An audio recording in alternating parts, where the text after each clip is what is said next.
Chapter 1. The Little Tale. In the year 2012, at the encampment of the Night Watcher Team 006 in the capital city of Beijing. Where are you in such a hurry to go? Xiao Pinga, having just returned from the Night Watcher headquarters, spotted Chun Mai, who was already at the entrance of Team 006, clutching a black box. It's a confidential mission. Chun Mai, tense and on edge, had learned during his visit to headquarters that the Great Xia was currently facing an extremely perilous moment. The esteemed Yefan, who had returned from an arduous journey through the mist, brought back alarming news. The Greek god Zeus was using his powers to peer into the fates of the world, and had made a prophecy that an unprecedentedly powerful desecrator would soon emerge, precisely calculating that this desecrator would appear in Cangnan city of the Great Xia. In the depths of the mist, foreign deities were stirring restlessly, and even the captain of their Team 006 was still in a meeting at the Night Watcher headquarters. Xiao Ping jested. "Shall I read your fortune?" "It's all in human hands," Chun Mai replied, dismissing the notion of fate. The emergence of the desecrator posed both a crisis and an opportunity for the Great Xia. After all, the other side of the desecrator was the subversion of divine authority. Both Chun Mai and Xiao Pinga, consumed by their concerns, failed to notice a corner of white paper that was peeking out from the collar of Chun Mai's coat. Perhaps sensing that he had inadvertently let slip a foot, the little paper figure stealthily retracted that foot. It wasn't until they boarded the train bound for Cangnan that Chun Mai remained unaware of the little tale that had followed him. By the time Xiao Pinga, far away in Beijing, discovered the runaway notification scribbled in crayon by a child, he was utterly dismayed. Kai. Chun Mai gazed at the little girl who had appeared between the train's bunks, hands clasped behind her back, her big, watery eyes blinking up at him. He felt a wave of dizziness wash over him. Initially, Chun Mai intended to inquire how Rong Yue had managed to follow him, but upon observing the small girl whose head was about the size of a child's fist, with a pair of innocent emerald cat eyes and a bouncing, fluffy black coat, he felt another wave of dizziness. At the next station, I will have the local night watchers escort you back to Beijing. I don't want to. Chun Mai's compartment, although only occupied by him, contained 4 beds with a support board serving as a makeshift table on which his black box rested. Upon hearing that Chun Mai intended to send her back, Rong Yue pouted in displeasure, refusing without a second thought. Her soft, childlike voice whined, "I want to go to Cangnan with you." "How do you know I'm going to Cangnan?" Chun Mai's expression shifted as he seemed to realize something. He swiftly removed his coat and shook it vigorously, causing a little paper figure, which bore a vague human outline with a round head and square limbs, to be flung out. Seeing the little paper figure tumble out, Rong Yue averted her gaze, her face betraying a sense of guilt. The little paper figure spun in midair, clumsily landing on Rong Yue's shoulder. Under the pressure of Chun Mai's stern gaze, it, too, appeared sheepish, retreating behind Rong Yue's shoulder, revealing only its small, round head. "Rong Yue," Chun Mai called the little girl by her full name, his irritation palpable. "You cannot use the paper figure that Rong Lao gifted you to eavesdrop." "I apologize, Uncle Chun." Rong Yue timidly glanced at Chun Yui's now cold expression, realizing he genuinely appeared upset. The tuft of hair atop his head drooped in tandem with her spirits as she pitifully inquired, "Are you going to scold me?" Chun Mai remained silent. Meeting her sorrowful eyes, which seemed on the verge of overflowing with tears, Chun Mai felt a wave of exasperation wash over him. "You truly are. Truly are." Chun Mai, in frustration, spun around in place. "I promise I will behave next time." Rong Yue quickly tugged at the hem of Chun Mai's clothing, lifting her face with innocence as she pleaded, "Uncle Chun, if you are searching for that prophesied child, I can assist you." Her eyes, round and dark like plump grapes, sparkled with the glimmer of tiny stars as she gazed imploringly, making it nearly impossible to refuse her. Chun Mai's complex emotions felt as if they had been trampled by an elephant, leaving him deflated. After a moment of contemplation, he sighed in resignation. Chun Mai crouched down to meet Rong Yue's gaze, speaking earnestly, Kai, you're only 9 years old. Running off like this will surely worry Grandma Rong. Isn't this nonsense?" Mentioning her grandmother caused Rong Yue to fall silent for a moment before she pouted and murmured, "But Grandma hasn't returned for a month. Ever since her grandmother entrusted her to the Night Watch Team 006 a month ago, she had not appeared again." From the hurried demeanor of Team 006, Rong Yue sensed that something significant had transpired. Yet, no one would confide such matters to a 9-year-old. They always brushed her off, prompting her to send a little paper figure to eavesdrop. Regardless, once she located this so-called prophesied child, surely Grandma would return soon. I don't care. I'm going with you to find that prophesied child. Rong Yue began to roll around on her bunk, throwing a fit. If you don't take me, they'll have Little Tail take me instead. Chunmai stepped out into the train corridor to call Xiaopinga, who was equally frazzled. What should we do? Chunmai felt utterly drained. Xiaopinga clutched a note, hastily scribbled in crayon, stating him going out to play. We'll be back in a few days complete with phonetic annotations, and wore a blank expression. Grandma Rong cannot be reached at this time. They'll have the night watch team at the next station escort her back. It's best not to trouble the other night watch teams. Their conversation was brief. Chunmai did not disclose his intentions, nor did Xiaopinga inquire further. After a fleeting pause, he added, that cat only listens to the Rong family. Chunmai felt bitterness rise in his throat. Xiaopinga offered a resigned yet calm consolation. It's tough. Not tough, but fated. Upon returning to the sleeper compartment after the call, Chunmai found the little girl sprawled across the narrow bunk, soundly asleep. The once ordinary sleeper had undergone some transformation of beds and pillars, along with the walls, seemed draped in a thick, black blanket of cat fur, while a dark, fluffy blanket covered the girl's belly. The charming girl, akin to a piece of snow-white jade ensnared in black velvet, captivated all who beheld her. As Chunmai approached the doorway, the blanket draped over the girl's abdomen unfurled to reveal a pair of round, glistening emerald eyes, fixated upon him with an enchanting blend of peculiarity and charm. Yet, Chunmai perceived only a fierce guardian of her treasured possession. With a barely perceptible sigh, he settled onto a cot on the opposite side, and even as he closed his eyes to rest, he felt the unwavering gaze of those eyes lingering upon him. Divine Observation Sequence 039, a mythical creature, the nine-tailed cat. This was the first divine being documented by the Great Xia, following the onset of the mist. It belonged to one of the 6 pinnacle practitioners among humanity, the spirit conduit, Rong Yue. Even the little tail accompanying Rong Yue, though merely a cat's tail, possessed the prowess of the Klein realm, which weighed heavily upon Chunmai. Chapter 2. The Erased City. The train arrived in Cangnan City at 9:30 in the morning. The station was sparsely populated, with only a handful disembarking, and Chunmai trailed at the rear, guiding Rong Yue. Kai, please refrain from letting your paper figures fly about indiscriminately, understood? After disembarking, Chunmai still felt a twinge of concern. Understood. Rong Yue responded without a second thought, her pace quickening as she twirled curiously, taking in her surroundings. Chunmai's unease deepened. She was hardly listening. This was Rong Yue's second journey away from home. Her first had been when her grandmother brought her from the mountain village to the capital. Regrettably, once in the capital, she remained at the base of the 006 Night Watchers. Rong Yue often climbed to the rooftops of the 006 team's courtyard to gaze at the distant skyscrapers, but she had never ventured there, only occasionally accompanied by Xiaopinga or Chunmai for a stroll through the alleys. Thus, everything she now beheld filled her with delight. Uncle Chun, where are we headed first? Although she was filled with wonder at the unfamiliar environment, after a brief exploration, Rong Yue instinctively gravitated towards the familiar. First, we shall visit the local Night Watchers base. Chunmai hailed a taxi. Currently, information regarding the defiler was exceedingly scarce. It was known that such a person had appeared in Cangnan, yet details regarding their gender, age, or appearance remain elusive. Cangnan was a 4th-tier city, with a resident population exceeding 700,000, not including transient individuals. To locate the desired person among such a multitude would require an eternity without assistance. Though Chunmai felt a throbbing headache, the thought of aimless waiting was less appealing than the pursuit of elusive leads. The authority of the Night Watchers interconnected the entire military and police system of the Great Xia, making the local Night Watchers base the most prudent first stop in an unfamiliar locale. Once any unusual event occurs, he is able to grasp it immediately. Upon hearing the Night Watchers outpost again, Rong Yue's delicate face fell instantly. Would it be like the time in the capital?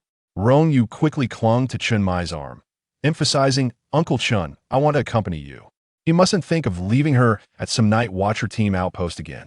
Chen Mai, quick-witted, pressed his hand on Rong Yue's shoulder, feeling the anxious little paper figure jump up.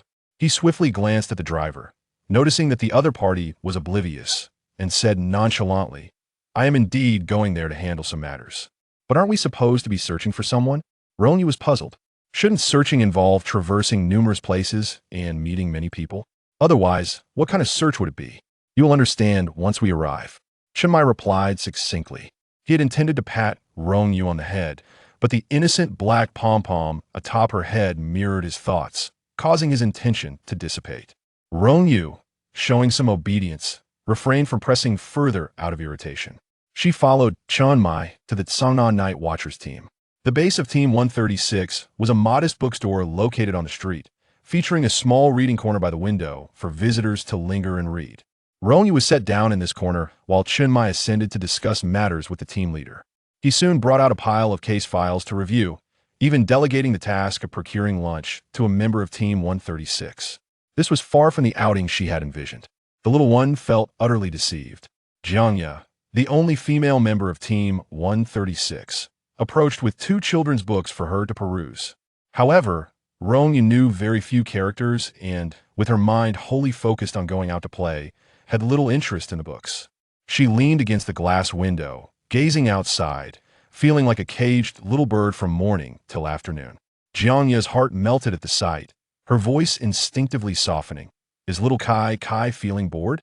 Rong Yue nodded, her gaze still fixed on the old street outside. Having joined Team 136 less than 2 years after leaving the rookie training camp, Jiangya found it hard to comprehend why a night watcher would bring a child along for a mission. It seemed to suggest that the task at hand was neither urgent nor of great significance. While Chen Mai continued reviewing recent case files from Cangnan, he readily agreed when he heard Jiangya suggest taking Rong Yue out for a stroll. Just as he had done in the capital with Xiaopinga, he believed the little girl would remain calm for a while. "I appreciate your help. Not a bother at all. She's absolutely adorable." Jiangya had never seen such a beautiful child, soft and sweet like a little cake, and she had taken an immediate liking to her. "I won't take her too far," Jiangya reassured him repeatedly. Upon descending the stairs, she spotted the little girl waiting eagerly at the bottom, and a smile broke across her face. "We can set off now." Rong Yue immediately cheered. "Sister Jiangya is the best." Jiangya retrieved an umbrella from the stand by the bookstore's cashier and led Rong Yue outside. Cangnan, nestled by the sea, witnesses the onset of autumn with an abundance of rain. Just days ago, a typhoon swept through, leaving puddles on the streets that mirrored the silhouettes of the old town. As Rong Yue peered out of the window, she caught sight of a small shop diagonally across from the 136 team bookstore. Beside the chest freezer stood a bundle of candied hawthorns, their glistening red orbs captivating her gaze. "For your little friend," the kindly old man at the shop said with a smile, as he handed her the selected skewer of candied fruits. Rong Yue reached out joyfully, exclaiming, "Thank you, Grandpa."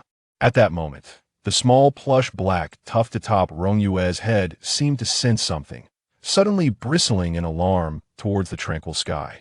The old man at the shop paused, his gesture of offering the candied fruits faltering as he observed, "Oh my, what is that on the little girl's head? A mouse?"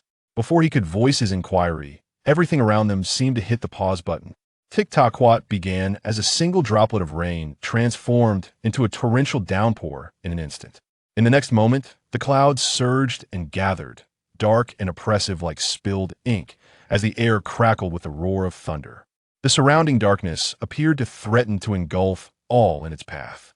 A colossal black vortex materialized above the city without warning, an overwhelming energy descending with a force to obliterate all in its wake. The crowd barely had time to react in panic before the entire city seemed to be swept away by an invisible hand, vanishing into nothingness in the blink of an eye. Rong Yue's petite figure was enveloped in an irregular, multifaceted ruby silhouette. The collision of powers resonated through the air. With a sharp crack, the ruby aura surrounding Rong Yue fractured, and within that instant, the seed encased within broke free, sprouting and maturing at an astonishing pace. A vibrant red fruit trembled precariously on a delicate branch that seemed barely able to bear its weight. Bright as blood, it resembled a pulsating heart. Chapter 3. the asylum of the gods in a distant realm, beyond the gaze of countless stars, a cataclysmic force obliterated the entire continent, piercing through the cosmos. Suddenly, Rong Yue awoke with a start, the irregular pebbles beneath her causing her discomfort. The rehearsal of the prophecy. The little girl curled up in agony, clutching her head as fragments of countless paths flashed relentlessly in her mind. Abruptly, a mechanical voice resonated deep within her consciousness, announcing, "Congratulations, host. You have awakened the divine ruins, fountain of souls." The inorganic tone was like a bucket of cold water poured over her, rendering her feverish mind into a state of confusion. The voice continued its relentless broadcast. "Congratulations, host. You have acquired Jimu X9, Jimu Fruit X9, Cattail, Dormant, Awaiting Awakening, X1. Finally, it intoned in its monotonous voice. "Are you happy, dear?" Oh, how distressing. What was speaking within her mind, accompanied by those peculiar symbols? It was unbearable. Feeling discomfort is normal. Relax, and do not chase after those ancient fragments. The blood jade triggered your awakening prematurely. It will calm once more. The voice chattered on. Your brain is not yet fully developed. Hopefully, you will not become a fool under such duress. Of course, you won't become a fool, for you have me. Rong Yue's thoughts swirled for quite some time, and it took ages for her muddled consciousness to fully process the delayed announcements. After a prolonged moment of dizziness, she gradually regained clarity and found herself inexplicably on a pebble path in a small garden, surrounded by meticulously trimmed flower beds. Not far off, a petite fountain gurgled as it circulated its waters. Where am I? Rong Yue pondered, gazing at the corridor adjoining an unfamiliar building, enclosed by a wall that created a secluded sanctuary. The inorganic voice echoed once more. This is the asylum of the gods. Rong Yue was taken aback and instinctively glanced around. Stop looking. Our communication is ideological. But how can you see what I am doing? Rong Yue covered her ears, bewildered by the sudden emergence of this voice within her mind. Furthermore, she could not comprehend what this asylum of the gods entailed. Who are you? Omniscient, all-seeing, or you may call me system. In terms of current human understanding, this title best encapsulates my essence. I know you have many questions, and I am aware of what you wish to ask, but I cannot reveal everything to you. It is not that I cannot, but that you cannot. How strange. Can you leave my mind? Rong Yue disliked this sensation of incessant chatter echoing in her head. I am not within your mind. I reside in your divine ruins. I know you wish to inquire why you have found yourself here. This is due to your awakening amidst the collision of primordial rules, which caused the emergence of a peculiar divine ruin that mistakenly identified you as a severely injured deity, thus drawing you into this temporarily ungoverned asylum. How fortunate you are. System? Divine ruin? Rong Yue pressed her forehead, her mind seemingly inundated with an abundance of thoughts, vast yet nebulous, making discernment difficult, yet some fragments remained graspable. This is a fortuitous circumstance. This place can assist you in acclimating to your divine ruin.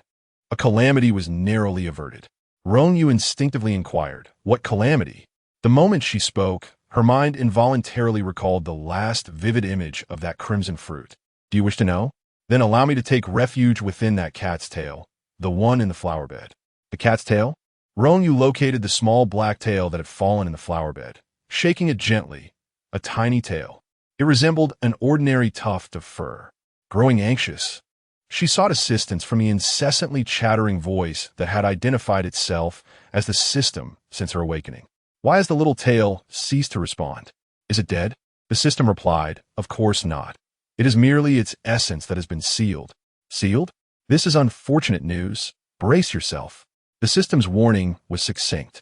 Do you recall the cataclysmic celestial event you witnessed before losing consciousness?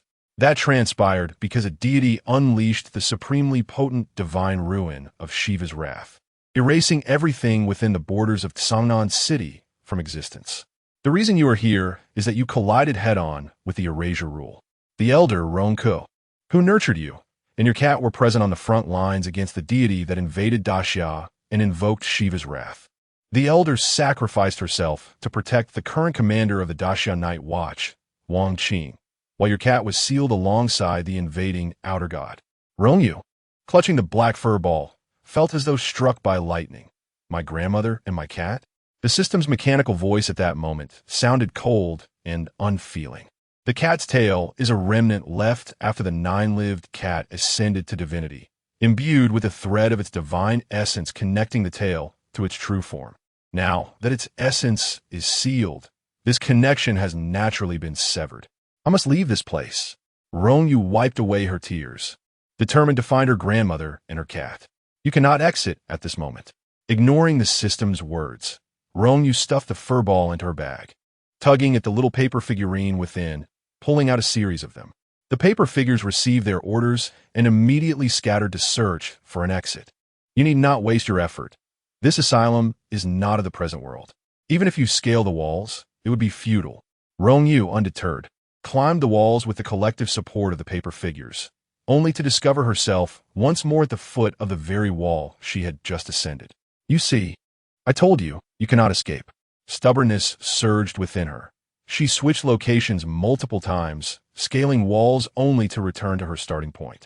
Ultimately, Rong Yue found herself seated before the entrance of this confined little realm. A wave of sorrow washed over Rong Yue, causing tears to cascade down her cheeks as her small hands instinctively reached for more. Wah, Grandma, Grandma, come back. Little cat, wah, has someone has kettle boiled? Wah, oh, it's my house. The system murmured, do not weep, dear. You are still patient. It posed a rhetorical question and answered itself. Why can't you leave? Because you have not yet recovered. This is a hospital, and those who enter here are undoubtedly patients. Naturally, a patient must be well enough to be discharged. Cheer up. We shall recover swiftly and be free again. Rong Yue's cries rendered her voice hoarse, her words resembling the mewling of a kitten. But I am not ill. I just want to go out, Wah. The kettle whistled once more, silencing the system, which could only wait for Rong Yue's emotions to subside. You are unwell. It was only when Rong Yue had calmed somewhat that the system resumed its dialogue. She stubbornly retorted, I am not. All right, I shall guide you. Follow my directions. Despite her defiance, Rong Yue obediently rose from the ground, the little paper figures surrounding her as they ventured deeper into the psychiatric hospital. Upon entering the long corridor, the light dimmed significantly, and the walls, composed of an unknown material, were adorned with luminous orbs, resembling uniquely designed sconces, enigmatic and eerie. The building housed numerous rooms, filled with an eclectic array of items, from exercise equipment to household appliances, even pots and pans, all impeccably clean and spotless. Ultimately, Rong Yue found herself standing before 6 doors, neatly aligned along the corridor. Open it. What lies within? Rong Yue inquired weakly. The door bore no inscription, but was intricately decorated with a multitude of patterns. To her astonishment, she deciphered the symbols of stars and moons. Patience like you. Rong, bewildered, grasped the doorknob, gently pressing down. Chapter 4, Am I Still Human? As the door swung open, the celestial tide of the night sky gently enveloped her ankles, and Rong Yue, with tear-streaked cheeks, stared blankly at the woman seated amidst the sea of stars, appearing utterly forlorn. She was a breathtaking beauty, unlike anyone Rong Yue had ever seen. Her gown, woven from the night, sparkled with countless twinkling stars, and her cascading black hair resembled a waterfall. Though her exterior seemed flawless, it reflected a shattered soul in Rong Yue's eyes, marred by countless scars. Overwhelmed by an inexplicable dizziness, Rong Yue felt as though she had surpassed some unspoken limit and tumbled into the starry tide. The sound of her fall shattered the boundary between dream and reality, causing the ethereal starry scene to fade away, leaving only the beautiful woman seated in the dimly lit room. Rong Yue lost consciousness. Are you taking a bath? A little girl stood on a low stool, struggling to reach the basin to wash rice, droplets of water splattering across her determined face. Rong Yue pouted, wiping away the water with the back of her hand in silence. The system taunted her, little duckling, are you about to heat the kettle again? How annoying. She was not crying. Flustered and angry, Rong Yue's small hand slipped, sending the rice basket tumbling into the basin, scattering grains everywhere, and tears welled up in her eyes. reddening the area around them. Let me in to possess the cat's tail. I currently have no hands, but I can do anything. I can transform into a cat to care for you, and you can nestle in my ample chest every day. You won TB at a loss. I merely wish to borrow this remnant to communicate with that cat, but you are so irritating and your voice is unpleasant. The mention of communicating with the kitten swayed Rong Yue. System, I am not annoying. Grasping the soft cat tail, Rong Yue desperately wished to avoid hardship. Will you come in? System corrected her. You must let me in. Rong Yue was puzzled. Wasn't he the cat tail right here? System explained. Use your ability, resonate my frequency with the essence of your divine soul, and then attach me to the cat tail. Rong Yue closed her eyes and sensed for a moment, hearing a heartbeat that did not belong to her. Attachment is a skill employed by soul bonders to communicate with lingering spirits in the world and attach them to specified objects, granting those objects a certain consciousness to serve their purpose. Common examples include small paper figures or enchanted weapons. Rong Yue couldn't help but recall her grandmother's teachings during her training, feeling a wave of melancholy. After a prolonged silence, the fluffy cat tail, now infused with spirit, suddenly twitched to life, akin to a computer booting up, opening a pair of emerald cat eyes. The eyes spun around before the mouth widened, revealing a set of large white teeth, and it wriggled free from Rong Yue's grasp, plummeting to the ground. The tail twisted and crawled, then began to expand. The black fur ball continued to swell until it towered over Rong Yue, before finally settling down, stretching its body until two cat ears popped up and it began to purr, shaking from head to tail before standing upright. Rong Yue remained utterly astonished. How immense! It's a standing cat. The towering feline lowered its head to glance at Rong Yue, who stood half its height, then swished its tail and approached the countertop. It opened the cupboard beneath and retrieved a large apron and gloves, donning them with ease. Wait. It remained silent, the system's voice resonating instead. Just as Rong Yue looked around, she noticed the system had deftly washed the rice, placed it in the rice cooker, and activated it with a single button. Stop looking around and bring over the vegetables and fish. All right. Rong Yue handed over carrots and greens, while the little paper figures carried in the fish. The rice and vegetables were sourced from this psychiatric facility, while the fish had been caught by the little paper figures from the pond behind it. The system's feline paws, piercing through the rubber gloves, executed a series of movements to prepare the vegetables and fish without any knives, the diced radishes cut with precision as if measured with calipers. The small black paper figures emerged from the water. Rong Yue's little paper figures were merely ordinary paper cutouts, typically incapable of entering water. However, they had been reformed by Nyx, the goddess of night, using dark matter. The little figures had turned darker and gained strength. The mother I found for you is quite good, isn't she? Rong Yue, feeling famished, pressed her lips together. Nyx was the beautiful woman behind the first door the system had urged her to open. She had been in a deep slumber for 3 days. In this psychiatric hospital of the gods, the cycle of day and night was abnormal, rendering the concept of time vague, yet the system provided her with updates. She awakened in the embrace of the goddess of night, who mistook her for her child and consistently referred to her as Hemora. Nyx held her tightly, both weeping and laughing, the overwhelming waves of sorrow and joy nearly drowning her. Rong Yue, in a daze, accepted this new maternal figure. The system indicated that Nyx had suffered immense trauma resulting in madness, but when Rong Yue inquired about the nature of that trauma, it refrained from providing specifics. The past signifies weight. Are you the master of this psychiatric hospital? Rong Yue sipped the fish soup cautiously. I am not the master of this psychiatric hospital. The master is. The system's words trailed off, and suddenly, with a crash, the milky fish soup was overturned, blood splattering chaotically. Rong Yue's mind was struck with a sudden blow, a violent dizziness overwhelming her, as she collapsed to the ground, catching a fleeting glimpse of her grandmother. System. The large cat hurriedly lifted the bloodied girl, using a towel soaked in water to clean her wounds. The system's voice devolving into garbled sounds. Hemora, what has happened to you? Nyx, who had come out searching for her child, upon seeing Rong Yue bleeding profusely, seemed to trigger something within her, Her eyes widened, as if witnessing a horrifying scene. Nyx rushed over, slapping the large cat away with a fierce blow. Cradling Rong Yue in her arms, trembling hands caressing her, tears streaming down her face. My child, my poor child. System. Rong Yue was carried back to the room by Nyx. Though she would soon recover from that moment, the sight of her bleeding profusely appeared quite dreadful. She began to comprehend why the system declared that it was not incapable, but rather she was. After a considerable pause, the system's voice hesitantly broke the silence. My apologies. Are you all right? Rong Yue found herself at a loss for words.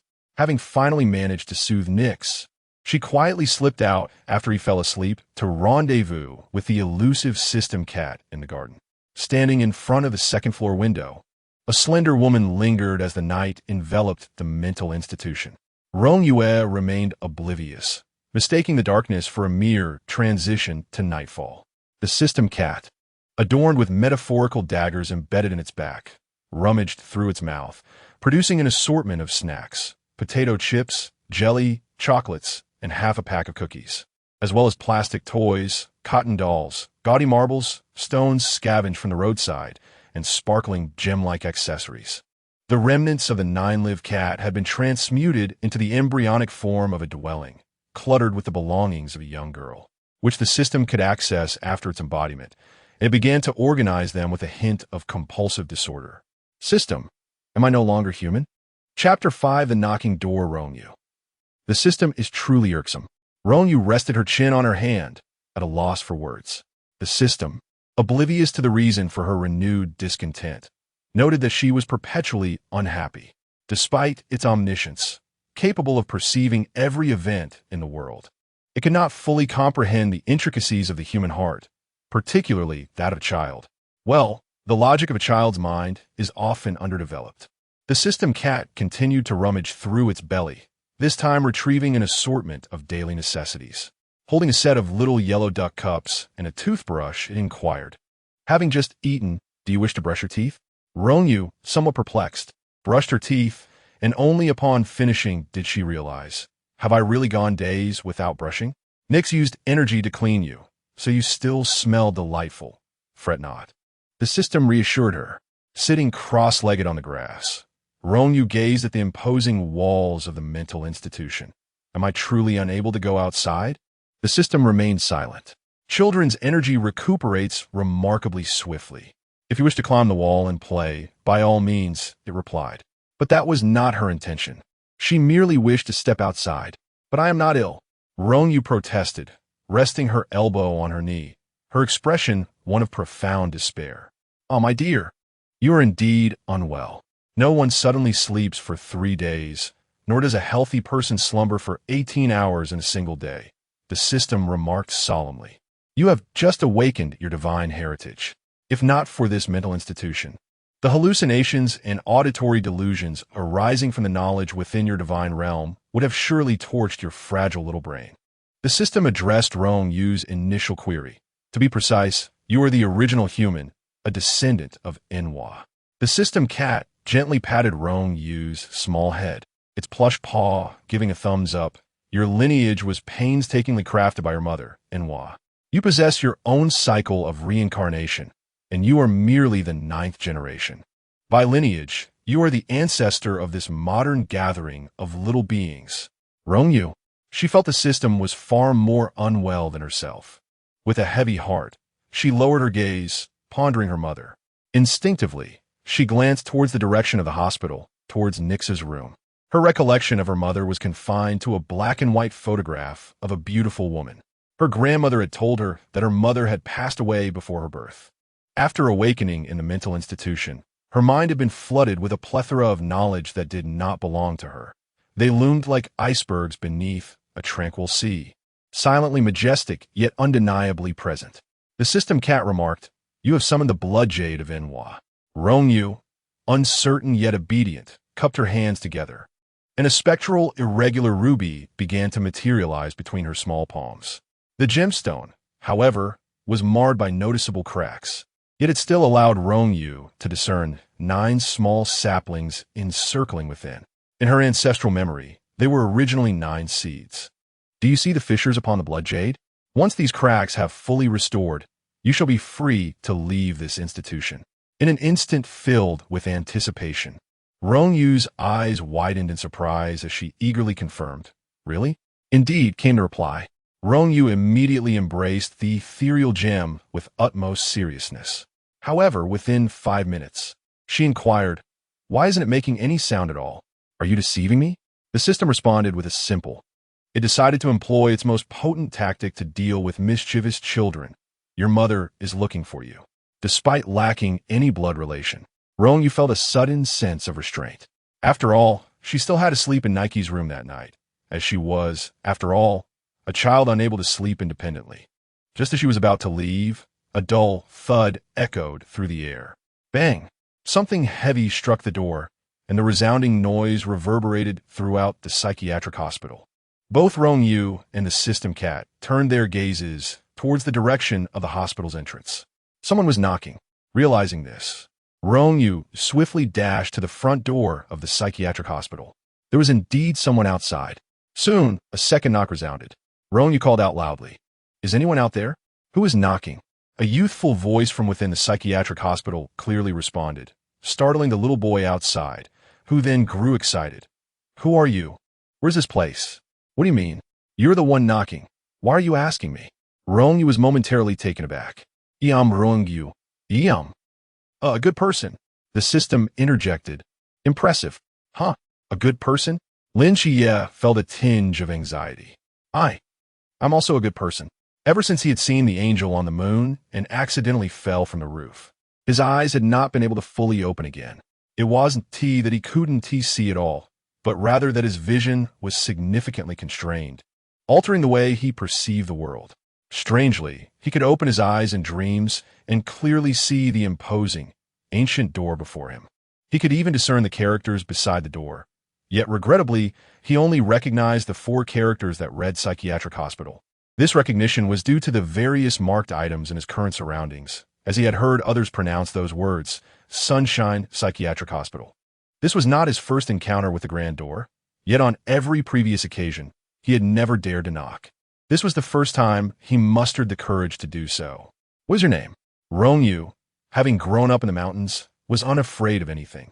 She could converse with monkeys and, after acquiring a kitten, even bravely faced wild boars and mountain tigers. "Why am I here?" Lin Xie replied earnestly. "My name is Lin Xie. I am 7 years old, and I do not know why I am here. I appeared here after I fell asleep." "Fell asleep?" Rong Yue asked. "Are you sleepwalking?"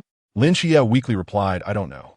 Rong Yue, with unwavering confidence, said, "Then give yourself a punch and see if it hurts." Suddenly, silence enveloped the outside. Rong Yue called out a few times, but no one responded. "Lin Xie, are you still there?" Rong Yue knocked on the door. "Hey, where did you go?" After observing the entire process, Rong Yue inquired with confusion, "System, is he still here?" The system replied, "He is not present." "What? Where has he gone?" Rong Yue became anxious, for he was the only individual capable of communicating with her from the outside world. How could he simply vanish? The system, resembling a cat crouching like a hen, remarked, "Have you not considered that if he truly arrived here through his consciousness, a single punch could awaken him, returning him to the place where he originally belonged?" Rong Yue responded, "Oh, indeed. What should we do? Will he return?" Rong Yue longed to escape. The system gently advised, "Come home, dear child, come home." Chapter 6. Hee. Not he, you have returned. Hemora. Nix tenderly gazed at the half-open door, where a small girl cautiously peered out, her body half exposed. Rong Yue entered the room, a hint of shyness in her voice as she announced, "I'm back." Nix recognized her as her child, yet the awakened heir, Rong Yue, was acutely aware that she was not. She was, in fact, uncertain about how to interact with Nix, but the aura radiating from her made her feel incredibly at ease, compelling her to draw closer. Nix was filled with joy upon the return of her daughter. "Come, Hemora, come here." In her hand appeared a black dress, strikingly similar to her own, yet more voluminous and charming, with 2 trailing ribbons at the back that floated like delicate wings. Wow! Rong Yue's amber eyes sparkled as they reflected the shimmering stars on the dress, and she instantly fell in love with it. This is a dress I made for you. Try it on and see if it fits, Nyx encouraged. As she released her grip, the dress seemed to come alive, scattering starlight before converging around Rong Yue, fitting her perfectly. Nyx beheld the little girl adorned in the dress she had crafted, a gentle smile illuminating her face, filled with divine affection. Wearing it, the night shall provide you shelter. Delighted, Rong Yue spun in place, the ethereal starlight enveloping her. It was the most exquisite dress she had ever seen. An emotionless voice from the system echoed in her mind, introducing her to the garment. This dress has been woven by Nyx using her creative abilities, infused with a hint of the power of dark laws. As long as you wear this starry dress, you will be regarded as standing in the night, under the protection of the night goddess, Nyx. It will enhance your speed, strength, endurance, and recovery abilities. You may wish to experience it. Yet, Rong Yue was oblivious to the system's mechanical chatter. She was utterly captivated by the most beautiful dress in the world. Gratefully, she clasped Nyx's hand and exclaimed, "Thank you, Mama. It pleases me that you like it." Nyx replied, embracing the little girl tenderly. Patient in Room 1, Nyx's treatment progress. 3. The system observed the information invisible to Rong Yue and fell silent. Yet, as Nyx gazed at Rong Yue clad in the dress she had hastily crafted from the essence of darkness, her heart was not entirely at ease. She recalled the image of Rong Yue bleeding from her orifices. She had almost lost her child once more.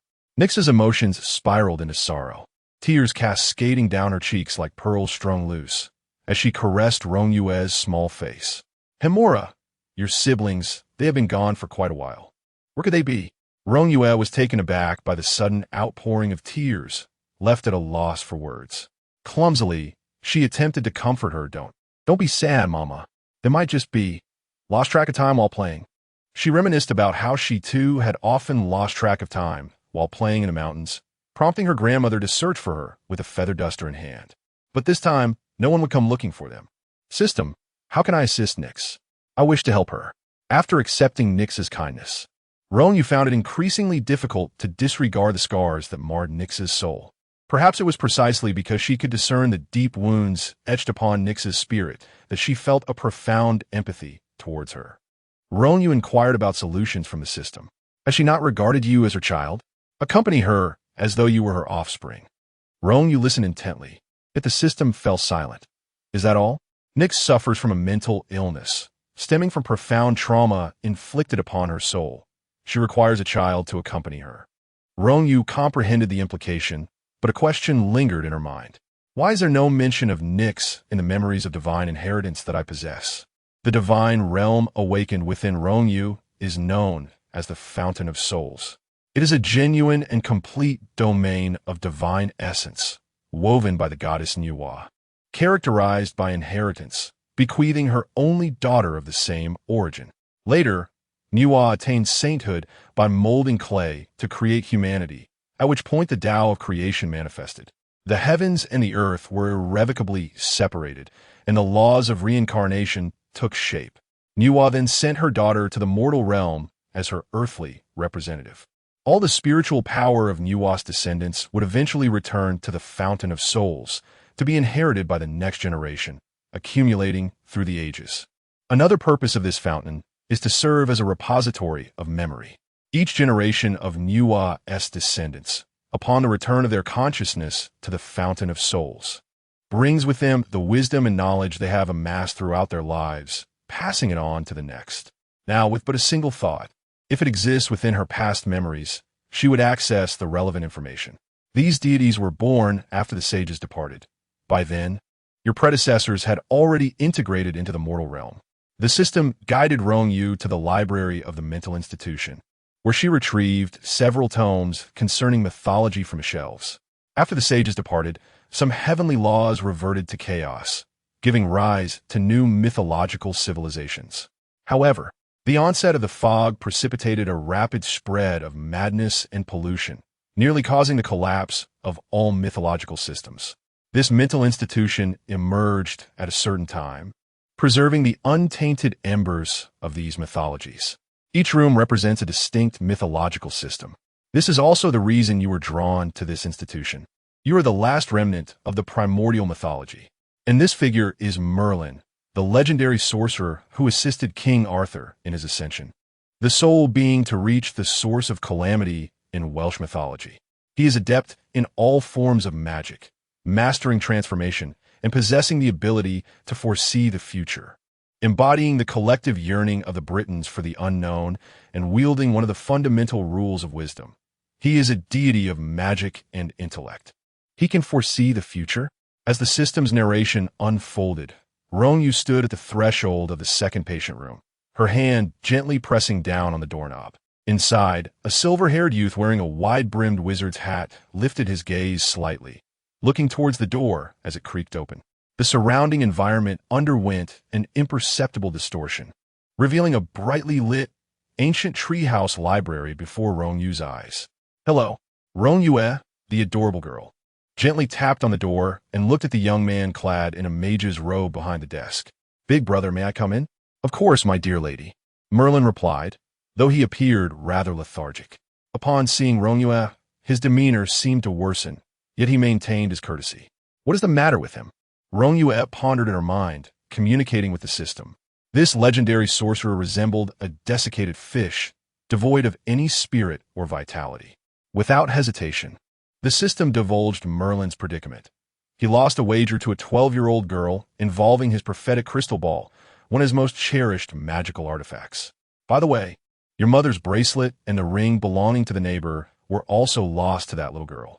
Consequently, he is unable to foresee your future, leaving him quite disheartened.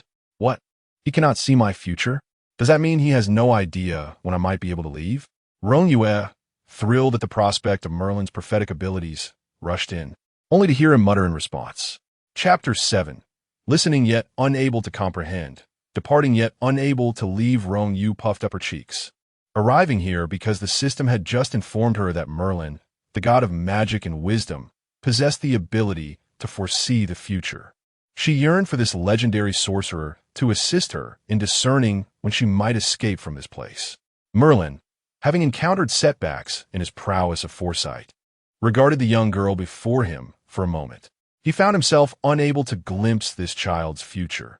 However, unlike the previous older girl, whose past, present, and future were shrouded in obscurity like a specter unanchored to this world, this child was different.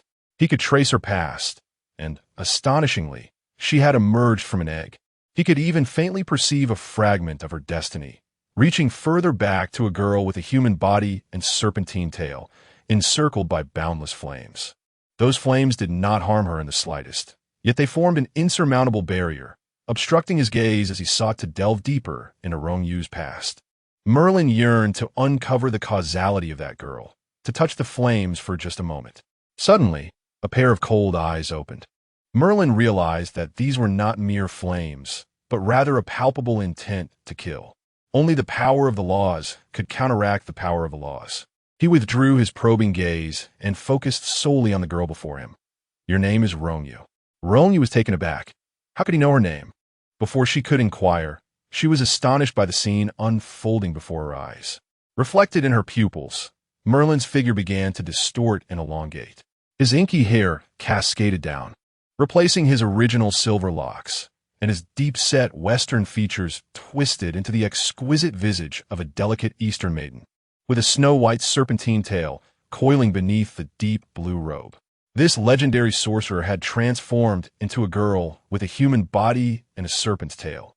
Rong Yue felt an inexplicable familiarity with this face, yet she could not recall from whence it came. "This is your true form." He truly could transform. Rong Yue blinked, sincerely exclaiming, "You are so amazing." Merlin leaned closer across the table, recognizing that this little girl was fundamentally different from the previous one. Her past was concealed, yet her present was exceedingly clear, while her future remained enshrouded in void. She possessed a traceable existence in this world. The obscurity veiling her future was something Merlin was quite familiar with. After the mist descended, he had indeed contemplated the fog, realizing that the void was not of this realm. Something she bore was interfering with his foresight. "The reason I cannot see your future is that you harbor something that transcends the constraints of this world's laws." The mist differed from any existing laws of this world. It was pure madness. Merlin was still uncertain about the nature of what Rong Yue possessed. You guessed correctly. Truly, he was the god of magic and wisdom. However, Rong Yue mistakenly thought Merlin was referring to the system. System? Is he talking about you? When it came to what she carried, the only thing Rong Yue could conceive of was the system. The system corrected her. It is the tree of life. Rong Yue let out a gentle sigh, realizing it was those 9 little saplings. She attempted to rummage through the library of the Soul Spring for relevant information, but found only a locked tome. It seemed that this was beyond her current understanding. However, if you wish to leave this place, it appears unlikely in the short term. Your now signifies tranquility. It seems you must remain here for some time. Merlin's heavy blow shattered Rong Yue's hopes of escape. Now, it was Rong Yue's turn to lie on the table like a despondent fish drained of spirit. Merlin reverted to his original form with silver hair, sitting across from Rong Yue. Very well, very well. Rong Yue languished at the table for a while, then lifted her head to gaze at Merlin, who had already begun to peruse a book. His demeanor calm. She pondered, why did he not display the emotional tumult characteristic of Nix's mother? Did Merlin possess some unique method of control? In Rong Yue's limited understanding of mental illness, she assumed all such conditions mirrored Nix's mother's behavior. Perhaps Merlin had some way to heal or suppress mental afflictions. Merlin, how do you manage your mental illness? She inquired. Merlin raised an eyebrow. I do not have a mental illness. Huh? Then why are you here? Rong Yue was taken aback. Upon closer inspection, she noticed that Merlin's soul appeared remarkably stable, unlike Nix's mother, who bore the scars of distress. I do not know, Merlin replied, turning a page. I am merely a scholar seeking to uncover the true nature of the world. Rong Yue's innocent gaze reflected her confusion and naivety. Merlin fell silent, observing Rong Yue for a moment before suddenly growing curious. He asked, what do you think the world is? And who are we? Merlin was intrigued to see how a child's perspective would interpret such profound questions. What is the world? Rong Yue struggled to grasp his meaning. We are people? Merlin pressed further. And what is a person? She knew this. Rong Yue quickly answered, I know. My mother's little mud sprites came to life. Merlin, within the context of the great Xia's mythological framework, that wasn't entirely incorrect, yet it felt like a communication barrier. Merlin decided to approach the question from a perspective that Rong Yue might comprehend. Have you read fairy tales? Rong Yue nodded, with a snap of his fingers. A colorful illustrated fairy tale book opened before her, precisely one she had read before. For the characters within this tale, the world was a flat plane. They could never conceive that beyond their realm, we were observing their actions. With Merlin's magic, the characters sprang to life, playing out the narrative like an animated film. Outside the frame, Merlin inquired, so, are we not also like the characters in this animated story, being observed by higher beings? Rong Yue felt as if Merlin's rapid speech was a whirlwind, leaving her bewildered, unable to keep pace, lost in the chaos. Helpless, small, and pitiable. What lies beyond our world? How do we perceive ourselves through the lens of our biological eyes? In the astonished gaze of Rong Yue, who was momentarily taken aback, Merlin abruptly placed a foot upon the table and leaned forward, posing a thought-provoking question. Have you ever contemplated that the world we inhabit might, in fact, be a creation of something else, much like the tales spun in storybooks? Rong Yue, with her curious yet perplexed demeanor, struggled to grasp the significance of this inquiry. What does it matter? Naturally, Merlin replied with utmost seriousness, for it pertains to the very essence of our reality. As characters from fairy tales began to dance around them, Rong Yue, bewildered, timidly asked, so, what do you believe is real? At that moment, a voice emerged from the system, prompting her to rise. Though Rong Yue was initially taken aback, her words seemed to trigger some hidden mechanism, and Merlin erupted into joyous laughter, twirling about as the enchanting figures vanished, taking the library with them. Suddenly, a plethora of whimsical houses sprang forth, some resembling pineapples, others shaped like human heads, and even a few adorned with crabs. Rong Yue nearly found herself atop one of the rooftops. In her ethereal vision, she witnessed Merlin's soul contorting in a tempest of emotion. The real world. I have glimpsed the authentic realm. With a snap, the exuberant Merlin disappeared, leaving behind a pink, soft-bodied starfish the same height as Rong Yue. Brandishing a fishing net reminiscent of the one she used to catch rhinoceros beetles in her hometown, albeit vastly larger. "Shandy, let's catch jellyfish together," Rong Yue exclaimed, her excitement spilling over as she dashed out of Merlin's room. In her haste, she stumbled at the doorway, but the pink starfish followed closely behind her. She quickly opened a door that led away from the starfish and slipped inside, slamming the door shut behind her.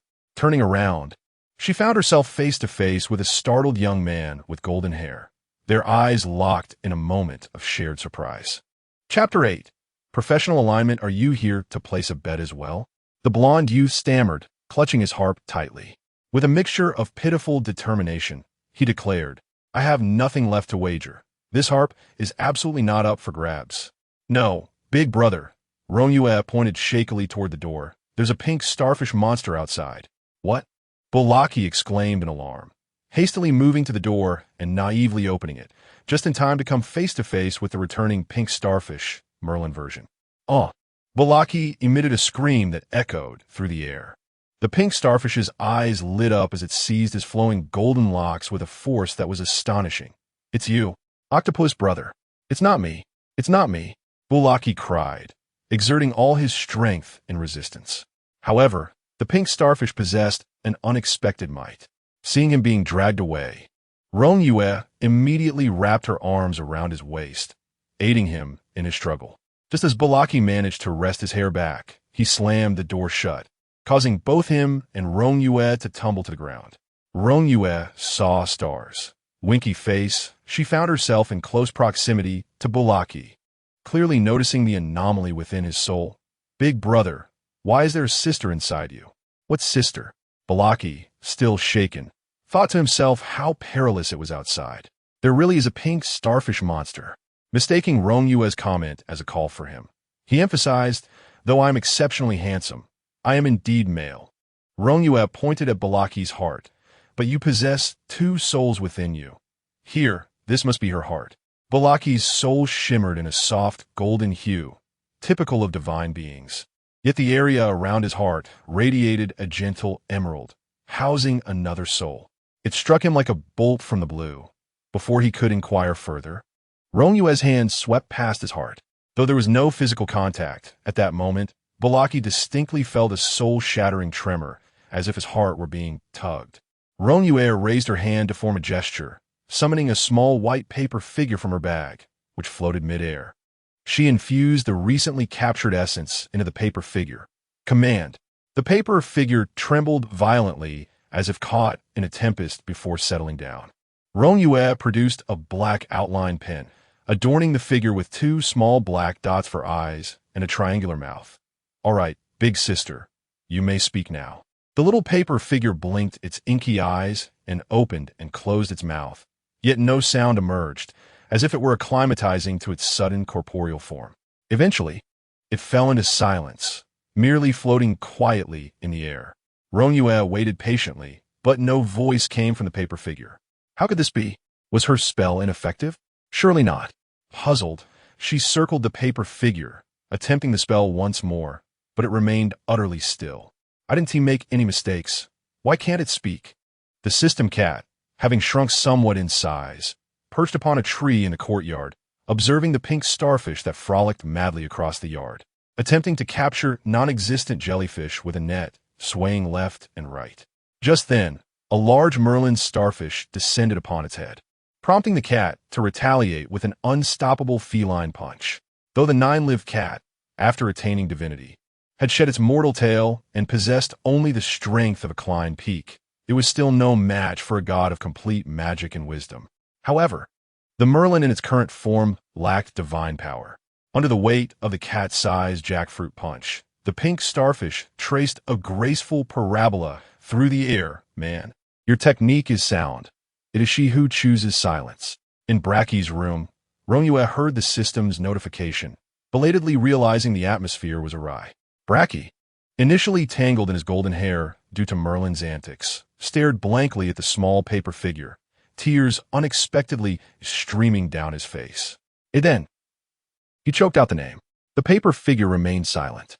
Bracky wept uncontrollably. I know it's you, I know. The heavy silence weighed upon the room, prompting Rong Yue to retreat to a corner.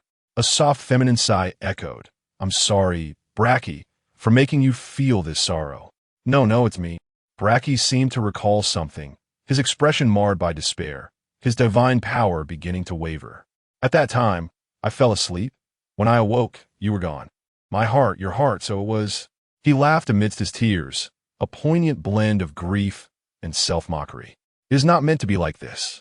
The paper figure of Eden leaned closer to Bracky, yearning for her beloved. I love you, Bracky. This is my willing choice. Do not grieve for me. No, it is you who should survive.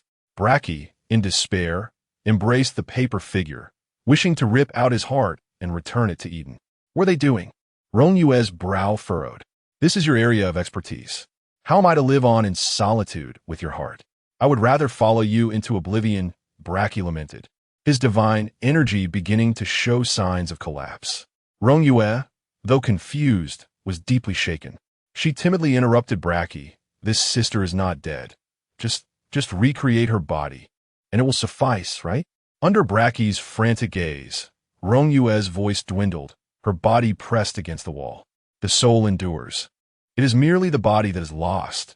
What a trivial matter in the grand scheme of things. What did you say? You can save Eden?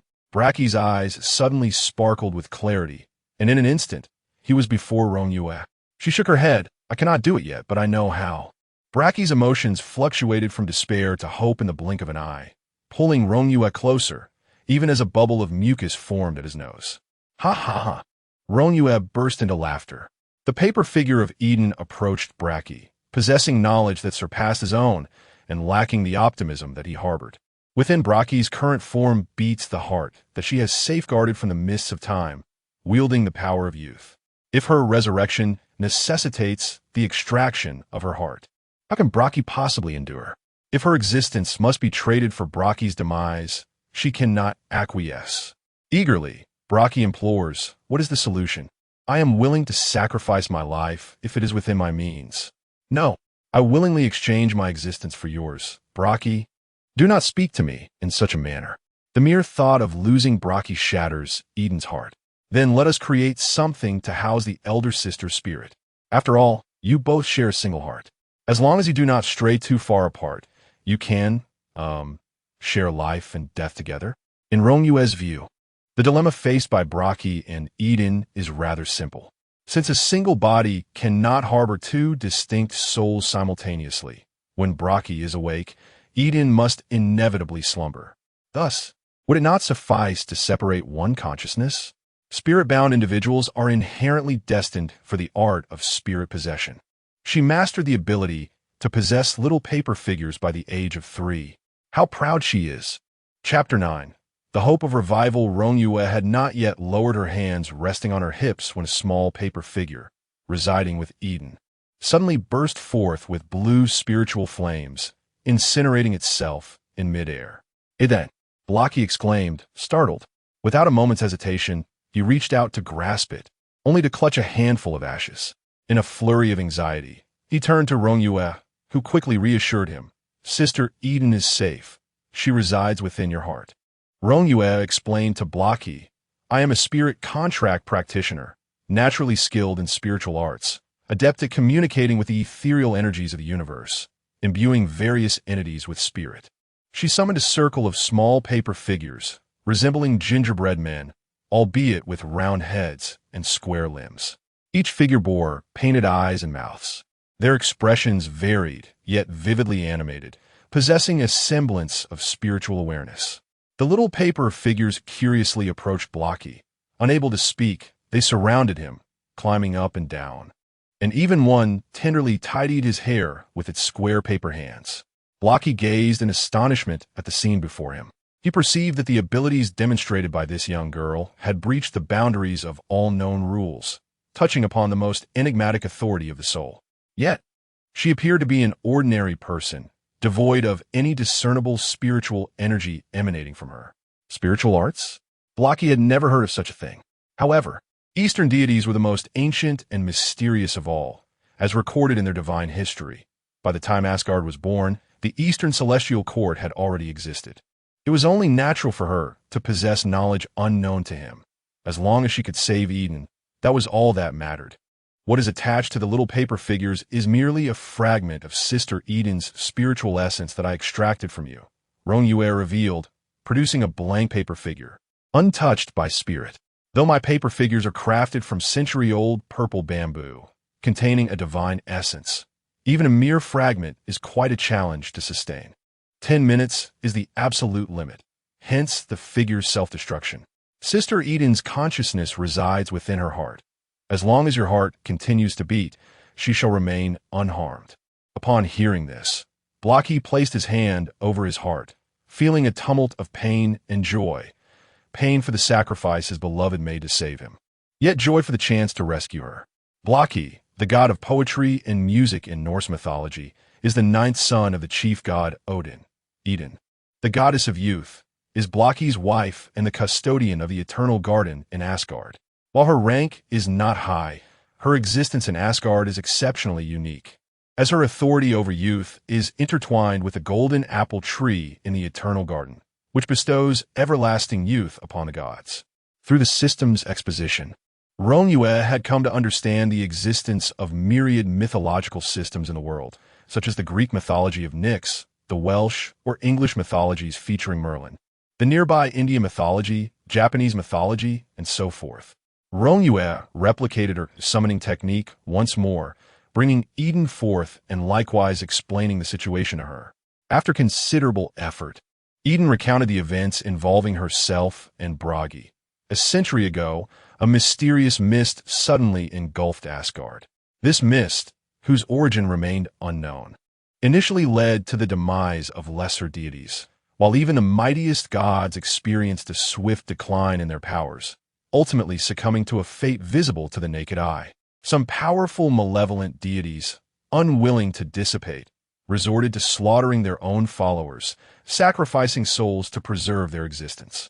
Meanwhile, a faction of benevolent gods, reluctant to take such drastic measures, approached me, seeking a golden apple for each deity to aid in resisting the encroaching mist. Both Bragi and I were not particularly powerful deities, so I distributed all the golden apples among them, retaining only 2, one for myself and one for Bragi. Yet, I underestimated the might of the mist. While I wielded the dominion over youth and managed to cling to life within the mist with my robust vitality, Bragi was not so fortunate. The depletion of her divine power occurred far more rapidly than she had anticipated. The efficacy of a single golden apple was negligible, and even if she were to give her apple to Bragi, it would be of little help. Eden found herself helpless beside the unconscious Bragi, witnessing her partner's waking moments dwindle, facing the inevitable dissolution of their existence. Unable to bear watching her beloved fade away, Eden sacrificed her own heart, merging all her power and vitality into Bragi's body, dissipating into the cosmos. Initially, Eden believed that by offering her heart, she would cease to exist entirely. However, for reasons unknown, her soul intertwined with her heart and integrated into Bragi's body, resulting in their current state of dual souls coexisting within one form. The system succinctly stated, rather than attributing Bragi's survival to Eden's heart, it was more accurate to say that within Eden's heart resided the essence of the goddess of youth. The heart was merely a vessel. Rong Yue felt an uncanny sense of déjà vu regarding her current actions, as if she had experienced this before, though she could not discern the reason behind this sensation. Intrigued yet perplexed, she chose not to dwell on it. Eden's divine essence remained intact, her consciousness whole. Thus, it was not particularly challenging for Rong Yue to separate it, given Eden's willingness. The most formidable task at present was to find a suitable vessel for Eden's divine essence. Instances of such occurrences were not abundant in Rong Yue's lineage, yet they were not entirely scarce either.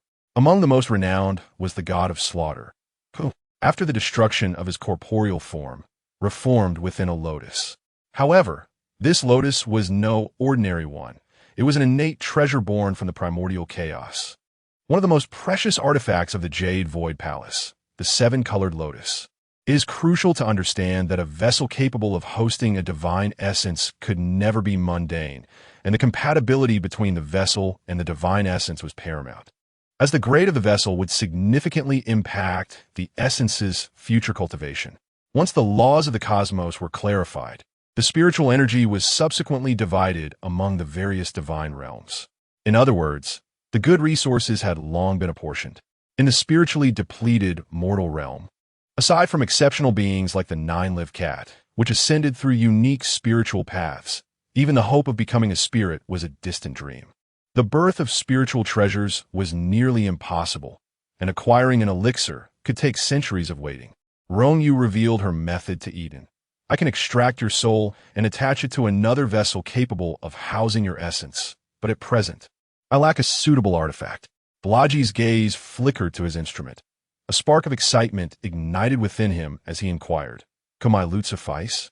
Is my life's artifact and should be deemed a rare treasure?" Rong Yue shook her head. "That will not do, dear Blaji. Your loot is bound by your own rules." This was also the reason Rong Yue refrained from allowing Eden to attach to the black paper figurine augmented by Nix's mother. The dark rules inscribed upon it would create a repelling force, potentially inflicting damage upon Eden's soul. An artifact of one's essence is inherently infused with the user's comprehension of their own rules, brimming with personal character and uniqueness, thus possessing an inherent exclusivity. The only possibility for amalgamation would be to refine Eden into the spirit of this instrument. In such a scenario, though Eden's soul would be preserved, she would forever relinquish her corporeal form, imprisoned within this artifact. Should the artifact be destroyed, Eden would cease to exist, contradicting her original desire. Moreover, since the heart imbued with Eden's sister's youthful authority has wholly merged with Blaji, I can only extract Eden's sister's soul. Consequently, even if Eden's sister successfully reconstituted her body, she would no longer possess her original authority. It would be best for Eden's sister to seek a powerful, life-attribute spiritual treasure, as this would resonate more harmoniously with her soul, facilitating future cultivation. Until a suitable artifact is discovered, Eden's sister can only temporarily manifest through spirit attachment. The paper figurine remains too fragile. Rong Yue recalled that within the little tail's belly were several spirit jades. She could craft a jade sculpture for Eden's sister to utilize for temporary resurrection. I possess a few jades that should be more effective for spirit attachment than the paper figurine and would not deteriorate as swiftly. That is more than sufficient. Eden exclaimed with excitement. The mere prospect of rebirth fills me with gratitude. Thank you for your willingness to assist us. At this moment, both Eden and Blaji suddenly froze, their faces flushed with embarrassment. After all this time, they had yet to inquire about her name. How impolite of them. Rong Yue beamed. No need for concern. I am Rong Yue. The system silently observed Rong Yue's unseen interface. Room 3, patient Blaji. Eden, treatment progress, 60. How fortunate for the future individual involved. Chapter 10. The cicada's molt as the time for possession arrived. The little paper figure disintegrated in midair. This time, Rong Yue refrained from summoning another paper figure. She addressed Brockie, saying, I possess jade, which I can carve into a figurine for Sister Eden to temporarily inhabit. The spiritual essence of the jade is abundant, allowing the possession to endure longer than that of a paper figure. However, the jade is with Cat. This jade was discovered during her playful escapades with a nine-lived cat in the mountains, where they stumbled upon a jade mine containing a vein of exquisite jadeite. The nine-lived cat devoured the mysterious jadeite vein that resided within the mine, digesting the enigma, and now the jadeite lay within its belly. Cat! Mau Mau, Brockie inquired. Is that your friend? Where is it? Perhaps in the courtyard? The system remains, but the system cat is absent. Given the matter concerning Eden, Brockie was eager to take action and immediately sought to head to the courtyard. Yet, as soon as his hand brushed against the doorknob, the memories of the past suddenly assailed him, rendering him motionless. He recalled that there was a pink starfish monster outside. Merlin has already reverted from his starfish form. The system informed Rong Yue. Where is he now? In the courtyard, sleeping. What odd habit. Why would he choose to sleep in the courtyard? Youth is a blessing. They can simply fall asleep anywhere. Though Rong Yue found it perplexing, she chose to respect it. Perhaps it was a peculiar preference of Brother Merlin. Much like Kat's insistence on sleeping on her pillow, rejecting all other places. The starfish monster was no longer outside. Really? Brocky exclaimed, tears of excitement streaming down his face. I have arrived, the system announced to Rong Yue. In truth, it was not merely a starfish. It was indeed a starfish. Rong Yue was at a loss on how to explain to Brocky that he was actually Brother Merlin from the adjacent room. Merlin? Yes, the legendary Archmage, the deity of magic and wisdom. Rong Yue replied, her tone filled with reverence. Brocky instinctively applauded. Is it really him? I had no idea he lived next door. What was this place, anyway? Listening to Brocky's murmurs, Rong Yue was taken aback. You're only realizing this now? Brother Brocky, you do not know where we are? I do not. I awoke here, and I cannot open that room's door. I have been bored for quite some time. Brocky responded, his frustration evident. Let's leave. No need. Cat has already arrived. Brocky opened the door, revealing a tall black cat, standing upright like a person, even taller than him. A cat monster. Brocky gasped, still reeling from his earlier encounter with the pink starfish monster, now on the brink of PTSD. The system cat pushed past him and entered the room, producing a piece of jadeite approximately 30 centimeters in length, the very jade that Rong Yue desired. Jade is among the most common materials for spirit possession. The higher the quality of the jade, the more effective the possession. Why is it so small? Rong Yue lamented, wishing to carve a life-size statue for Eden, which would have sufficed for a year. The quality of jade also influences the effect of spiritual attachment. While it is not necessarily true that larger is always better, a larger piece can sustain its effect for a longer duration. After a brief wait, without hearing any explanation from the system, Rong Yue realized this was something she was not meant to know. Blocky, not understanding these nuances, looked at Rong Yue with anticipation, waiting for her to begin her crafting. Brother Blocky, can you simulate Sister Eden's appearance? The more detailed, the better. Of course. Blocky gently strummed the strings, and the power of music conjured a vivid image of a goddess with azure hair, so lifelike that every eyelash was distinctly visible. Rong Yue instinctively turned to the system cat and said it could begin, but she halted mid-sentence, suddenly realizing that the little tail was absent. The system cat then deftly unleashed 10 sharp claws, executing movements that left only an afterimage, culminating in a remarkably lifelike replica of Eden in jade. Blocky clapped once more, and the system cat proudly lifted its chin. Rong Yue explained to Blocky, in addition to similar attributes, the resemblance of the item can also enhance the affinity with the soul post-attachment.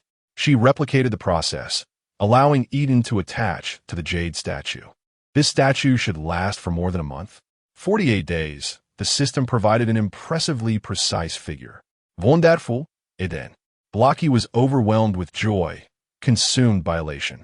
As the jade statue had taken on Eden's original form, once attached, Eden could manifest her likeness, albeit only at the size of the statue. Compared to a rudimentary paper figure, Eden now appeared almost alive, with the warmth of jade enveloping her. Blocky embraced Eden, tears of joy streaming down his face. Blocky. Eden too tightly held Blocky's face. They surely had much to share. Rong Yue, feeling the moment was private, discreetly exited the room and gently closed the door. As she prepared to leave, the system suddenly spoke. The room next door contains a deity of Xia. Initially pondering the situation of Blocky and Eden, Rong Yue found her feet gravitating towards the door of the fourth room. Like the previous three, the fourth door bore a unique symbol. A stick, long and slender, deep red in the center, with gilded ends, emanating a soft glow. Can you guess who it is? Rong Yue, filled with excitement, turned the doorknob. It's the great sage, equal to heaven. Xiaopinggu had recently shown her the animated version of Journey to the West. The sunlight in the corridor followed her as she peered through the widening crack of the door, and her first thought was how dark it was inside. While Nix's mother's room was also dark, it was filled with a shimmering sea of stars. This room, however, was enveloped in utter silence. As the door fully opened, Rong Yue discerned the interior, a stark, barren space where the four walls quietly reflected the sunlight streaming in, dust dancing in the rays. In the center sat a monkey draped in a golden red robe, hands clasped in prayer, eyes closed.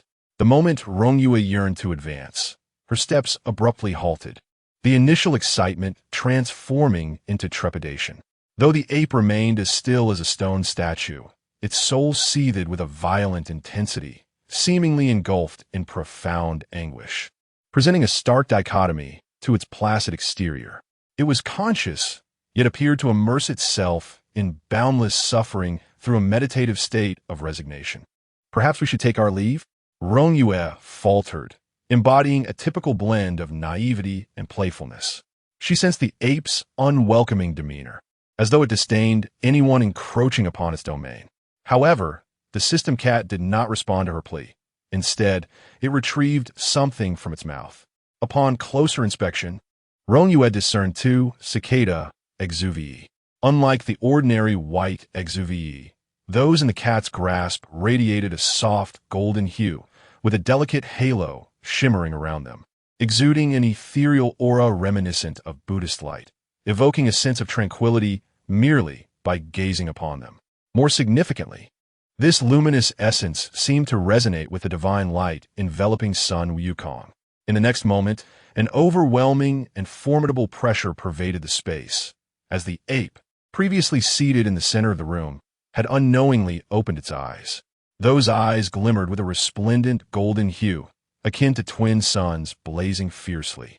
Instantly, the ape descended before Rong Yue, swiftly snatching the two cicada exuvii from her grasp. Rong Yue, overwhelmed, surrendered. "I yield." Chapter 11. Now that you've arrived, where did you acquire this? The ancient ape inquired, its voice hoarse and ragged, as if it had not spoken in ages. "Ah, those two cicada shells." Rong Yue recalled them vividly. Perhaps 2 or 3 years prior, a remarkably young monk had traversed to the vicinity where she and her grandmother resided. Before departing, he solemnly presented her with a brocade box containing the 2 cicada shells, instructing her to keep them safe, promising to return for them. The monk, Sun Wukong, silently repeated the word, a glimmer of light igniting within his weathered gaze.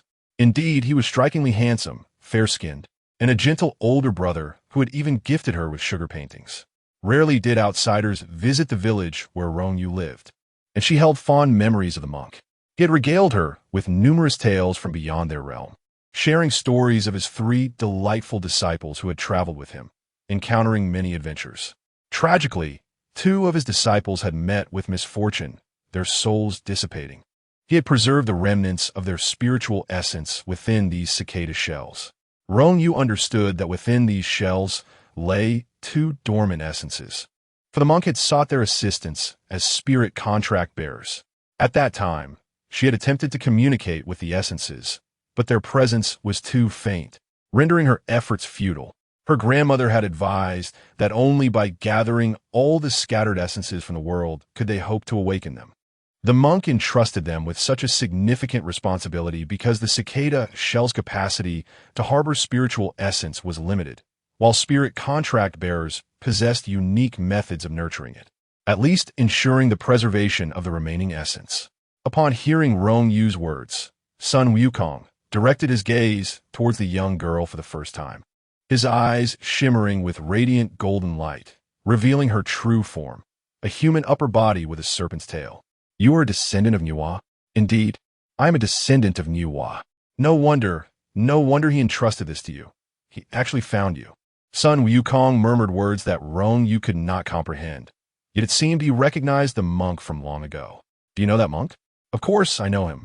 The monkey chuckled, yet Rong Yue perceived a hint of sorrow in its laughter, as if its very soul trembled. Good, good, good," Sun Wukong exclaimed 3 times, laughing heartily. "There's always a way out." Rong Yue shifted backward, feeling a desire to leave. This great sage was entirely different from her expectations. She wondered if it might go mad like Brother Merlin. Suddenly, Sun Wukong placed a claw upon her shoulder, then quickly furrowed its brow. "Why is your cultivation so weak? Have you not yet awakened?" Rong Yue was startled. "Awaken? Awaken what? The divine ruins?" She whispered, "I have awakened."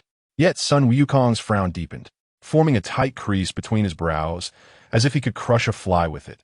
"No, this cannot be right." Upon the shoulder of Rong Yue, A claw exerted a gentle pressure, and a pure, ethereal energy coursed through her entire being. Sun Wukong, understanding the moment, inquired further. Did that monk inform you when he would come to retrieve these two cicada sheddings? Rong Yue shook her head. It seems he did not. He merely mentioned that he would come, but did not specify when. A flicker of disappointment crossed Sun Wukong's eyes. The time had yet to arrive. Can you sense what lies within these cicada sheddings? Sun Wukong decided to probe into the depths of the little child's understanding. 2 strands of spiritual essence? Rong Yue tentatively suggested. Child, I ask you, if you wish for these 2 strands of spiritual essence to awaken, to at least restore consciousness, how long would it take? Huh? You mean to restore them to their former awareness? Indeed. Well, that is hard to say, Rong Yue stammered. Humans possess 3 souls: the heavenly soul, the earthly soul, and the life soul. When a person dies, it is as if a lamp has been extinguished. The 3 souls depart first, followed by the 7 spirits dispersing. Among them, the heavenly soul is the lightest, representing a person's wisdom and brilliance, ascending to the clear skies, while the earthly soul, being the heaviest, embodies one's life deeds, sinking into the underworld for judgment in the 10 courts. Ultimately, the life soul enters the cycle of reincarnation. The so-called spiritual essence is, in fact, fragments of the heavenly soul that disperse between heaven and earth after a creature's demise, also known as fragments of spiritual light, thus labeled as spiritual essence. The initial step of Rong Yue's spirit attachment technique, the summoning of spirits, involves attracting these fragments of heavenly souls from cosmos. However, these spiritual essences lack any consciousness. They merely endow the attached entity with a glimmer of spiritual light. Perhaps, after being nurtured over many years, they could evolve into something akin to a soul of an artifact. Yet, to rely solely on this fragment of spiritual essence to piece together a soul, one must locate all the scattered fragments of the heavenly soul across the universe. These are my 2nd and 3rd junior brothers. If my intuition serves me right, the monk you seek should be my master. As he recounted his painful past, Sun Wukong's voice grew parched. It was at the dawn of the mist, when the fog invaded the Great Xia. The deities of Great Xia fought valiantly, ultimately sacrificing their blood to forge a protective divine monument, halting the encroachment of the mist. This is why only Great Xia was spared from being consumed by it. My 2nd and 3rd junior brothers perished on the battlefield of the mist. They did not even have the chance for a proper reincarnation. At this juncture, Sun Wukong's voice turned agonized. I am their elder brother, yet I could not protect them, nor could I safeguard myself. Rong Yue listened intently, astonished by the gravity of the revelation. Her gaze returned to the 2 cicada sheddings. Could it be that they contained Zhu Beiji and Sha Wujing? If you can assist them in reviving their heavenly souls, I may yet have a means to help them be reborn. The reconstruction of the physical body requires all 3 souls. While the earthly and life souls can be retrieved from the cycle of reincarnation, the heavenly soul is the most challenging. The goddess En Hua has long departed this universe with that group of sages, and the authority over souls has fragmented. The descendants of En Hua have always remained secluded, and many among the celestial beings speculate whether this lineage has long been extinguished.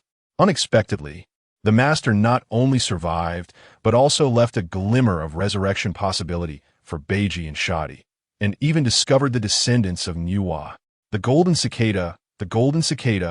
Suddenly, Rong Yue triggered a segment of ancestral memory, revealing the ancient fierce beast, the 6-winged golden cicada.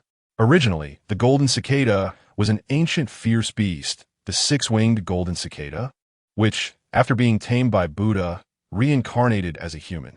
After 10 lifetimes of virtuous deeds, it shed its ferocity and ultimately transformed into a Buddha. The spiritual power of Nuwa's descendants has been passed down through generations. Why is your ability so feeble? Sun Wukong's blunt inquiry caused Rong Yue's cheeks to flush. Tell it, because you are not meant to awaken in this century. The descendants of Nuwa enjoy lengthy lifespans, and before giving birth, they can live for several hundred years without issue. Typically, They awaken their inheritance at around 100 years old. By then, they possess sufficient cultivation to bear the weight of the Fountain of Souls. However, Rong Yue is far too young, only 9 years old, with a fragile foundation. Had it not been for the asylum that brought her in, she would have perished upon awakening, re-entering their cycle of reincarnation. Sun Wukong asked only this one question, devoid of malice or ulterior motives. He raised his hand and plucked 3 strands of hair from the back of his head, offering them to Rong Yue. Take this to protect yourself. As long as there is hope, even if it is but a faint glimmer. Do not wander. I shall restore my strength swiftly. Once I regain my power, I will shield you. As he spoke, Sun Wukong gently pushed Rong Yue out. With a thud, the door closed before her. Rong Yue, Sun Wukong returned to the center of the room, sitting cross-legged. Over the years, he had been engulfed in sorrow, wallowing in despair, and the damage to his soul had scarcely mended. Yet, Rong Yue was simply too weak. He feared for her safety in his absence, for if she were to perish, so too would the hope of his brother's resurrection. Hence, he needed to seize every moment to restore his soul and hasten his exit from the asylum to watch over Rong Yue. What he did not disclose was that just moments ago, he sensed a faint aura of an old acquaintance emanating from Rong Yue. How could that be? This was exceedingly strange. Sun Wukong closed his eyes, concentrating on recovering his powers. Standing outside the closed door of the 4th ward, Rong Yue scratched her head, astonished that opening a door would lead to a new task. At that moment, the system, which had remained silent, spoke again. Now that you are here. A curse that the people of Huaxia find difficult to resist throughout their lives. Thus, Rong Yue stood before the 5th door. The symbol etched on the 5th ward was a cracked golden crown, hinting at a new mythos within. Sumerian. Having never heard of it before, Rong Yue grasped the handle and gently pushed the door open. A man clad in a gray robe sat immobile on a folding chair, resembling a statue, somewhat reminiscent of the Sun Wukong she had just encountered, yet not entirely so. For as the door opened, his eyes fluttered open. They were a deep shade of purple. Silence, an awkward atmosphere enveloped them. The man squinted, perplexed. What was this little girl doing? He was astonished that she seemed entirely unaffected by his presence. What astonished Gilgamesh even more was that this little girl bore a resemblance to him. What of being a demigod? Gilgamesh slightly lifted his chin, having seen this king. Why do you not bow? Kneel. Thud. Why did you suddenly close the door? This uncle of the king appeared rather fierce. All right then. In the hospital room, Gilgamesh's countenance darkened as he twisted the doorknob, only to discover he could not open the door. How could that little girl manage to do so just moments ago? In the next room, Rong Yue approached the final door with caution, perhaps influenced by the previous encounter with Gilgamesh. The design on the 6th door depicted a book. A book is the Bible. Upon opening the 6th door, a pure white light burst forth, contrasting with the dimness of the previous room, soaring into the gloomy sky. Bathed in that holy light, it felt as if all darkness was dispelled. How blinding! Rong Yue shielded her eyes. At last, as the holy light faded, the entire room seemed to hover in the clouds. An elderly figure clad in white stepped forth from the sacred light, his deep blue eyes gazing at Rong Yue with love and compassion. Upon closer inspection, it was apparent that his attire was not mere white fabric, but flowing clouds. Yolanda, the god of the Western Holy Church. He appeared as an exceedingly benevolent grandfather. Rong Yue tentatively greeted, "Hello, grandfather. You have done well, child." Yolanda, surrounded by mist, had somehow approached Rong Yue, his deep blue gaze fixed upon her, warm and gentle. Unbeknownst to her, the door behind her had suddenly closed with a start. The sound startled her. "You have done well, child." The seemingly kind old man extended his hand, as if to stroke her head, but instinctively, she felt the urge to retreat. Yet the system suddenly interjected, "Do not move, do not resist." Rong Yue stood frozen in place as that seemingly gentle hand rested upon her head. The once kind and deep blue eyes transformed into a vivid crimson. "You have done well, child." The same words now carried an ominous and eerie undertone. In the next moment, a surge of immense energy flooded in, causing Rong Yue to lose all consciousness. Thus, She did not witness Yolanda's expression twist in anguish as he attempted to invade her body, his form contorting, struggling between reality and illusion, unable to detach. The supreme artifact? No, no. How could there be one within your body? Ah, a blood jade manifested from Rong Yue's chest, completely engulfing Yolanda's distorted figure. The fissures on the blood jade began to mend at a visible pace, ultimately settling into faint traces. And within the room, only Rong Yue and the system cat remained. Rong Yue awoke amidst the soft fur of the system cat, surrounded by 9 red fruits scattered about. She seemed to have suddenly awakened, her eyes fluttering open. How strange. Was she not in the 6th ward? Where was this place? Had she fainted? What had transpired in the 6th ward? Rong Yue attempted to recollect, but found her memories shrouded in a haze. The 6th room was empty. How could she have suddenly lost consciousness? Looking at the Nuwa blood jade, Rong Yue obediently summoned it forth, and was pleasantly surprised to discover that the cracks on its surface were nearly mended. Splendid. It wouldn't be long before she could depart. Yet, Rong Yue soon sensed something amiss. The 9 saplings that had once encircled the Nuwa blood jade had inexplicably reverted to seeds. She bent down to pick up a fruit from the ground. Upon a brief attunement, she felt a surge of vibrant life, energy emanating from it. Was this the fruit? The fruit of the Jimu tree? Wasn't this just the material she sought to find for Eden's vessel? The Nuwa blood jade was originally an artifact designed to seal the Jinmu. The cracks had appeared to protect her, granting the Jinmu space to grow. Now that the Nuwa blood jade was on the verge of restoration, the Jinmu was sealed back to its primordial state, causing these fruits to naturally fall away. Wonderful. I must share this joyous news with Brother Bragi and Sister Eden.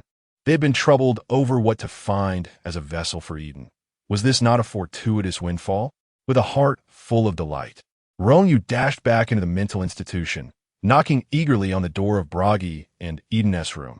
Chapter 12. Imaginary friends. The gentle knock of Rong Yue drew Merlin, who had just emerged from a state of pink starfish, and Nyx, cradling an old vase, out of their chamber. A pleasure to make your acquaintance, Lord Nyx. Merlin greeted with utmost politeness, bearing no trace of the previous whimsical pink starfish demeanor. Greetings, Nyx replied, his gaze shifting to the 3rd door that Rong Yue had knocked upon. After hearing the tales of Bragi and Eden, Nyx appeared somewhat disoriented, particularly when Eden spoke of the sacrificial devotees. Her emotions visibly unraveled, flooding her mind with a myriad of tormenting memories. My child, mother. Rong Yue swiftly assisted Nyx back to her sick room. Nyx's attention shifted to Rong Yue, and she tenderly caressed her little face, exclaiming, Hekmara, you have returned. She then hoisted the vase in her arms, adding, Look, this is your brother Hypnos. He is quite the lazy one, always asleep. Rong Yue touched the vase to divert Nyx's focus. Indeed, your brother is adorable. How about we have boiled fish for dinner today? The cat caught a big fish in the courtyard pond. Nyx's attention was instantly captivated, and she affectionately patted Rong Yue's head. Very well, we shall have boiled fish today. Does mother enjoy spicy flavors? It sounds quite refreshing. Yes, indeed. After conversing with Nyx for a while and observing her regain stability, Rong Yue felt a sense of relief. Have made new friends? Nyx inquired lovingly. Her emotional scars were intertwined with her memories, resulting in a fluctuating memory. However, she would return to normalcy once calmed. Rong Yue nodded enthusiastically and recounted, Today, I met Brother Merlin, Brother Bragi, Sister Eden, and the Great Sage. Uncle Wang does not count. She felt no desire to open that door again for quite some time. How delightful. Nyx smiled gently, noticing Rong Yue's eagerness to venture outside. Go play, but remember to return early. Rong Yue had matters to attend to regarding Bragi and Eden, so she summoned the little paper figures, instructing them to keep Nyx company, and waved goodbye. I will call mother for dinner shortly. You now call mother with such ease, the little figures chimed. It is because Nyx possesses a mother's essence. Rong Yue replied, closing the door to Nyx's room as she departed to find Bragi and Eden. Although Bragi was anxious about Eden's situation, he refrained from interrupting the interaction between Rong Yue and Nyx. Merlin, however, was intrigued by the dual-soul state of Bragi and Eden. Had they not disclosed it voluntarily, even Merlin might not have immediately recognized the anomaly. It is likely due to the complete fusion of Bragi's and my authority. Eden, no larger than a palm, perched upon Bragi's shoulder. As her voluntary sacrifice had inadvertently merged with her own soul, the harmonious blending of their vastly different essence rules was remarkably seamless. Presently, Bragi might very well be the first deity in history to possess dual divine status and divinity. I have arrived. Rong Yue knocked on the door and presented the long-prepared fruit of the Jimu tree. Behold, I have discovered the perfect material to recreate Sister Eden's body. Bragi's eyes sparkled with excitement as he inquired, "Is it truly so?" Such pure vitality. Merlin levitated the Jianmu fruit from Rong Yue's hand with magic. An investigative spell swept over it. I had never encountered such a thing before. Where did you find it? Once again, the origins eluded Merlin's deductions, and he silently felt another arrow pierce his knee. I do not know, Rong Yue replied honestly. The memory book concerning the 9 seeds within the blood jade of Enhua was sealed, revealing only the preface, which contained a single sentence. You must not disclose the existence of these 9 seeds to anyone. Rong Yue unceremoniously shoved the cat out to take the blame. It was found in Little Tail's belly. Perhaps it does not even know when it consumed it. The guilt was palpably evident.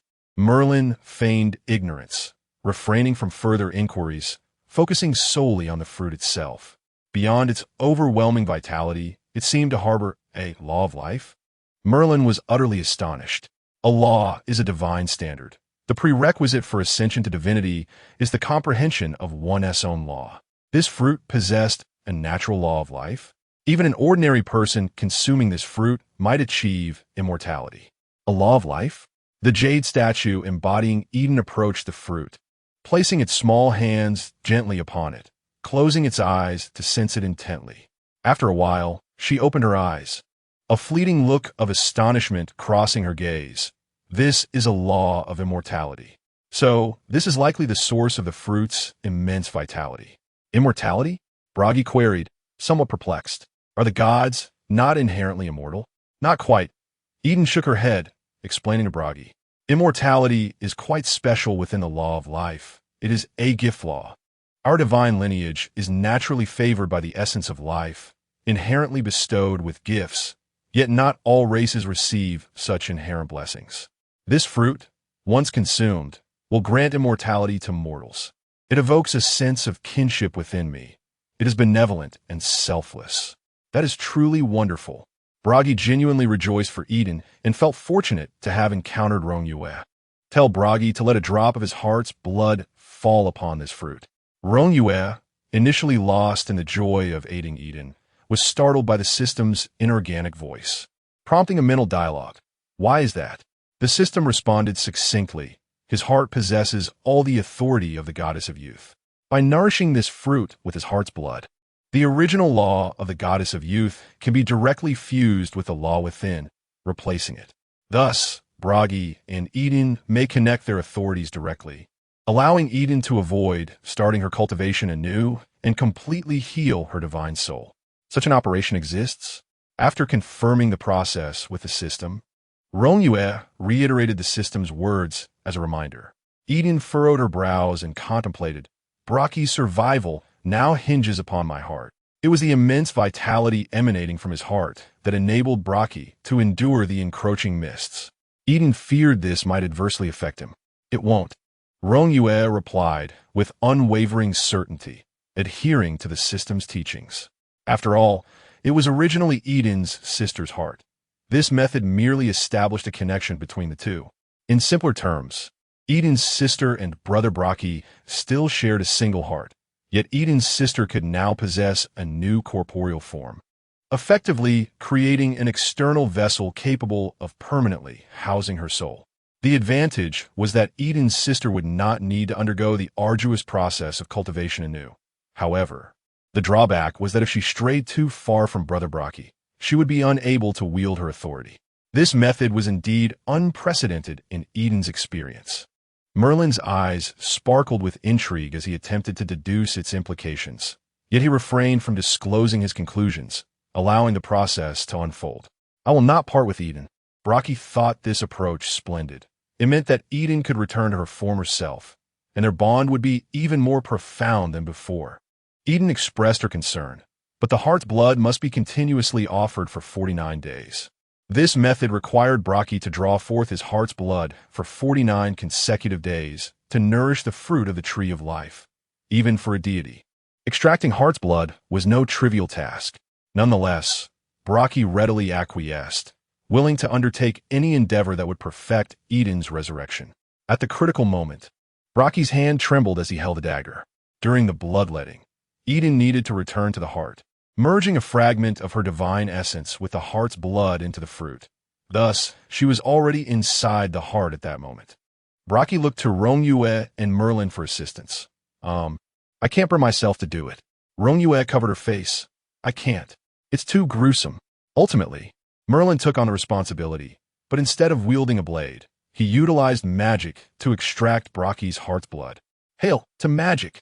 After Brockie had drawn the heart's blood, he succumbed to slumber, while Eden cradled the fruit of the tree of life, resting alongside him. Upon learning that Rong Yue possessed another fruit, Merlin requested one in exchange for teaching her magic, eager to study it further. The system cat went to prepare a meal after Rong Yue had eaten. She returned to the hospital room with Nix, who read her fairy tales. After a long day of exertion, Rong Yue quickly succumbed to drowsiness, her eyelids heavy beneath Nix's soothing, gentle voice. After stifling several yawns, she suddenly remembered something she had forgotten and poked the system. No wonder you mentioned 48 days. Did you foresee this outcome? Rong Yue's voice was soft, and the system's response was equally gentle, its cold, inorganic tone surprisingly tender. I am omniscient. Rong Yue fell into a deep slumber, so profound that when the door of the divine asylum echoed with a knock once more, she remained oblivious. Aside from her, no one else could hear that knocking sound. Poor Lin Xiao, waiting outside the divine asylum, lingered for a long while, never again hearing the melodious voice of that enchanting lady.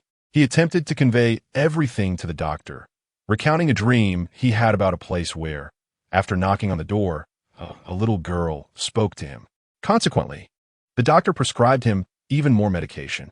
Xiaolinche secretly overheard the nurses discussing among themselves, suggesting that he must be exceedingly lonely, thus fabricating an imaginary friend. Was that sister merely a figment of his imagination?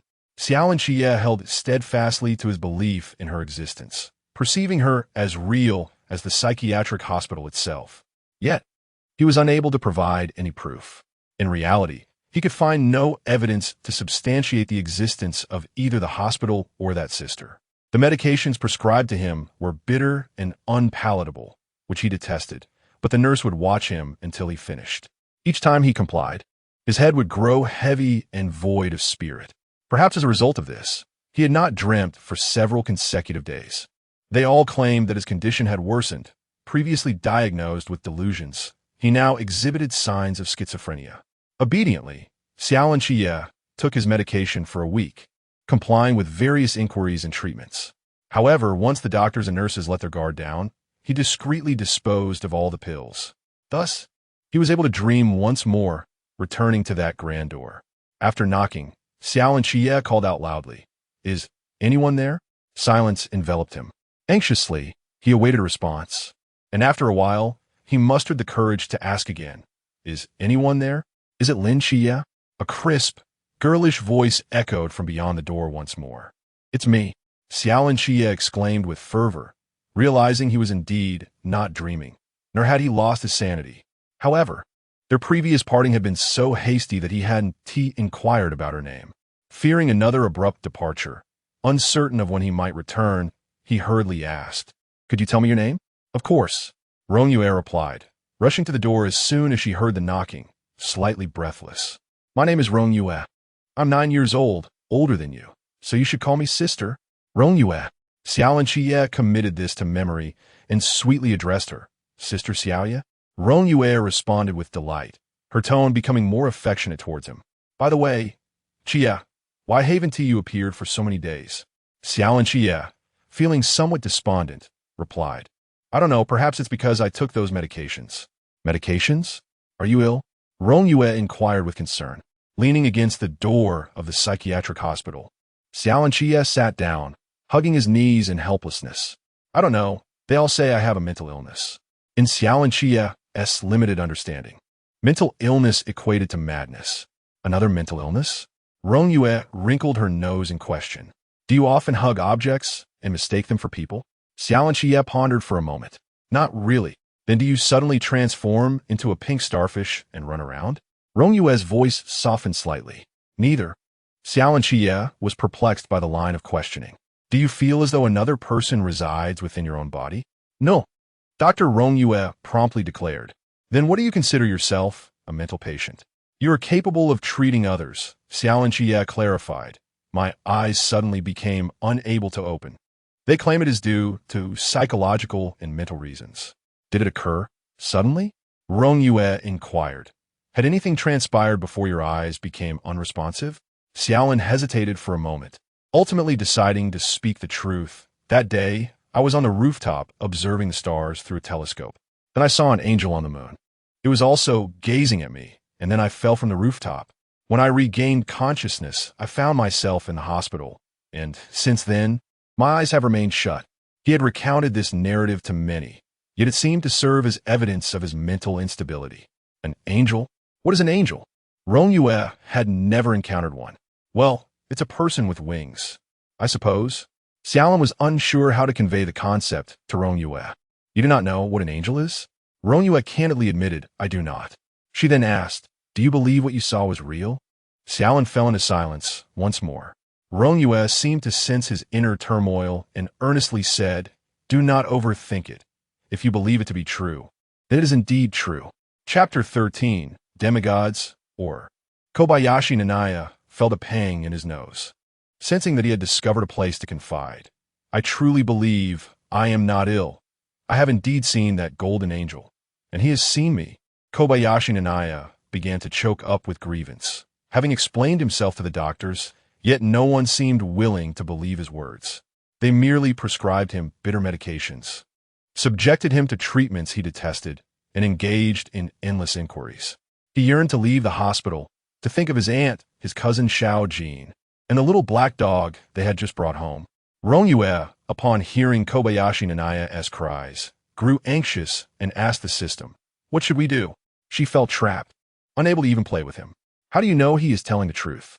What if he really does suffer from a delusion that requires treatment? The system's inquiry left Rong Yue momentarily speechless. She had not considered it deeply. Was he truly unwell? Listening to Kobayashi Nanaya's sorrowful sobs left her at a loss. He was so heartbroken. The system cat averted its gaze from his clear eyes, looking towards the closed hospital gate. No, his situation is somewhat akin to yours. That angel has bestowed upon him an overwhelming power that he cannot currently bear, hence his inability to open his eyes. You must tell him not to disclose the existence of this hospital to anyone, to take his medication regularly, and to refrain from returning here for a month. Rong Yue's hand, resting on the hospital gate, instinctively clenched. Why? This place should, for him, be a forgotten dream. Your response has anchored his memories, causing him to return here repeatedly, which is not beneficial for him. He is still merely an ordinary person. This hospital is connected to his consciousness, and his presence here demands a reserve of mental strength. He is unwittingly depleting his mental energy, and if this continues, it will inflict irreversible damage upon his psyche, leaving you with a multitude of mentally ill friends. Rong Yue was taken aback. Well then, say goodbye to your little friend. I believe in you, Nanaya. She endeavored to keep her tone light. Just tell them that you fell from the roof and injured your head. That angel was merely a dream, and you momentarily lost track of reality. Would that suffice? The innocent Kobayashi Nanaya hesitated, recalling how his aunt had always taught him and his cousin to be honest. That lying was wrong, but falling from the roof was indeed the truth. It could hardly be considered a lie. What kind of lie was that? By such reasoning, she had told many lies herself. Every time she returned late from playing in the mountains, she claimed it was because a cat had led her astray. Moreover, she still had more to say. Rong Yue leaned against the door, sitting down, her back to Kobayashi Nanaya's, separated only by a door. My grandmother once told me that people tend to believe only what they wish to believe. One need not struggle to convince others, for the belief of others is sometimes not as significant. Kobayashi Nanaya listened, somewhat bewildered. Consider this. Why do you desire others to believe that what you say is true? Kobayashi Nanaya pondered carefully over Rong Yue's words. I have not lied. I truly saw it. I wish to prove that I am not insane, that I am not mentally ill. I want to go home. They claim you're mentally ill. Thus, it should be their responsibility to prove it, not yours. Rong Yue could not grasp Nanaya's thoughts. Should one ponder the reason behind an unexpected slap? Whenever the cats encounter an assailant, they merely bite off its head without questioning the motive behind the attack. If one were to affirm your insanity solely based on your words, then wouldn't your silence render any proof impossible? Therefore, you are not mentally ill. Rather than indulging in self-doubt, it is more prudent to compel others to reflect. Since they perceive a problem in you, let them seek the cause. Thus, as long as Nanaya can return home unscathed, he is indeed well. Kobayashi Nanaya felt a tremor within, straightening his curled form, holding his knees. Indeed, he had nothing to prove. He simply wished to go home. Thank you, Sister Xiaoya. By the way, Nanaya, I will probably be leaving here for a month, so you need not come here during that time. Rong Yue feigned cheerfulness. A month? Sister Xiaoya, where are you going? Nanaya inquired with reluctance. She could not go anywhere. Rong Yue murmured internally, I'm going to study. Brother Malin said he would teach her magic, and that was not a lie. Very well. Nanaya's tone carried an undertone of disappointment, yet one could discern his effort to restrain it. Until we meet again. We shall meet again, Rong Yue affirmed. The system indicated that she could leave within 3 years, and at that time, they could reunite in the real world. Until the sound of Nanaya's footsteps faded into the distance, silence enveloped the room. Rong Yue glanced at the system cat. Will he forget this place in a month? Yes. The memories of dreams are exceedingly fragile. He will no longer mention it frequently, and within a month, he will forget. Moreover, he will soon return home, where more distractions will occupy his attention. Are you feeling sad? The system was aware. Rong Yue awaited the sound of knocking at the door each day. She was Kobayashi Nanaya's anchor of memory, and Nanaya served as her emotional support. Rong Yue lowered her head and kicked a small stone. It's all right. All right. Yes. My grandmother once said, joy and sorrow are inescapable. Even if I cannot fully comprehend that wisdom yet, I have diligently noted some of the things I have heard. In this moment, I begin to understand that experiences signify my growth. Indeed, the system replied, you are growing well. In that instant, Rong Yue, however, you have reached the age for schooling, and it is time to learn some things properly. The system stated. The next moment, Rong Yue, not he, Rong Yue had always known that this psychiatric hospital was alive, possessing its own consciousness.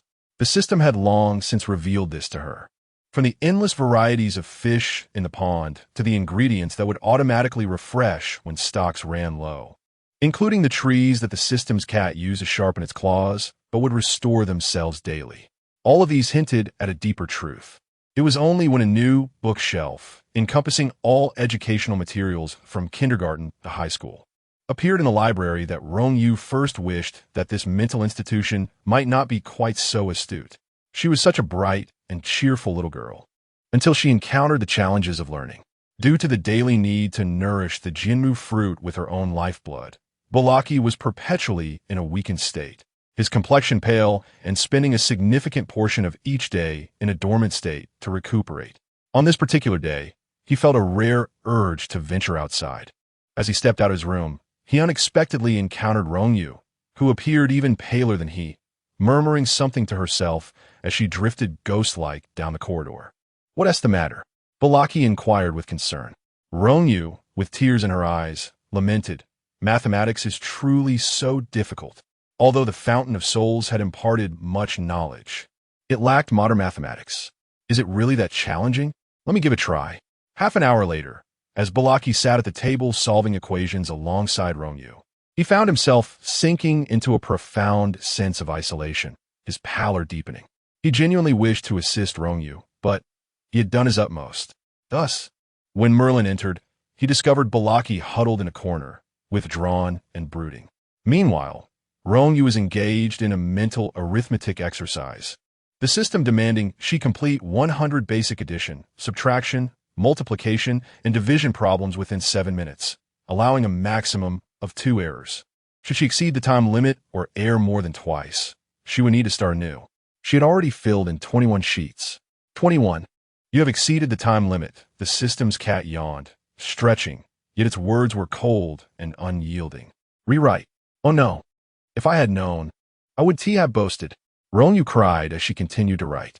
Merlin picked up a sheet of calculation paper from the floor, noticing it was filled with basic arithmetic problems, which led him to deduce what Rong Yue was doing. He then asked Balaki, "My lord Balaki, what are you occupied with?" He had initially intended to assist Balaki in acquiring his lifeblood, but found him missing from his room. Balaki, with tears streaming down his cheeks, replied, "Lord Merlin, the system of simultaneous equations is exceedingly difficult." "What is that?" Merlin inquired, glancing at the paper belonging to Balaki. With a snap of his fingers, a quill began to write the answers automatically. Rong Yue's eyes sparkled with excitement. Magic is so cool. Balaki stared in astonishment. "Lord Merlin, you can solve these?" Such basic numerical calculations were trivial compared to the complex computations involved in alchemical derivations. For Merlin, who was adept in various magical disciplines, alchemy, and prophecy, solving such elementary equations was hardly a challenge. Oh, how disheartening, Balaki thought, feeling a deeper ache in his heart. Is there a type of magic that can directly provide arithmetic answers? Rong Yue gazed up at Merlin with her sparkling eyes filled with anticipation. Merlin eloquently remarked that magic derives from its wielder. The system translated for Rong Yue: if a person fails, do not blame the magic. Rong Yue, overwhelmed, flung herself upon the system cat, scratching and clawing. For the first time, the system felt the sensation of its scalp being tugged, its paws pushing against Rong Yue. Bragi took out his harp, and melodious notes cascaded from the strings, resonating with clarity, as though one stood upon a hillside adorned with blooming flowers, where a gentle breeze invigorated the spirit. Each pluck of the strings swayed the heart. "Do not fret, my dear Rong Yue. Allow me to play a piece to soothe your mind." Merlin sighed. Truly, he is the deity of music and poetry. The system, feeling its scalp tighten, interjected, "Do not let him speak." However, the system's warning came too late, for Bragi had already begun with unwavering confidence. "Oh, a babbling brook." His tones suddenly soared, both coarse and sharp. "Your entire journey is but a reflection of my thoughts. Journey, retreat, where the source lies." Bragi recited ancient verses with a rhythmic cadence, his words striking Merlin and Rong Yue like a heavy hammer, leaving them momentarily dazed. "I adore you, with all my power and beauty. I recall the grand multitude of rivers flowing toward the sea." Bragi inhaled deeply, and Merlin abruptly raised his hand, instantly silencing the world. Bragi continued to recite, yet his lips moved soundlessly, his gaze bewildered as he looked to Merlin. It was Merlin who had employed a silent spell. Once the enchantment was lifted, Bragi, perplexed, asked, "My lord Merlin, why did you suddenly cast a silent spell? Was it not pleasing? Look, even Rong Yue is joyfully weeping." "She is likely not joyful." Merlin rubbed his ears. "Bragi, next time, simply play the harp." He was reluctant to refer to Bragi as my lord any longer. It was truly dreadful, Rong Yue lamented, though she was indeed no longer troubled. Yet if she were to hear Bragi's poetry, her heart ached. Bragi, wearing an expression of indignation, exclaimed, "You are utterly ignorant of the beauty of poetry." It was time for a blood draw. Merlin levitated Bragi with magic. Observing Bragi's vigorous recitation, Merlin resolved to slightly increase the dosage for the blood draw, ensuring he would lack the strength to recite poetry for some time. Rong Yue slid down from the system cat, appearing visibly shaken. "How terrifying, Brother Bragi. No wonder music and poetry can become divine. It seems they truly can be lethal." After 3 days of practice, Rong Yue finally accomplished the system's requirement, completing 100 basic arithmetic problems within 7 minutes, exceeding expectations with not a single error. After a day's rest, she arrived at Merlin's chamber, where they had agreed to commence their magical studies. Merlin's room had returned to the state she first encountered, resembling a library nestled within a treehouse. Merlin awaited her by the long table. Before the teaching had even commenced, Merlin encountered a perplexing issue. "You lack spiritual power?" Spiritual power? Rong Yue blinked in confusion, pondering the meaning of such a term. Merlin gestured for Rong Yue to wait a moment as he gently placed his hand upon her head to sense her essence more closely. To his astonishment, he discovered that she truly possessed no spiritual power. Having witnessed Rong Yue manipulate the little paper figurine, Merlin had always assumed she harbored some form of spiritual energy. "Use your little paper figurine once more for me," he instructed. Rong Yue obediently summoned the tiny figure. This time, Merlin observed more keenly. Rong Yue was wielding the power of rules, channeling the spiritual energy of the universe to serve her purpose through a delicate ebb and flow. Undoubtedly, Rong Yue was a mere mortal, yet she wielded powers akin to that of a deity, rendering the manifestation of spiritual energy wholly irrelevant to her. A demigod. You. Rong Yue tilted her head adorably. A demigod, so weak it was almost laughable. Bound by established rules, confined within a predetermined vessel, Merlin's mind began to entertain another hypothesis. As he gazed at Rong Yue's innocent expression, patiently awaiting his words, a sense of foreboding settled within him. Thus she is. The answer lingered tantalizingly close. Chapter 14. The unsent letter. Merlin found himself momentarily lost in thought, rendered speechless. Memories of his first encounter with a young girl flooded his mind, stirring reflections on her enigmatic future and the concealed past that surrounded her. He also recalled the fruit of the Yggdrasil, an object evidently alien to this realm, a vessel crafted by the gods, harboring or sealing away certain entities. Brother Merlin?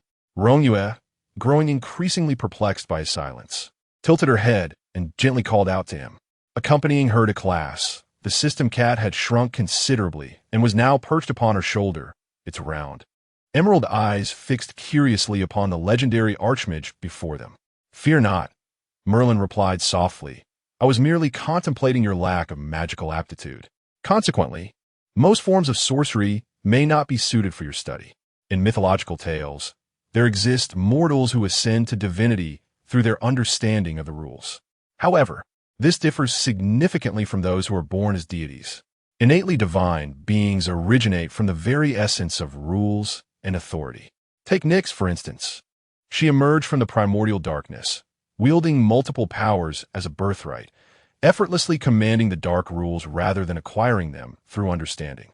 Similarly, Merlin himself is a manifestation born from the powers of magic and wisdom, rendering all magic at his fingertips.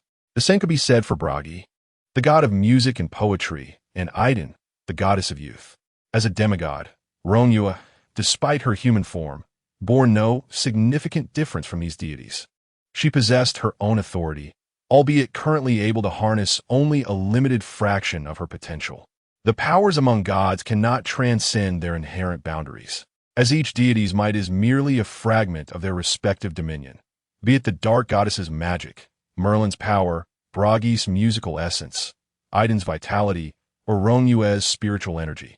Initially disheartened by Merlin's thorough explanation, Rong Yue's eyes reflected disappointment, leading her to believe that magic was beyond her reach. Yet, Merlin's lips curled into a smile as he spread his hands wide. But magic is omnipotent. Rong Yue raised her arms in exuberance. Praise to the god of magic. "What kind of magic is suitable for me, Brother Merlin?" she inquired, her eyes sparkling with excitement. Without hesitation, Merlin lifted a hand and summoned a dozen shimmering blue crystals that encircled Rong Yue. "Channel your energy. The magical crystals will illuminate your path." Eagerly, Rong Yue ignited her spiritual power, watching as the crystals around her began to glow one by one. Most flickered briefly before extinguishing, indicating that those types of magic were poorly aligned with her essence, rendering them unsuitable for her learning. Ultimately, 3 crystals remained aglow. 2 radiated with brilliant light, while the third emitted a faint yet resolute glow. Merlin summoned the 3 crystals back with a flick of his fingers, his expression shifting to one of surprise. The brightest crystal represented runic magic. He had anticipated 2 of them, yet the nature of the third puzzled him. "What kind of magic is it?" Rong Yue eagerly pressed, her small fists clenched in excitement. "I managed to activate 2. Runic magic and soul magic," Merlin stated, revealing only those 2, as the luminous crystals hovered before Rong Yue, shimmering brightly. Runic magic is ignited through the intricate etching of runes, which evoke specific effects such as enhanced strength, defense, or curses. Mastery of this arcane art demands extensive study of runic mysticism and the manipulation of energy. For ordinary individuals, the learning process is considerably constrained, as they can only utilize their own mental fortitude for rune carving. However, Rong Yue, possessing the ability to directly draw upon the energies of heaven and earth, is exceptionally suited to this form of magic. Free from concerns of insufficient spiritual energy, her focus need only be on the diligent exploration of runic mysticism. Merlin harbors no doubts regarding Rong Yue's innate talent. He suspects that the authority she wields may be closely related to seals and bindings. Initially, he overlooked the fact that Rong Yue lacked spiritual power, but upon realizing it, a moment of retrospection allowed him to deduce certain conclusions. The door to their chamber bore a sealing array tailored for each deity within, preventing anyone from exiting the infirmary unaided prior to Rong Yue's arrival. Yet, the absence of spiritual power enabled her to unlock it. This capability alone suggests that the level of authority she possesses is undoubtedly significant. Moreover, the realm of soul magic falls within Merlin's expectations, as Rong Yue's own practice of spirit-related techniques aligns with it. And what of that other piece? Rong Yue gazed intently, noticing that Merlin still held a shard, which, albeit dim, emitted light. "This one is unsuitable for you," Merlin stated as he presented the magical crystal. "This pertains to fire magic." "Fire-related magic?" Rong Yue questioned, perplexed. "But it glows. Why is it not suitable for me?" "It is possible that something within you influences its resonance. The elemental force of fire is indeed aligned with you," Merlin remarked, revealing a fiery red gemstone in his palm, which he also offered to Rong Yue. However, elemental magic requires the invocation of external fire elements through one's own strength. Without the spiritual power or innate affinity for fire, you cannot elicit its resonance. Rong Yue grasped the ruby and exerted her will, yet it failed to illuminate. Merlin, employing alchemy, transformed the ruby into an exquisite butterfly hairpin, delicately levitating it onto Rong Yue's head while retracting the magical crystal. Even in a dormant state of potential, a flicker of fire elemental aptitude would cause this gem to shine. Regrettably, this category of magic is not aligned with your abilities. After a brief moment of sadness, Rong Yue reconciled with the reality of being able to study only 2 schools of magic. "At least it's better than none," she exclaimed. "Praise be to the god of magic." Merlin calculated that it was time to draw blood from Blocky. Today was primarily intended for testing Rong Yue's magical potential and devising a suitable teaching method. After all, she was his first pupil. Accompanying Merlin to Blocky's chamber, Rong Yue observed as Merlin, unfazed, prepared to extract 3 drops of Blocky's vital blood. "Isn't it sufficient to take just 1 drop?" Rong Yue inquired, bewildered. Blocky, though uncertain of the required amount, was not devoid of sensation. He felt distinctly weaker after this extraction compared to the last. Trembling, he asked Lord Merlin, "Why do I feel as though this time you are taking more blood than before?" Merlin, with an impassive demeanor, replied, "More is better. Excessive strain left you devoid of the strength to sing." Blocky misinterpreted this as an indication that more was better for Eden, and thus he felt an unexpected joy. "Then let there be more." Rong Yue hesitated, her thoughts unspoken. Blocky would be fine, at worst. He would merely be a tad weaker and unable to sing. In truth, the system need not elaborate, for shortly after they exited Blocky's room, Merlin would provide an explanation to Rong Yue. "I have deduced it. It will only render Blocky weak for a time. However, clarification is necessary, as it is now tethered to the remnants of a 9-lived cat, sharing its sensations, causing the young girl to squeeze the cat whenever she felt anxious." Merlin glanced at the 3 remaining rooms adjacent to Blocky's, noting Rong Yue's apparent lack of curiosity, which indicated she must have already explored them. Why had none of the deities from the other 3 rooms emerged? He could not pry through the infirmary door, and it would be impolite to intrude without invitation. Next to Blocky's room was that of Sun Wukong. Rong Yue proudly introduced Merlin to the sole deity of their great Xia, perhaps recounting the tale of the great sage equal to heaven and the journey to the west. Merlin listened with rapt attention, captivated by the stark contrast between the mythologies of Great Xia and the west. The stone monkey, after enduring countless trials, ultimately attained Buddhahood. How romantic it sounded. He was particularly moved when he learned that the deities of Great Xia had built the national monument with their own bodies to protect their people and land. The great sage had sealed his room, declaring he needed to heal. Rong Yue gently placed her hand on the fourth room's door, sensing the celestial barrier of Sun Wukong, which sought to ward off external disturbances. What about the fifth room? Merlin turned his gaze to the similarly closed fifth room, noticing that its seal appeared unbroken. Upon mentioning the fifth room, Rong Yue's expression fell, and she nervously remarked, "There's a rather fearsome uncle inside." An uncle who calls himself this king? A large question mark formed in Merlin's mind. Rong Yue attempted to mimic Gilgamesh's expression, lifting her chin. "Having met this king, why do you not bow? Kneel." Merlin. What intriguing uncle. It seemed prudent for him to remain hidden, given his apparent unfriendliness towards the young girl. And what the sixth room? Were the occupants there unfriendly as well? Rong Yue promptly opened the sixth room, revealing it to Merlin. It was empty. In the center of the vacant room, she noticed a book lying on the floor and hurried to retrieve it. "Look, a book!" Merlin followed her into the sixth room. "What book is it?" I don't recognize what it says." The book's cover was a vivid red adorned with gold embossing.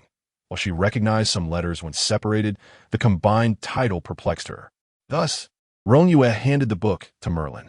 Upon seeing the cover, Merlin's pupils dilated. "The Bible? Is it a sacred text?" Rong Yue, seeing that Merlin did not take it, opened it herself.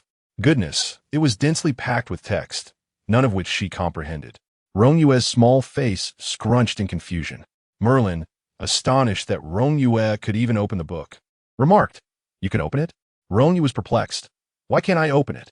It's just a book. All one has to do is flip it open." Merlin took the book and demonstrated to Rong Yue that no matter how much strength he exerted, it remained closed.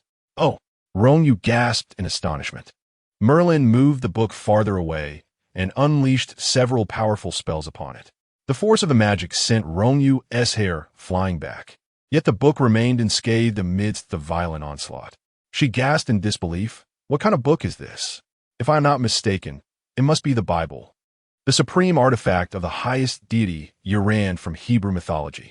Merlin summoned the Bible back with magic, causing it to hover in midair. If it was here, then the occupant of this sixth chamber was likely that supreme god. Merlin's gaze swept across the empty room, complex emotions swirling within him. However, he could not ascertain the reason for the deity's absence. "What is written in this book?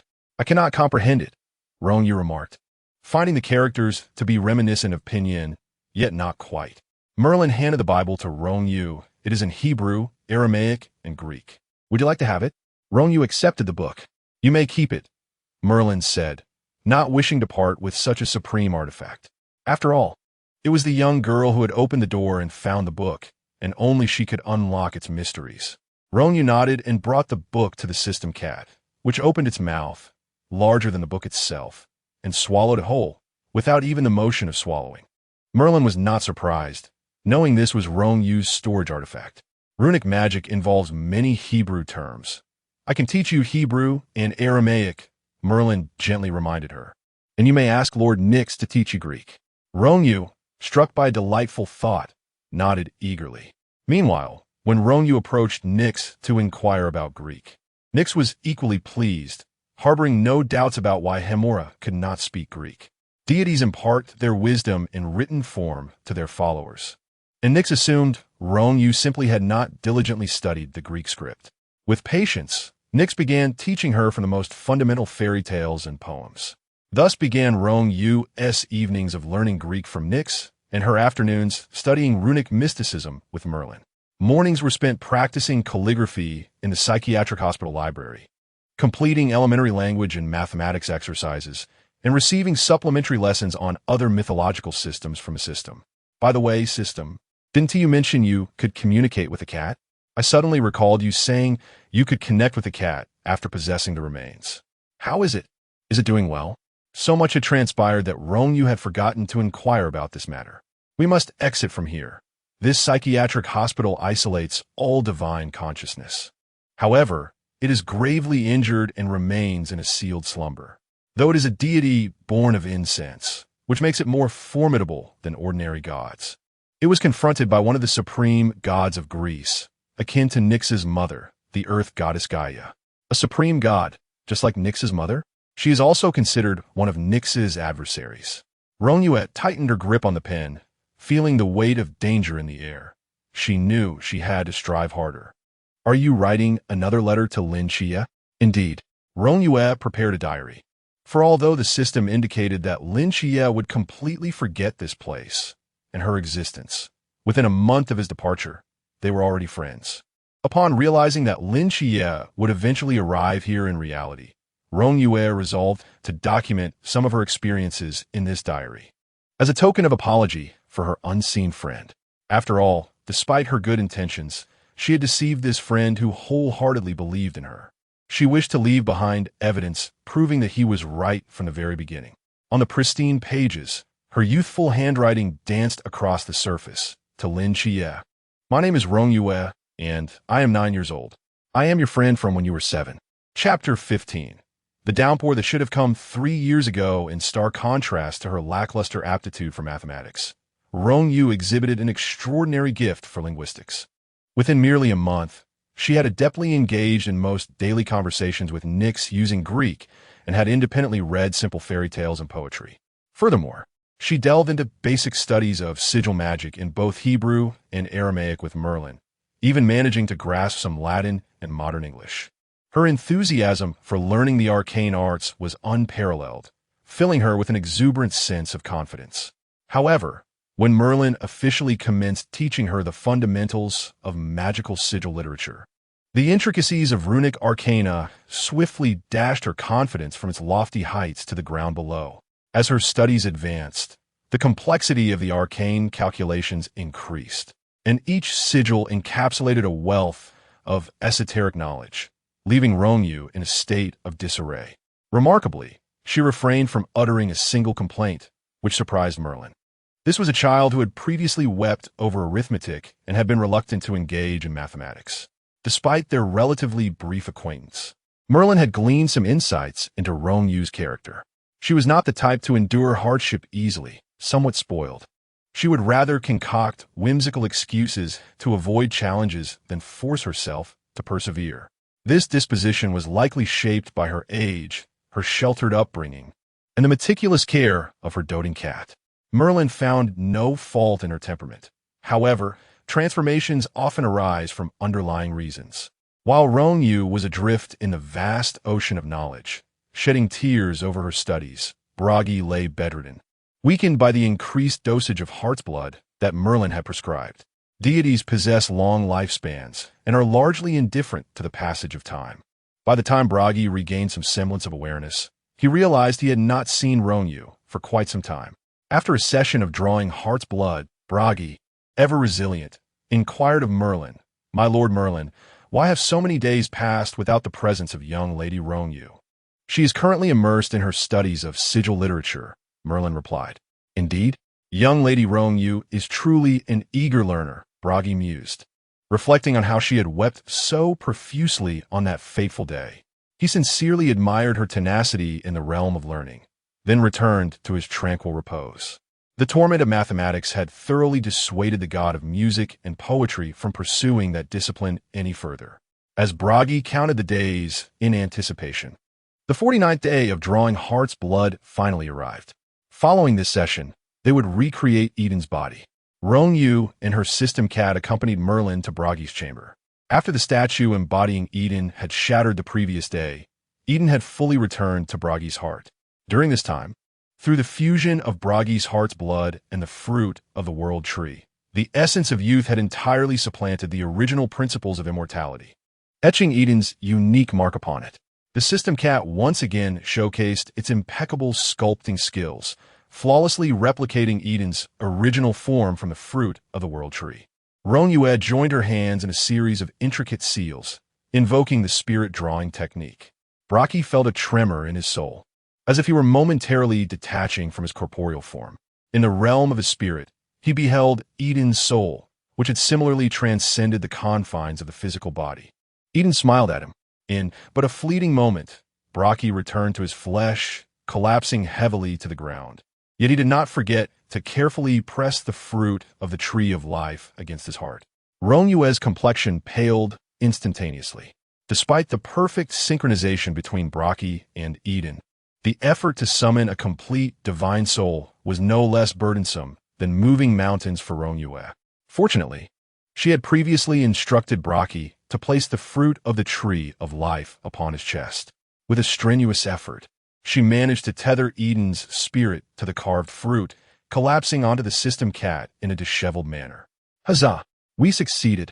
she exclaimed joyfully. The gazes of everyone in the room converged upon the fruit, now sculpted into a human form, which hovered mid-air. A rhythmic thumping, akin to a heartbeat, resonated throughout the chamber. A layer of ethereal luminescence enveloped the carved figure, its flickering frequency aligning with Brockie's heartbeat. The light intensified, revealing the graceful silhouette of a woman. With skin as white as snow, long azure hair, an elegant white gown, and a golden crown fashioned from apple branches.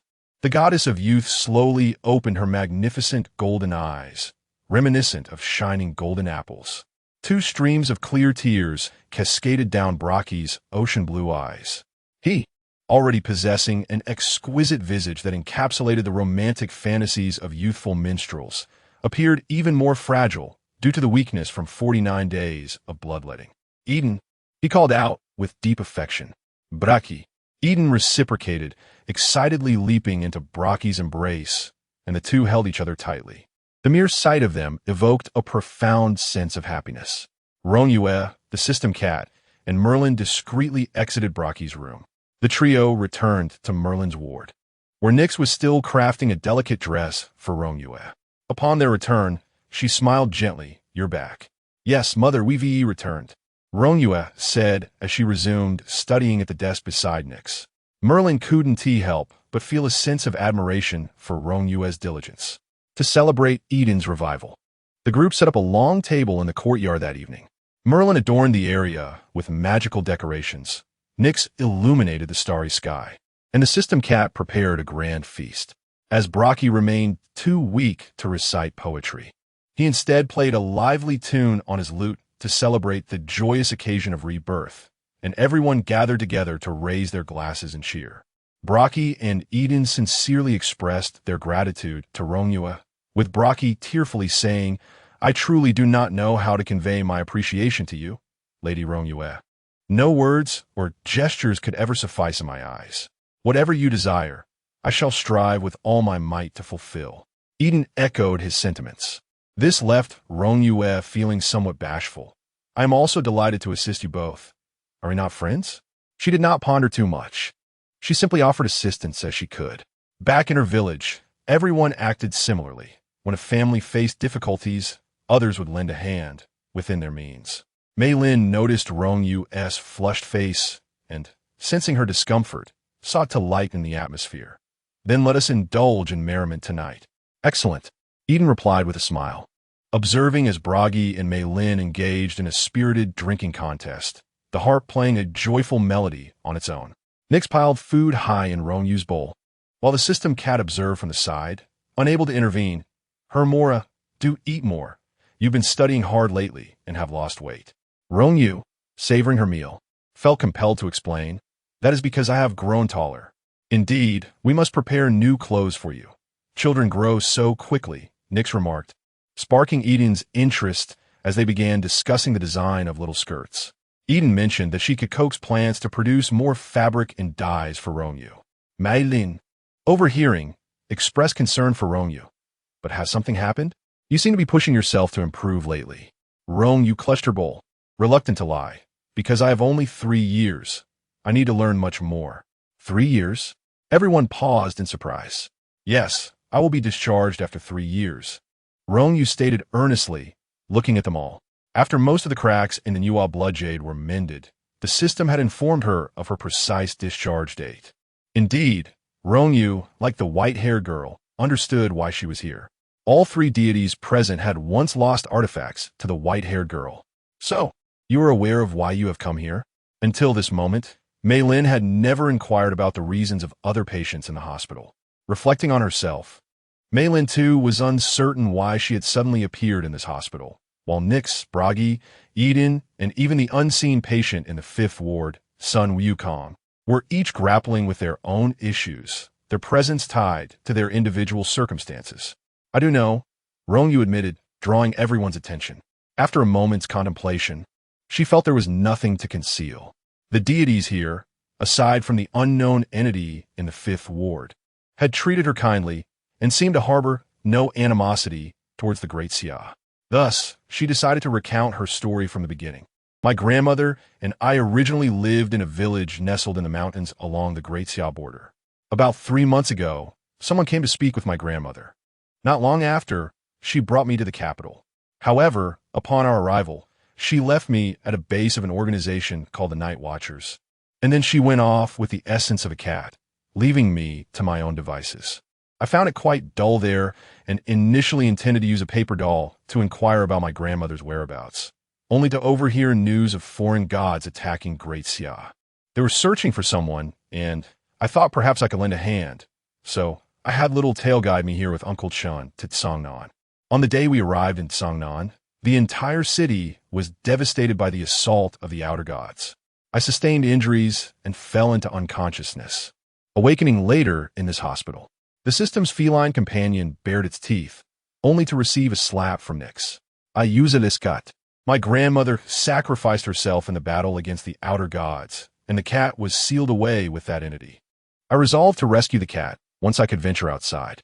However, I was acutely aware of the chasm between myself and the divine, prompting me to seek further knowledge. Suddenly, Merlin felt a wave of foreboding wash over him. The outer gods? Which one do you know? Rong Yue replied, I do. The mother of the earth, Gaia. This was troubling. Once again, the system fell into a silent despair, unable to prevent the impending calamity. Merlin was momentarily stunned, questioning if he had misheard. Gaia? The mother of the earth, one of the supreme deities of Greece? You are confronting Gaia? Blakey slipped from his chair to the floor, gritting his teeth before rising again. Fight? If the esteemed Rong Yue commands it, then we shall fight. I believe we should deliberate on this matter further. Perhaps we could wait until all the gods can depart from here. For the first time, Merlin felt a sense of dread. Why did he not leave this place? He had calculated that the desire for all present to escape would only come to fruition after 11 years. Reflecting on it, the situation was undeniably perilous. Rong Yue's small fist tightened. She was acutely aware of her own frailty, yet her longing to save the cat was profound. Crystal tears fell from the little girl onto the dining table, dampening the tablecloth. Gaia? Nix's divine power surged, casting a terrifying darkness over the sky. Has she harmed you once more? Hemera? I shall. Kill her. Do not rush, Lady Nix. Merlin interjected. Rong Yue felt a twinge of frustration. For some time, she had been employing methods gleaned from her heritage, combined with the soul magic learned from Merlin, to nurture Nix's spirit.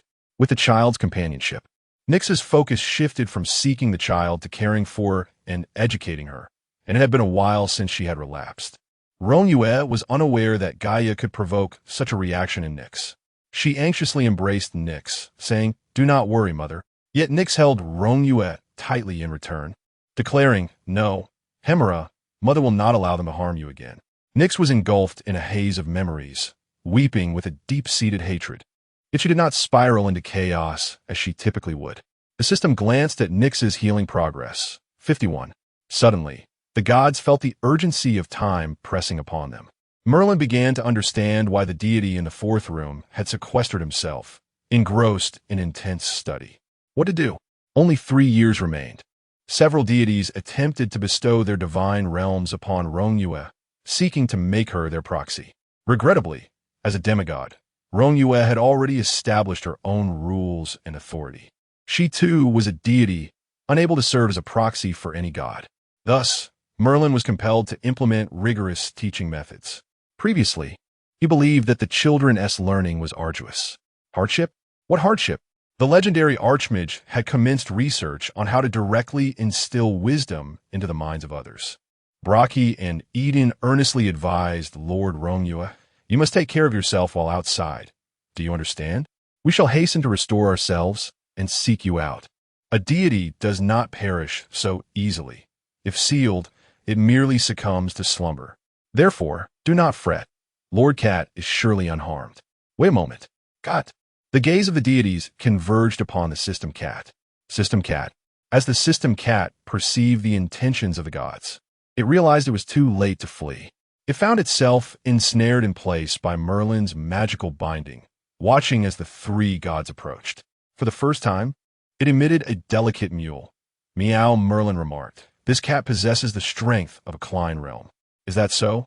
Rong Yue timidly inquired. The system responded despondently. Never mind. It's best not to concern yourself with it. It seemed the cat was destined to endure some hardships, even though it shared a bond with the remnants. This hospital possessed its own consciousness. It was not a mere matter of the inhabitants choosing to stay or leave at their whim. Thus, regardless of their desires, when the last fissure in the Nuwa blood jade healed, marking the moment when Rong Yue's affliction was declared cured, the divine psychiatric institution unceremoniously expelled Rong Yue without granting any time for preparation. With a resounding crash, the torrential downpour from 3 years prior still drenched the 12-year-old Rong Yue. Chapter 16. The Divine Agent Cat. Today, the Central Meteorological Administration has issued a red alert for heavy rain, predicting a significant downpour over the next 3 days in the coastal regions of East China, the Jianghuai, and Jiangnan areas.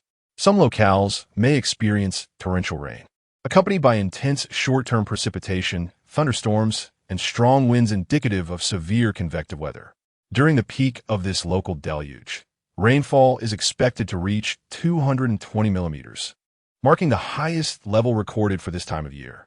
In the tranquil afternoon of Cangnan Old Street, amidst the cacophony of water rushing from the torrential downpour and the crackling static of an old radio struggling with poor reception due to the weather, an elderly man tended to his grocery store, reclining in a chair and leisurely fanning himself. The kettle atop the coal stove began to whistle, and as the old man lifted his eyelids in a languid manner to refill the teapot, he was startled by the reflection of a young girl in the glass. Oh, heavens! He clutched his heart, noticing a girl standing in the rain outside, clutching a cat and watching him warily. The little girl had rosy lips and pearly teeth. Exceptionally beautiful, yet she looked unfamiliar, unlike the children of the nearby households. However, what folly was it for her to stand in the rain without an umbrella? Whose child are you? Come in and take shelter from the rain. A voice emanated from the white figure beside him. Rong Yue watched as the ethereal white figure rose from the chair and approached her, instinctively taking a step back. Is it a spirit bound to the earth? How could such a complete soul exist? The occupants of the bookstore also noticed the unusual scene outside and stepped out. Child, are you lost? Take an umbrella. The white figure called gently as Rong Yue scanned her surroundings. The spectral entity drew nearer, appearing to be composed entirely of smoke. Yet the heavy rain seemed to part around them, as if they were tangible beings. You are not mistaken. They have all passed on. The cat in Rong Yue's arms gazed up with its round, emerald eyes, and the mechanical voice of the system echoed in her mind, now imbued with a touch of warmth akin to that of the living. In the blink of an eye, I saw her standing here alone. Where are your guardians? Perhaps we should call the authorities. You might be lost. At that moment, a young man finally emerged from the bookstore, smiling as he assisted the elderly Mr. Li back inside. Mr. Li, you should return. We will take care of things here. Little sister, why don't you come sit with us at our office? We will assist you with any issues you may have. The initial white figure subtly positioned itself between Rong Yue and the young man helping Mr. Li. This little girl appeared out of thin air. When Rong Yue materialized, Lu Hai happened to be reading by the bookstore's large window, witnessing her sudden arrival in its entirety. She had appeared so abruptly on the street. Mysterious. As a night watchman, Lu Hai promptly called for Feng Wei. Their simultaneous appearance was intended to separate Rong Yue from Mr. Li, ensuring the elder's safety. Rong Yue remembers this street. Before her admission to the psychiatric hospital, she would buy candied hawthorns at this small shop. Opposite was the base of the Cangnan Night Watch Team 136, with the sign of the Peace Affairs office prominently before her. It is regrettable that all that transpired years ago was indeed true. This city has been utterly devastated, and its inhabitants have perished. Yet, the city remains here. Although the name of the Cangnan library has changed, everything before her appears remarkably unchanged from 3 years ago. The reason for your survival lies in the blood jade of Niwa and the divine psychiatric hospital, while the existence of this city and its people is attributed to a miracle. So why can I see that, big brother? Rong Yue, undeterred, reflects on her unique gift. As a contract spirit practitioner, she possesses the innate ability to perceive the state of one's soul. Under normal circumstances, a person's soul aligns with their physical form. Once the body dissipates, the soul loses its anchor and is drawn away by the laws of nature. The people of Cangnan have long since passed. Only a miracle has preserved the shape of their souls, resulting in an inversion of the natural order, where souls envelop their physical forms. Thus, Rong Yue can only perceive ethereal white silhouettes. Because he arrived in Cangnan after the Great Calamity. Gai, a familiar voice resonates. A tall, white silhouette strides towards her from the end of the street, finally stopping close to Rong Yue. Her lips tremble as she strains her eyes to discern the true visage of the figure. Chun, uncle. A flash of lightning rends the gloomy sky, and the rumble of thunder disrupts the silence. Chunmai, having served Rong Yue hot tea and snacks, settles onto the couch nearby. Where have you been all these years? Rong Yue shakes her head. The little tale saved me. Her emotions are tumultuous, both bitter and tangy, and in her distracted state. Her casual words fail to reveal any hint to Chunmai. The existence of the divine psychiatric hospital is too extraordinary. This was the narrative Rong Yue had prearranged with the system during her time in the institution. Chunmai harbors no doubts. The nine-lived cat is the only mythical creature in the Great Xia known to have attained divinity, and given the characteristics of the nine-lived cat legend, it is not inconceivable that it possessed unique means to protect Rong Yue amidst such calamity. Having faced the truth of his own demise, Chunmai has found a measure of acceptance after 3 years of reflection. Due to the peculiar nature of his forbidden ruins, Black Wuchang, he has not forgotten the reality of his death, unlike the resurrected inhabitants of Cangnan. What weighs heavily on Chunmai's heart is another matter.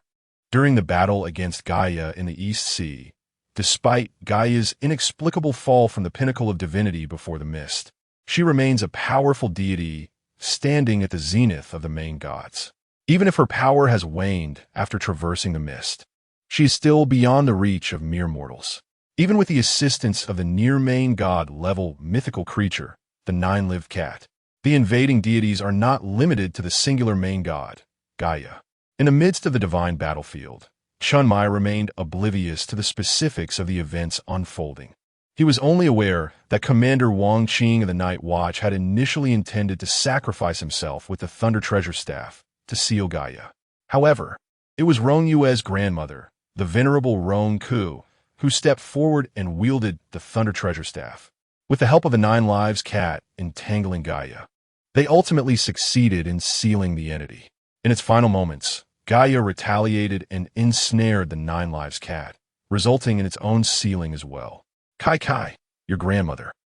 Chunmai spoke with a heavy heart. Rong Lao has made the ultimate sacrifice.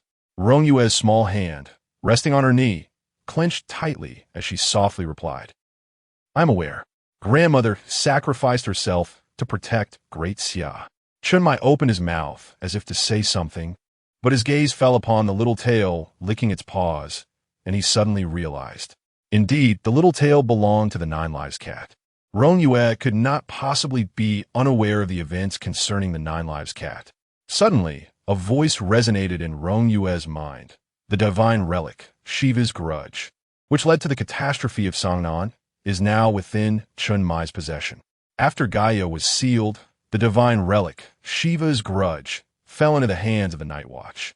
Chunmai's forbidden domain, Black Wuchang, was contracted with the Black Wuchang of the Yin and Yang, a half-step divine domain that can open the gates to the underworld and suppress Shiva's grudge, which is why it was entrusted to him for containment. He must hand over Shiva's grudge to you. Rong Yue instinctively glanced at Chunmai. Shiva's grudge? Is it with Uncle Chun? An incomplete underworld cannot completely suppress Shiva's grudge. Chunmai's domain will inevitably be corroded by it, and once his realm fully declines, Shiva's grudge will will resurface in the world. At that time, the outer gods will surely invade Great Xia for this supreme artifact. The blood jade of Nuwa, forged by the sages with the essence of prohibitions, possesses the power to seal all. Only the blood jade of Nuwa can completely confine Shiva's grudge. What is it? Rong Yue's unwavering gaze compelled Chen Mai to take notice, and he instinctively turned back to confirm that Rong Yue was indeed looking at him. After a moment of contemplation, she said, "Uncle Chen, could you give me Shiva's grudge?" The system remained silent. Rong Yue's straightforwardness always managed to astonish it. However, it was not lonely, for Chen Mai accompanied it. As soon as Rong Yue's words fell, Chen Mai's expression changed dramatically, his entire being tensed. How could you possibly know? He dared not even utter that forbidden term. I know you have sealed it within your underworld, but the underworld cannot contain it. Once your realm fully declines, you will be unable to guard it. Who told you all this? Chen Mai's gaze darted back and forth between Rong Yue and the little tail, leaving no stone unturned in his scrutiny. The system cat swiftly revealed its tail, and before Chen Mai could react, a binding magical array suddenly appeared beneath his feet, restraining his hands with the strength of the system cat's tail.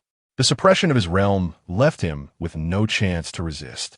Rong Yue's hand pressed against Chen Mai's chest, and in an instant, the ethereal image of the blood jade enveloped them both. In an instant, Chen Mai felt a profound disconnection from his forbidden realm. His mental faculties sealed, rendering him a mere mortal. A scroll of parchment detached itself from his chest.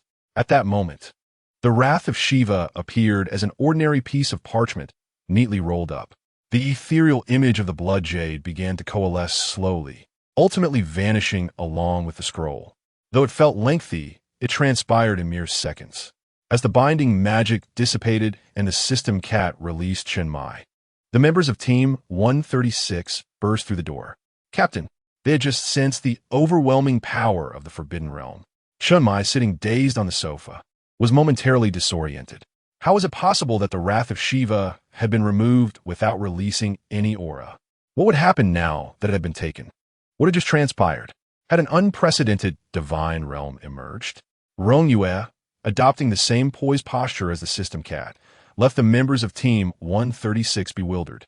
There were too many points of confusion for Chen Mai, causing his mind to temporarily stall.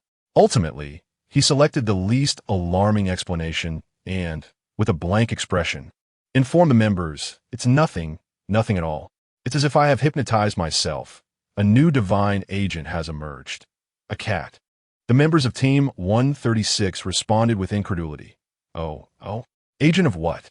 Indeed, Rong Yue proudly lifted the system cat overhead in a classic Lion King pose, declaring, "The great god of magic and wisdom, the legendary archmage Merlin's earthly representative, is Little Tail."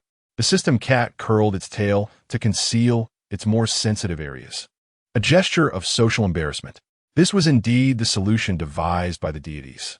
The nine-lived cat, having wished for divinity, would grow an illusory 10th tail, shedding its mortal tail upon attaining godhood. Little Tail represented the mortal tail that the nine-lived cat had relinquished. The 9 mortal tails were refined into one, creating a nascent form capable of self-sustaining energy circulation within its dwelling. When the divine consciousness of the nine-lived cat was present, Little Tail, as a manifestation, could share the nine-lived cat's authority and wield a portion of its power. However, after the divine consciousness was severed, Little Tail became a mere shell of power, unsuitable for hosting a divine realm due to its lack of sentient control. The system compensated for this deficiency. After experimentation, Merlin and his companions discovered that the system cat could indeed host a divine realm, leading them to contract the system cat as their agent. The terms of the contract stipulated the protection of Rong Yue's safety. Nyx reshaped the system cat's fur with dark power. Eden enhanced its corporeal form with life force. Bragi bestowed upon it the inspiration of universal resonance, and Merlin imparted the wisdom to wield magic. Indeed, the knowledge that could not find a home in Rong Yue's mind ultimately found its way into the system cat through the divine realm's proxy. Even Sun Wukong, upon learning of Rong Yue's impending departure, emerged from seclusion to grant the system cat a divine realm and a parting gift for Rong Yue. After having the wrath of Shiva, which he was meant to suppress, stolen from him, and discovering that the divine agent was merely a cat, Chunmai felt utterly desensitized. He was utterly unaware of how he had persuaded the members of Team 136 to venture out, only to return to the sofa and take a seat again. Although he appeared composed, in reality, he had been mentally absent for quite some time. Finally, Chunmai let out a heavy sigh. What on earth was happening? What had just transpired? Kai, you may not comprehend what that was. It is an exceedingly perilous entity. Uncle Chun, rest assured, I possess the means to seal it, and only I can conclusively bind it. Chunmai shook his head. You will accompany me to Beijing. This was no longer a matter he could handle alone. It was best left to Wang Qing, who had initially entrusted him with the Shiva's grievance. Fortunately, Rong Yue was highly cooperative regarding the journey to Beijing, which brought Chunmai a sense of comfort. To avoid drawing attention, he opted for the most ordinary green train. It was rather remarkable. 3 years prior, they had taken the same green train from Beijing to Cangnan.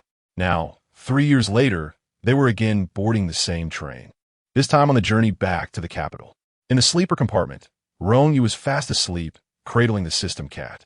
Chunmai suddenly conjured a vision of the little girl who had stubbornly followed him to Cangnan all those years ago. The train clattered along the lengthy tracks, and the scenery seemed to echo the memories of that time long past. Chapter 17. God's love for humanity in stark contrast to the rapidly ascending skyscrapers. The ancient alleyways of the inner ring of Shangjing City seemed to have been frozen in time, forgotten by the relentless march of progress. When Chunmai and Rong Yue arrived in the afternoon, the sun lazily cast its golden rays upon the alleys, while the remnants of a recent autumn rain rendered the cicadas in the towering water-fir trees sporadic in their song. The courtyard of Team 006 was nestled deep within the alleys, a place seldom trodden by passers-by. A plump orange tabby cat, curled in a perfect Tai Chi pose, dozed atop a bluestone pedestal until startled awake by the sound of hurried footsteps. Upon spotting the tall figure in a trench coat approaching, it leapt down, albeit with a slow grace, and scampered deeper into the alley. Has that cat grown even fatter? Yuan Gang mused as he hefted his travel bag. Returning from a grueling stint at the night watchman's training camp, where he had completed his duties for the year, he observed the rotund feline's form jiggling as it vanished around a corner, shaking his head in mild bemusement. This stray cat had been fed by him on several occasions, and they had developed a semblance of familiarity. However, given his prolonged absence of several months due to training responsibilities, it seemed the cat no longer recognized him. With a tinge of regret, Yuan Gang made his way back to the courtyard where Team 006 was stationed. As the physical training instructor for the night watchman, he also held the esteemed position of a vice captain for the 006 squad, appointed the previous year. Unsurprisingly, the team members were absent. Shangjing City, with its dense population and rich history, was rife with legends, fostering an atmosphere of mystery far more potent than that of smaller towns. Consequently, the members of Team 006 were often paired off and scattered throughout the city, tirelessly engaged in their endeavors. Are you still sleeping? Yuan Gang pushed open the door, only to be greeted by the sight of a man sprawled in a recliner behind a desk, a book draped over his face, lost in a deep slumber. His forehead was visibly taut with veins throbbing in rhythm. Captain, I'm back, Yuan Gang announced, recalling the promises made before his departure, vowing to uphold the sanctity of Shangjing without causing any disturbances. He dropped his bag heavily onto Xiao Pinga's desk, deliberately creating a commotion that dislodged the book from Xiao Pinga's face, revealing his drowsy visage and the suspicious glimmer at the corner of his mouth. Oh. Xiao Pinga stared at Yuan Gang for a moment, as if just recognizing him. Wiping his mouth nonchalantly, he remarked, "You're back, Yuan Gang." Suppressing his irritation, Yuan Gang bent down to retrieve the book that Xiao Pinga had carelessly dropped. Among the pages, a well-preserved piece of paper, used as a bookmark, fluttered to the ground. Scrawled on it in a childlike hand with crayon was a message. "I went out to play. We'll be back in a few days, oh." The strokes were innocent, accompanied by phonetic annotations and a simple emoticon, signed off with 2 slightly smudged characters that read Kai, clearly the handwriting of a young child. This was not the first time Yuan Gang had encountered this paper. Xiaopinga often tucked it into the book he found most convenient. Initially, Yuan Gang had assumed it was a note from Xiaopinga's child, yet he knew Xiaopinga was neither married nor a parent. Before his arrival, the members of Team 006 had already undergone a change. No one knew who Kai was, although some team members had playfully teased Xiaopinga about his childlike heart, to which he did not respond. In truth, those two characters were pronounced as Rong. But the young girl's handwriting was rather ungainly, making it appear as Kai. Xiaopinga received a notice of a runaway from Yuan Gang, his eyes betraying a hint of nostalgia. It was a time when Rong Yue had just been brought to Team 006 by old Rong. The little girl, having grown up in the mountains without formal education, was unafraid of strangers and, on her very first day, boldly climbed onto the roof, resembling a social little bandit, and was endearingly charming with her exquisite features. They taught her to write her name. She wrote Rong in a crooked manner, with the strokes all out of order, resembling the character Kai. He teased her by calling her Kai, which made the little girl, in a fit of anger, attempt to hit him, but eventually, everyone began to call her Kai. It was then that Yuan Gang realized he had inadvertently pronounced the two characters aloud. So, the captain, you also bully children? Yuan Gang's disdain was palpable. Xiaopinga replied, "You truly are something. I merely sought to foster camaraderie, and then was sent flying by a cat." A third voice interjected into their conversation. Xiaopinga leaned back, peering out of the window, where he met the familiar smile of Chen Muyi in the courtyard. Raising his hand in greeting, "Oh, look who has arrived. Uncle Xiao." Rong Yue peeked out from behind Chen Muyi, beaming at Xiaopinga with a wide smile. The young girl's amber eyes sparkled brightly as they had in the past, and when she smiled, a charming dimple appeared on her cheek. Xiaoping's expression froze for 2 seconds. "Damit, Chanmuye." Xiaopinga, displaying agility that Yuan Gang had never witnessed before, leaped through the window and landed a punch squarely on the face of the tall man in the yard. Several minutes later, a bruised Chen Muyi and a similarly disheveled Xiaopinga sat facing each other. Yuan Gang sighed, having learned through this rather unconventional means that his captain's martial skills were quite commendable. "So, Captain, you also got sent flying by a cat?" Yuan Gang was only interested in this tidbit. Xiaopinga grumbled, "You wouldn't even pour me a glass of water." Yuan Gang obliged. "Pouring water? What kind of cat could possibly send you flying?" Chen Muyi wanted to laugh, but winced in pain, his teeth gritted.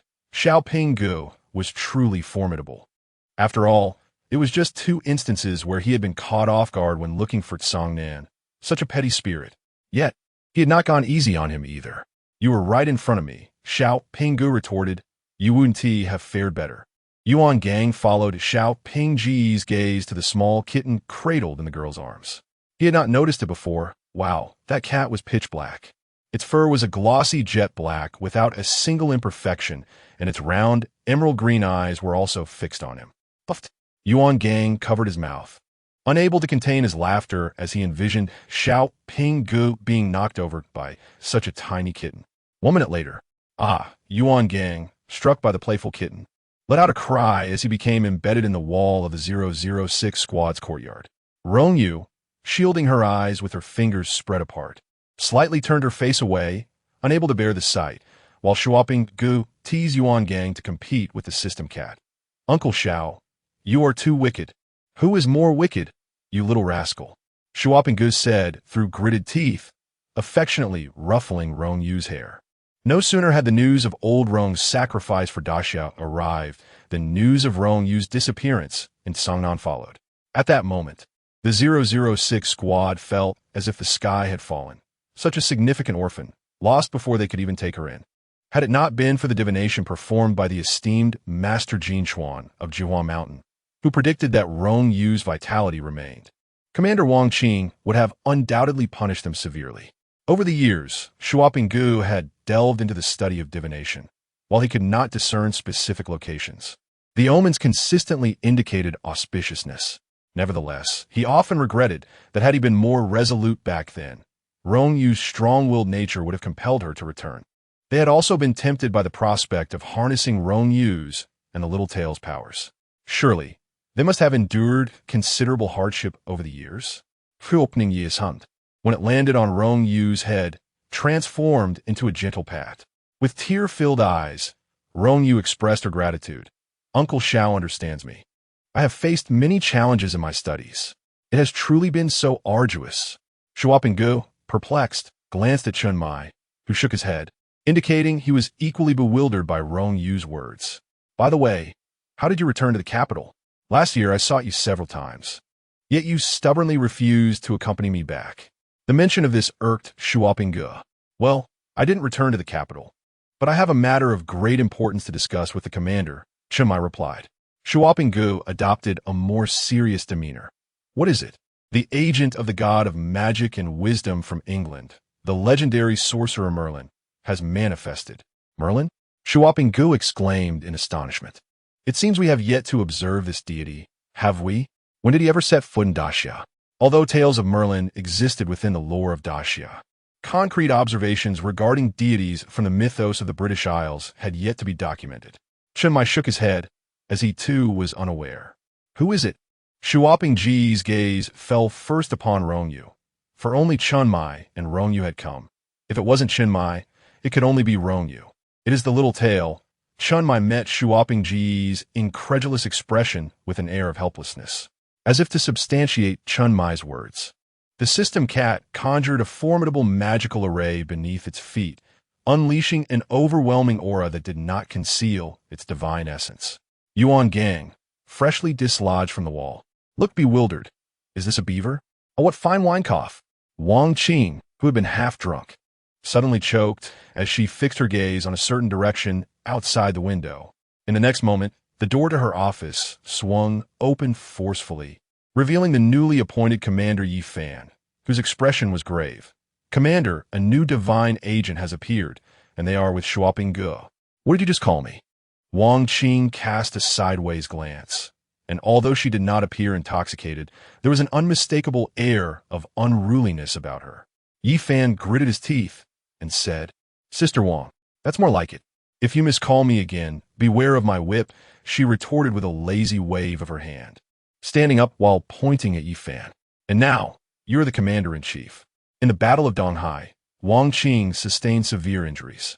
Upon her return, she insisted that her wounds were beyond healing, relinquishing the position of commander-in-chief and relegating Yi Fan to that role, while she took the opportunity to enjoy a more leisurely existence. Little did she anticipate that Yi Fan would still seek her out whenever trouble arose. Rong Yue has been found. What did you say? At Xiaopinggu, right?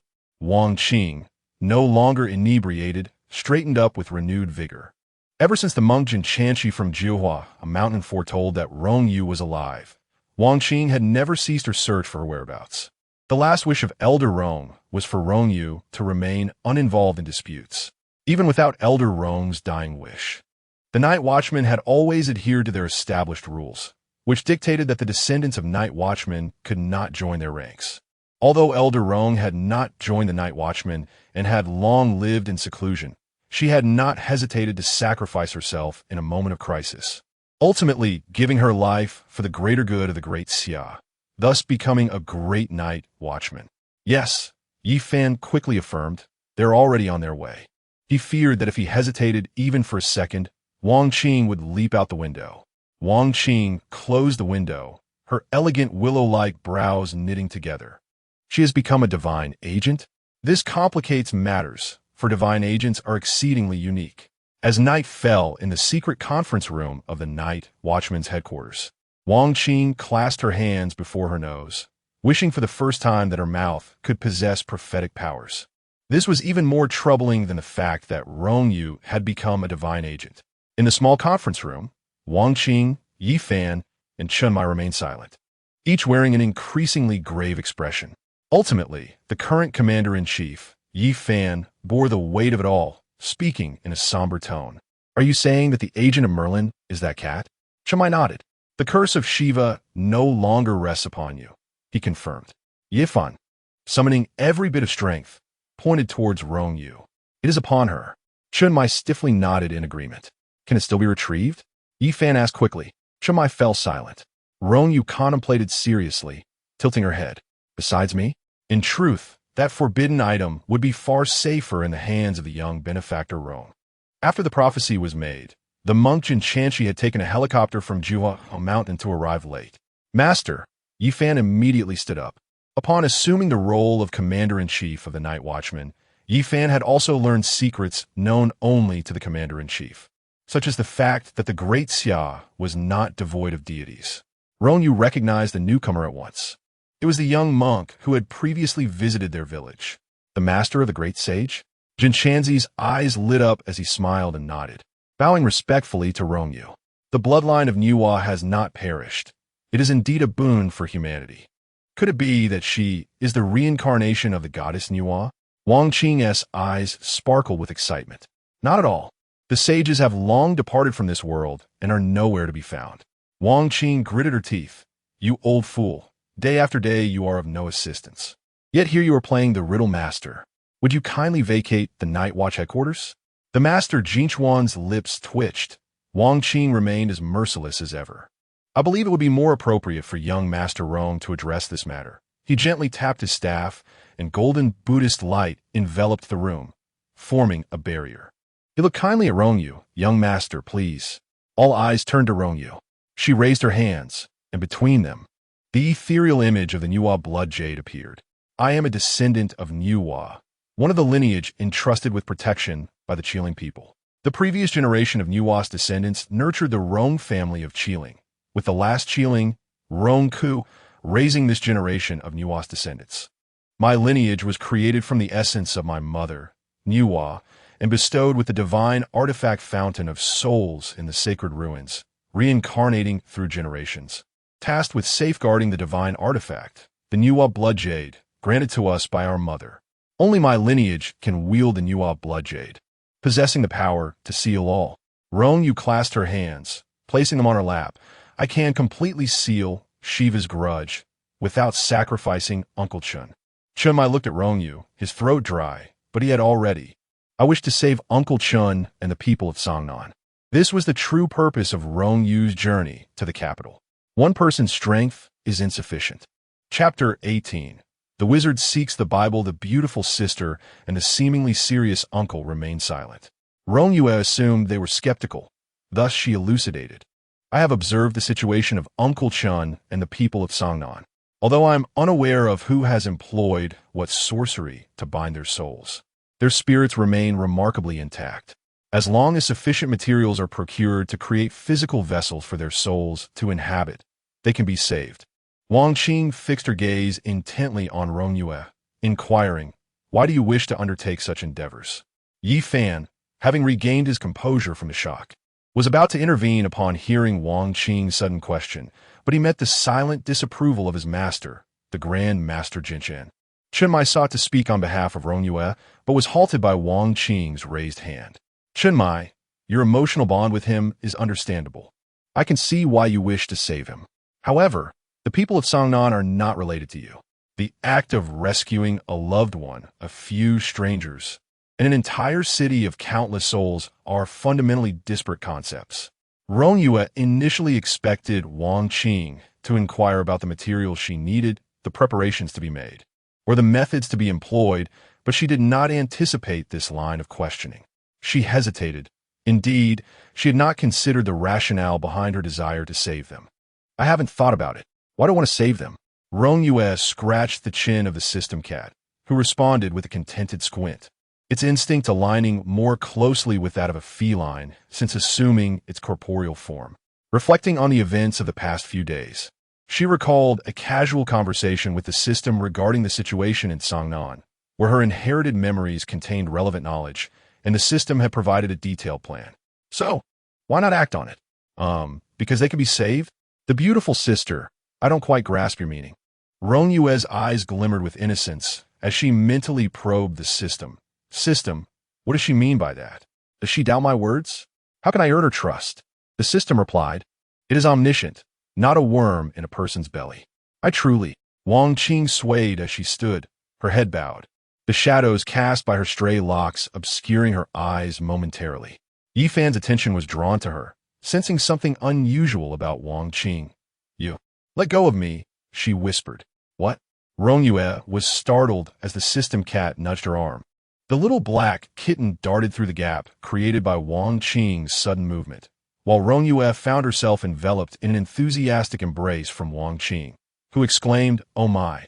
I adore you so much. Darling, you're the softest, sweetest little cake." Moi. Rong Yue was taken aback, her face being showered with kisses, leaving her momentarily dazed. Grandmaster Zhan Shen. Chun Mai. Yi Fan slapped his forehead, unable to witness the scene any longer. Wang Qing, cradling the cat like a bundle of catnip, said, "Oh dear, I just can't help but adore you. You are simply too cute." No one understood better than Yi Fan that Wang Qing had been searching for Rong Yue for the past 3 years. The sole clue regarding Rong Yue is a photograph provided by the former team 006. In the image, a little girl cradling a black cat possesses ruby lips and pearly teeth, her smile radiant like sunshine, with sparkling amber eyes brimming with light. In Wang Qing's words, it evokes an irresistible urge to whisk her away and nurture her. When asked why one would wish to steal rather than simply have their own, Wang Qing confidently replied that natural birth is rarely as swift or convenient, is it not? Earlier, upon entering this conference room, Yi Fan sensed something amiss. In hindsight, it became evident that Wang Qing's demeanor was excessively composed. Rong Yue, feeling flattered by the praise, blushed and remarked, "Sister, you are beautiful too." Enough of these serious discussions. Wang Qing interjected, "It's been quite a while. You must be famished. Let me take you to savor the local delicacies of our capital." With a thumbs up, she took Rong Yue by the arm and led her outside. Observing Wang Qing escorting Rong Yue away, Chum I hurriedly followed suit, while the system cat, grooming itself on the sofa, deftly leapt onto Chun Mai's shoulder, only to spring back into Rong Yue's embrace with a graceful maneuver. Yi Fan remained stationary, his gaze lingering on him from Master Zhan Shen's earlier directive, compounded by the responsibilities he bore as the commander of the Night Watch. Wang Qing exercised discretion in her dealings with the young benefactor, Rong Yue. Indeed, many topics remained untouched, particularly those concerning Rong Yue herself. Yi Fan and Master Zhan Shen resumed their seats across from one another. Although the previous conversation was brief, its content was abundant when dissected. For instance, there was mention of the descendants of Niuhua, the methods of salvation for Cangnan that Rong Yue had alluded to, and the emergence of new divine agents. "Master, what exactly are the descendants of Niuhua?" Yi Fan inquired, recalling Rong Yue's vague explanation that Niuhua had created this lineage to safeguard the sacred artifact, the Niuhua blood jade. This seemed to align with their previously isolated existence. Is that child also a reincarnation of a deity? As the current commander of the Night Watch, Yi Fan understood that most of the surviving deities of the Great Xia were still in a cycle of reincarnation, yet to fully awaken. "No, this is also what I wish to convey," Master Zhan Shen replied solemnly. "Today, your understanding of the Great Xia deities primarily pertains to those officially ordained post the divine battle. The lineage of Niuhua's descendants is far older than you might anticipate, tracing back to the primeval epoch before humanity's inception. She was the first human sculpted by Niuhua according to her true essence, and you may consider her the primordial human." Yi Fan noted that Master Zhan Shen referred to her in the singular, rather than in the plural, seemingly aware of Yi Fan's unvoiced inquiries. Master Zhan Shen shook his head. "I cannot ascertain this either. I know what you wish to ask, but my knowledge on this matter is limited. Had I not encountered the young benefactor Rong Yue while seeking the spirit-bound, I would have continued to believe the descendants of Niuhua were mere myth. Aside from this instance of divine resolution, I have undergone 10 cycles of reincarnation, and memories of my past lives have long since faded. The tale of Niuhua crafting humanity is a well-known legend within the mythology of the Great Xia." This marked the first occasion for Yi Fan to hear his master mention the deity Niuhua. "Master, has the great goddess Niuhua truly departed?" Following the battle of the gods, all the saints vanished, leaving no divine being aware of their fates. Master Zhan Shen shook his head, suggesting that perhaps they had left this realm, or, alternatively, succumbed to the tribulations of existence, dissipating into the cosmos. Since then, no god has encountered saint. Although the descendants of Niuhua are not deities, they symbolize heritage, Master Zhan Shen spoke with solemnity, emphasizing that the goddess Nuwa entrusted her mission to her, safeguarding not only the divine artifacts, but also history itself. When I first met the young benefactor Rong in the quaint mountain village, she had yet to awaken. I had believed it would take at least a century for her to do so, yet to my astonishment, upon our recent encounter, she has already awakened. Her reincarnation exists independently of the six realms, inheriting not only her cultivation, but also her memories through generations. Do you understand, Yi Fan? Yi Fan's mind was a blank canvas, his voice hoarse.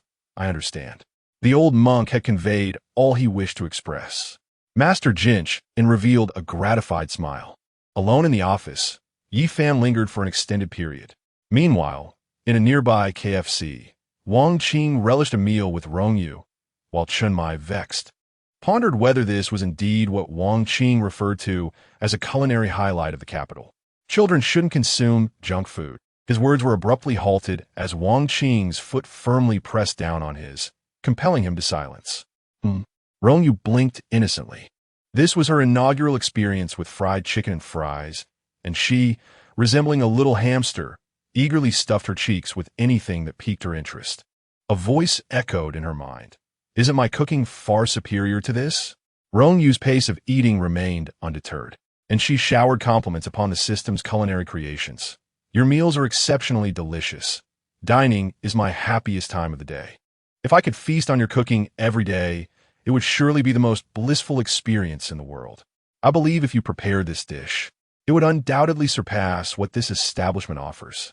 The system, resembling a cat, dipped a paw into a bit of ketchup, having just observed Rong Yue generously dousing her fries in it, revealing her fondness for such a tangy sweetness.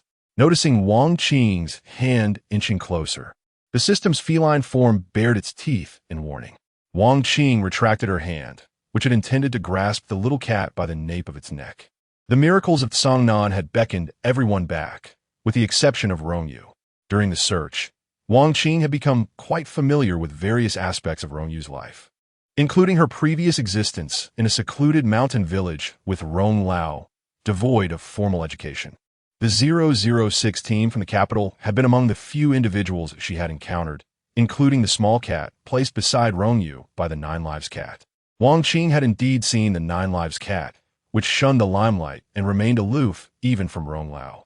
Despite its endearing name, its unintentional air of indifference rendered it rather intimidating, making it hard to imagine it possessing such a cute and cuddly demeanor. Can mythical beings inherit the divine ruins? Wang Qing retracted her hand and stroked her chin, pondering whether this set a precedent. The little tail is not a mythical creature. Rong Yue earnestly explained that a cat's tail and a cat are two distinct entities. This was not the first time Chun Mai had heard such a statement. Back when Rong Yue first joined Team 006, she had solemnly remarked that the little tail was not merely a nine-live cat when others referred to it as such. This also elucidates why there exist both the names cat and little tail. Upon hearing this for the first time, Wang Qing found it quite intriguing. Isn't a cat's tail a part of the cat? Rong Yue meticulously clarified that a cat's tail possesses its own consciousness. The little tail's body is the mundane tail shed when the cat ascended to divinity, and its consciousness was an aspect separated from the cat.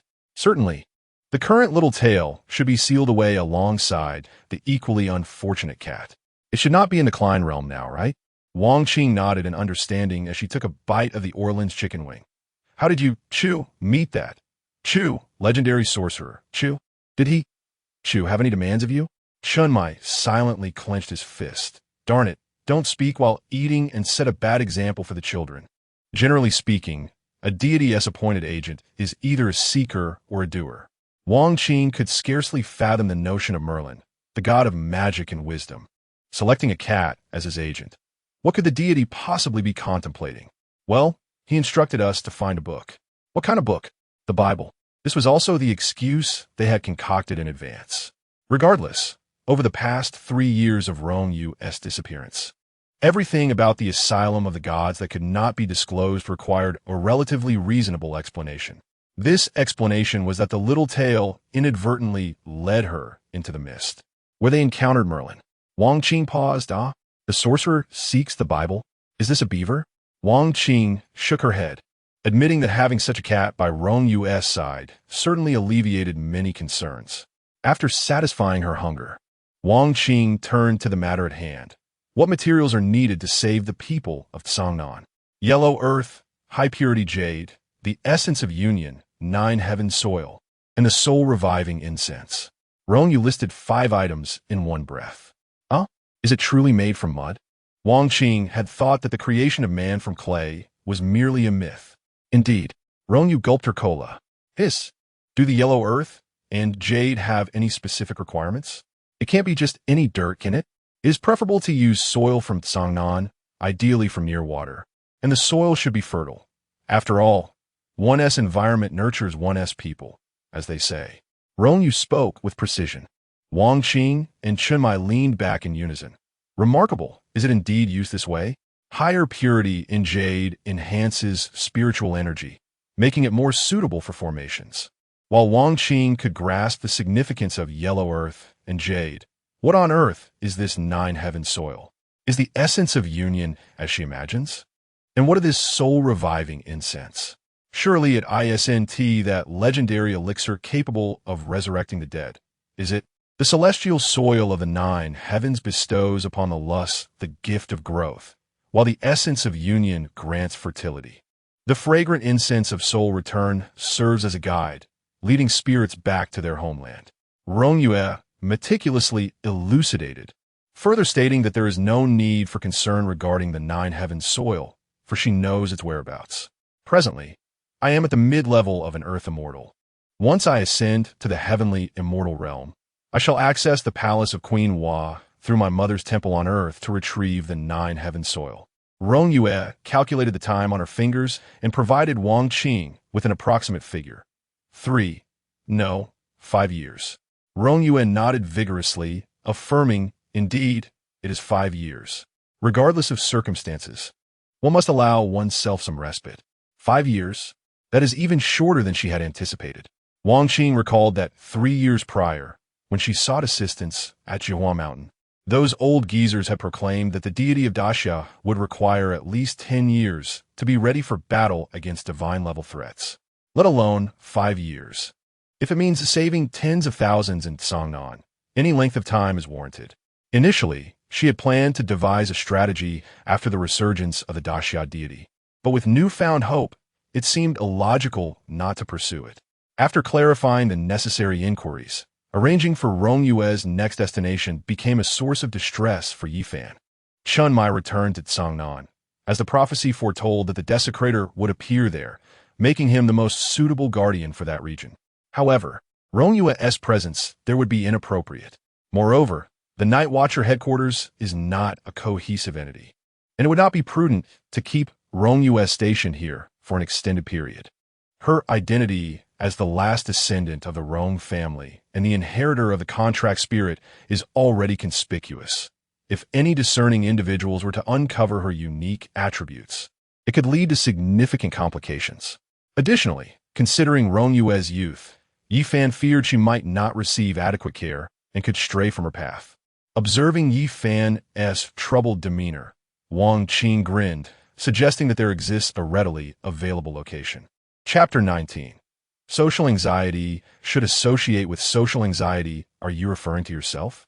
Yifan did not chuckle.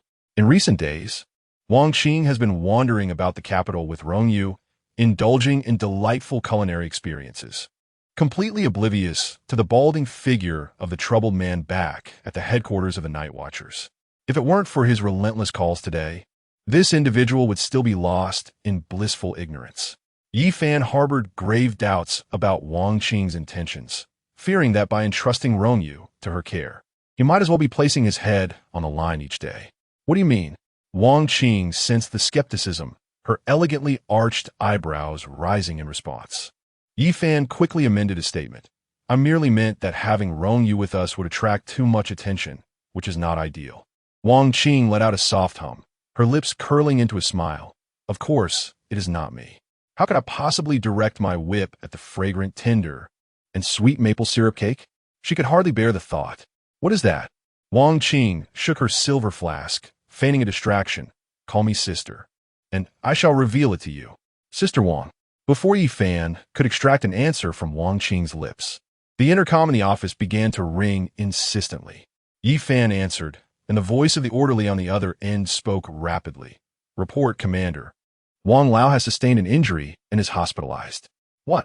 Yi Fan immediately inquired further about the situation, leaving a hasty remark of "I will come over right away" before hanging up. Wang Qing rubbed her temples, her tone laced with resignation. Uncle Wang must have been overexerting himself again. Yi Fan donned his coat, preparing to head to the hospital. The caller was an orderly assigned to one of the legendary figures of the Night Watchers, Wang Shang. 3 years ago, during the Eastern Sea Divine War, Wang Shang utilized his forbidden domain, the Eye of Time, to connect with the future, singularly holding back the god of trickery, Loki. However, this came at a tremendous cost. He not only lost his forbidden domain, but also his sight. After the divine conflict, Wang Shang withdrew from the Night Watchers. Originally, he was meant to reunite with his son, Wang Mian, who ironically became a divine agent. Due to the unique nature of divine agents, Wang Mian broke the tradition prohibiting the offspring of Night Watchers from becoming one themselves, thus becoming a member.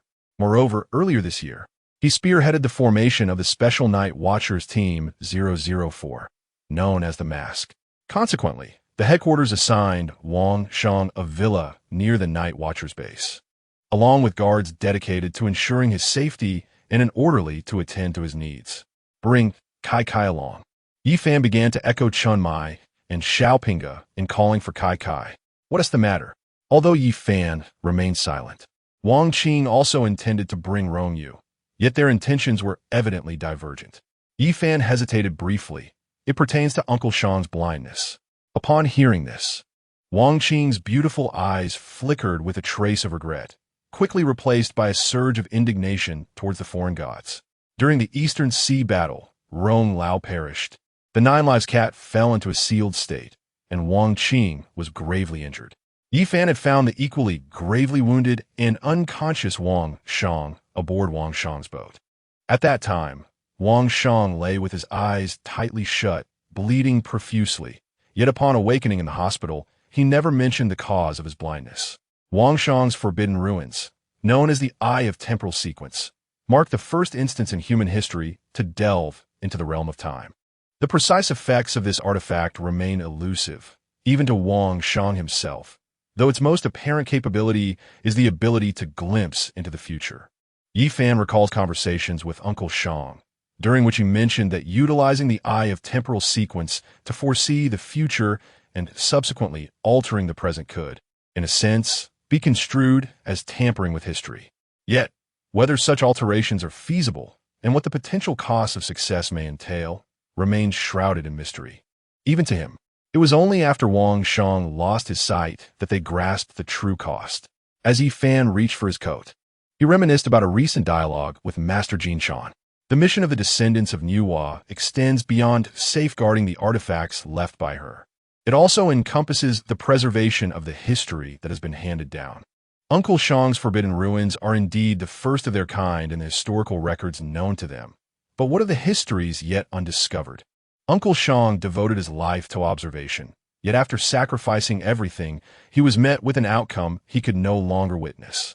Even if there remains a glimmer of hope, Yi Fan yearns to fight for Uncle Shang's sake. Rong Yue, having heard Wang Qing and Yi Fan mention their intention to visit a hero of the Night Watch, obediently trailed behind them.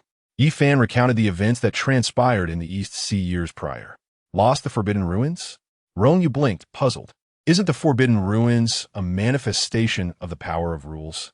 Yi Fan, somewhat at a loss, acknowledged that Uncle Shang had remained tight-lipped about this matter, leaving them in the dark regarding the specifics. Thus, he could only share what he knew. However, this time Rong Yue did not need to prod the system. Upon her first glance at Wang Shang, she discerned a troubling clue within his soul. Ah, his eyes have been extracted by a deity. What did you say? Yi Fan and Wang Qing's expressions shifted simultaneously. Even Wang Shang, who was seated on his hospital bed and about to express his grievances towards Yi Fan and Wang Qing for their seemingly trivial concerns, was taken aback. While Yi Fan and Wang Qing could not perceive souls, Wang Shang's eyes, though blind, appeared physically intact. Rong Yue, with one hand embracing the system cat and the other pointing to the region where her eyes were, remarked, "It's odd, aside from your eyes. The rest of your soul appears whole, and there is no manifestation of the power of rules. A human cannot reach such a state. If this were not the work of a deity wielding sovereign power over souls, the issue must lie within Uncle himself. If we liken a person's soul to a balloon, it is easy to damage it, yet to remove a portion of the balloon while keeping the remainder intact is a feat only achievable by a divine miracle. Unless, of course, the soul's master willingly entered into some form of transaction, in which case a bridge established through the power of a contract could facilitate this. Yifan's uncle suggested that this uncle's forbidden ruins are linked to his eyes, and since he has only lost his eyesight, a reasonable supposition is that his eyes serve as the vessel for his forbidden ruins. Thus, Rong Yue leans towards the latter hypothesis. For when a deity seeks something from a human, they rarely take into consideration the implications for the latter. Your speculation is astute, commendable, the system praised. Rong Yue, feeling a touch of pride, wrinkled her nose. But not entirely correct.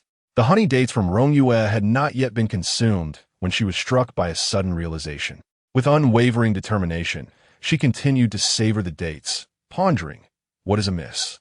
The system interjected, he is fortunate to have encountered a compassionate deity. Rong Yue's gaze fell upon the elderly man lying on the hospital bed. Judging by his spirit, he did not seem particularly old, likely not yet 50. Yet his body exhibited signs of extreme frailty, nearing the brink of death. This uncle must have engaged in some act that depleted a significant portion of his lifespan to find himself in such a state. Reflecting on the fruit of the Jianmu tree, she wondered if offering him one could be beneficial. That is not feasible, the system promptly replied.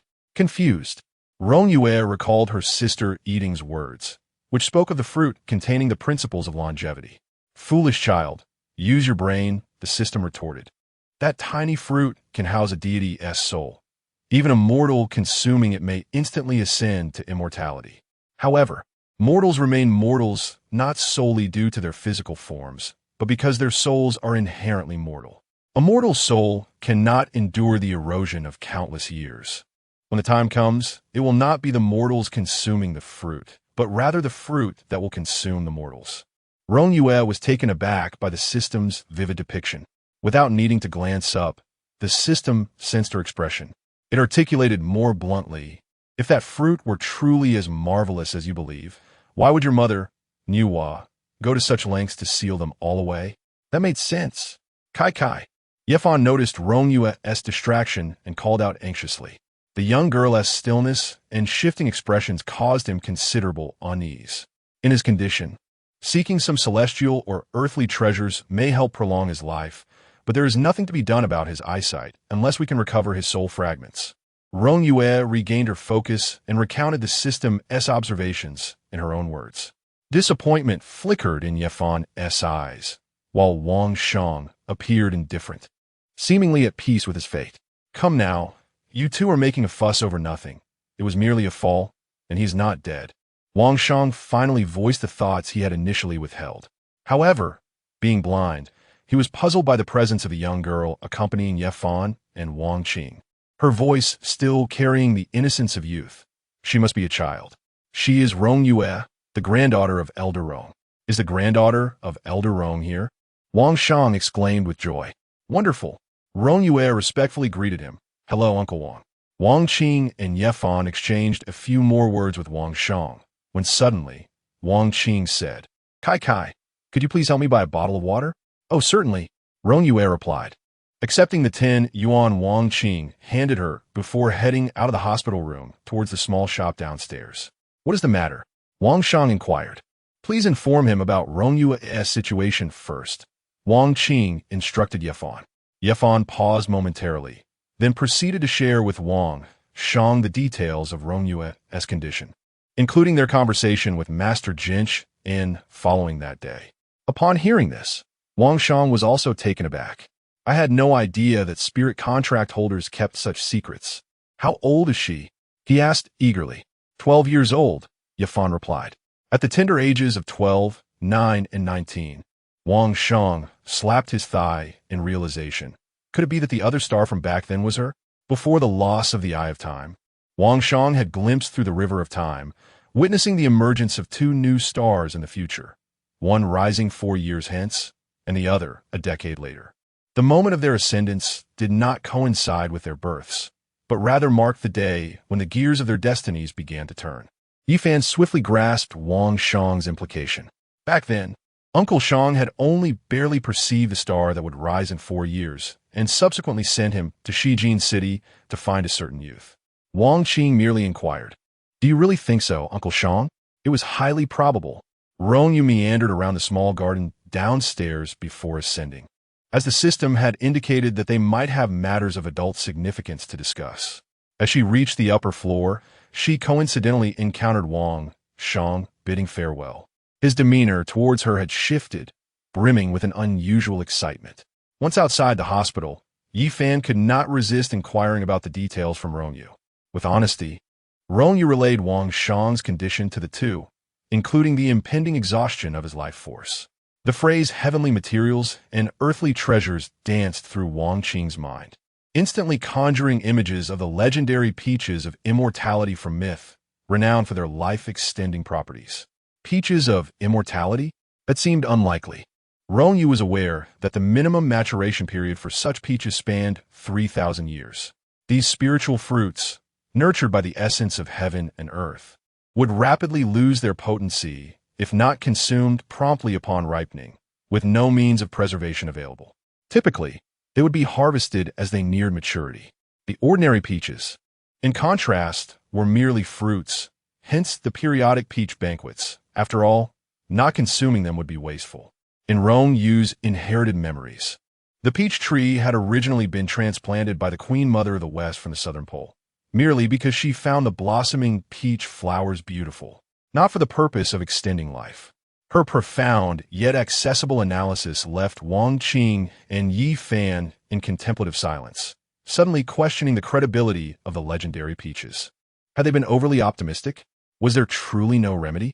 Both Wang Qing and Yi Fan fell into a shared silence. Do not despair. I shall also endeavor to find a solution. Besides the peaches of immortality, there are other means to augment one's lifespan. Rong Yue reassured them, her mind already in collaboration with the system regarding alternatives, such as the previously mentioned resurrection incense, which, albeit limited in quantity, could indeed prolong life, albeit usable only once. Wang Qing excitedly embraced Rong Yue, exclaiming, "You truly are a little lucky star." Yifan's expression visibly softened, relieved that there were at least some options available. After driving Rong Yue back to her temporary residence at Team 006, Yifan returned to the headquarters of the Night Watchers with Wang Qing. As she hung up her coat, she suddenly remembered that their discussion regarding Rong Yue's whereabouts had yet to reach a conclusion. "Sister Wang, what exactly did you mean about the place suitable for Kai Kai?" Wang Qing inquired, turning from the window into the night, reflecting back at Yifan.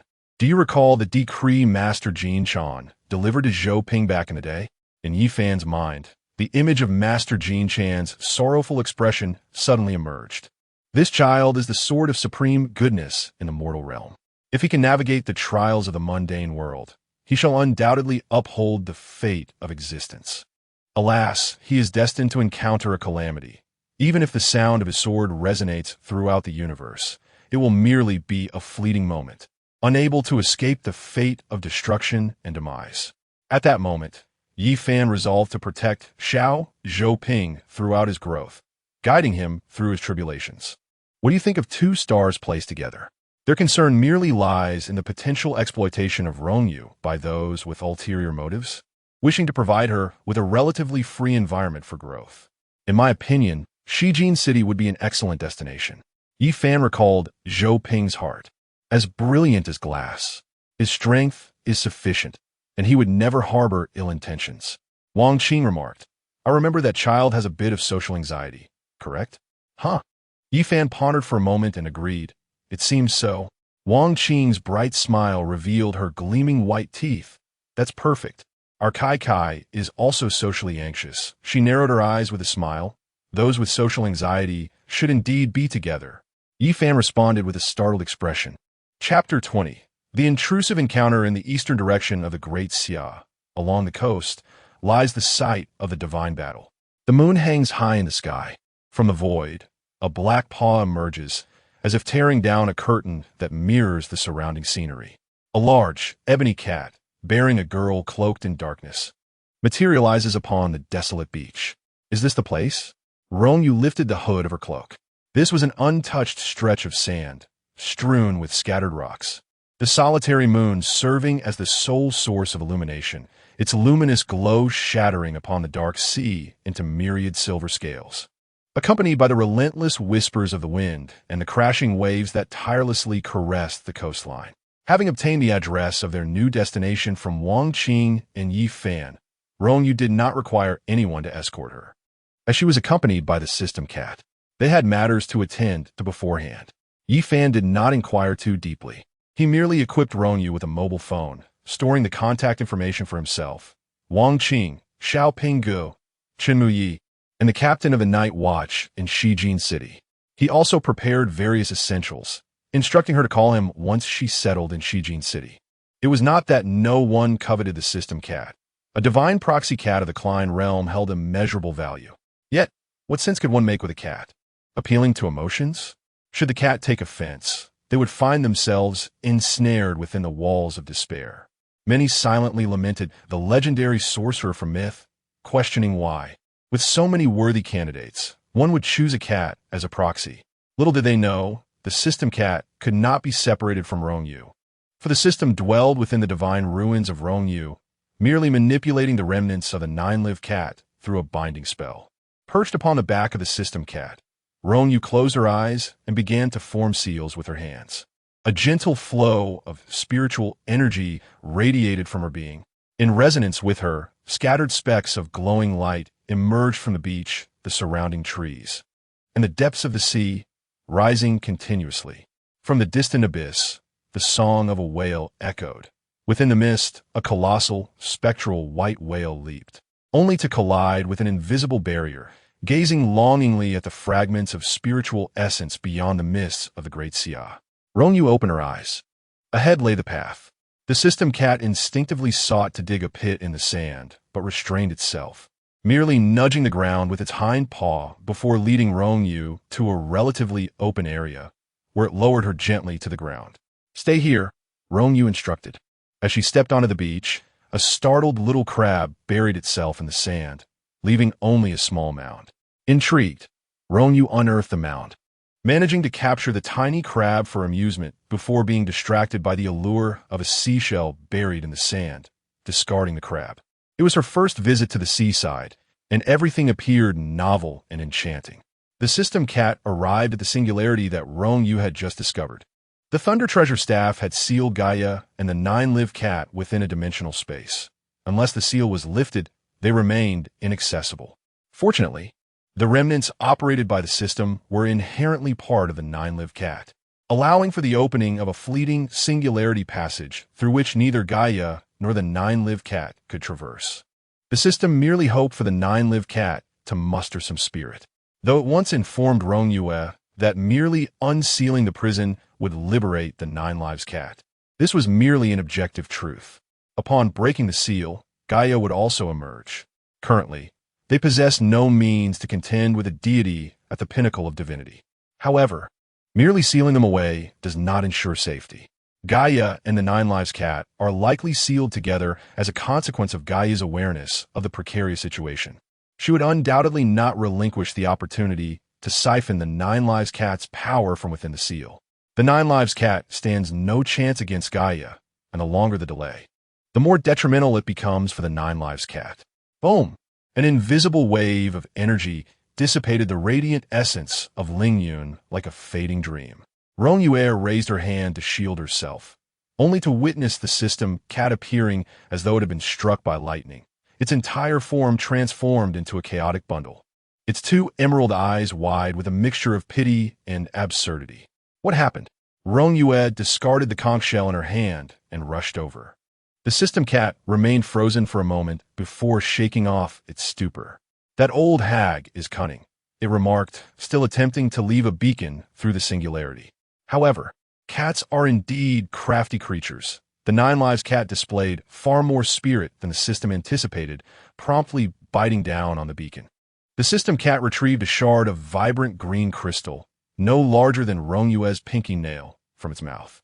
What is this? Such potent life energy. Rong Yue accepted the tiny crystal. Your loyal cat has secured this territory for you. The system cat resumed its journey, resuming its narrative of the earlier events. Aware that the 9 Lives cat was no match for Gaia, the system's initial plan was to open a singularity and toss in a fruit of the tree of life, thereby allowing the 9 Lives cat to develop. However, the moment the system cat connected with the 9 Lives cat, Gaia swiftly detected it and, daringly risking a drop in her divine rank, divided her divine essence to establish a beacon through the singularity, intending to break free from her seal. Just as the system cat was preparing to concede, the 9 Lives cat unexpectedly bit down on the beacon. Consequently, not only was the fruit thrown in, but the 9 Lives cat also regurgitated a fragment of Gaia's divine essence back to the system cat. Poor little feline, its teeth had been knocked out. This was the very crystal that Rong Yue now held. A fragment of Gaia's divine essence? Rong Yue's demeanor turned serious. Would destroying it inflict significant damage on Gaia? Destroying it holds little significance. This fragment constitutes merely 1% of her divine essence, and obliterating it would only diminish her power slightly. Moreover, divine essence is not so easily destroyed, unlike authority over rules. Gaia is a deity at the pinnacle of divinity. To obliterate even a fragment of her divine essence would require at least a divine-level power. Your mother could accomplish it, as any mother could, but presently, our capabilities fall short. Contemplating her mother, Rong Yue thought of Nyx, as well as Merlin, Bragi, Eden, and the Great Sage. Yet, after being expelled from the asylum, she had no means of returning. Rong Yue puffed out her cheeks, directing her ire at the fragment of divine essence in her hand. For now, that is the case. The system cat began to accelerate, riding the winds. Hold on tight. In Shijin City, dawn broke. 3 years ago, Zhou Ping, having completed junior high school, had no desire to continue his education. However, under the insistence of his third uncle, he ultimately finished high school. Reluctant to constantly ask his uncle for financial support, he dedicated his time, aside from moments of rest, to assisting his uncle, while secretly seeking a part-time job. Due to his age, which rendered him ineligible for legal employment during the day, he was fortunate to find a kind-hearted convenience store owner who offered him a position, albeit exclusively at night, claiming he was merely a relative helping out. This arrangement has persisted until now. After concluding his shift at the convenience store, the 17-year-old Zhou Ping returned home to his residence in the Peach Blossom Creek community, greeted by the gentle rays of morning sunlight. Upon reaching his top-floor apartment, he discovered the door ajar, with several cardboard boxes piled at the entrance. For a moment, he hesitated, gradually recalling that Yi Fan had mentioned finding him a roommate. The prospect of sharing his modest living space with a stranger filled Zhou Ping with reluctance, particularly upon learning that the newcomer would be a girl. However, Yi Fan assured him that she was a poor child without parents, even younger than him, yet remarkably mature and compassionate, having adopted a cat. Moreover, she would be contributing to the rent regularly. Zhou Ping had barely opened his mouth to decline when Yi Fan launched into a fervent monologue, as if pursued by unseen forces, insisting that the arrangement must come to fruition. Ultimately, Zhou Ping hesitantly remarked, "I am not good at taking care of others." To which Yi Fan responded with a sigh of relief. "It's all right. She can manage on her own. Consider her just an additional friend." Thus, the decision was solidified. Yi Fan held a special significance for Zhou Ping. 3 years prior, she had rescued him from the brink of being sold for organ trafficking by his parents, and later endeavored to support his education.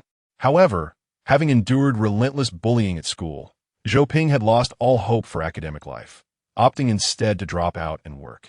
He toiled during the day at his uncle's rustic restaurant and at the convenience store by night. Though life was frugal, he reveled in his newfound independence, no longer relying on others for financial assistance, and he had no intention of accepting money from Yi Fan. Lost in thought, Zhou Ping found himself hesitant to enter his own home. Despite summoning his courage, he felt defeated. Perhaps it would be best to linger downstairs, returning to his room for a night's rest later. Zhou Ping was indifferent to how the newcomer might rearrange his home. He merely hoped she would refrain from disturbing his room. His expectations were modest. As long as his space remained untouched, he would be content. Although he mused that even if it were disturbed, it would not be the end of the world. As he contemplated this, preparing to turn away, an unexpected shadow loomed before him. Zhou Ping looked up, and the first thing that caught his eye was a glossy mane of fur. The sleek black cat's coat was impeccably swathed beneath a hood, mask, apron, and rubber gloves. Beneath the apron, he discerned the distinctive padded paws of a feline. A pair of emerald green eyes gazed down at him. She is very caring and has adopted a lovely little cat, Yi Fan had said. Zhou Ping's convenience bag slipped from his grasp and fell to the ground. A little cat?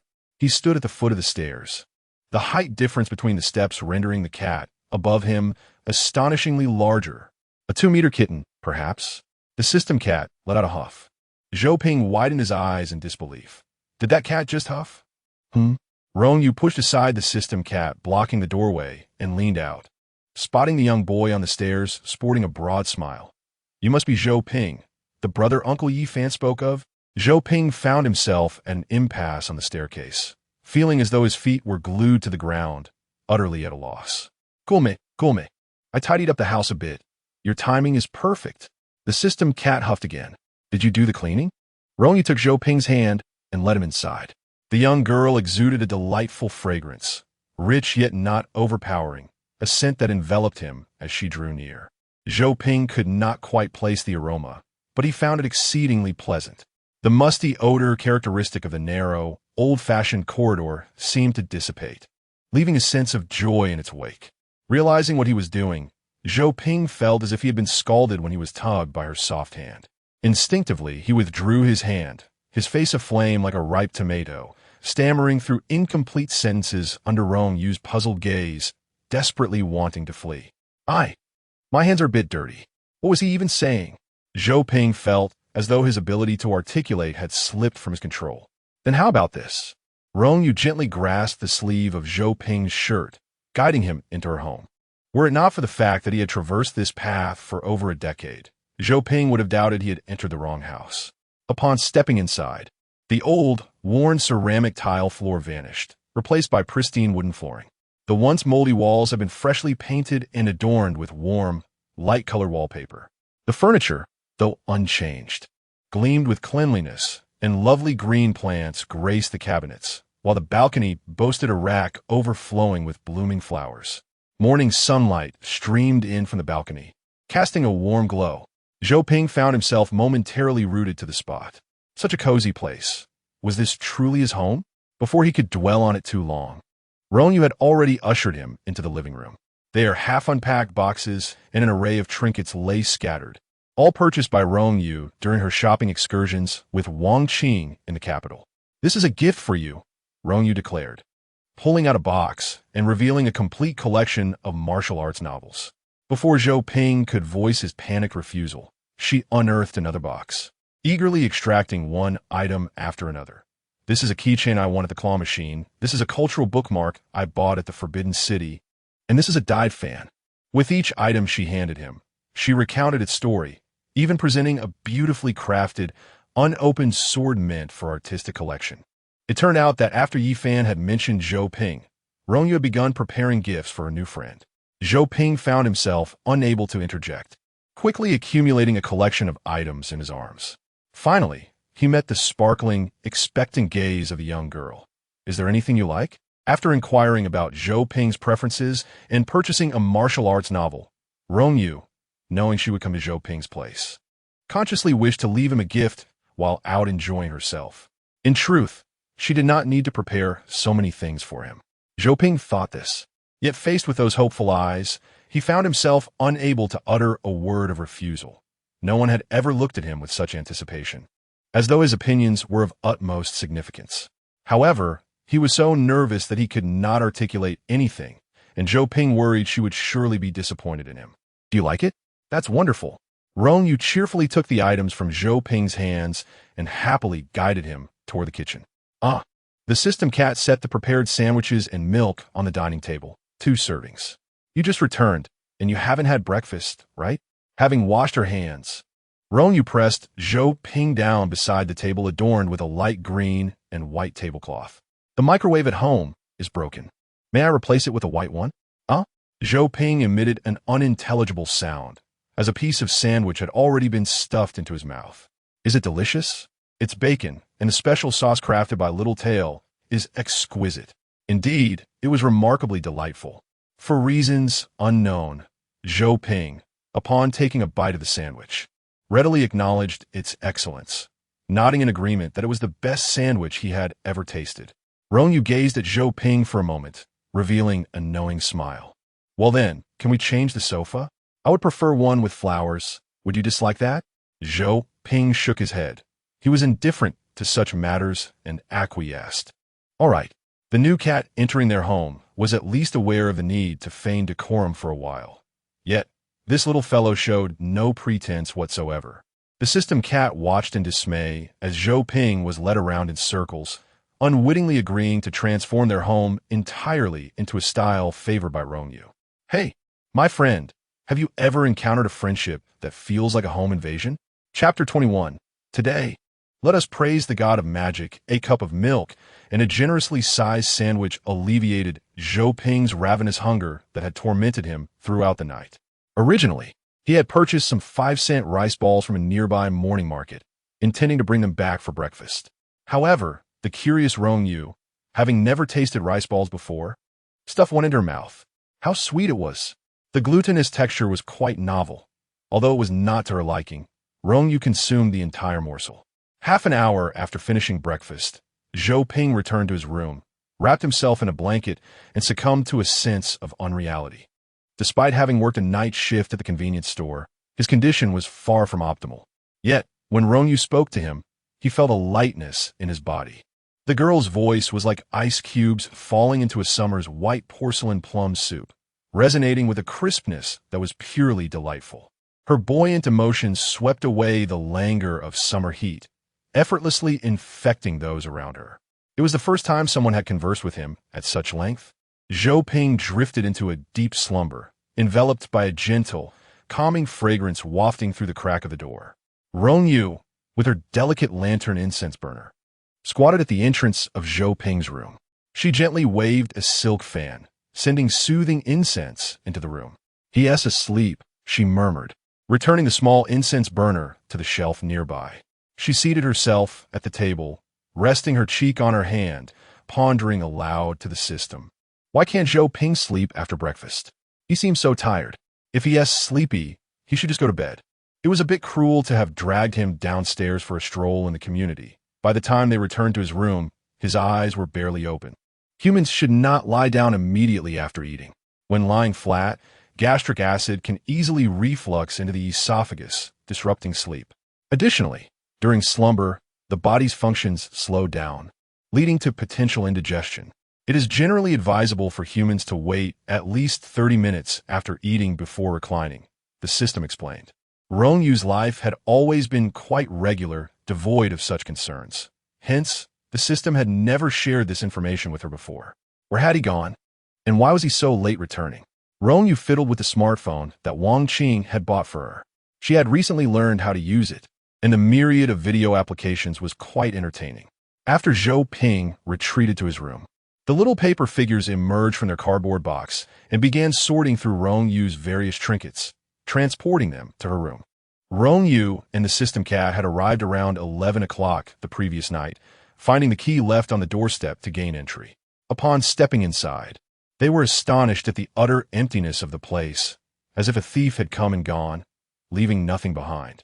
Regarding Zhou Ping's circumstances, Yifan had been closely monitoring his situation and was well aware of his plight. Zhou Ping's parents were hopeless gamblers.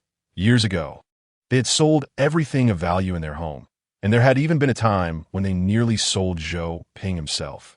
Had it not been for the landlord's ownership of the house, Zhou Ping would have had nowhere to turn. Unfortunately, Zhou Ping was unwilling to accept any financial aid, resulting in a life of visible poverty, barely scraping by. When Wang Qing suggested sending Rong Yu to Shijin City, Yifan harbored his own ulterior motives. He could utilize Rong Yu as a means to legitimately improve Zhou Ping's circumstances. Zhou Ping resided on the fourth floor of an old residential building, lacking an elevator. His abode was a modest two-bedroom layout, comprising a living room, a bathroom, and a kitchen. The only piece of furniture in the living room was a dilapidated sofa, appearing rather uninviting, dust accumulating upon it like a thin veil, to the extent that the system cat could cleanse the dust with wind magic without fear of displacing anything. Rong Yue's room was even more barren, featuring only a dusty bed frame. It was no wonder that the absence of inhabitants didn't deter them from entering uninvited. However, last night, Rong Yue had been exceedingly fatigued. Typically, she would succumb to slumber by 10 o'clock, but she had stayed awake until midnight, her eyes heavy with exhaustion. The floor and walls had been meticulously prepared by the system cat overnight, in addition to the bed frame made for Rong Yue. The system cat had also crafted various cabinets, a dining table, chairs, and a flower stand using wood magic, which left Zhou Ping astonished upon his return to a transformed home. Rong Yue could scarcely fathom a life devoid of magic. Today, she expressed her admiration for Brother Merlin. Earning money was something she understood, back when she and her grandmother resided in the village. They would occasionally forage for mushrooms in the mountains and sell them at the town market alongside the adults, exchanging them for money to purchase snacks and toys. Nonetheless, she preferred playing in the mountains, where the cat would accompany her to fish, hunt, and even unearth jade and other beautiful, glittering stones. But weren't they still children? Rong Yue pondered. Her grandmother had once told her that children should not be compelled to earn money, as it was illegal for anyone under 18 to work, classified as child labor. Wasn't Zhou Ping 17? The system cat distanced Rong Yue's phone slightly, placing it on a stand, and the mango cat playfully tapped her head, explaining that not all parents love their children. Life presents myriad faces. Zhou Ping's parents were two gambling addicts who had subjected him to abuse from a young age. 3 years ago, in a desperate bid to settle their debts, they even attempted to sell Zhou Ping's organs, but Yi Fan intervened and saved him. Subsequently, those wretched parents met their demise. Zhou Ping now worked to support himself, demonstrating remarkable diligence in his efforts. Ah, how pitiable Zhou Ping seemed. Rong Yue's heart softened. Let's give him money, lots and lots of it. Sister Wang Qing had mentioned that the stones she and the cat unearthed were quite valuable, and they could sell them to assist him. Besides the jade used for crafting talismans, she had collected many beautiful stones, which she had gifted to Wang Qing, who had declared them gems of great worth. The system offered no judgment on this, merely inquiring, what if he refuses? Why would he refuse? Was he not in need? Rong Yue could not comprehend. Everyone has their own way of living. Excessive interference is rarely beneficial. A favor today may lead to resentment tomorrow. Very well, she acquiesced. Rong Yue's voice held a hint of grievance. The system cat comforted her, for the young girl possessed a remarkable quality in matters beyond her comprehension. She seldom adopted a stubborn stance, instead opting to heed advice. It's time to depart, she thought. Adhering to their agreement, Rong Yue first contacted Yi Fan, informing her of her arrival in Shijin City. Following the address provided by Yi Fan, she located the outpost of the night watch team and submitted her meticulously prepared list of electrical supplies along with the requisite funds. Thanks to Yi Fan's prior arrangements, the process unfolded smoothly. When Zhou Ping was awakened by the alarm clock set for 10 o'clock and stepped outside, he was met with a dramatic transformation of his home. All the appliances had been replaced with new ones, and even the corner kitchen had undergone a complete redesign, now featuring a semi-enclosed layout with glass sliding doors. Zhou Ping stood in astonishment. Had a renovation crew come to their home? Chapter 22. Thoughts in the kitchen. A cat donned in an apron skillfully wielded a spatula, tossing a pan in the air. Zhou Ping instinctively rubbed his eyes. Brother Zhou Ping, it's time to eat. He turned towards the dining table, where Rong Yue waved her chopsticks at him, momentarily causing him to feel disoriented. Just as Zhou Ping was lost in thought, the system cat emerged from the kitchen, carrying the last dish. He pinched himself hard, gasping in pain. So, it was not merely a dream? Upon awakening in his familiar room, feeling refreshed from a restful sleep, Zhou Ping initially believed that everything from the previous day had been a figment of his imagination. Zhou Ping hesitated, contemplating whether to decline the meal.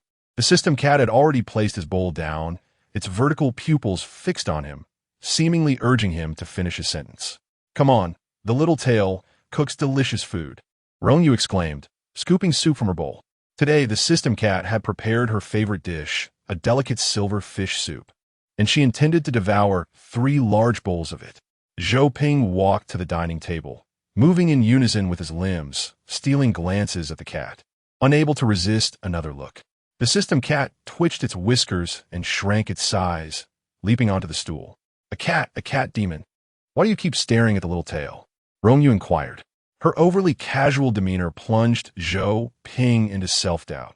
Was he overreacting? He shoved a mouthful of rice into his mouth, engulfed by an overwhelming sense of unreality, struggling to comprehend the situation. Ultimately, he could not suppress his curiosity any longer. "You what exactly are you?" Rong Yue set her bowl and chopsticks down. "I apologize for not introducing myself properly.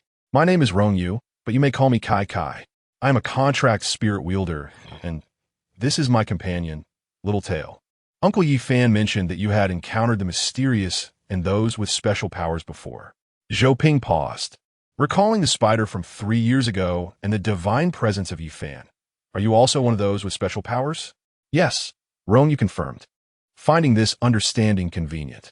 So that is how it is. Zhou Ping realized that if they were indeed individuals of extraordinary abilities, then all these illogical occurrences could be rationally explained. As he began to relax, he was faced with a lavish spread of dishes that could be deemed a feast.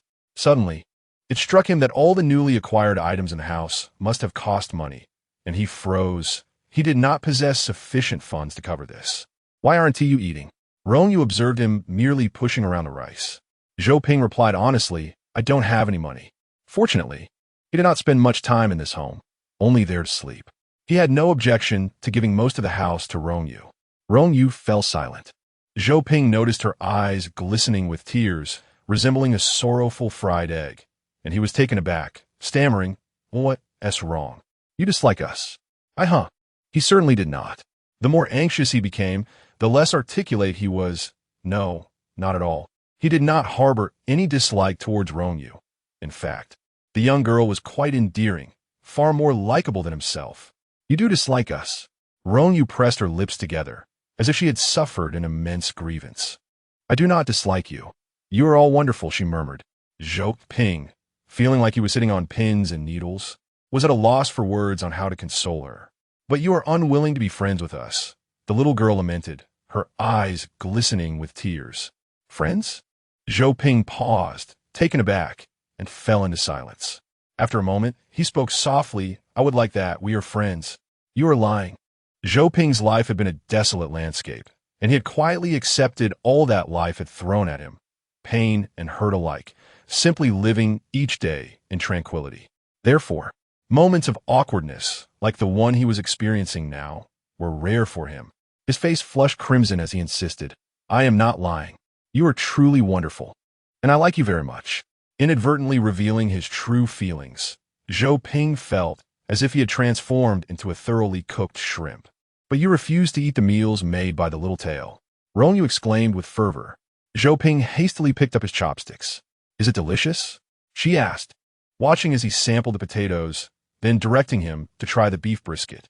Zhou Ping diligently sampled each dish on the table, and only after answering which he liked best did he manage to appease the little girl. Eventually, time slipped away, and Zhou Ping found he had no choice but to leave the dining table to visit his third uncle. As the door closed behind him, the little girl sat there with her spoon, her face devoid of any tears. The system cat lazily yawned, commenting, "Just a toy for humans." Meanwhile, Zhou Ping arrived at his third uncle's rustic eatery and confidently made his way to the kitchen to change into an apron. His third uncle, noticing the typically reserved and taciturn young man sporting a smile, was somewhat taken aback. "Did something good happen today?" Zhou Ping instinctively rubbed the back of his head, replying, "Yes, I have a very lovely little sister at home." His third uncle did not catch the rest of the conversation and did not dwell on it, as it was lunchtime and customers were beginning to trickle in. "Go take the orders." With that, his uncle disappeared into the kitchen to start cooking. In the flurry of activity, time flew by, and before long, it was 2 in the afternoon. The last table had finished their meal, and Zhou Ping began clearing the tables, and washing the dishes in the kitchen. His third uncle poked his head out, saying, "Don't wash them just yet. Come eat lunch first." Zhou Ping replied, "I ate before coming." "Oh, you ate already?" His third uncle initially failed to register this, but upon returning to the kitchen, he realized something was amiss. "Where did you eat?" "At home." Zhou Ping continued washing the dishes without pause. His third uncle found this curious but did not dwell on it, simply assuming Zhou Ping had cooked for himself. Zhou Ping bit his lip, choosing not to mention Rong Yue. After all, he could not very well explain to his uncle that a little girl had come to his home, accompanied by a cat that could cook. Yet, without mentioning the cat, the idea of a 12-year-old child preparing meals for herself seemed even stranger. Lost in thought, Zhou Ping grew increasingly silent. Fortunately, he was not one to speak much, and his third uncle did not press further. In the afternoon, before dinner service began, Zhou Ping had a brief respite. Typically, he would nestle by the cash register, engrossed in a novel while keeping an eye on the shop for his napping uncle. However, today he found his thoughts wandering to Rong Yue at home, wondering what she might be doing. She was so young. Surely, she was still of school age. Could it be that he is transferring to a nearby school? This thought weighed heavily on Zhou Ping's heart, as his memories of school were far from pleasant. The mere notion of the teasing he endured potentially befalling Rong Yue filled him with unease. His distraction led to a mistake during the lunch order, resulting in 2 tables receiving the wrong dishes. Fortunately, the patrons remained silent and paid as usual, though Zhou Ping felt a pang of guilt. After concluding his shift at the humble eatery, he transitioned to the evening shift at the convenience store. Zhou Ping exchanged duties with the day's shift clerk, donned the store's uniform, and began inspecting the shelves.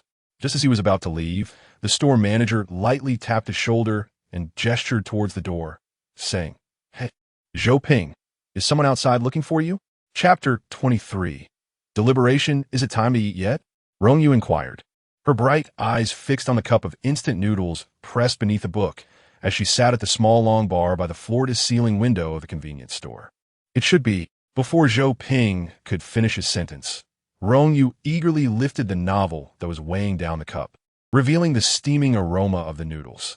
This was one of the perks of Zhou Ping's night shift at the convenience store, a cup of instant noodles for a late-night snack. "Wow, it smells delicious." The system cat, scarcely larger than the cup, peered curiously from beside it, inching back as Rong Yue picked up a fork. It was Rong Yue's first attempt at using a plastic fork for the noodles, and as she lifted it, an avalanche of noodles cascaded back into the cup, splattering broth and leaving droplets on her hands and face. A drop of grease landed near the system cat's paws, causing it to chuckle, its whiskers trembling in amusement. Annoyed, Rong Yue swatted it away, sending it tumbling off the table. Zhou Ping, holding a lunchbox, widened his eyes in concern and quickly set it down to offer her a tissue. "Did it burn you?" "No." Rong Yue accepted the tissue and wiped herself. Zhou Ping, thinking it was her unfamiliarity with the plastic fork, rushed to find a pair of disposable chopsticks for her. Crack! All 3 pairs of eyes in the store focused on the broken disposable chopsticks in Rong Yue's hands. "These chopsticks aren't very good. I'll get you another pair." Zhou Ping's embarrassment seemed to surpass Rong Yue's as he hurriedly spoke, his words tumbling out in a rapid stream. "It's fine, my hands are small." Rong Yue defended herself, breaking off a piece from the other chopstick and proceeding to use the shortened bamboo utensil. "You should eat too. It'll get cold soon." Upon hearing this, Zhou Ping slowly settled beside her, placing the small food box she had brought onto the not-so-spacious marble surface. As he opened the light, green, insulated box, a collection of shrimp dumplings was revealed, accompanied by a small compartment of oil and vinegar sauce. The 2-tiered box contained a dozen dumplings, their thin skins and generous fillings glistening with juiciness, making one's mouth water in anticipation. The skins were rolled by Little Tail, the fillings were chopped by Little Tail. The sauce was mixed by Little Tail, but I shaped the dumplings. Rong Yue emphasized the last part, proudly noting her contribution. Zhou Ping's ears flushed with color, and he muttered a small thank you.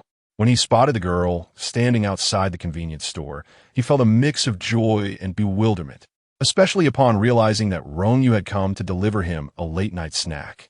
"Be careful, the broth is a bit hot," she cautioned like a little adult, having been burned by it many times before. Zhou Ping, unsure of what to say, simply nodded obediently. It's really delicious. Under Rong Yue's watchful gaze, he quickly devoured one, disregarding the heat that scorched his throat, and immediately offered the highest praise. A sweet smile spread across Rong Yue's face in response. The young girl's emotions were vividly displayed on her face. Her happiness or sadness was easily discernible. This forthright simplicity made interactions with Zhou Ping, who was not adept at discerning others' feelings, considerably more effortless. As Rong Yue observed him eating heartily, she too embraced her cup of instant noodles. Zhou Ping consumed his meal with remarkable speed, and after finishing, he took his insulated lunchbox to the convenience store's sink to clean it thoroughly. Actually, you needn't have gone out of your way to bring me supper, Zhou Ping remarked. Yet, upon seeing his own reflection in the pristine alloy lunchbox, he felt his words fell short. Lowering the brim of his cap, he wished to convey that he was genuinely surprised by Rong Yue's thoughtful gesture, but she need not feel obligated to do such things. Zhou Ping wrestled with his thoughts, feeling that no matter how he expressed himself, it seemed inadequate. His tongue felt clumsy. Once Rong Yue finished her meal, he hurried over to discard the empty cup of noodles into the trash and wiped down the small table with a paper towel. In moments of awkwardness, a multitude of tasks seemed to arise. But you look so exhausted. Do you really work until morning, every day? Rong Yue inquired as she jumped down from the high stool, curious about the nature of Zhou Ping's job at the convenience store. It's mainly about organizing goods and checking the expiration dates on prepackaged meals, Zhou Ping explained clumsily, noting that there weren't many customers at night. His primary duty was to oversee the store, ringing up sales when necessary, which kept him from being too busy. The essence of the night shift was merely to endure the lengthy hours and pass the time. That sounds tiring. By 10 o'clock, I can hardly keep my eyes open, Rong Yue exclaimed, rubbing her cheeks as she ventured into the snack aisle to raid the shelves of chips, cookies, and small breads. Zhou Ping followed her, astonished by her determination to empty the shelves, especially when he noticed her grabbing several boxes of sushi with a mere 2-day shelf life. He quickly interjected, "These have a very short expiration period. If you can't finish them by tomorrow, they'll spoil." He recalled their previous meal together and knew the petite girl did not eat much. "It's all right. I can store them in my little belly. They won't spoil easily," she insisted, though her whimsical notion of time within her little belly flowed at a much slower pace compared to the outside world, perhaps 1/10 of the normal rate. "I'll be going away on a trip in a couple of days," she added. "A trip?" Zhou Ping paused, glancing at the small girl who barely reached his waist. "Aren't you supposed to be in school? Shouldn't a 12-year-old be attending elementary school?" The mention of school sent a shiver through Rong Yue, and she vehemently shook her head. "No, I'm not going to school. Not going to school." Having just endured 3 years of rigorous, rote education, she was adamantly opposed to returning. Zhou Ping fell silent. Her strong aversion evoked troubling thoughts. He opened his mouth to speak, ultimately saying, "Then don't go, just be happy." This sentiment touched Rong Yue deeply, and she sincerely replied, "You are so kind." Zhou Ping felt his ears flush with warmth. However, it seemed she might eventually attend school. When she first arrived in Shijin City, Yifan had also broached the subject with her, but she had rejected the idea so swiftly that she had endured a half-hour lecture on the matter. Yifan earnestly conveyed her heartfelt wishes to Rong Yue, emphasizing that regardless of her academic performance, it was imperative to complete the 9 years of compulsory education, while also painting a vivid picture of the joys of school life. However, for Rong Yue, the overwhelming burden of homework rendered such a depiction far removed from reality. Nevertheless, she acquiesced to her request. "Where are you headed?" Zhou Ping hesitated, curious about the destination and duration of the journey, yet apprehensive about overstepping. "Qing Province. That far?" Zhou Ping exclaimed, aware that Qing Province lay on the southwestern frontier of the Great Xia, a considerable distance from Shijin City. Unable to contain his concern, he inquired, "Are you going alone?" Accompanied by her system cat, which she affectionately named Little Tail, Rong Yue replied, "We will go together." Sensing Zhou Ping's unease, she offered reassurance. "But I shall be back soon. You need not worry, brother Zhou Ping. Little Tail is quite swift." Upon finishing her words, the young girl gazed at Zhou Ping with expectant eyes, making him feel somewhat bashful. After a moment's hesitation, he managed to say, "Be careful on the way." "Is that all?" Rong Yue pressed for more. Zhou Ping's lips parted slightly as he stammered, "May everything go smoothly." "All right, I'll return early," she chirped cheerfully. Zhou Ping buried his face in his hands, while the system cat remarked, "You are utterly defenseless against her charm, my friend." Chapter 24. The mass squat at 4 in the morning. The inky black cat observed a clock that could not rouse the slumbering girl, who had fervently vowed before drifting off to sleep that she would not indulge in any lingering. TSK.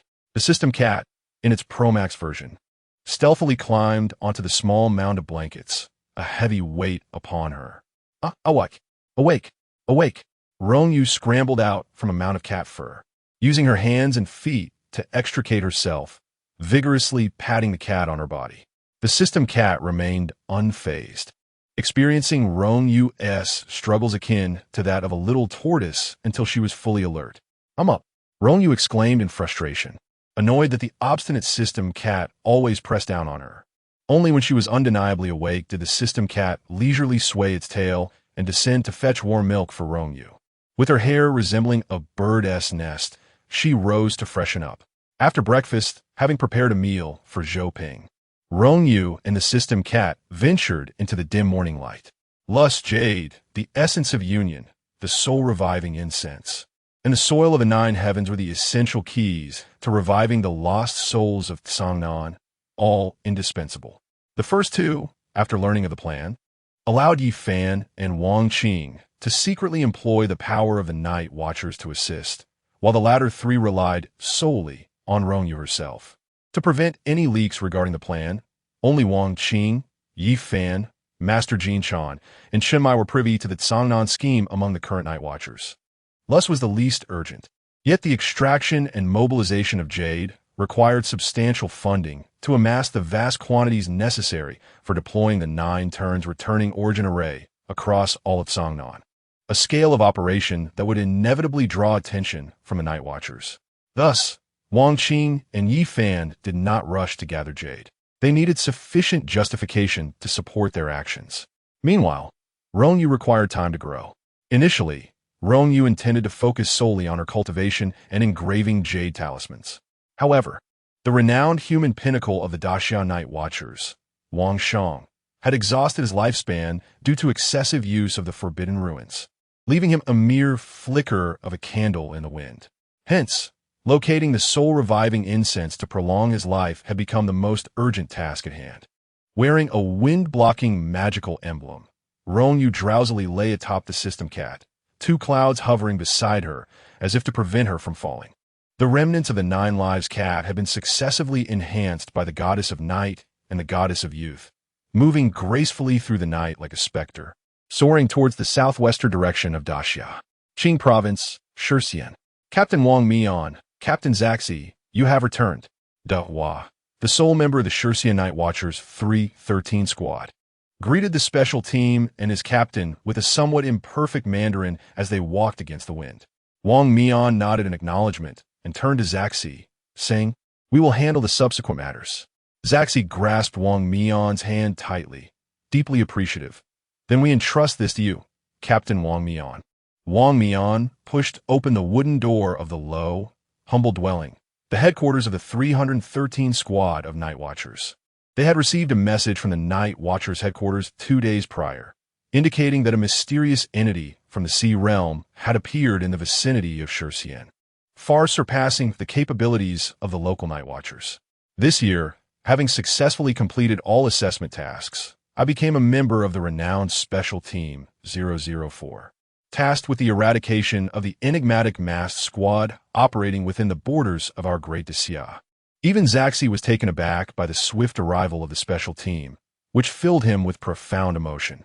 However, before any eradication could commence, Li Xian was incapacitated by altitude sickness and was currently receiving intravenous glucose. "How can you be so inept?" Yu Gui mocked him while peeling an apple, promptly devouring the slices. Li Xian, weakly reclining on the bed, shot him a feeble glare, cursing Yu Gui's lack of empathy inwardly, while pitifully calling out to the captain who entered the room. "Captain, don't worry. We've already traced the mysterious entity," Wang Mian said gently. "Are you feeling any better?" Li Xian, with his head hanging low, managed a slight nod. His condition was not severe, yet any vigorous activity could exacerbate his oxygen deprivation. It seemed unlikely that he would be able to participate in this mission. Frustration consumed Li Xian, as he had not anticipated succumbing to altitude sickness so soon after arriving at the mysterious discovery site. Sun Tianping had administered a pouch of Rhodiola rosea extract, but it proved ineffective, forcing Yu Gui to escort him back to the local night watch team for rest. Li Xian buried himself under the covers, feeling utterly humiliated by this failure. How could he have fainted without even engaging in any activity? Yu Gui bit into his apple. Just lie down. We got this covered. He bore no resentment toward Li Xian, understanding that altitude sickness was not something one could simply will away. Wang Mian echoed, rest well. He entrusted Li Xian to Team 313 for care, and before departing their base, conversed with Captain Zaxi, the initial discoverer of this mystery. The mystery arose when tourists reported an unidentified shadow in the depths of the lake to the local security bureau, which subsequently relayed the information to Zaxi. The waters of Dongguan Lake are quite deep, approximately 10 meters, and vast, displaying a profound blue hue, surrounded by undulating mountain ranges, nestled among 1,000 peaks. The first sighting of the shadow occurred about a month ago. Legends of water monsters often arise in deep lakes, with the most famous in this vicinity being the tales of the water monster of Qinghai Lake. This reality compelled Zaxi to take heed. However, their team consisted of only 2 members, and their limited capabilities did not align well with the aquatic investigation, rendering the task exceedingly challenging. Whether this phenomenon was indeed mysterious or merely a large biological entity remained uncertain for Zaxi. Consequently, he issued a notice regarding the frequent activity of brown bears near Dongguan Lake, halting tourism and advising local villagers to steer clear of the area. What ultimately confirmed Zaxi's suspicion that the shadow was indeed mysterious was the alarming rate at which it grew, from an initial size of 20 to 30 meters. It almost doubled in less than a month and continued to expand, surpassing even the largest recorded deep-sea blue whales. On several occasions, it had been spotted swimming in the lake, gradually approaching the shore. Yet, its speed was remarkable, and being submerged made it difficult to capture a clear image of its form. 3 days ago, Zaxi and Dawa were patrolling along the lakeside. The mysterious creature, having discovered them, surged towards the shore in the blink of an eye. Its head resembled that of a serpent or a turtle, its entire body adorned with scales. Its belly plump and clawed, and its clear yellow vertical pupils radiated a fierce aggression, as if poised to devour. The sense of oppression it exuded was utterly beyond the capacity of Zaxi, who had just stepped into the Chuan territory, and Dawa, who was merely at the pond's boundary, to withstand. Yet, fortuitously, the creature seemed to collide with an imperceptible barrier, revealing only its head before being drawn back into the depths. Sensing the creature's clear intent to approach the shore, it remained momentarily hindered by an unknown force. Zaxi promptly reported this incident to the Night Watch headquarters overnight. Meanwhile, at Dongguan Lake, Zhao Weiwei, stationed at the enigmatic site of Zaxi's encounter with the aquatic monster, shielded her eyes from the sun and called out to Sun Tianping, who was soaring in the sky with gravity-defying ease. "What you see, Tianping?" Sun Tianping shook his head after descending, saying, "The water is too blue, and the wind is too strong. I can't see clearly." According to the members of Team 313, this mysterious entity seemed to possess a desire to attack, so there was no need for undue concern. It simply had yet to discover their presence. Su Xinghan tugged at his cloak, which flapped noisily in the breeze, as they awaited the arrival of their captain. Just as Zhao Weiwei was about to speak, her gaze sharpened behind her mask, pointing towards the air behind Sun Tianping. Look over there. ISNT something approaching. Chapter 25. Is it in the lake? Sun Tianping and Su Xinghan turned around warily, only to realize that Zhao Weiwei was not pointing at the lake, but rather at the sky. "Look up!" They both exclaimed in unison, raising their heads. A small black that was rapidly enlarging, transforming in the blink of an eye from the size of a small bird to that of a large eagle, circling the lake with astonishing speed before finally hovering in midair, revealing its true form. A black tiger? Sun Tianping, Zhao Weiwei, and Su Xinghen froze momentarily, instinctively on guard. A flying tiger? How mysterious. Yet, it didn't appear to be a tiger at all. The creature did not attack immediately, affording Su Xinghen the chance to make a sarcastic remark. But he soon noticed that something was stirring on the back of the hovering entity, crouching atop the black tiger's head. Wait, was there something on its back? Rong Yue also noticed the presence of individuals on the shore and refrained from removing the hood of her starry cloak at once. There are people on the shore. Should we wait until nightfall? It's fine.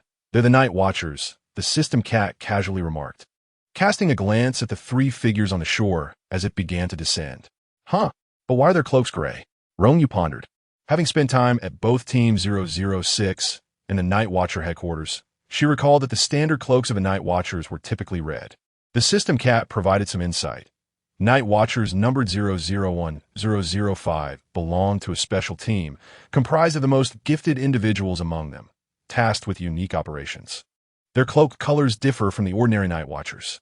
This is the Masked Team 004, responsible for eliminating mysteries within the Great Xia that exceed the capabilities of local Night Watcher teams. Masked Team? As the system cat flew closer, Rong Yue finally discerned that all three individuals on the shore were wearing masks. Moreover, the leader of the masked team is the son of Wang Shang. The system cat continued. Upon landing, the emerald cat's eyes aligned with the light, and with a swift flick of its tail, it tightly grasped a wrist. In an instant, the owner of that wrist disintegrated into moonlight, passing straight through the body of the little tail and Rong Yue, who found herself face to face with an ethereal azure mask, her beautiful amber eyes widening in shock. Yue also caught sight of the lovely youthful face beneath the hood. After rolling a short distance, he gripped his dagger and darted back to his teammates, exclaiming in disbelief, "A child? What did you say? A child?" Sun Tianping and a slow-moving Wang Mian echoed simultaneously. Yue furrowed his brow. It's a little girl, about 11 or 12 years old. What? Zhao Weiwei gasped, looking towards the petite figure that seemed to blend seamlessly with the large black cat. Wang Mian's gaze, hidden behind his mask, fixated on the imposing feline. You must be the divine agent cat, aren't you? As soon as Wang Mian spoke, the members of the masked team turned their attention towards the black cat.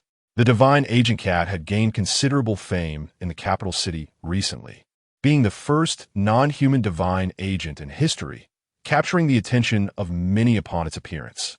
Just days prior, they had playfully speculated about the possibility of another divine agent dog emerging. Are you the granddaughter of old Rome? Wang Mian inquired as he removed his mask, gazing at the girl upon the back of the great cat.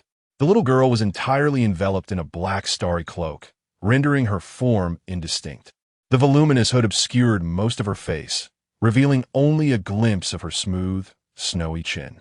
Upon hearing the question, Rong Yue lifted the hood of her cloak, her eyes wide with surprise as she regarded the gentle and refined young man. Do you know me? Wow, she truly is a child, Su Xinghen remarked. She resembles Snow White. As a well-known fairy tale, Snow White is described as having skin as pure as snow, lips as red as blood, and hair as dark as ebony, with beautiful light brown eyes that sparkled like stars. Su Xinghen felt this little girl matched that description perfectly, except for her amber eyes, which appeared sweeter than maple syrup. Particularly, the girl, swathed in her black starry cloak, appeared to radiate a luminous whiteness, akin to a piece of white jade resting upon a sheet of black silk. Yue nodded in agreement as he listened. Rong Yue, having never heard the tale of Snow White, was aware of what a princess was, and hastily waved her hands. I am not a princess. My name is Rong Yue. Observing Rong Yue's earnest explanation, Wang Mian smiled softly. Snow White is a character from a fairy tale. They're saying you are just as adorable. Delighted, Rong Yue climbed down from the system cat's back and performed a small curtsy. Oh, I see. Thank you for the compliment. You are truly charming. Zhao Weiwei also removed her mask, bending slightly to meet Rong Yue's gaze with a twinkling smile. My codename is Rose. You may call me Sister Rose. Sister Rose, Rong Yue said, enchanted by the small floral adornments in Zhao Weiwei's braids, which appeared both beautiful and vibrant. What brings you here? Recently, There had been numerous rumors in the capital regarding Rong Yue and her cat, and Wang Mian had not anticipated encountering this prominent figure from the capital in such a relatively remote location as Qing province. A frown of concern crossed his brow as he pondered why such a young child would be traveling alone. I came to find materials for the resurrection incense for Uncle Wang Shang.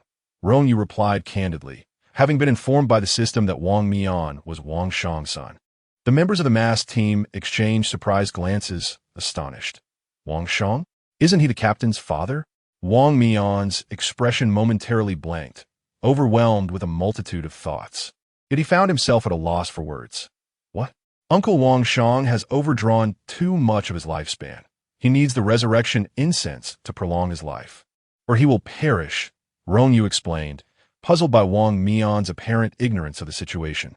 Zhao Weiwei's hand, which had been resting on Rong Yue's head, froze awkwardly as she glanced at her captain. Is this how you handle such a bombshell? Wang Mian took a deep breath. Is there anything I can assist you with? Are you searching for something nearby? What is going on? The members of the masked team gathered around, inquiring about the situation. Rong Yue recounted the circumstances she observed regarding Uncle Wang at the hospital, ultimately concluding, thus, I seek the resurrection incense to extend Uncle Wang's life. Resurrection incense? Sun Tianping recalled this term with familiarity during his training as a guardian. There was a dedicated course on mythological systems that introduced various legends from diverse mythologies. He remembered that, according to legend, resurrection incense was said to contain various herbs. Its fragrance exceptionally potent, capable of wafting for hundreds of miles. It was believed that even the deceased could be revived upon inhalation. His excitement grew. Could such a miraculous elixir truly exist? However, Rong Yue turned to Sun Tianping to clarify. Resurrection incense does not possess the power to bring the dead back to life. It is a plant with extensive root systems that spread for miles, while its hollow trunk consciously absorbs the essence of medicinal substances. The quintessence of the moonlight is refined within its core, producing a unique heartwood that can enhance longevity upon mere inhalation. Perhaps those who are on the brink of death, yet still possess a flicker of life, might find rejuvenation from its scent, giving rise to such tales. Yet, for those whose vitality has entirely ceased, afflicted by grave illness, or who have naturally passed away, resurrection incense would prove futile. Nevertheless, Uncle Wang has merely exhausted his original lifespan. Using the resurrection incense to replenish it slightly remains a possibility. After her explanation, she turned to Wang Mian. It's all right. No need for assistance. The resurrection incense lies right here in this lake. The masked squad interjected in this lake? Indeed, Rong Yue affirmed. There are mysterious creatures within the lake. Chapter 26. By the banks of the weak water, the system had refrained from intervening in the exchanges between Rong Yue and the masked team, typically opting to respect Rong Yue's free will while merely providing objective factual reminders. It was only when the masked team mentioned the mysterious occurrences in the lake that it chose to interject. The pitch-black feline yawned, swayed its tail, and gradually shrank in size until it was no larger than the palm of Rong Yue's hand, before languidly curling up at her hood. As it settled its nearly depleted energy tail, it remarked, a scaled serpent resides not here, but over there. Simultaneously, the masked team shared with Rong Yue their discoveries concerning the enigmas of Dongguano Lake. However, regarding the barrier that Captain Zaxi claimed was responsible for dragging the water monster back to the depths of the lake, the masked team had also investigated the waters but found nothing unusual. Upon hearing this, Rong Yue comprehended the situation. I see how it is. Captain Zaxi encountered that water monster at both noon and midnight, didn't he? The shadow must have been observed at noon, while the creature's attempt to surface occurred around midnight. Wang Mian and Zaxi had confirmed the timings of the lake monster sightings on 4 occasions. The first incident had been captured inadvertently by a tourist flying a drone, with the timestamp printed on the photograph when it was developed. This photograph remained in Wang Mian's possession, and when he glanced at it, it revealed a time around 12:41. On the back of the photo, Wang Mian had made brief notes. The subsequent 3 sightings were recorded by Zaxi and Dawa, occurring twice at noon, one around 11 in the morning and another close to 1 in the afternoon, with the only nighttime sighting taking place after 11 at night. The encounter with the water monster that nearly reached the shore occurred precisely during that evening. How could you ascertain the timing?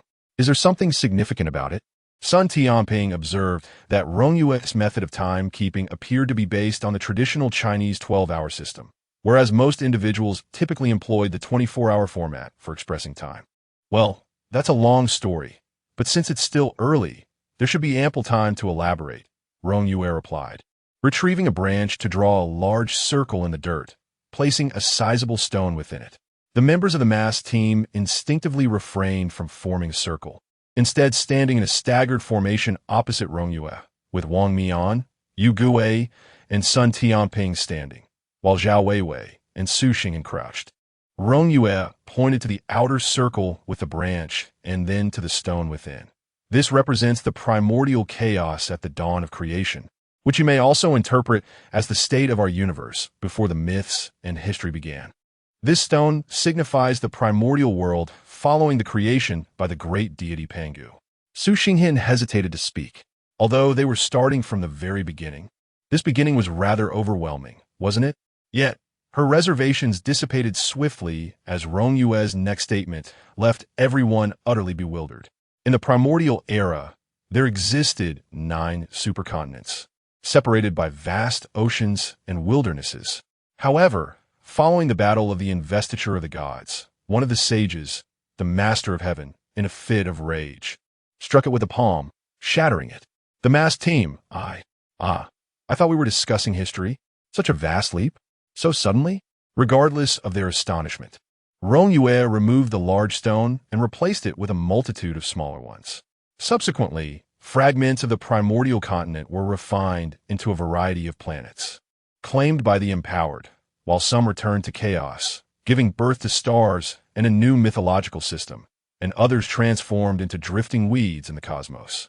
However, after that, the celestial beings fully comprehended the insurmountable might of the sages. To prevent the recurrence of a sage's wrath leading to the shattering of heaven and earth, the celestial beings consulted the masters of the sages and separated the 6 realms. The realm we currently inhabit is, in fact, the human realm after this separation. Rong Yue divided the circle into 6 parts and pointed to the dividing line, stating that this is the boundary left by the sages, which is also the reason why later deities sought agents to disseminate their doctrines rather than coming in person. They could not cross the boundary established by the sages and could only build a bridge of communication to their divine realm through the power of faith, allowing for brief descents. After the fog descended, its power eroded the boundary once left by the sages. As for the manner of this erosion, Rong Yue was uncertain. Her ancestral memories contained references to the shattering of the continent and the separation of the 6 realms. Knowledge that most deities of the Great Xia prior to the War of Deification were familiar with, as it had been similar after the establishment of the Heavenly Court, reliant on incense to communicate with the human world. Other details were imparted by the system. Merely being informed of these vague concepts left her feeling dizzy. And while the system could elaborate, Rong Yue would likely soon depart to meet her great-grandmother before hearing the entirety of the tale. The bad news was the mysterious resurgence. The silver lining within this troubling news was that the connection between the human realm and the primordial continent before its separation had been re-established. For instance, the returning soul incense. This incense grows on the opposite shore of the weak water, which does not reside in the human realm but in the realm of the dead. Lake Dongdaquana serves as a mirror, reflecting the other side where the returning soul incense flourishes. The mass team took some time to digest the novel mythic historical perspective imparted by Rong Yue. Although they had a general understanding of the primary deities within each myth during their studies of the Night Watcher's mythological system, few truly delved into the history of mythogenesis, as the narratives were ever so varied, and the genuine historical origins of mythology had long become untraceable, with reality often leaning towards pragmatism. The current understanding of deities within the Night Watcher primarily derives from observations post-fog descent, supplemented by long-standing mythological classics. Zhao Weiwei and Su Xingyan curiously surrounded Rong Yue, asking questions. As night fell, The wind by Lake Dongguan was not as fierce as during the day. The weather was splendid, with clear skies during the day and a full moon hanging high at night. Wang Mian and Yu Gui collected some dry twigs, while Sun Tianping cleared a small patch of land, and Su Xinghan kindled a small fire, as the temperatures in the November nights of Dongguan were quite chilling. "You know so much," Zhao Weiwei remarked, hugging her knees and sitting beside Rong Yue by the fire, filled with genuine admiration. In addition to what Rong Yue mentioned, Zhao Weiwei inquired about the myths surrounding the investiture of the gods and the legends of treasured artifacts. Rong Yue shared what she knew. Some of it echoed popular folklore, while other accounts diverged significantly. Regardless of the veracity of Rong Yue's narratives, her ability to articulate numerous tales with such coherence indicates that she has indeed immersed herself in a wealth of literature. After all, even if one were to fabricate stories, a profound understanding of the subject matter is requisite to weave a coherent narrative, particularly when Rong Yue spoke of the legendary soul-returning incense.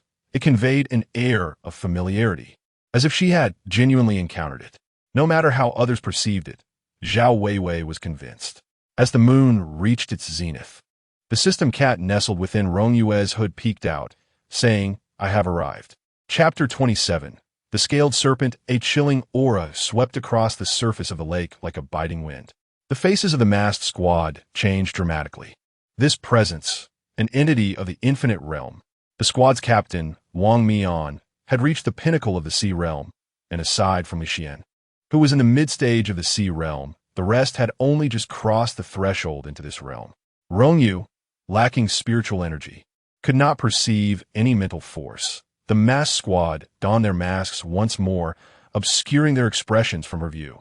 She felt a slight chill, which was not entirely unexpected, given the water affinity of the serpent and the consequent drop in temperature. The system indicated that the serpent was of the infinite realm, and since the masked squad could handle it, she did not dwell on the matter. The surface of Dongguan Lake lay perfectly still, resembling a mirror that reflected the full moon ascending to its zenith, casting an image that seemed to rise anew from the lake bed. A massive shadow glided across the moon, shattering its reflection and causing the moon's image in the water to tremble. This scaled serpent likely fled here after sustaining severe injuries elsewhere. During the midnight hour, when the darkness reached its zenith, the two realms would briefly converge.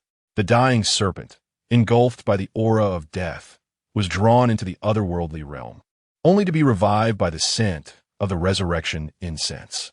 However, it was ensnared by the weak water, trapped within that realm, and at the height of the noon sun, it glimpsed the original world reflected in the lake below. This compelled its desperate attempt to return. Explaining the scene, Captain Zaxi witnessed when it tried to ascend but was pulled back. Around Rong Yue, several dark paper figures appeared. She had previously released many, setting up formations. In a moment, the two realms would momentarily flip, if she did not see a white tree resembling a maple. It was likely that the serpent had consumed the entire resurrection incense tree, and it must not be allowed to escape. The masked squad stood ready. Wang Mian's voice calm yet firm. "Leave it to us. Step back shortly. I will handle this." Zhao Weiwei positioned herself in front of Rong Yue, playfully wielding a small pink hammer. In the face of a serpent from the infinite realm, the masked squad, having previously executed a successful over-level kill against a mysterious entity of the infinite realm, showed no signs of retreat, even with one member temporarily absent. Suddenly, 5 small paper figures affixed themselves to their shoulders. The intricate runes engraved upon the pure white paper figures instantly lightened the bodies of the 5 members. It was Rong Yue. Was this her Forbidden Ruins ability? Given the imminent threat, there was little time for inquiries, as Rong Yue had already begun to form seals and draw the formation. A formation arose from beneath her feet, with corresponding pillars of light ascending from the 4 cardinal directions, converging upon the surface of the lake to create a mirrored formation, layered in double, with 8 corners interlocking. As the light of day waned into darkness, the Yin transformed into Yang, with the amber glow of her eyes igniting. Spiritual energy surged from all directions as she commanded the heavens and earth to be overturned, returning to the primal chaos. Though they stood still, The masked squad felt a disorienting sensation as if the entire world had been inverted. At that moment, a colossal shadow eclipsed the moon. The scaled serpent appeared to be expelled from the lake, falling into the water as though in a state of weightlessness. Rong Yue exclaimed, "Step upon it." Before the formation is destroyed, the weak water is yang water, allowing one to traverse the surface of a lake, rendering the scale serpent unable to return to the depths. The formation can only withstand for a quarter of an hour. As if to validate Rong Yue's words, the scale serpent, flung from the lake's surface, crashed heavily down. The water that should have embraced it now resembling a solid slab of concrete. "Rose!" Su Xinghen shouted as a star lantern materialized in his hand, enhancing Zhao Weiwei's strength beneath its glow. "Leave it to me."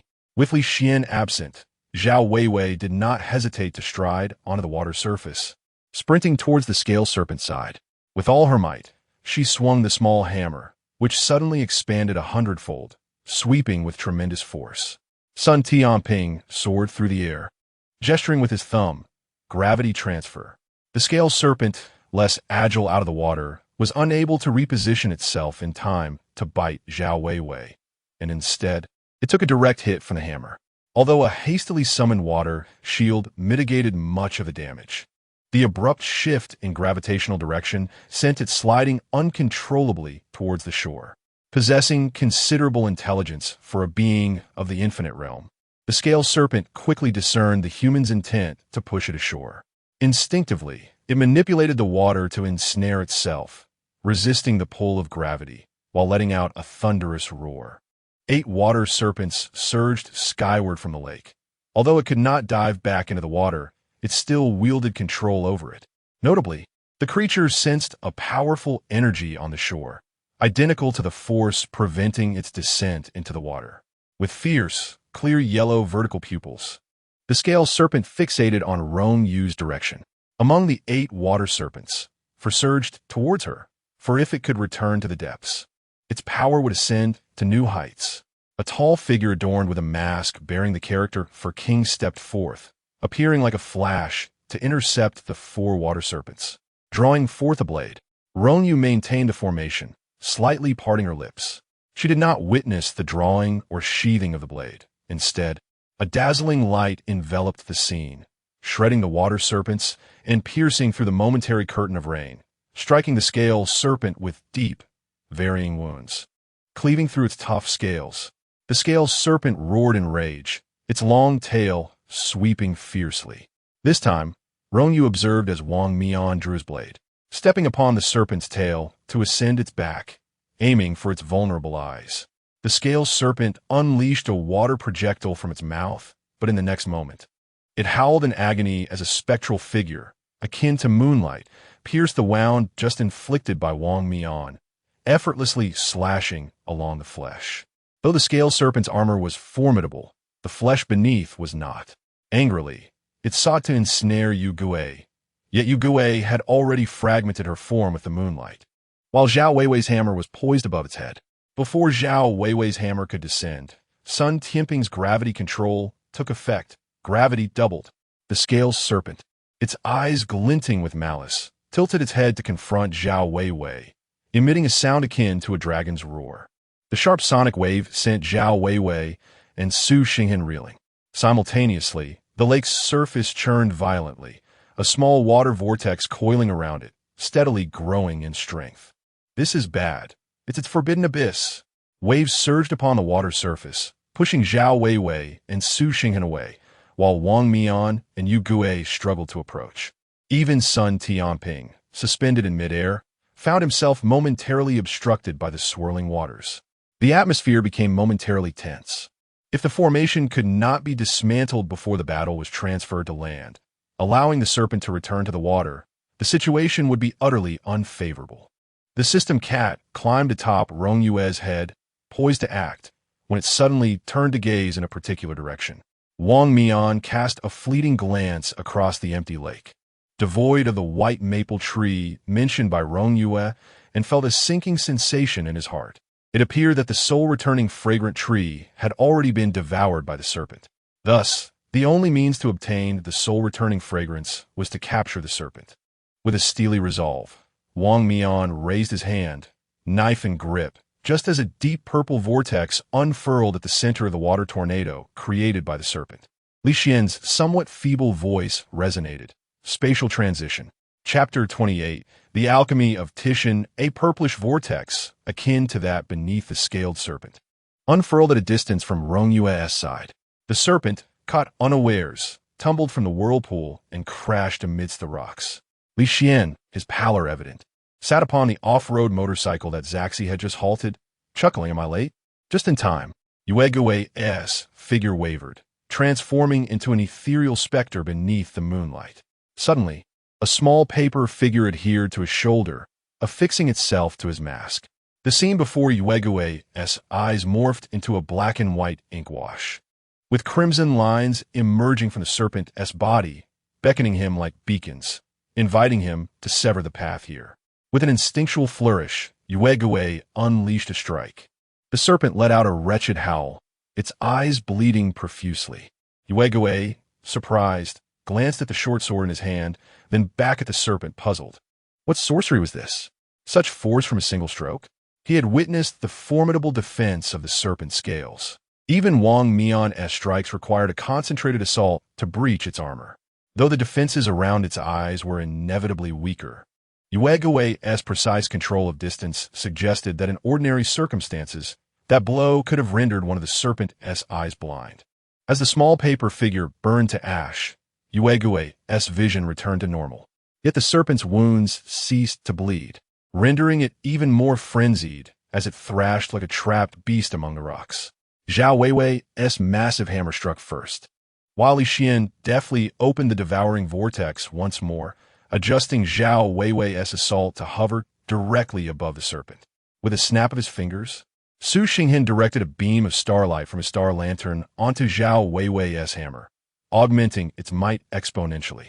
The star lantern, fueled by his mental energy, could continuously generate starlight until exhaustion, enhancing the target's most potent attribute. The starlight upon Zhao Weiwei's hammer effectively doubled its weight. The serpent attempted to evade, but was briefly restrained by Sun Tianping's gravitational manipulation. Bang! Wang Mian drew his weapon, Yuan, as an itch grazed his ear. Rong Yue's gentle voice seemed to whisper in his ear, "Little Mian, sever its neck, but avoid widespread destruction." A small paper figure attached itself to Wang Mian's mask, a crimson line appearing amidst the ink-washed depiction of the serpent's struggle. Without a moment's hesitation, Wang Mian unleashed a blade of light, as if a crescent moon had sliced through the red line, momentarily fracturing the very fabric of space and leaving deep gashes upon the rocks behind. The serpent had no time to emit a mournful cry before its head and body were cleaved apart. The small paper figure, having fulfilled its purpose, turned to ashes, and Rong Yue, her lips slightly parted, could scarcely close them as she murmured to the system within her mind, "Wow. How did he accomplish that?" Having witnessed the entire battle, Rong Yue began to comprehend the abilities of the other members of the masked team. The gravity control of the scales, the moonlight decomposition of the moon ghost, the instant augmentation of Xinghen, and the spatial stitching of the newcomer. The only two abilities that left her uncertain were those of the rose and Wang Mian. The forbidden realm of roses appears to embody a type of power, yet Rong Yue feels it does not entirely align with that notion. As for Wang Mian, his situation is even more peculiar. The system previously identified him as an agent of the god of time, indicating that his divine realm relates to time. However, Rong Yue struggles to comprehend how he executes such formidable slashes. Could it be an acceleration of time? Where does that blade aura originate? Forbidden Realm Sequence 060, Ultra-High Risk Forbidden Realm. Hypothetical quality. It can briefly bestow a quality that does not inherently exist to objects and partially materialize it. When she wields her hammer, she typically releases it to amplify its momentum, employing inertia to propel it. This is because if the granted quality exceeds her own capacity to bear, she too would sustain injuries. Her extraordinary strength is innate and complements her abilities. Rong Yue perceives so much, and the system feels quite gratified. As for Wang Mian, the blade aura he exhibits is due to the weapon in his hand, which is an item imbued with a forbidden realm, also known as a forbidden object. It is associated with Forbidden Realm Sequence 301, Yuan, categorized as a dangerous Forbidden Realm. Yuan can condense its speed into blade aura. The faster the speed, the stronger the aura. This Forbidden Realm may not be particularly formidable in the hands of others, but speed, being a composite unit measured against time, becomes exponentially more dangerous in the hands of a time manipulator. You may regard him as possessing both the time Forbidden Realm and an ultra-high-risk Forbidden Realm simultaneously. After dispelling the formation, Rong Yue wiped the sweat from her forehead, a result of the physical exertion required to maintain the formation. So, it is thus. "Hey, Vortex brothers!" Zaxi exclaimed, supporting Li Xian, who was kneeling on the ground, gagging and covering his mouth. He hurriedly pressed the small oxygen device back into place, urging, "Breathe in the oxygen." Li Xian's eyes flickered. Having felt slightly better, he now felt utterly drained again. Yu Gui looked down at him and noticed how pale he had become, akin to a ghost. "Captain," she called out, then turned back to Li Xian, teasing, "Why are you putting on such a brave face? Let me take you back to rest." Rong Yue followed the members of the masked team toward the new member of their group. The palm-sized system cat leaped onto the grass, slightly enlarging itself as it approached Li Xian, pressing against him. An air bubble shield enveloped him like a soap bubble. Li Xian's condition visibly improved, and he no longer needed to cling to the oxygen tank for air. Curiously, he touched the bubble surrounding him, asking, "What is this?"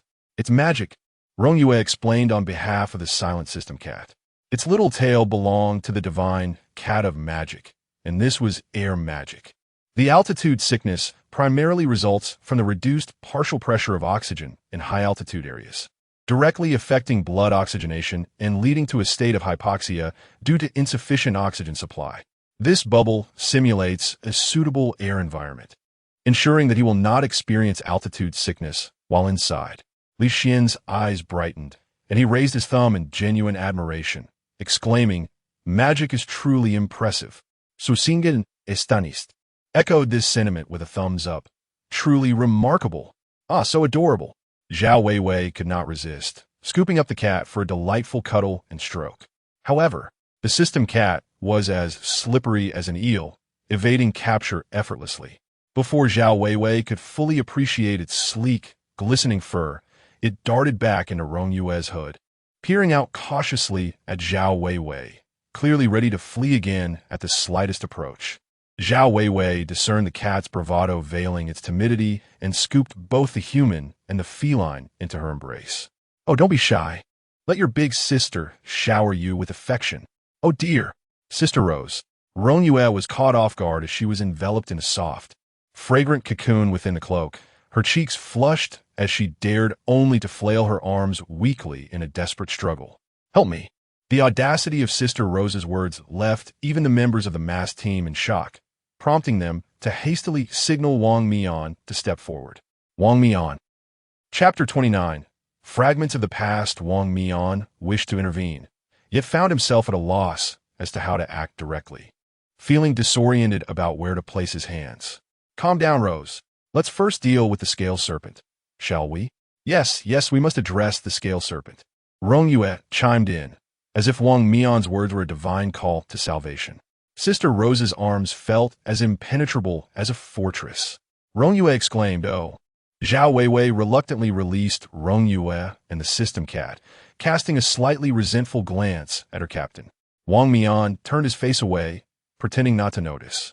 Rong Yue broke free, her cheeks flushed like ripe apples, hurriedly cradling the disheveled system cat and darting toward the scale serpent, escaping Zhao Weiwei's grasp. Wang Mian followed closely, joined by Sun Tianping, Zhao Weiwei, and Su Xinghan, all eager to assist. Yu Gui, however, remained beside Li Xian in the bubble, his curiosity piqued, yet he refrained from touching it, fearful of damaging the bubble. Li Xian decided to demonstrate a little trick. Will this bubble burst? The bubble had formed while he knelt on the ground, but as he attempted to stand, it expanded to accommodate his height. Li Xian reached out, but the bubble remained just beyond his grasp, his fingers only brushing against the air.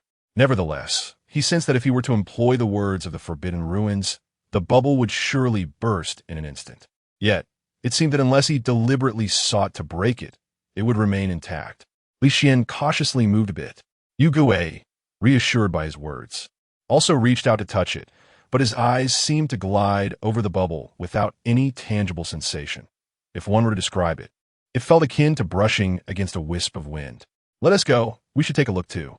Feeling a surge of energy, Li Xian became lively once more. By the scale serpent, Rong Yue began her task.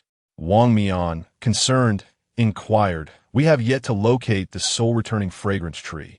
Would it have any repercussions if it were to consume it?" "Oh, it's fine. It's still in its stomach," Rong Yue reassured, handing several large jars made of jade stones, which she had extracted from the system cat's mouth, to the members of the mass team, requesting their assistance in collecting the blood that the scale serpent was shedding. She further explained that the essence of the soul-returning fragrance lay in its unique core, with the quantity dependent on the time it had accumulated. Records of the soul-returning fragrance had surfaced over 1,000 years ago during the Tang dynasty. Thus, the core had surely amassed at least a millennium's worth of accumulation, making it improbable for it to be digested so easily. However, even if it were to be fully digested, it would pose no issue. After distributing the jars, Rong Yue confidently placed her hands on her hips and pointed at the scale serpent, stating, "We can directly use it to refine the fragrance, even if it's in smaller quantities." Upon hearing Rong Yue's words, Wang Mian felt considerably relieved, and Sun Tianping, who had been harboring concerns about this matter, also exhaled a sigh of relief. Earlier, when he had flown into the sky, his heart had skipped a beat upon failing to find the soul-returning fragrance tree that Rong Yue had mentioned, fearing that his friend's father's life-saving remedy might be lost. The system cat approached the scaled serpent, which was merely covered by a thin layer of scales on its abdomen. The feline, with its bamboo-like claws raised, extended its sharp claws, and with a swift movement, a piece of irregular, slightly larger than a goose egg, dark purple substance flew forth, landing precisely into the jade box that Rong Yue had prepared in advance. Without delay, Rong Yue closed the lid, and the golden array patterns on the cover flickered momentarily, effectively sealing the medicinal potency of the soul-reviving incense tree core. "How curious," Su Xinghen remarked, twitching his nose, unable to detect any scent. Wasn't he had said that the soul-reviving incense could waft its fragrance for hundreds of miles? Why was there no aroma at all? It must be ignited after preparation. Rong Yue explained, presenting the jade box to the system cat. Maintaining its diminutive form, the system cat opened its mouth, disproportionately large for its head, and consumed the jade box, just as it had done with the stone jar earlier. Sun Tianping observed repeatedly, his masked visage unable to conceal his evident expression of intrigue. Why isn't the wound bleeding? Su Xinghen had to employ his dagger again to make another incision on the scaled serpent, a predicament that others also encountered. Even after slicing open the wound, although the external scars remained, upon closer inspection, the flesh within had already begun to heal. It was no wonder that despite the serpent's injuries, very little blood had flowed out. Sun Tianping recalled the time spent in the lake, where the water shimmered under the array as if it were daylight. Despite the serpent being wounded, the lake showed no signs of being stained with blood. Such formidable healing abilities, Wang Mian remarked, observing the serpent's body, noting how the wound ceased to bleed after a short while. Thankfully, this scaled serpent's offensive and defensive capabilities were not particularly exceptional, currently only at the boundless level. Otherwise, combined with such an extraordinary self-healing ability, it could become quite a troublesome adversary as it matured. "I shall take action," Sun Tianping declared, deeming the pace too sluggish. He instructed others to fetch jars, and after making several incisions, directly used gravity to extract the blood. "What is this blood for?" Zhao Weiwei inquired, watching as a jar filled up, sealing it before making another incision for the next jar. The serpent's body lacked the typical fishy scent found in ordinary serpents or fish. Instead, it emitted a faint, exotic fragrance, making the blood collection process quite agreeable. Perfect for fragrance extraction and alchemy, Rong Yue joined the blood-collecting effort, her body immersed from head to toe in the medicinal essence of the soul-reviving incense. The weak water, being extremely significantly contained the potency within her. This was also the reason for her rapid growth. Her blood and flesh could be used for fragrance extraction and alchemy, and the scales could be utilized for crafting. Rong Yue possessed numerous alchemical and crafting methods from her divine heritage, perceiving this scaled serpent as a treasure from head to tail. Beyond extending lifespan, the soul-reviving incense encapsulated the essence of myriad medicinal plants, possessing a powerful ability to rejuvenate flesh and counteract decay, transforming this blood and flesh into flesh-rejuvenating pills. One could heal swiftly from non-fatal external injuries, making them portable and accessible, potentially assisting more individuals than the soul-reviving incense itself. Wow, such a remarkable benefit exists. Li Xian arrived late, missing the initial part of the battle. However, the astonishing healing capabilities displayed by the blood and the remains of the scale serpent were sufficient to leave him in awe. One can only imagine how formidable it must have been while it was still alive. "Hello, I'm the Vortex from the Mass Team," Li Xian greeted, having just heard a brief introduction about this little girl who had appeared after his departure from Yue. It was only now that he seized the opportunity to greet Rong Yue, who smiled brightly in return. Zhan Shen also joined in to assist. The group toiled for over an hour, nearly collecting all the blood from the scale serpent, and ultimately, the system cat consumed the remaining carcass in one gulp. "Remember to retrieve the items from the lake," the system reminded. As Rong Yue stood up, her legs felt numb. She could hardly fathom how long it would have taken her to accomplish this task alone. Upon hearing the system's prompt, Rong Yue approached the lakeside. "What is wrong?" The others were preparing to leave when they noticed Rong Yue heading back toward the lake, prompting Wang Mian to follow her. "There's still something in the lake," Rong Yue remarked as she reached the water's edge.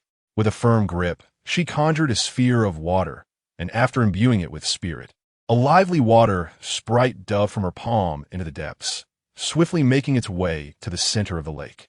Moments later, the water surged, and a brilliant object, resembling a glistening web, was pushed to the surface by the sprite. Rong Yue retrieved the net. "What is this?" she inquired. It was a fragment of the Mist du Universe net. Chapter 30. The cat busts the Misty du Universe net.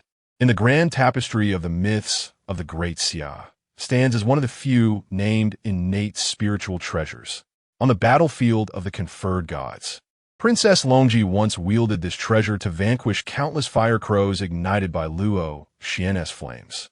During the Battle of Mist, Princess Longji met her demise, and the Misty du Universe net shattered, yet unexpectedly, a fragment of it remained here.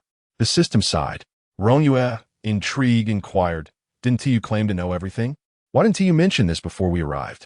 Her journey to Donga Quona Lake in search of the soul-returning incense was not directed by the system, but rather was rooted in the historical memories she inherited, which indicated that the banks of the weak water, where the incense grew, were precisely at this location.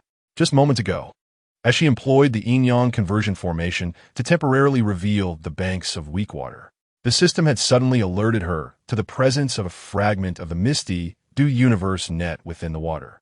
After the scales of the dragon were cast ashore, no other spirits remained in the lake, so Rong Yue did not hasten to retrieve it. The system defended itself, saying, "Because I am currently within your mind. If I were to look around indiscriminately, your little brain would fry. Then you must exercise self-control." Rong Yue retorted, recalling a previous incident where she nearly succumbed to the system's overwhelming power while encountering her great-grandmother. The system, reminded of its past misdeeds, huffed. "It was you who limited my potential. Are you a little pig?" Rong Yue scoffed, unimpressed by its attempts at manipulation. After all, her brain was paramount. She had no desire to become a muddled mess. "Little rascal." The system resolved to press her a little longer when waking her the following morning. Unbeknownst to Rong Yue, she would face a suffocating awakening. She then opened her palm, showcasing the damp, web-like fragment of the Misty du Universe net to Wang Mian. The translucent remnants, still glistening with droplets like morning dew clinging to a spider's web, did not dissipate. The Misty du Universe net had once been gifted by the Queen Mother of the West to Princess Longji, and later became a treasure of the Red Lawn Star God. Wang Mian quietly observed the young girl's wistful gaze upon the fragment, recounting the history submerged in the river of time. This is merely a shard. The complete Misty Dew Universe net is an innate spiritual treasure capable of unfurling an endless net, containing dew-like pure water that can extinguish even the true flames of samadhi. The myths of the Great Xia have been passed down through various interpretations and legends, allowing people to glimpse the wondrous scenes of the mythological battlegrounds through generations of literary works. Look, little Mian. Rong Yue gently lifted the fragment of the treasure, forming a gesture to elevate it into the air. The surrounding waters, as if drawn by an unseen force, coalesced like playful dragons dancing around pearls, gathering into a transparent canopy of water above, which the fragment absorbed entirely. The deities of the Great Xia indeed exist. This is the evidence. Wang Mian raised his gaze towards the treasure of legend, the awe within him indescribable. They of the Great Xia have gods. Members of the mass team and Captain Zaxi of Team 313 gathered around to witness this extraordinary spectacle. Can it drain the entire lake? Observing the glistening fragments of the Misty Dew Universe net, a light bulb flickered to life in Li Xian's mind. Tashi, feeling a surge of anxiety, immediately glanced at Rong Yue, fearing she might actually proceed with such an act. He waved his hands, articulating in slightly imperfect Mandarin, "This is a national nature reserve. The lake water cannot be drained." Rong Yue hastily collected the fragments of the Misty Dew Universe net, awkwardly explaining to Tashi, "I have no intention of draining the lake, and it is beyond my capabilities." Sun Tianping silently delivered a light punch to Li Xian's head, musing that this fellow must have run a tea house in his past life, always eager to boil water. Receiving the murderous glares from his teammates through their masks, Li Xian scratched his head and chuckled sheepishly. "It's a misunderstanding. A misunderstanding." Wang Mian gently shifted the topic, inquiring of Rong Yue, "Are you planning to head directly to the capital?" "Yes." Rong Yue nodded slightly. "I need to concoct the reviving incense and take care of the corpse of the scale serpent. Delaying would not be prudent. What about you, Brother Mian? Are you returning with us?" Before Wang Mian could respond, Sun Tianping interjected, "Yes, we are also heading back to the capital."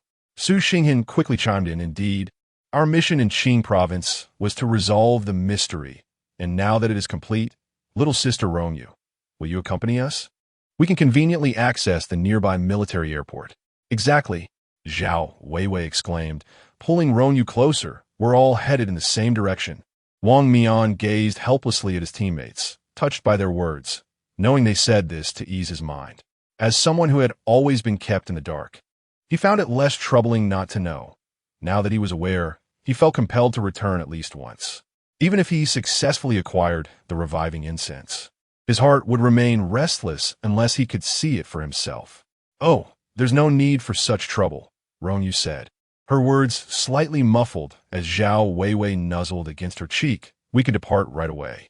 The masked team, Yu Guisha, surveyed the vast, empty wilderness around them, even glancing skyward, pondering whether an unseen transport helicopter had arrived unbeknownst to him. The system cat leaped from Rong Yue's arm to the adjacent ground, its fur rippling as its form twisted, expanded, and transformed. Before them materialized a cat bus, accommodating 8 passengers with 8 windows. The system cat tilted its plump head towards the group, one window widening into a door shape, seemingly beckoning them to board. Masked Team Tashi, stunned into silence. Rong Yue was the first to step onto the bus, taking a seat in the first position opposite the entrance, fastening her plush seatbelt, and looking quizzically at the immobile masked team. "Aren't you coming?" Wang Mian adjusted his mask, relieved that it had been designed initially, cleared his throat, and approached Tashi, saying, "Since the mystery has been resolved, we have now triggered our part." Zhashi remained in a daze, fixated on the cat bus, unable to regain his composure until Wang Mian's words pulled him back. "Well, I sincerely appreciate all of you, Captain Wang Mian, the members of the mass squad, and Sister Rong." Sun Tianping struggled to close his jaw, instinctively assisting Li Xian beside him in doing the same. Previously, he had merely found the mask to be cool, but now he recognized its true merit. The members of the masked squad boarded the vehicle in sequence, each occupying a window seat, 2 by 2, with a central aisle and no driver's seat. The entire bus enveloped in plush softness. Zhao Weiwei chose a seat behind Rong Yue, while Li Xian and Yu Guei settled into the 2 seats at the rear. In front of them sat Sun Tianping and Su Xinghen, with Wang Mian taking a position beside Zhao Weiwei. As the last to board, Wang Mian caused the door to shrink back to the size of a window. Then let us embark. As Rong Yue's words echoed, the dark cat bus soared into the air. Chapter 31. Father and Son. Oh, we are soaring. Su Xinghen leaned out of the window, gazing at the diminishing lakes and mountains below. The only one in the vehicle still ensconced in an air magic bubble, Li Xian clutched the seatbelt tightly, his eyes shut in trepidation, utterly unwilling to glance outside. Could we close the window? He stammered. In an instant, the window on his side whooshed shut, transforming into a warm and reliable plush wall. Li Xian was profoundly moved. What an extraordinary feline. Is this also magic? Sun Tianping scrutinized the entire cat-shaped vehicle, noting that from the floor to the seats, walls, ceiling, and even the seatbelts, everything was slick with soft fur. It felt as if they were being carried upon the back of a colossal cat. Indeed, this was transformation magic. The little tail could whimsically alter its physical structure, shape, and size. Rong Yue turned her face towards Sun Tianping, her voice brimming with pride, and then inquired, "By the way, would you like some drinks?" She caressed the cat fur wall before opening a pocket and began retrieving beverages and snacks purchased the previous night at the convenience store where Zhou Ping worked. "If you're hungry, there's sandwiches, rice balls, and bento." "Yes." Su Xinghen, who had been swaying, immediately shifted allegiances. The god of magic was indeed comprehensive. From this day forth, he vowed to be a devoted follower of the magic deity. "I would like orange juice and a sandwich," Zhao Weiwei said generously, taking snacks and drinks from Rong Yue's hands, sharing them with others. "Fantastic. I've been starving." Li Xian, suffering from altitude sickness, had eaten nothing since the afternoon, with his only source of energy being the glucose he had taken earlier. Being mere adolescents of 18 or 19, he was now utterly famished. Observing this, he began to rummage through his own supplies. "Little you, I have gourmet delicacies from Jinling. Would you care to try?" "Sure." As Li Xian and Rong Yue gleefully exchanged snacks, Yu Guei directly devoured everything that Sun Tianping had passed to him, snatching away the treats Li Xian had procured and shoving them into his mouth. "You're too slow. Let me help you eat." Li Xian, gluttonous moon spirit. "What are you doing?" Wang Mian accepted the strawberry milk and sandwich from Rong Yue, removing his mask to eat slowly, deliberately avoiding looking back. He pretended not to notice the chaos. In the capital, at the headquarters of the Night Watchers, on the rooftop helipad, as dawn broke, the dark cat bus landed smoothly on the spacious rooftop, its form twisting as it expelled the slumbering passengers within. Shrinking in size, the sleek black cat perfectly crouched behind Rong Yue, supporting the still drowsy girl. "Phew, a flawless landing. Ouch. Oh no, you stepped on me." While some awoke quickly, others remained in a tangled heap. Upon seeing Wang Mian, Yi Fan immediately understood the situation, mentally scolding Wang Shang for keeping such a significant matter hidden even from his own son. What a coincidence. Rong Yue rubbed her eyes and exclaimed, "Uncle Yi Fan." It had been a while since they last met, and he had once again transformed into an uncle in her eyes. Yi Fan felt a pang of emotion as he touched the stubble on his chin, a testament to his recent overtime work. He had come to understand Rong Yue's naming conventions. The attractive individuals were always referred to as older brothers and sisters, while the less polished were deemed uncles and aunts. "Let us all take a break. We can discuss matters afterward," he suggested. He had already learned over the phone that they had obtained the resurrection incense, and there was no urgency regarding Wang Shang's condition. The children had hurried back from Qing province, weary from their journey, and they needed to rest and freshen up. When Rong Yue emerged from the temporary lounge's washroom, she found Wang Mian sitting alone on the sofa in the small living room, lost in thought. He was not wearing a mask, and his slightly long hair still dripped with water. Upon noticing Rong Yue's presence, Wang Mian returned to reality and pushed a glass of warm water towards her. "Have a drink," he offered. "Thank you." Rong Yue replied as she settled down on the sofa opposite Wang Mian, cradling the cup and sipping gently. Her long, thick eyelashes fluttered like butterfly wings. Is there something you wish to ask, little Mian? Despite the youthful charm still adorning his features, a hint of maturity had begun to take root due to his experiences.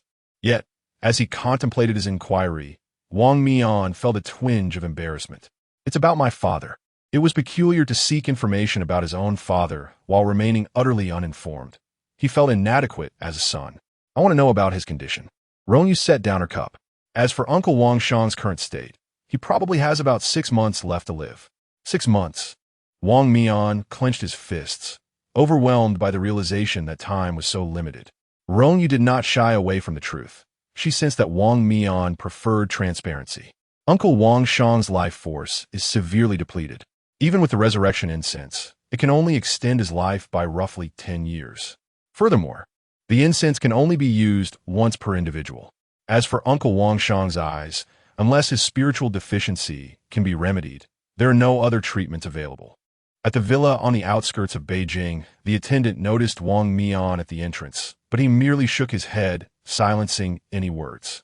In his memories, the image of Wang Shang was hazy. He had seen his father only a handful of times throughout his childhood.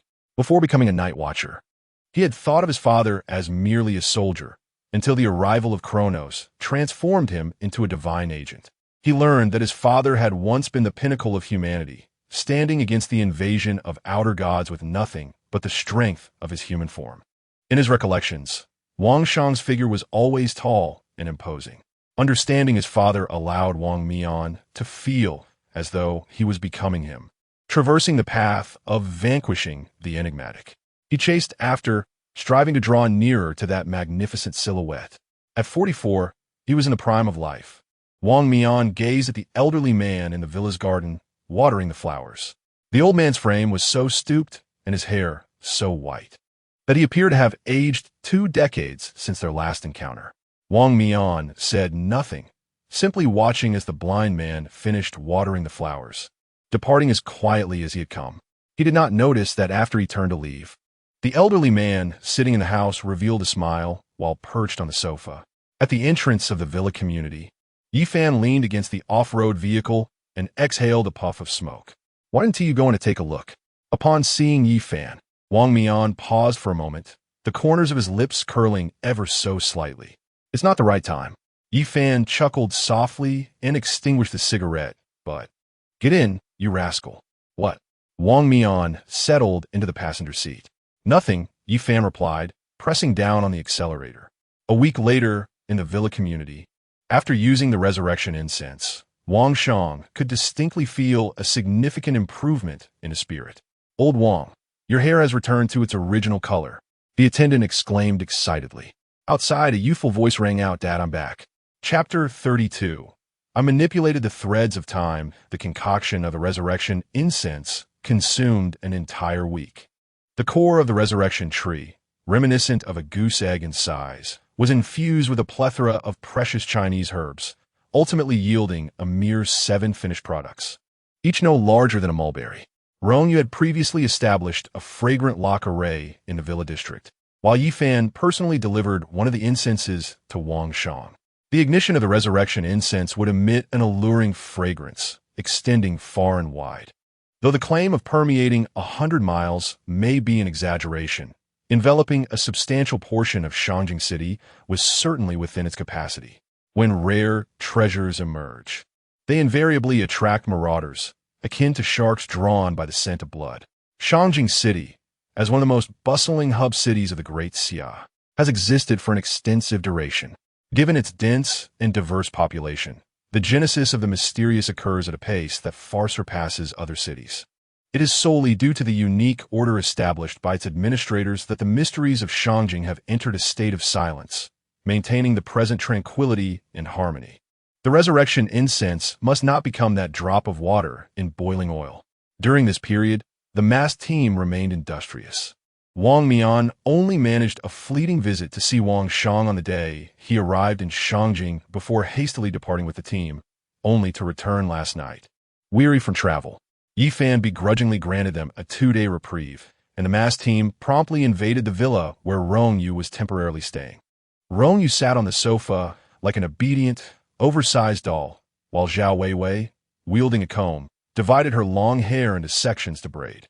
Soon, two voluminous braids, akin to Zhao Weiwei's, emerged, adorned haphazardly with colorful floral hairpins the size of soybeans. Rong Yue, delighted, held a mirror and chattered excitedly with Zhao Weiwei about braiding techniques. Li Xian and Yu Guwei were engrossed in a fighting game on the television, while the defeated Su Xinghan sat nearby, acting as a spring-water commander. Sun Tianping chose not to join, instead standing in the yard, occasionally glancing towards the neighboring house. Upon their arrival in Shanjing, Wang Mian had ventured out once, but returned swiftly, exhibiting no signs of unusual behavior. Nevertheless, Sun Tianping sensed that Wang Mian had gone to see his father, although Wang Mian revealed nothing, leaving Sun Tianping reluctant to inquire further. Upon the return of the masked team members, they tacitly refrained from interrupting the reunion of father and son. It was not until Yi Fan called out, "Kai Kai," that Rong Yue set down her mirror and skipped joyfully outside, exclaiming, "Coming!" As soon as Yi Fan and Rong Yue departed, the previously occupied members of the masked team stealthily congregated by the nearest wall to the neighboring house. "Did the captain not say we would dine together tonight? What are we doing here?" Li Xian questioned, bewildered yet eager to fit in. Yu Guwei curtly replied, "Be quiet. I heard the captain's father is a former pinnacle of humanity, a survivor of the Eastern Sea Divine War. I've never heard the captain mention this before. He has concealed it well." Su Xinghan mused. "Is it possible that the captain is also kept in the dark?" Sun Tianping felt a pang of sympathy for Wang Mian, recalling the moment in Qing province when they encountered Rong Yue searching for the resurrection incense. Clearly, their young leader had been equally bewildered. Zhao Weiwei remained silent, and even someone as thick-skinned as she was could not help but imagine how she would feel if such a significant event occurred in her own life. After all, it was news brought to her by another. It was likely that Wang Mian felt quite unsettled at that moment. Fortunately, the soul-reviving incense was successfully located, which should alleviate any further issues. Sun Tianping, lost in thought, reflected on Wang Mian's demeanor, sensing that something remained unspoken. Nevertheless, he had faith that Wang Mian could handle the situation adeptly. Meanwhile, in the spacious and well-lit living room, father and son sat across from each other. Wang Shang, his hair now dark with only a touch of gray at the temples, appeared to be in his 60s, though he was still a few years shy of his actual age of 44. He exuded vitality, and despite his blindness, one could discern the remnants of his former brilliance. Indeed, he seemed in better spirits than when Wang Mian had seen him 2 years prior, let alone the frail, hunched figure he had presented just a week ago. "I heard you completed all assessments with your special team this year. How is the 004 team, which is primarily responsible for the eradication of domestic mysteries in the Great Xia?" "Yes, my teammates are quite remarkable." Wang Mian recounted his experiences in establishing the team, explaining that all special units undergo a preparatory assessment period prior to their official formation, during which they must meet all requirements. After graduating from the Night Watchman training camp, Yi Fan approached him to discuss the 004 team and expressed hope that he could rebuild it. Thus, fresh from training, Wang Mian accepted this task and found his current teammates among his peers. During the preparatory period, they traversed the vast expanse of Great Xia like shadows, honing their skills without any semblance of holiday. In truth, such a face-to-face conversation with his father was something Wang Mian had never envisioned. The descendants of night watchmen seldom follow in their parents' footsteps, resulting in most night watchmen's families being quite ordinary. They are unable to share their lives with their loved ones. And the first lesson for every night watchman is to leave home. Wang Shang was no exception. He had imagined this father-son dialogue countless times, yet he never knew how to initiate it, often ending before it even began. He rarely found himself in such an awkward position and feared the atmosphere might become strained.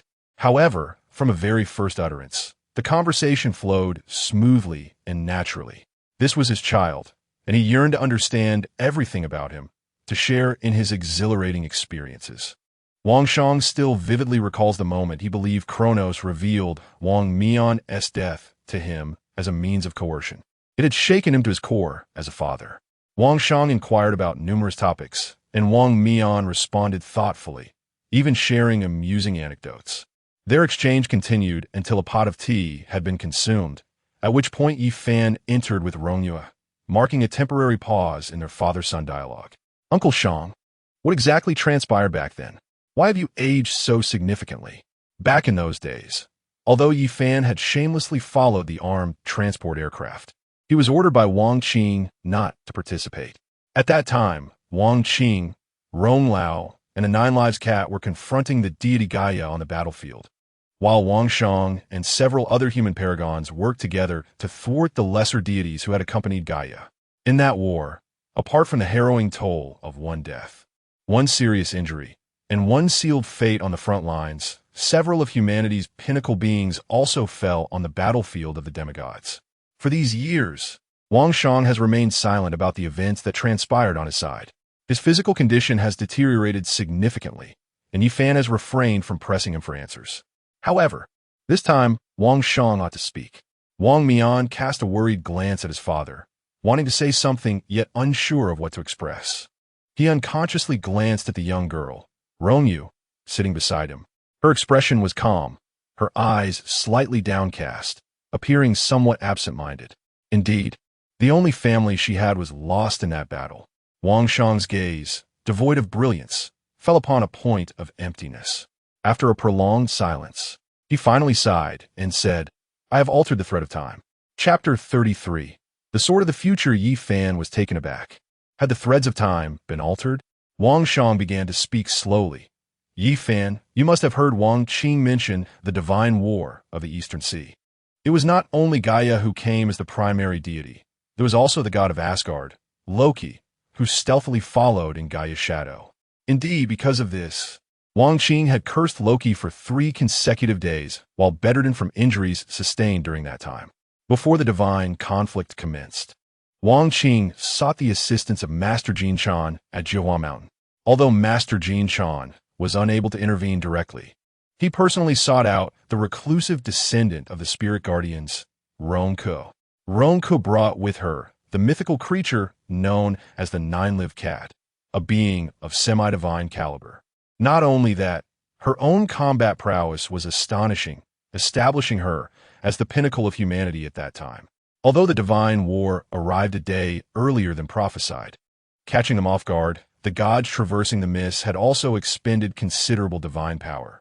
The human elites managed to hold back the lesser gods that followed, as long as they could seal Gaia, who harbored the wrath of Shiva, with the artifact known as the Thunder Treasure Staff on the main battlefield. They would overcome this calamity. Initially, their plan progressed smoothly, as Rong Yue and the 9 Lives cat displayed extraordinary combat abilities that even Gaia could not breach. Wang Qing successfully executed the Thunder Sealing technique, activating the Thunder Treasure Staff at the cost of her own power. Just as they were about to seal Gaia, the cunning god Loki, who had been hiding in Gaia's shadow, revealed himself. He employed his treacherous tricks to save Gaia, while severely injuring both Wang Qing and Rong Yue.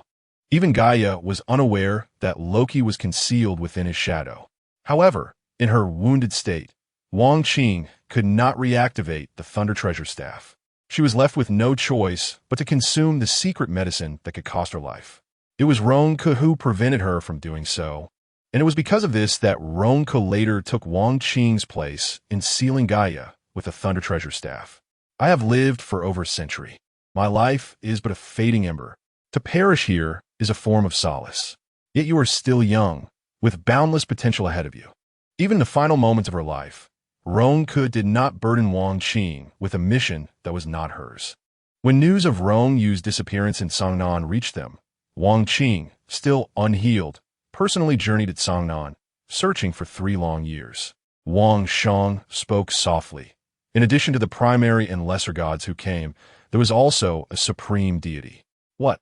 Ye Fan exclaimed, astonished as he turned to Wang Shang, who had never mentioned this before. The god of time, Kronos.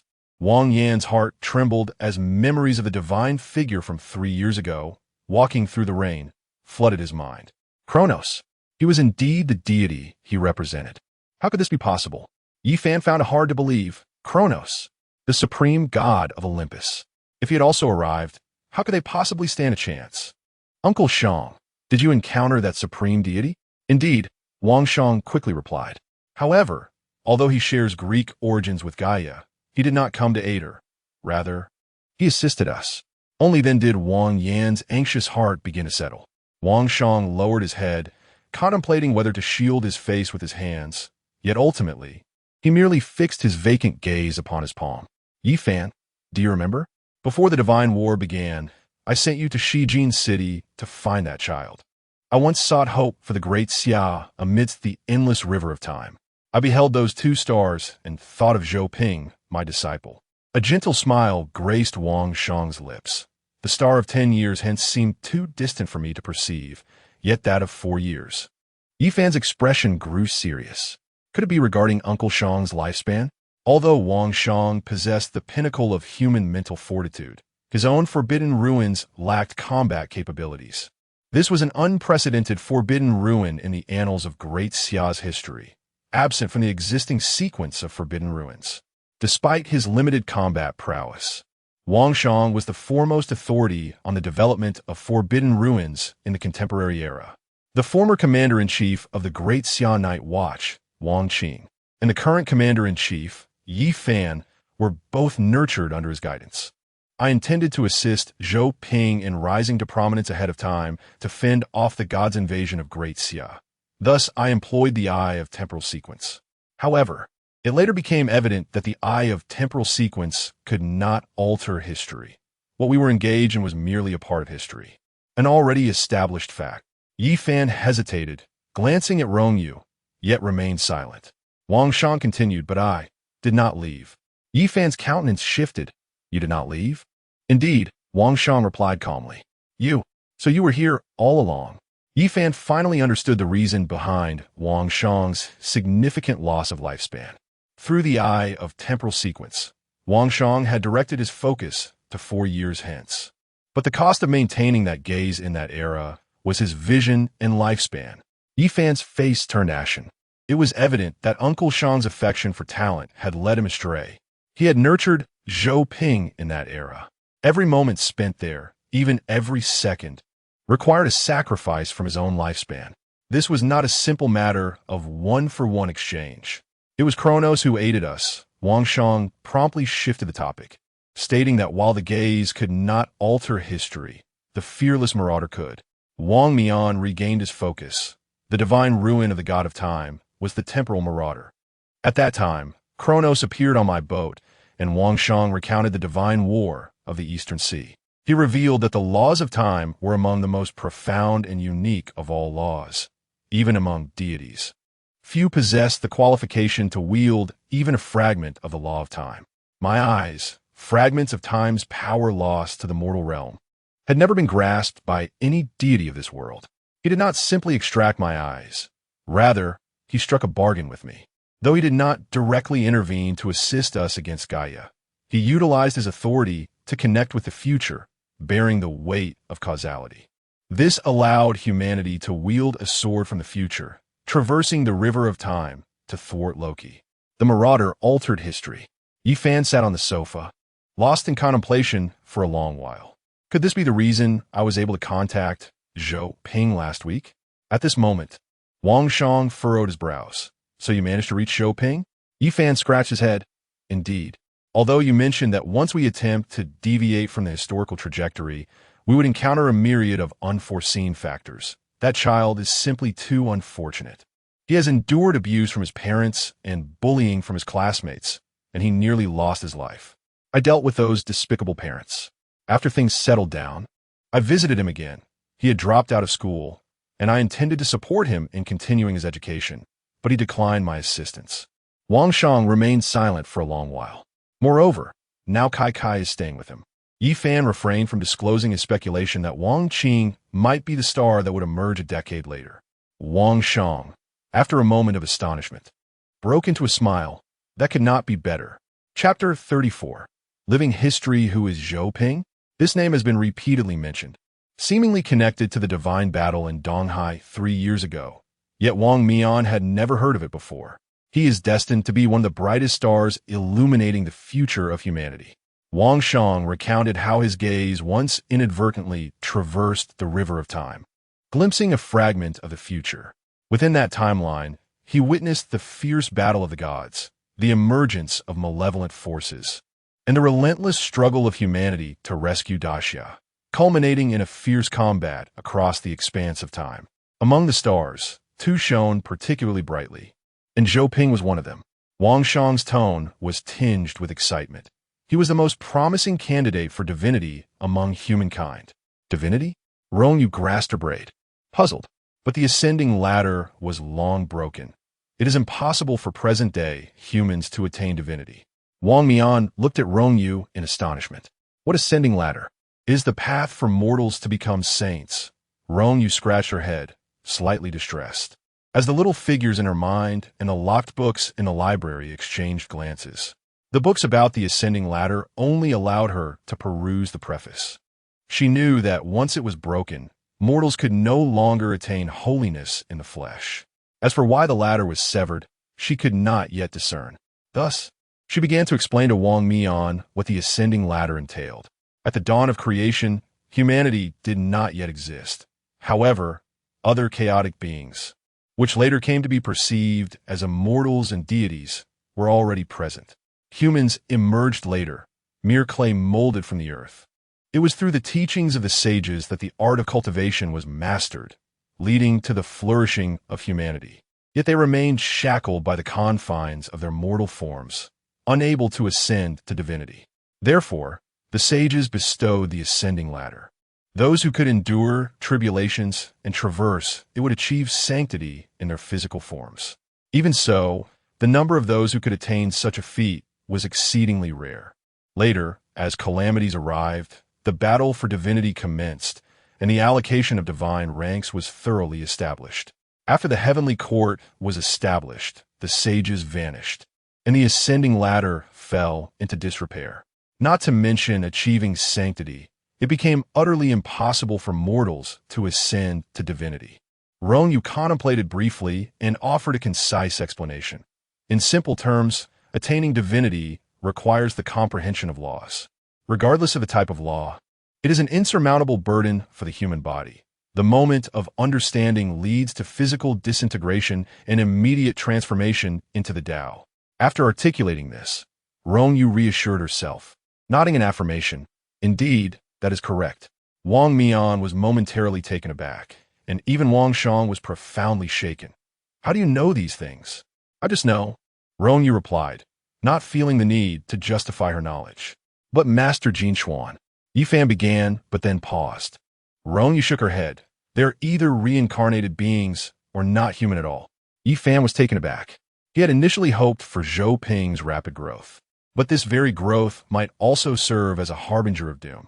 The inability to attain divinity in the flesh revealed Zhou Ping's true calamity. I understand now, Kakai. Yifan said gently to Rong Yue, smiling. You may go and play. Sure. Here is the refined translation. Rong Yue had already begun to feel restless, yet her manners compelled her to remain seated.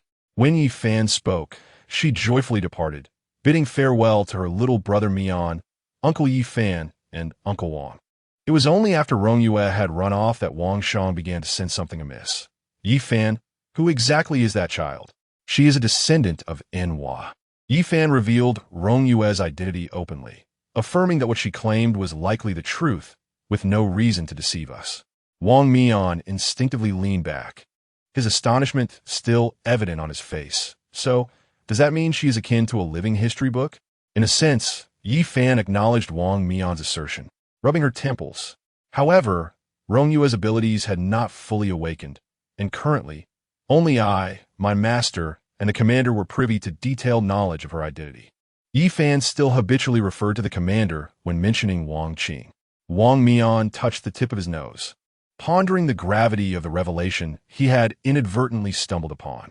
Wang Shang grasped the implication. So, you placed her with Zhou Ping. Her identity is unique, and remaining in the capital would draw too much attention. Yifan was forthright, believing that Rong Yue possessed her own thoughts. From their interactions thus far, She did not seem the type to be easily led. Yi Fan sensed that she was purposeful, consciously undertaking certain actions with a clear mind, unlike a typical 12-year-old child. The three of them did not delve deeper into discussions about Rong Yue. The aide returned with ingredients, and Wang Mian introduced his teammates to his father. That evening, the gathering involved a barbecue in the courtyard where everyone participated. Wang Qing brought wine, and she, along with Wang Shang and Yi Fan, indulged in hearty drinking, while Rong Yue and the members of the mass team enjoyed cola and Sprite, relishing the barbecue and munching away. The small paper figures scurried about the yard, assisting in transporting ingredients and cleaning up. Wang Mian and Sun Tianping were proficiently grilling skewers, while Li Xian and Yu Gue, who found their portions insufficient, joined the grilling team, resulting in a chaotic scene. Either too much oil caused flames to flare up, eliciting their startled cries, or poor timing led to charred or undercooked food. After Rong Yue had devoured 2 undercooked cauliflower pieces and a burnt delicacy, she protested, "I want to eat what Brother Mian and Brother Tianping grilled. Trust me, the next one will surely be good," Li Xian declared with utmost confidence. "Get out of my way," Zhao Weiwei exclaimed, sending both of them flying with a punch. Whoa! Yu Gue narrowly dodged Zhao Weiwei's fist, but in the process, the oil bottle tipped over, causing flames to leap up dangerously close to his hair. A passing white paper figure, startled by the fire, took flight, while Yu Gue clutched its round head, which twisted in his fingers as if pleading for release. Another black paper figure passed by nonchalantly, holding a meat skewer. Why is it afraid of fire while the black one is not? Yu Gue wondered, shaking the white paper figure in curiosity. Is it due to different materials? Wang Mian placed 2 skewers of grilled cauliflower onto Rong Yue's plate, advising her to eat slowly and watch out for the heat. Rong Yue, puffing as she took bites, replied, "Right." The little girl had remnants of the grilled ingredients at the corners of her lips, prompting Wang Mian to amusingly offer her a tissue. Sun Tianping unceremoniously pressed down on a hand that had stealthily attempted to snatch the freshly grilled meat, observing the tiny paper figures scurrying about and marveling. One incredibly convenient ability, Kai Kai. Is this your forbidden realm? Rong Yue glanced at Sun Tianping, puffing up her cheeks, recalling that she had previously been called Xiao Yu, and now she was being referred to as Kai Kai as well. It was all Uncle Xiao's fault. This isn't the ability of a forbidden realm, Rong Yue clarified. It is a skill cultivated through practice. Oh, how does one cultivate such a skill? Sun Tianping inquired, while Su Xinghan, quick as lightning, snatched a skewer of meat, reasoning that it was much easier to grill when one didn't have to do it themselves. Well, you feel the essence of the world around you, and then you grasp it. Rong Yue began by closing her eyes, making a grasping motion. She then produced a small paper figure she had previously cut out, mimicking a placement gesture and saying, "Then you simply place it inside, and that's it." The tiny paper figure stood up from the palm of Rong Yue's hand, nimbly leaping onto the table, quickly joining the ranks of the little paper army. "See? It's quite simple," Sun Tianping responded with a perplexed expression. "Excuse me, may I ask?"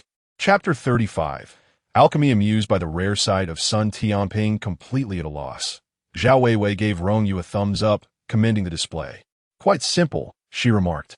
With a chuckle, Wang Mian echoed her sentiments and proceeded to fill Rong Yue's small plate. Sun Tianping shook his head, feigning a sigh. "Alas, it seems I shall never master this." Rong Yue blinked, certain she hadn't erred in her teachings. It must be that her brother, Tianping, lacked talent. The mass team had been granted a special 2-day leave upon returning to the capital, with today and tomorrow both available for leisure. Zhao Weiwei, particularly fond of Rong Yue, found her earnestness and straightforwardness utterly delightful. Thus, she inquired about Rong Yue's plans for the following day. "I need to attend to that scale serpent," Rong Yue replied. "The blood is manageable, as it is sealed in a jade jar. However, the corpse poses a problem. Despite the time delay between the inner cavity of its tail and the outside world, the medicinal properties of the body will diminish over time. The sooner we address it, the better. Yet, the body is too large to handle in this temporary villa, so I've applied for a training ground with Yifan. The copper furnace I ordered should be ready by tomorrow. Do you need assistance?" Zhao Weiwei, aware of the serpent's size, asked. "Absolutely." Rong Yue nodded eagerly. That would be wonderful. Thus, on the following day, the entire mass team assembled at training ground number 54. This venue was not located within the city limits of the capital, but was nestled within the mountainous terrain of Ji province, adjacent to the capital. It was the first visit for the masked team, and upon entering, they were greeted by an overwhelming heat infused with the pungent scent of medicinal herbs. As they ventured deeper, they discovered that the training ground had been excavated quite profoundly. Peering over the edge revealed molten lava below. In addition to the familiar corpse of the scale serpent, the training ground was filled with carts of unfamiliar herbs, with only a few recognizable ones like ginseng, reishi, and beeswax scattered among them. The most striking feature, however, was a 3-meter-tall copper furnace. Everyone is here. Rong Yue, who had been directing small paper figures and distributing the herbs, turned upon hearing the commotion. To her surprise, all members of the mass team had arrived. Aside from Zhao Weiwei, feeling somewhat sheepish, she had initially expected only Sister Qiangwei to attend. The members of the mass team were unmasked, revealing their youthful and striking faces, which were quite pleasing to behold. Rong Yue, who appreciated beauty, felt her spirits lift at the sight. Whereas the cat, Li Xian, noticing the absence of the feline, remarked, in his memory, the cat was inseparable from Rong Yue, having perched atop her head in its fluffy form during their barbecue the previous day, making it impossible for anyone else to touch it. The little tail went below to set up formations. Rong Yue indicated towards the depths. Wang Mian, ever diligent, rolled up his sleeves, ready for work. What shall we do? Without hesitation, Rong Yue pointed towards the serpent's remains. Please collect as many of its scales as you can. Sure thing, Sun Tianping replied playfully. Su Xinghan first approached the copper furnace, circling around it. Kai, are you planning to use this furnace to brew soup? Well, more or less. Rong Yue replied thoughtfully. Though there is a certain order to the various steps, it seems that overall it doesn't matter much. After all, it's just about placing the ingredients into the pot and melding them together. Su Xinghan? Huh, are you just guessing? Then what is the purpose of these scales? Yu Gui queried, using his short dagger to scrape at the scales, only to find that removing them was no simple task. The scales of a scale serpent resembled fish scales, each as large as a palm, hard and dense, fitting together seamlessly, requiring considerable force to detach. Yu Gui couldn't help but let his thoughts wander to the notion of making fish soup due to Su Xinghan's words, but he quickly shook his head, dispelling the idea. After all, the scale serpent is not a fish. Before Rong Yue could respond, the system cat returned from setting up the formation, and the little paper figures had gathered enough materials for a pot. The system cat approached the scale serpent, gradually enlarging in size, sharp claws extending. And amidst the astonished gazes of the masked team, it effortlessly dismembered the scale serpent as if chopping vegetables, then tossed part of it into the copper furnace, leaving the skin for the masked team to peel the scales, while also adding the materials prepared by the little paper figures and sealing it with the heavy lid of the copper furnace. Taking advantage of the moment, Rong Yue rushed over to the masked team, handing each a magical emblem. Wear this, soon we will activate the source fire formation, and it may get quite hot. This emblem will protect you from the heat. Wang Mian, catching on a moment too late, exclaimed, Are you planning to refine pills? Suddenly, he recalled Rong Yue mentioning the muscle-building pill. Huh, isn't it obvious? Rong Yue replied, a hint of puzzlement in her voice, yet affirmed, yes. At this point, she felt a surge of joy. We are quite fortunate this time. With the fragment of the mist du universe net, we also have the mist du true water. Although having the Samadhi true fire would yield even better results, the mist du true water alone is still quite commendable. The fragment of the mist du universe net was an unexpected gain, containing the mist du true water, which is of the same caliber as the divine fire of Samadhi true fire. Concocting pills with the mist du true water could at least double the effectiveness. After distributing the emblems, Rong Yue approached the furnace. Observing her readiness, the system cat radiated a magical glow. Circles of crimson formation spread from its body, and a magical array unfolded beneath the copper furnace. A wave of searing heat instantly filled the entire training ground as rich fire elements. Through the transmission array the system cat had meticulously set up, converged from the subterranean magma into the source fire array atop, the copper furnace. Though lacking the samadhi true fire, they could still find stone fire. Seeing this, Rong Yue also summoned the fragment of the mist du universe net, extracting the mist du true water and pouring it into the copper furnace, carefully maintaining the balance between water and fire to avoid an explosion. Soon, a rich medicinal aroma wafted through the air, invigorating all who inhaled it. "It smells delightful," Zhao Weiwei murmured. The mass team watched in a daze as Rong Yue skillfully operated, but it was Wang Mian who first snapped back to reality. "Let us quickly deal with the scales." Although the purpose of the scales for Rong Yue remains a mystery, it is evident that they serve a significant function. Wang Mian recalled the revelations about Rong Yue's background he had heard from Yi Fan yesterday, which ignited a burgeoning curiosity and an inexplicable trust and anticipation regarding all her endeavors. Meanwhile, as Rong Yue busily concentrated on refining the elixirs, the members of the mass team gradually completed their handling of the scales. With the consumption of a scale dragon, and as batch after batch of elixirs emerged, the fire elements within the training ground began to diminish. The mass team edged closer, and Zhao Weiwei looked at Rong Yue with a hint of concern. Rong Yue was nearly drenched in sweat, with a plump droplet clinging precariously to her long eyelashes. "All right," the system's voice resonated, and at that moment, Rong Yue felt as though she had heard the most enchanting sound in the world. "Wow, it's finally over." Rong Yue plopped down on the ground. It was her first time standing for such an extended period, 3 whole hours, and those hours were filled with intense concentration. Thankfully, there were no explosions. Otherwise, it would have been quite the embarrassment. Chapter 36. A slightly soiled hem, the system cat, Meow, cast a cleansing spell upon Rong Yue. Despite her inclination to let Zhao Weiwei assist her, she took a moment to gather herself and rose from the ground. In solitude, she would have preferred to recline and leave everything to the system, awaiting the system cat to retrieve her. Yet, in the presence of others, her attire bore a slight blemish. "It's nothing, truly," she asserted, dismissing the mocking laughter of the system cat echoing in her mind. As she waved at the members of the masked team, the system was left speechless. The usually carefree girl, suddenly exhibiting determination, was likely influenced by Yi Fan's mention of her identity in the presence of Wang Mian, who later praised her for her impressive abilities. At such a tender age, she bore the weight of an idol's image.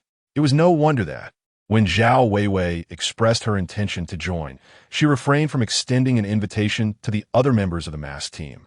The last batch of medicinal pills was poured into a towering gourd through a funnel, signaling the conclusion of today's alchemical endeavors. After processing several carts of herbs, along with a cart's worth of essences and the entire body of scale serpent, only 2 large gourds of pills remained. The sheer disparity in volume was evident. Yet aside from the finished pills, there were no remnants left behind. Even the copper furnace was spotless, with a lingering fragrance of herbs still wafting through the air. Su Xinghen remarked, "Indeed, alchemy is a profound art." Rong Yue smiled. The mist, dew, true water, and stone fire can completely refine the bones and flesh of the scale serpent along with the herbs into their essence. After that, it's simply a matter of evenly distributing it into the pills. Only you could articulate such a complex process with such ease, Sun Tianping sighed, acknowledging the challenges of life. "By the way, here is something for you all," Rong Yue said, producing 6 small white jade vials, distributing 1 to each person. Each vial, about the size of a palm, was filled to the brim with small, bean-sized growth pills, a token of gratitude for their labor in capturing the scale serpent. The remainder will be given to Uncle Yi Fan. The system cat had already consumed the 2 large gourds. "Wow, what a delightful surprise," Zhao Weiwei exclaimed, seizing the moment to embrace Rong Yue affectionately. Kai, you truly are a stroke of good fortune. It feels like ever since I met you, luck has been on my side." The responsibility of resolving mysteries was inherently the duty of their team, and the members of the mass team understood that the compensation for capturing the scale serpent was merely an excuse devised by Rong Yue. While they were aware that life-saving pills like the growth pills would eventually be distributed to the Night Watchers, their special team would undoubtedly receive them as well. However, the unmistakable favoritism and the feeling of being cared for individually was immensely gratifying. though they could not express their joy as openly as Zhao Weiwei did through her embrace. The smile on each of their faces was undeniable. "Thank you, Kai Kai." Wang Mian sincerely expressed his gratitude to Rong Yue. Wait a moment." Rong Yue struggled to free one hand and waved it. "Actually, I do have a favor to ask of you all." Zhao Weiwei ceased her affectionate gestures. Rong Yue promptly produced 6 miniature ceramic figurines, each approximately 10 centimeters tall, representing the members of the masked squad. "Look at this. Wow, they're identical." Li Suan fondled his mini figurine with delight, noticing that even the patterns on the masks were intricately replicated in a one-to-one fashion. He then glanced at the others' figurines, discovering that each was exquisitely crafted, evidencing meticulous effort. The colors were painted by me, and the figurines were sculpted by Xiao Wei. The system cat nestled in Rong Yue's arm purred, twitching its whiskers. "It's merely a basic operation." The synchronized expressions of the cat and its owner were amusing. "Is this a gift for us?" Wang Mian inquired, his fingers playfully tugging at the figurine's keychain, enchanted by its charm. As he shook the doll, he suddenly noticed a subtle, dark pattern on it. Attempting to activate it with his mental energy, he was astounded to discover that this miniature figurine, composed of an unknown material, contained a substantial space within. Wang Mian was taken aback. Was this a spatial forbidden item? Since the arrival of the mist, deepening research into forbidden ruins had led to rapid advancements in the development of forbidden items, resulting in a bustling market filled with diverse varieties, including spatial forbidden items, all of which were exorbitantly priced and often unavailable. Wang Mian recalled that earlier this year, shortly after the masked squad had officially made its debut, they had been invited to an auction hosted by the Bailey family, renowned for their collection of forbidden items. It was at that very event that the head of the Bailey family presented the masked squad with a gift to commemorate their establishment. During the auction, a spatial forbidden item with an internal storage capacity of approximately 1 cubic meter was sold for a staggering 16 million. Furthermore, when discussing spatial forbidden items, one could not overlook the illustrious Bailey family's prized possession, the forbidden item known as Liberty Space, which held a market value of up to 2 billion. Although the space within the figurine, gifted by Rong Yue, was not as extravagant as Liberty Space, which was said to encompass an area larger than a football field, a brief mental scan revealed it to be the size of a classroom, indicating its considerable worth. The other members of the masked squad quickly discerned the hidden intricacies of the figurine through Wang Mian's reaction, and even the typically aloof Yu Gue gasped in surprise. "Is this a spatial forbidden item?" Sun Tianping exclaimed in astonishment. "Yes. I heard from Uncle Yi Fan that your squad's responsibility is to assist in eliminating the various indigenous mysteries of the Great Xia that the Night Watch squads cannot handle." Rong Yue then produced a bracelet forbidden item she had exchanged with Yi Fan a couple of days prior, alongside a magical array badge for a positioning teleportation array. "This is forbidden item sequence 147, Frost Breath, which can freeze anything it touches. I would like you to bring back the mysterious corpses for me." Wang Mian did not respond immediately, instead asking, "Does Commander Yi know about this matter?" The handling of mysterious corpses had always been the responsibility of the logistics team of the Night Watch. Much of the development of forbidden items was predicated on the research of these enigmatic remains, and, theoretically, neither the station Night Watch squads nor special teams had the authority to determine the fate of the mysterious corpses. The last time they tacitly allowed Rong Yue to take away the corpse of the scale serpent was due to her affiliation with Yi Fan, which lent credence to her reasoning. Although this situation was rife with various underhanded dealings, it is no surprise that families like the Bailey clan, known for their forbidden artifacts, have emerged. Despite Wang Mian's trust in Rong Yue, it remains a matter of principle, and it is indeed necessary to inquire. After all, the entities we are likely to confront in the eradication efforts are high-level mysteries, most probably beyond the sea realm. Rest assured, this has been agreed upon with Uncle Yi Fan. Rong Yue will hand over the Frost Breath and the insignia to Wang Mian. Once you return, Uncle Yi Fan should discuss this matter with you. Chapter 37. Home. Oh, this is indeed a forbidden object of spatial nature. Zhao Weiwei's eyes brimmed with emotion, resembling two incessantly rolling sunny-side-up eggs. She seized the opportunity to embrace Rong Yue, And this time, her feelings were genuinely overwhelming. With the command of the commander-in-chief, there was no need for her to personally convey this matter to them. After all, even without her words, they would follow the directives issued by Commander Yi. Moreover, such a forbidden object of spatial quality could have sufficed with just one to evoke a sense of mystery. Yet Rong Yue graciously provided them with 6, each crafted into a mini-doll version, clearly bespoke. She feared they might refuse to accept them. Even if it resembled bribery, she would gladly partake. What principles? Baby Kai Kai is the principal. I adore you immensely. I also have a fondness for Sister Rose, but it feels suffocating. Rong Yue felt as though she were dough, overwhelmed by Sister Rose's affection. Sun Tianping, Su Xinghan, Li Xian, and Yu Gue clutched their personalized dolls. Watching Zhao Weiwei embrace Rong Yue openly with inexplicable envy and jealousy. This time, Wang Mian decisively tugged at Rose's collar. All right, let go of Kai Kai. Rong Yue felt as if she were a scruffy kitten being pampered, which she didn't mind at all. Finally, she stored away the bronze furnace and the scales of the scale serpent, as the system cat transformed into a cat bus, carrying 7 individuals back to the capital. Yu Gue was still pondering. What are those scales for? They will be crafted into forbidden objects. The forbidden sequence of the scale serpent is 119 title disaster, and I exchanged this for Frost Breath with Uncle Yifan. Before dealing with the scale serpent, Rong Yue had already extracted its forbidden imprint. Oh, so it is to be made into a forbidden object. Yu Gue initially realized this with sudden clarity, then was struck as if by lightning. Oh, Big Socks, are we still speaking the language of the Great Xia?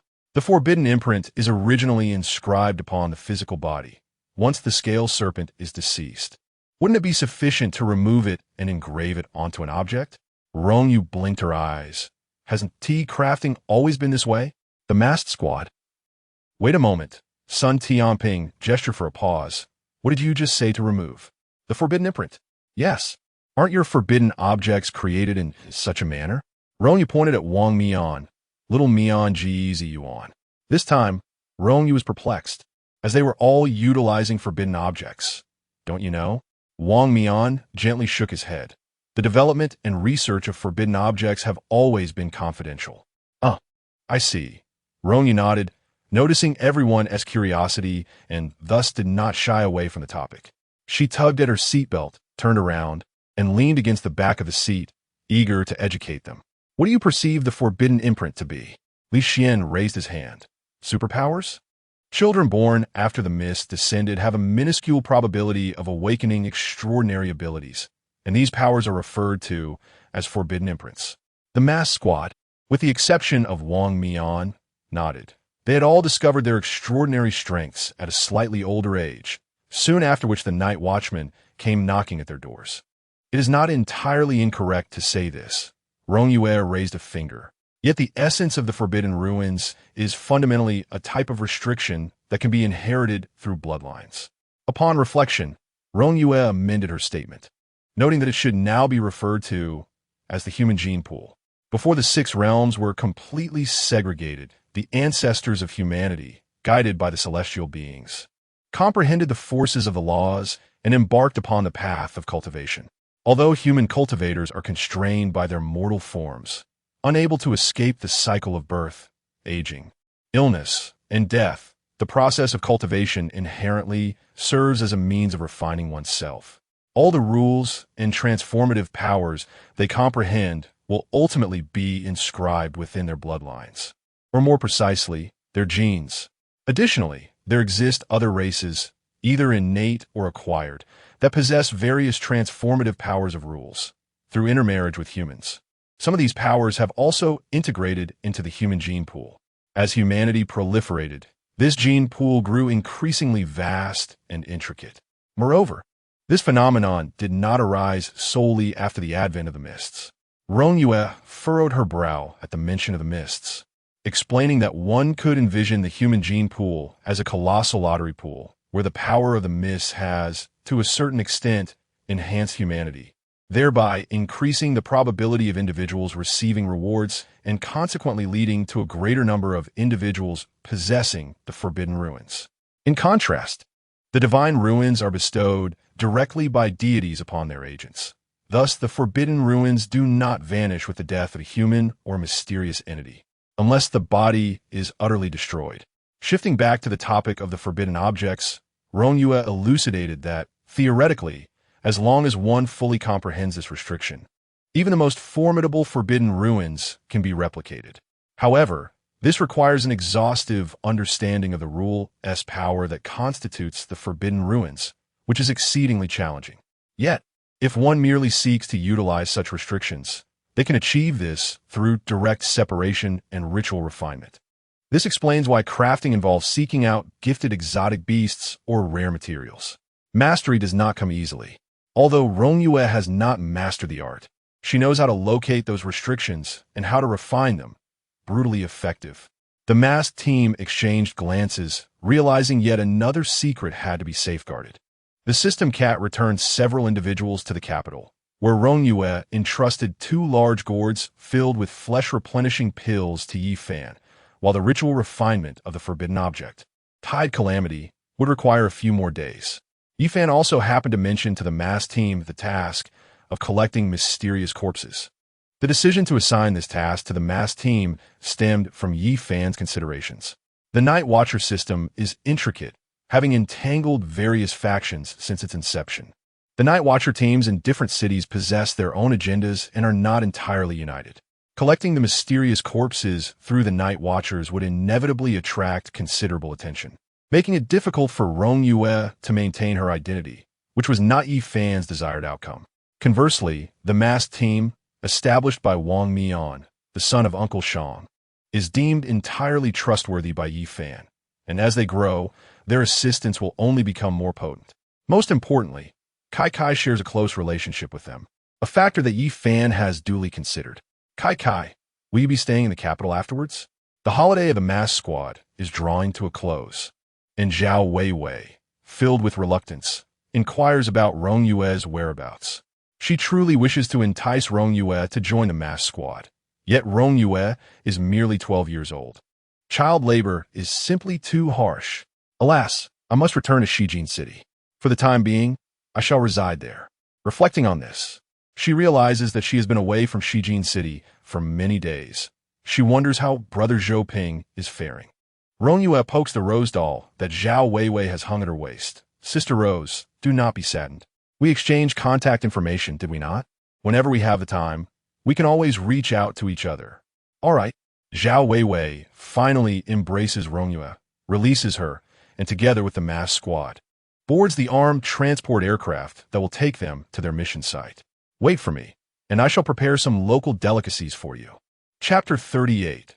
Value Rong Yue stood on the rooftop, waving goodbye to the masked team members aboard the armed transport plane until it vanished completely into the night. With an exuberant leap, she descended the stairs. In the office, Yi Fan heard the distinctive sound of the girl's footsteps approaching. He rubbed his face and managed to compose his smile, which was warmer than ever. Kai, you've worked hard today. As he spoke, Yi Fan produced a bank card he had prepared in advance. What is this? Rong Yue asked, taking the card. She recognized it as a means of storing money, having received a similar card from Uncle Yi Fan during her first visit to the Night Watch headquarters. Yi Fan had explained that although her grandmother had not formally joined the Night Watch, she had sacrificed her life in the battlefield for the protection of the Great Xia, thus making her an unacknowledged member. Consequently, she deserved compensation according to the Night Watch's standards. This is your reward, Yi Fan said earnestly. Reward? Rong Yue accepted the card with both hands, looking at Yi Fan in confusion. Was he thanking her and giving her money? But she hadn't done anything significant. Yes, you assisted us in refining the elixir. This is your compensation. Before the alchemical process, Rong Yue had briefly described the effects of the flesh regeneration pill to Yi Fan, albeit in vague terms, summarizing it as a remedy that promotes recovery from injuries. Except for limb regeneration, it could facilitate rapid healing of most wounds. During the preparation of the resurrection incense, however, she had discovered that by concentrating the essence of the mist dew Qinquan fragments, she could refine a form of mist dew true water potent enough to extinguish even the Samadhi true fire, enhancing the efficacy of her pills. After the elixir was successfully created, although the young girl candidly stated that it still could not achieve limb regeneration, she added a further description to its effects. It could reshape sinews and bones. Yi Fan felt a surge of excitement, but refrained from urging her, eagerly waiting for her to deliver the finished elixirs. Once she did, he, along with Zhuqing, took the flesh regeneration pills to conduct tests. Their first stop was a hospital in the capital that collaborated with the Night Watch, seeking out the injured. Yi Fan chose a construction worker as their first subject.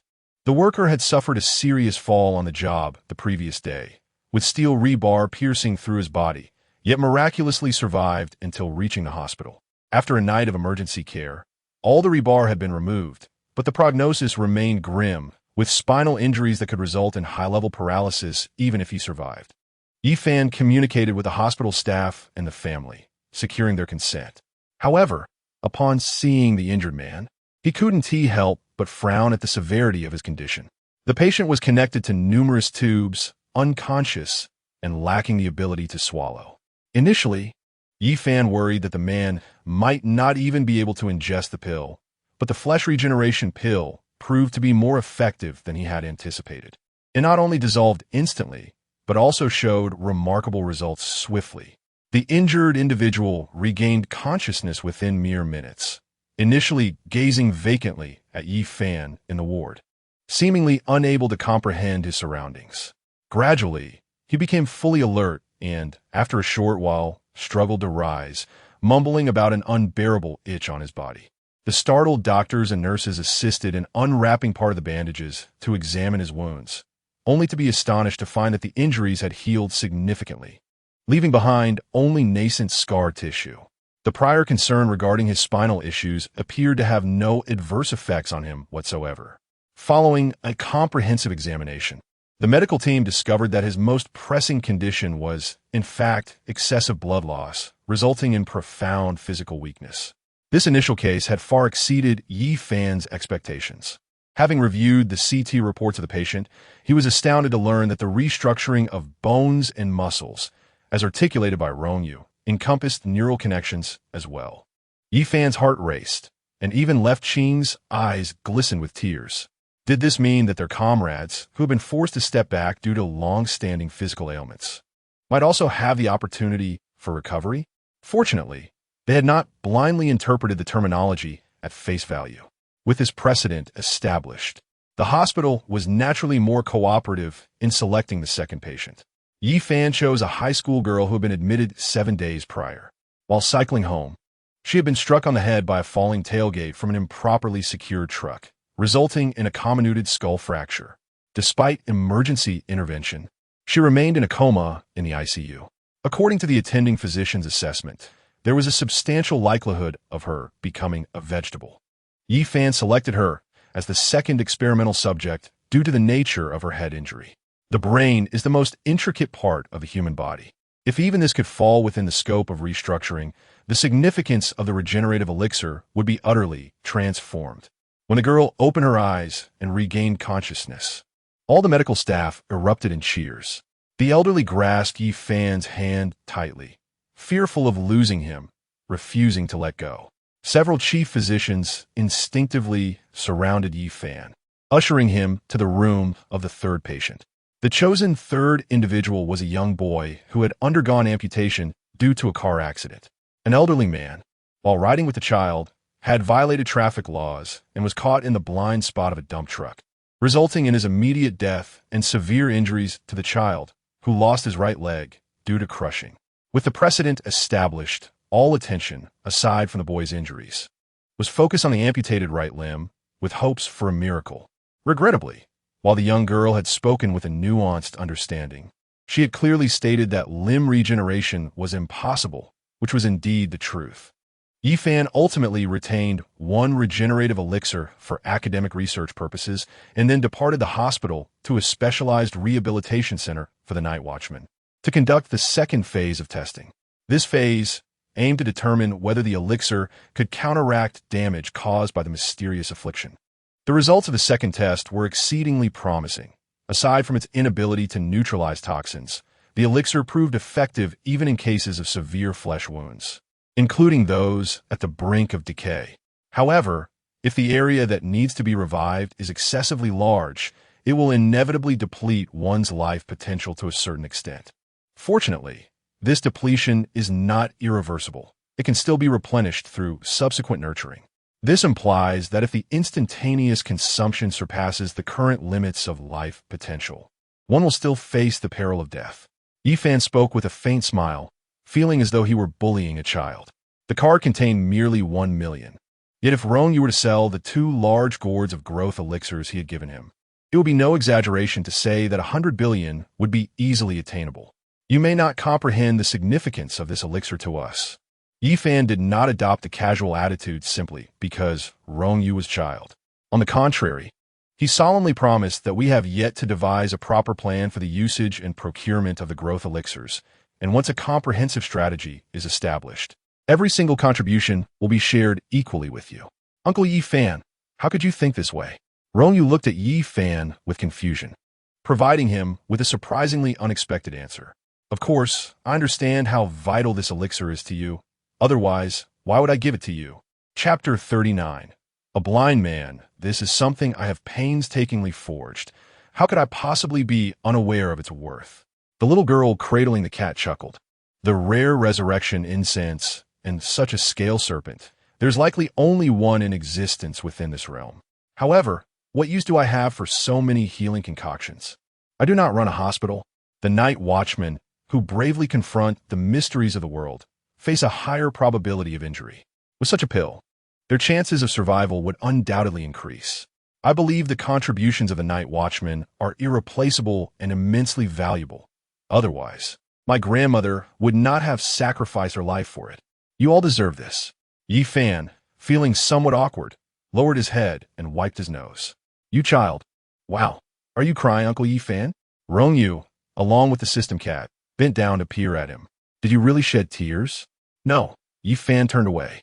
I merely caught a slight cold after leaving the window open last night. Furthermore, this matter is settled. He was referring to the decision regarding the follow-up plan for the flesh growth pill. Taking a deep breath to steady his voice, he continued. I would like you to examine something for me. Through their recent interactions, Yifan had come to realize that Rong Yue's breadth of knowledge surpassed his expectations, particularly when she revealed her talent for alchemy, which sparked an idea in him. What is this badge? Oh, it is deep-sea silver. Rong Yue replied as she took the emblem, slightly larger than a 1 yuan coin, from Yifan's hand. A gentle chill coursed through her fingers, triggering her memory library, where corresponding descriptions materialized before her.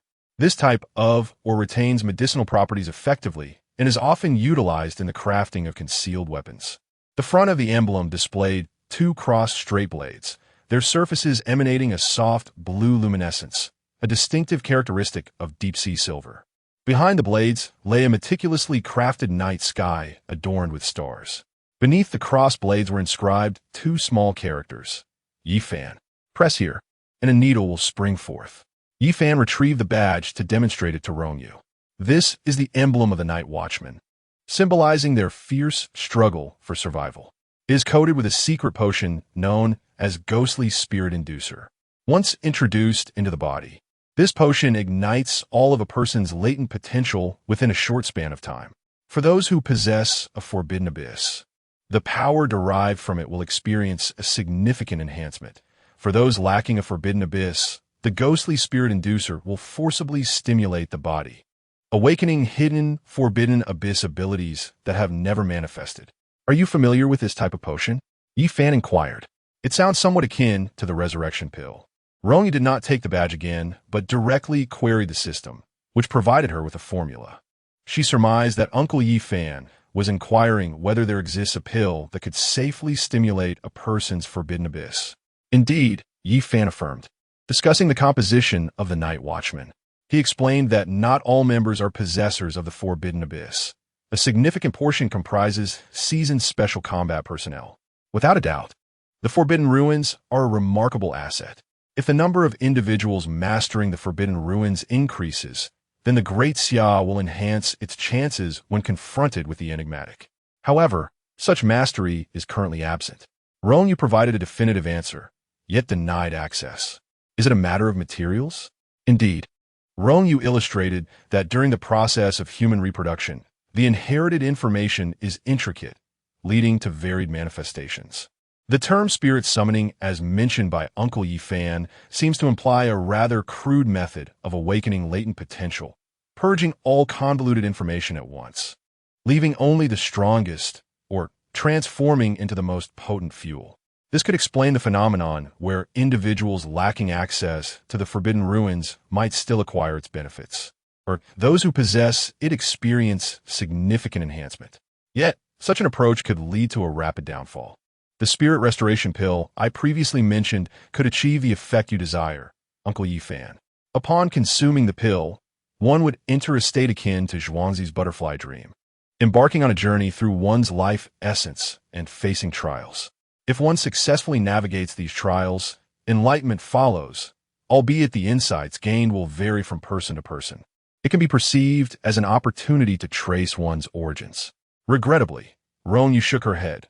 The primary ingredient for the spirit restoration pill is the dream pillow flower, which flourishes along the banks of the river of forgetfulness beneath the bridge of hesitation. Only by entering Fengdu and reaching the river of forgetfulness from the platform of nostalgia can it be harvested. This is already the most accessible material available. Yi Fan, with a hint of regret, stored away the badge, attentively noting Rong Yue's words. It's all right. Thank you for your help. Additionally, I will also keep an ear out for news regarding the dream pillow flower. After a moment of contemplation, Rong Yue asked, Uncle Yi Fan, could you provide me with a vial of the spirit summoning essence? Perhaps I could attempt some research. Rong Yue had attempted to access the system. Yet the complex causality involved is far beyond her current capacity to comprehend. It is not that the system is unaware, but rather that she cannot grasp it. It's all right. I can manage, she reassured herself. Yi Fan readily agreed, placing no pressure on her, and shifted the conversation to their return journey. You'll be heading back to Shijin City in a couple of days, correct? Yes, I'll be setting off after shopping tomorrow. There's no need for you to see me off. Rong Yue briefly outlined her itinerary, planning to purchase some gifts for Zhou Ping. Oh, and about the tidal calamity, I nearly forgot about the scales still within the cat. Once the tidal calamity refinement is complete, I shall send it over to you. There's no rush. Yi Fan replied, feeling no urgency. He hadn't originally desired it, and now he felt it was fine to bestow it upon Rong Yue.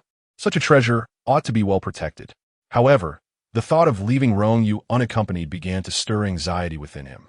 But neither of them anticipated that Rong Yue's journey back would include an additional companion, Wang Shang. Yi Fan was quite taken aback by Wang Shang's arrival, and Wang Shang himself felt a rare sense of trepidation while making requests in the presence of Yi Fan. You wish to go to Shijin City? Yi Fan could not help but understand. Upon hearing Wang Shang's request, he immediately recognized that Uncle Shang's passion for talent was once again stirring.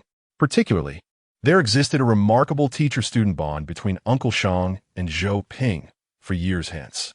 Had it not been for previous difficulties, even in the face of blindness, Wang Shang would not have remained so docile as before. However, having regained a portion of his vitality, Wang Shang was invigorated once more. Indeed, no sooner had his son departed than Wang Shang sought out Yi Fan. As a blind man, my presence in the capital serves little purpose. Allow me to retire in Zhanshen, he boldly proclaimed. Yi Fan could scarcely believe what he was hearing. Uncle Shang, you have never been a combatant. Have you forgotten? Even without sight, given Wang Shang's profound research on the forbidden ruins and the wealth of knowledge he possesses, how could he possibly be of no use? Undeterred by Yi Fan's protests, Wang Shang resolutely dismissed them, asserting, yes, Zhanshen is indeed a place for nurturing. Yi Fan could only respond, not amusing at all. Chapter 40. A remarkable individual in the old district of Shijin City, at the Sanjiu rustic restaurant. The patrons had mostly departed by 8 o'clock. Zhou Ping quietly washed dishes in the cramped kitchen when Sanjiu's voice echoed from the dining area. Zhou Ping, no need to rush with the dishes. Come over and have dinner first. Donning a slightly greasy, yellowed apron, Sanjiu placed 2 freshly prepared dishes on a neatly cleared table and called for Zhou Ping, who was still washing dishes in the back. Coming. After finishing with a plate, Zhou Ping wiped his hands, softly replied, and lifted the curtain to step outside. Sanjiu had already served 2 bowls of rice, one of which was set at Zhou Ping's place. Observing Zhou Ping, who was engrossed in his meal, Sanjiu suddenly spoke up. Xiao Ping, you should consider returning the house over at Toho. I'll prepare a room for you upstairs. It would save you the hassle of commuting every day and also save on rent. Zhou Ping was taken aback. This was not the first time Sanjiu had suggested such a thing. 3 years prior, he had narrowly escaped being sold for organ trafficking by his gambling-addicted parents, only to be rescued from a mysterious assault by Yi Fan. Ultimately, the incident was classified as a kidnapping and organ trafficking case. His parents vanished, and he was subsequently taken to the hospital by local authorities for treatment, with Sanjiu coming to retrieve him.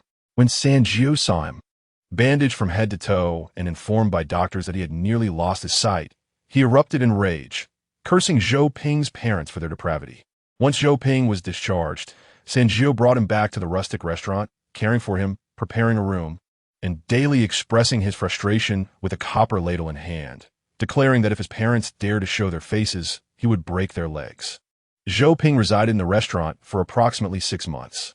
As his health improved, he began assisting Sanjiu with serving dishes and washing up. However, Sanjiu initially prohibited him from doing so he occupied himself at the cash register, helping Sanjiu with the accounts. It was only later, through overhearing conversations among patrons, that Zhou Ping learned Sanjiu had canceled a blind date to pick him up from the hospital. A kind-hearted woman in the neighborhood had introduced a potential match for Sanjiu, and they had met a few times, both feeling a sense of compatibility. Nevertheless, their connection ultimately fizzled out. When gossip arose, Sanjiu merely laughed it off, stating that the young woman was quite lovely, but they simply weren't suited for one another. However, Zhou Ping understood that the true reason for the breakup lay with him. He had overheard the woman remarking to Sanjiu, criticizing him for being inflexible and suggesting that raising a child of Zhou Ping's age would make finding a partner exceedingly difficult, especially as he approached 40. She mentioned the considerable expenses Sanjiu had incurred due to Zhou Ping's hospitalization. Eventually, Sanjiu, clearly irritated, dismissed her. In that moment, Zhou Ping had never felt more acutely aware of his position as a burden to Sanjiu. He could not allow himself to be a liability, yet he found himself with nowhere else to go. Even the rent for the Peach Blossom Hut community had fallen into arrears for several months before his parents returned. And having stayed with his third uncle for such an extended period, it was likely that the landlord had already reclaimed the property. Just when Zhou Ping felt utterly helpless, Yi Fan, who had once appeared like a gallant hero to rescue him, returned once again. That day, he arrived at his uncle's rustic restaurant as an ordinary guest. He brought news regarding Zhou Ping's parents, stating simply that they would no longer seek him out. Zhou Ping refrained from probing for further details. Instead, it was Yi Fan who mentioned the intention to support his education. Naturally, Zhou Ping was reluctant to burden Yi Fan further. It was his first time asking to borrow money, and despite stammering for a long while, he could not articulate a coherent sentence, his entire being aflame with embarrassment. Yi Fan, perceiving Zhou Ping's discomfort, inquired if he was in need of funds and subsequently took him to secure various subsidies. It was Zhou Ping's first encounter with the numerous aid programs offered by the government: charitable assistance for out-of-school children, support for orphans, funds for the prevention of child abuse, and more. Each amount, while not substantial on its own, contributed to a cumulative monthly support of approximately 800 yuan until Zhou Ping reached adulthood. Among the funds that alleviated Zhou Ping's immediate financial distress were 2 significant sums: one from the city police department, a reward of 10,000 yuan for his courageous resistance during a kidnapping that delayed the police's capture efforts, and another sum of 100,000 yuan that Yi Fan acquired by obtaining his parents' death certificates, which included funeral expenses and support for dependents. Zhou Ping allocated the entire funeral payment of 100,000 yuan to his uncle and used the 10,000 yuan reward to cover the overdue rent. He then returned to the Peach Blossom Hut community alone, a place with a lovely name that encapsulated most of his nightmares since birth. He informed his third uncle of his decision to heed his advice and continue his studies, as the location was conveniently close to school. His uncle was delighted by Zhou Ping's willingness to return to education, acknowledging that living independently would foster his self-reliance. Now, 3 years have swiftly passed, and Zhou Ping has graduated from high school. His uncle has come to realize that Zhou Ping's temperament may not be suited for the rigors of society. He struggles to charm his masters while learning a trade. His nephew is too honest and introverted. Not only would he fail to assert himself, but even if he were to be struck, he would not retaliate, leaving him vulnerable to bullying. After an unsuccessful attempt to correct this issue over time, his uncle adopted a more relaxed mindset, concluding that as long as the child is safe, it would suffice. At worst, he could pass on his rustic restaurant to Zhou Ping and save a little to find him a wife, leading a simple life without any great aspirations. Reflecting on this, his uncle felt increasingly that there was no necessity for Zhou Ping to continue living alone. Terminate the lease? Zhou Ping shook his head while holding his bowl of rice. His uncle was still under 40, young and unmarried. What? You run around every day, and now you're not even pleased with a bit of ease? His uncle began to express his thoughts. After all, you're going to work here too. Wouldn't it be better to sleep in a bit longer? The rent over there is $600 a month. Saving that amounts to $7,200 a year. What a pity it is. One could have ventured out several times by now. Yesterday, I saw photographs taken by the child of our neighbor, old Zhang, during their trip to Zhangji, and they appeared quite splendid. Young people ought to explore the world beyond their confines. Zhou Ping, however, remained silent, burying himself in his meal, seemingly unresponsive to the incessant chatter of his third uncle. The older man spoke until his throat was parched, while Zhou Ping sat in silence, feeling dejected. Are you even listening to me? His uncle inquired. Zhou Ping nodded, eventually mustering the courage to utter, the rent it shouldn't be so high. What? The third uncle was taken aback by such a minimal response after his lengthy monologue. Yet he couldn't help but ask, has the rent decreased? Zhou Ping shook his head. The third uncle, exasperated, thought to himself how frustrating it was to converse with this lad. The rent has not gone down. I've sublet half of it, he admitted, albeit not willingly. Oh, the third uncle's eyes lit up. You have a roommate now? Is it possible that you can engage in normal conversation with someone? Have you made a friend? After the initial surprise, a wave of concern washed over him. After all, Zhou Ping's history of making friends was rather tumultuous. He had often found himself helping others with their homework, running errands, and even enduring pranks and extortion. There was a time when the third uncle thought it might be better for Zhou Ping to remain solitary. This time, Zhou Ping set down his bowl and earnestly declared, "He is a wonderful person." He added, "And he has a splendid cat." Chapter 41. The old man next door, after a harrowing escape from his uncle's relentless barrage of inquiries, Zhou Ping, who had been urged to return with a good friend for dinner, found himself at a loss for how to explain to his uncle that his new roommate was a 12-year-old girl, accompanied by cat spirit. Another pressing issue awaited him. His roommate had not returned home for nearly 2 weeks. Making or receiving a phone call had become a daunting task. The little voice within Zhou Ping's heart shattered gently. Ah, he arrived 10 minutes early again today. Meng Xiang glanced at the clock on the wall as Zhou Ping entered. Zhou Ping nodded silently, only to be met with Meng Xiang's verbal onslaught. By the way, why hasn't your sister come to see you lately? I never imagined you had such an adorable sister. She has her reasons. Unperturbed by Zhou Ping's terse response, Meng Xiang continued his chatter. She should still be in school, right? It's not safe for a little one to be out alone. There aren't many people around here at night, and the street lights are dim. The lights in that alley have been broken for half a month, and still haven't been repaired. It's quite unsettling walking back from that direction every day. Who knows when they'll fix it? Zhou Ping ignored Meng Xiang's monologue as he stepped into the storage room, locked the door behind him, and began to change out of his black shirt. He donned a cap, pulling it down low before stepping back outside. Meng Xiang handed him a partially completed list, continuing his conversation.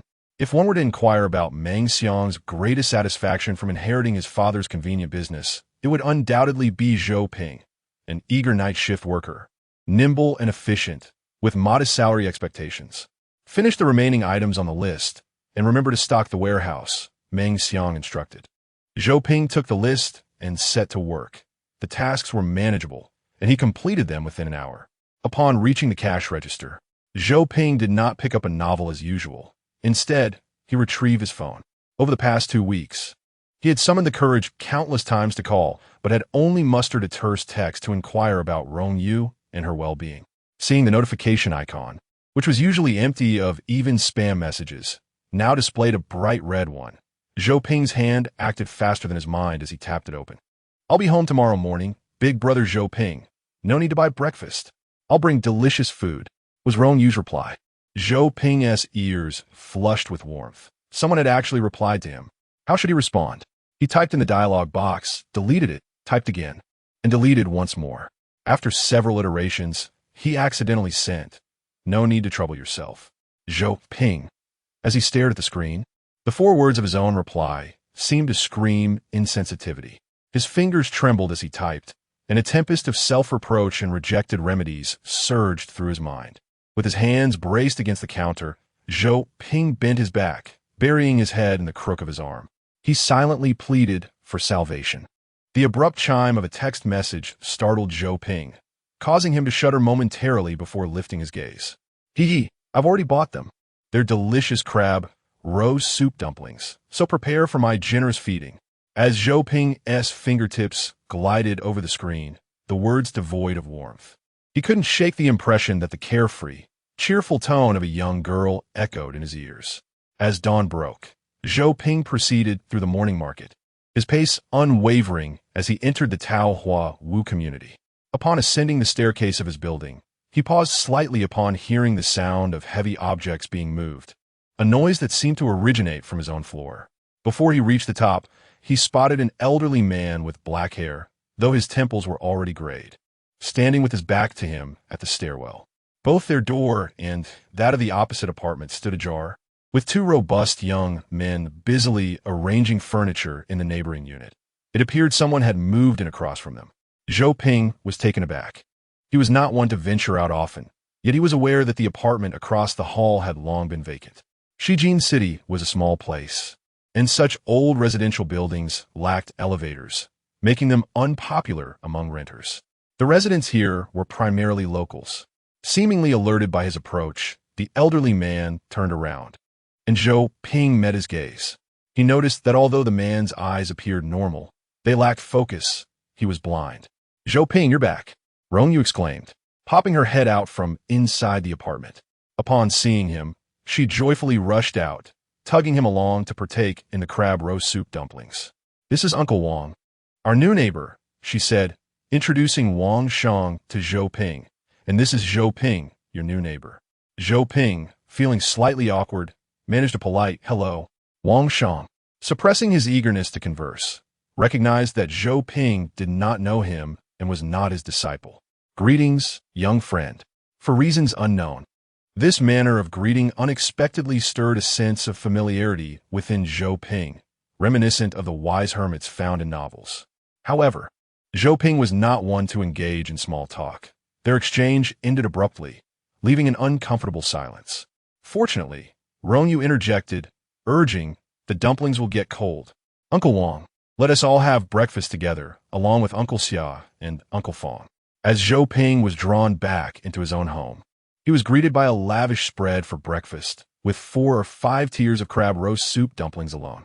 The 4 of them gathered around the table, and as Zhou Ping wondered about the absence of the little tail, he unexpectedly locked eyes with the emerald green gaze of a black pom-pom perched atop Rong Yue's head, nearly choking in surprise. Well, it truly was a cat demon. He watched as the pom-pom extended a tail and waved it in greeting. Zhou Ping instinctively cast a worried glance at the 3 individuals across from him, attempting to discreetly shift his gaze among them.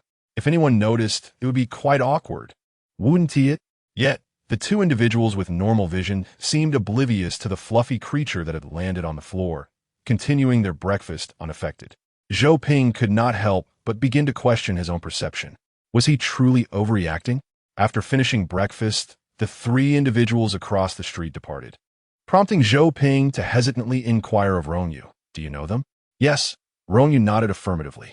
"Uncle Wang was once a soldier, but he became blind and came to Shijin City to retire. Uncle Xia and Uncle Fong are his caretakers."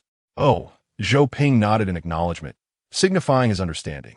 It merely added a neighbor, and their relationship was of little significance to him. After standing for a moment to digest his meal, he was urged by Rong Yue to take a rest. It was not until noon that Zhou Ping arose, and, after having lunch, He encountered the elderly man once more as he stepped outside.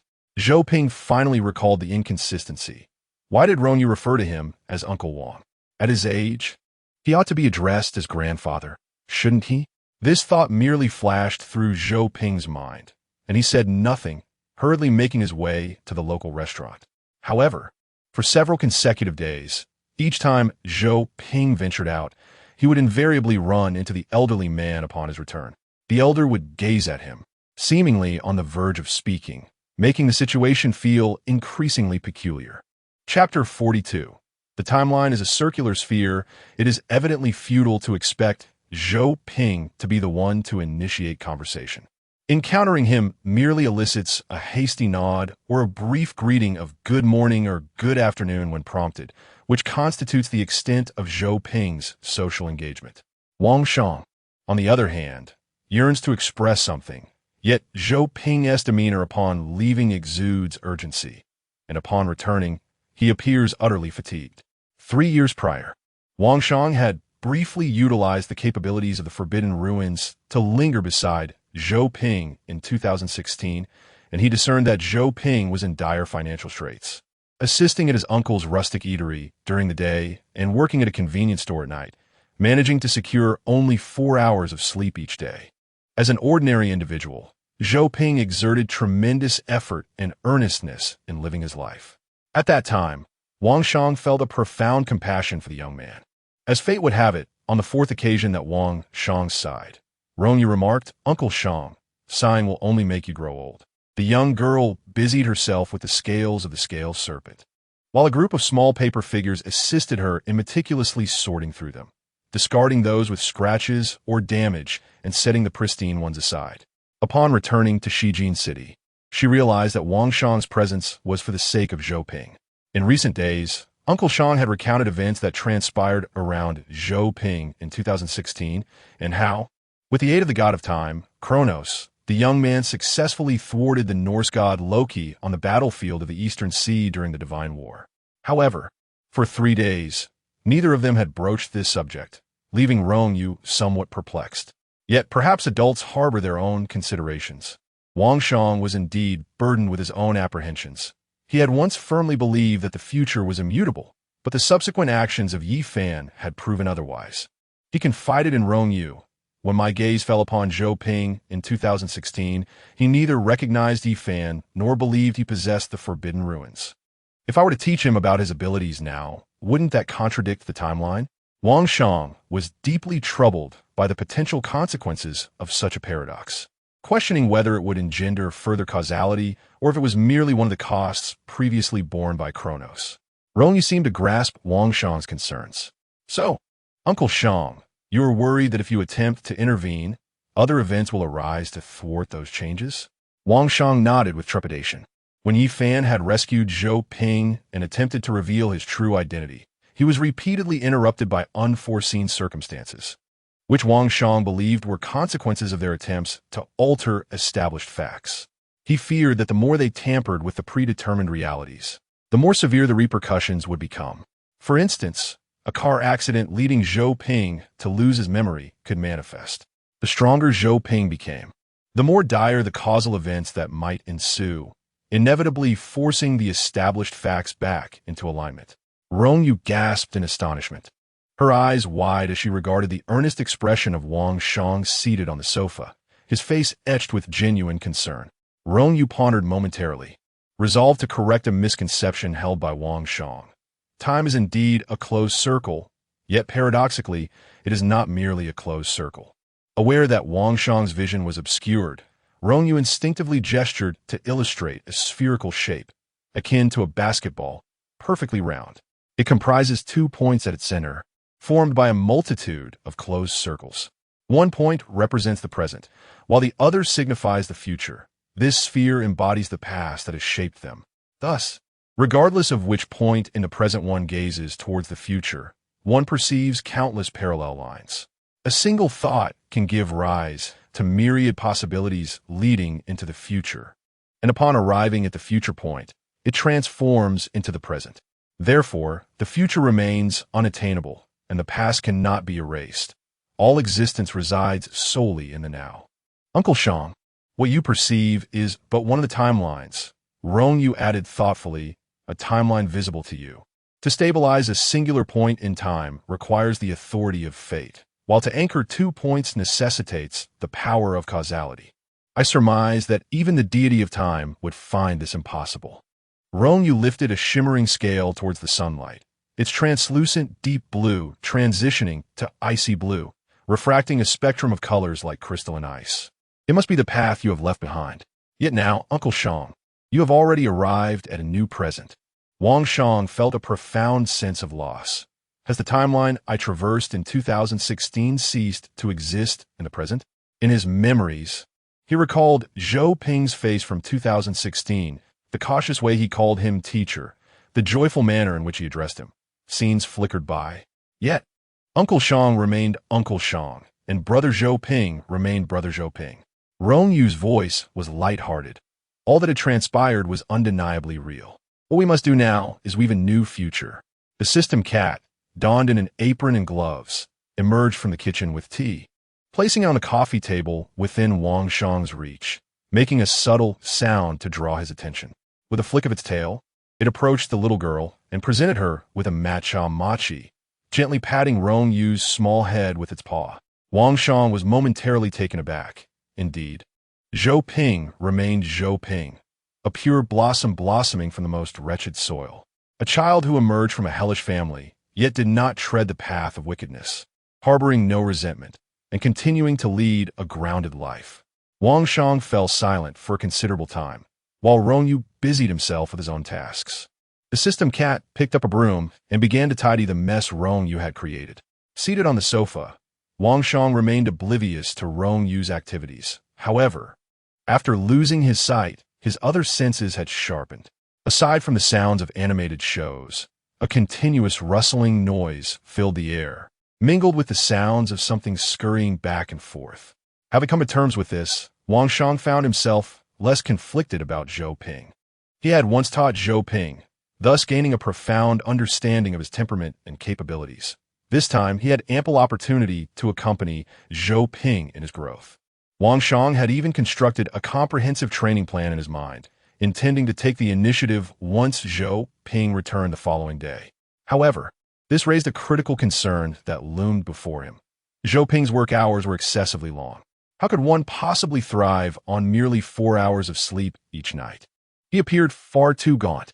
Indeed, upon mentioning this, Rong Yue immediately resonated with the sentiment, feeling that Brother Zhou Ping was enduring too much hardship. Yet, he would undoubtedly refuse any direct financial assistance. It seemed that if she were to broach the topic directly with him, he might very well be frightened away or retreat into hiding. In the hurried departure to Qing province, Rong Yue had been contemplating this issue upon their return over the past couple of days. It was truly a challenging predicament. Chapter 43. Uncle Xia returns home to marry, all-powerful system. He my fervent wishes. In the realm of reality, merely clinging to the system cat's leg does not suffice. Rong Yue fervently prods at the system within her mind. I know you can hear me. Do respond. The system cat, exasperated by the antics of the mischievous child disrupting its cleaning, rolls its eyes and drags both the floor and the child in its wake. How can I ensure that Brother Zhou Ping does not have to work? The system, in utter disbelief, replies, does he not have to work to survive? Who would willingly toil if it were not a necessity? Rong Yue, sprawled on the gleaming floor, laments, then what shall we do? Indeed, the minds of children are straightforward, lacking in nuance. The system cat glances at Wang Shang, who is similarly deep in thought about how to persuade Zhou Ping to avoid such strenuous labor. As one ages, one becomes more childlike. Such is the truth. Why not find him a different job? Proposes the system. Different job? Rong Yue pouts. Had she not suggested this long ago? On the day she visited the convenience store to see Zhou Ping, she had gently mentioned that staying up late was detrimental. Yet the reality remains that Zhou Ping would rather wash dishes all day than engage socially. He candidly confessed to Rong Yue that he preferred to work in silence. Lacking the gift of gab and struggling with interpersonal relationships, merely disclosing his vulnerabilities made Rong Yue feel as though Zhou Ping was on the verge of becoming a large mushroom. In essence, Brother Zhou Ping is a profound social phobic. The system interjects. Is there not a ready option before you? Before me? Rong Yue propped herself up and followed the direction indicated by the system cat, landing her gaze upon Uncle Shang. Thus, upon returning from his night shift, Zhou Ping received a rather enticing job offer. Uncle Shang, who is visually impaired, requires assistance with daily living, prompting him to seek a caregiver. Zhou Ping, puzzled, recalled the two young men who shared a table with them. Are two people not sufficient? Rong Yue maintained her composure, explaining, Uncle Xia is returning home to marry. Ah, is that so? Zhou Ping paused momentarily, but did not dwell on it. The blind indeed require care. I inquired with Uncle Fong. His monthly salary is 10,000 yuan, along with contributions to social insurance. Zhou Ping was taken aback. Being underage, he could not yet contribute to Social Security, so that was irrelevant. Currently, he worked for his third uncle, earning a mere 1,000 yuan a month, while his part-time job at the convenience store paid 11 yuan per hour for 7 hours a day. If he worked without a break, he could earn around 3,000 yuan a month. Then, he heard Rong Yue excitedly exclaim, this compensation surpasses what Brother Zhou Ping earns at the convenience store by leaps and bounds. I believe this job is perfect for you. Zhou Ping frantically waved his hands. Panic etched across his face. No, I cannot care for others. Caring for others would certainly be the death of a social phobic like me. Fear not, for I have already inquired about the job's responsibilities for you. Uncle Fong is responsible for assisting Uncle Shang with his daily life, while Uncle Xia handles shopping and regular cleaning, ensuring Uncle Shang's basic safety. Rong Yue gave a thumbs up, proudly declaring, it is utterly suitable. Upon hearing this, Zhou Ping pondered deeply and found himself quite intrigued. Rong Yue seized the opportunity, leaning over the table to whisper, moreover, Uncle Shang is just like me. Accompanying her words, the little paper figures danced merrily across the tabletop. Zhou Ping, no longer taken aback, thought it was hardly surprising for Rong Yue to know such individuals. The young girl was truly exceptional. Are you suggesting he possesses supernatural abilities? That forbidden realm? Precisely. This is why you, Brother Zhou Ping, are truly a fitting choice. Rong Yue exclaimed joyfully. I recommended you to Uncle Shang, and he thinks highly of you. Huh? Me? Zhou Ping replied, bewildered. He's fond of me? We barely exchanged a few words. He had always found it rather odd that this person stood by the entrance every day. Uncle Shang mentioned you are not very talkative, appearing quiet and obedient, clearly someone who wouldn't speak carelessly in public. Rong Yue praised. I told him you work at a convenience store, that you're meticulous with inventory, efficient when restocking, exceedingly careful, capable, and remarkably diligent.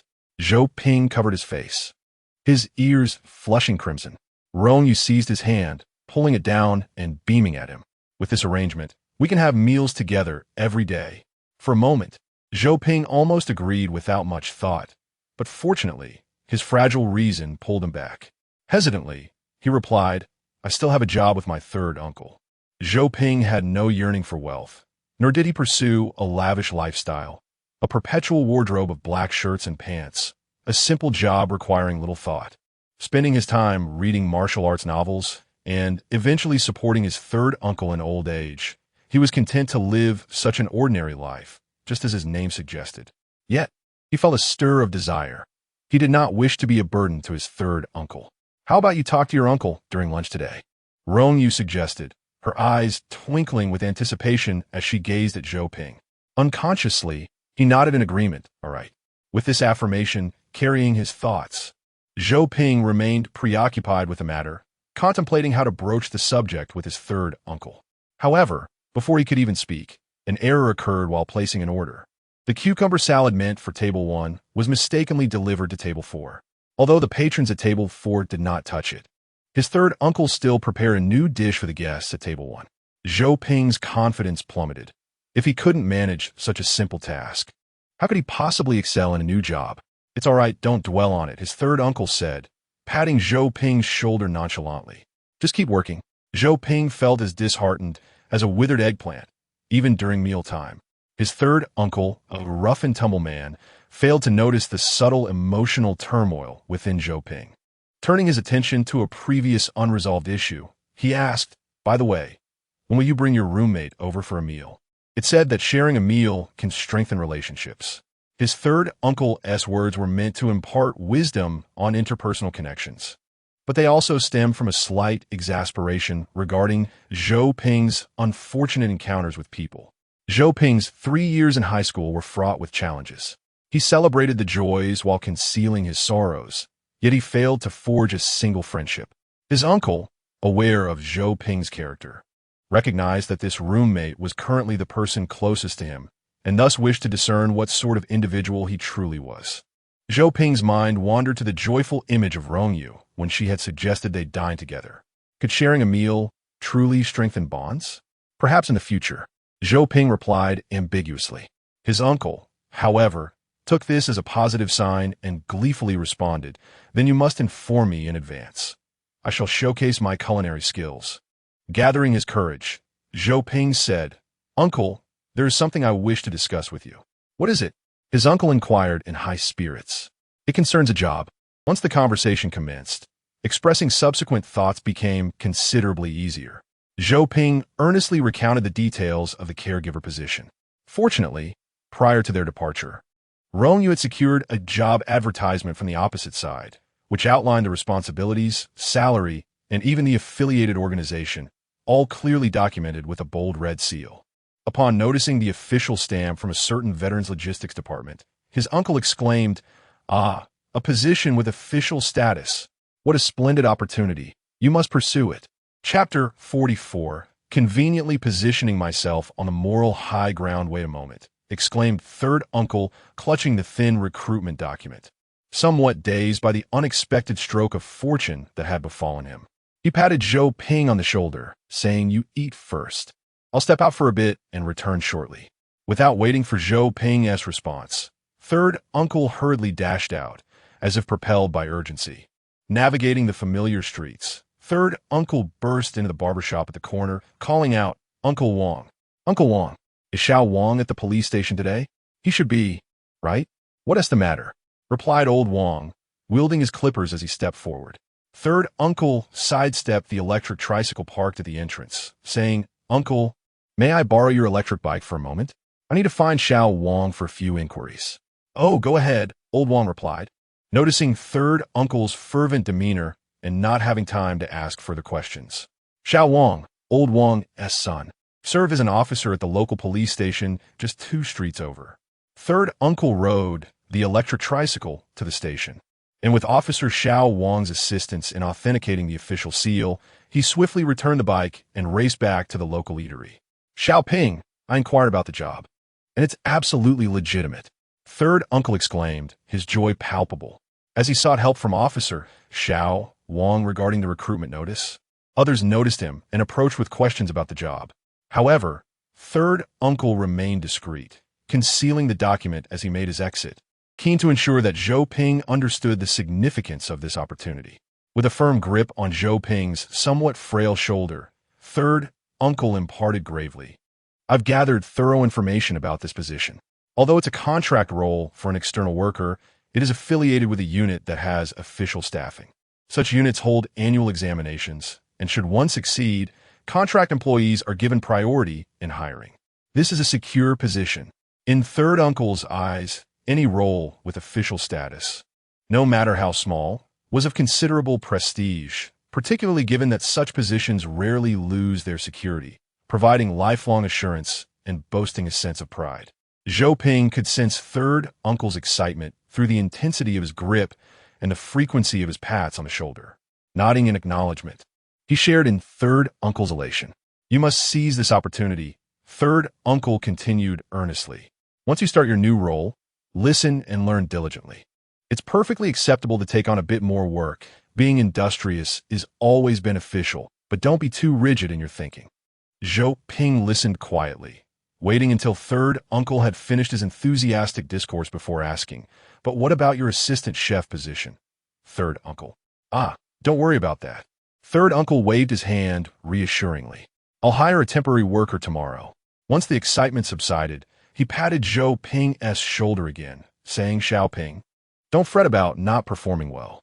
If it doesn't work out, you can always return to me. There will always be a place for you here." Feeling a lump in his throat, Zhou Ping experienced a swell of emotions.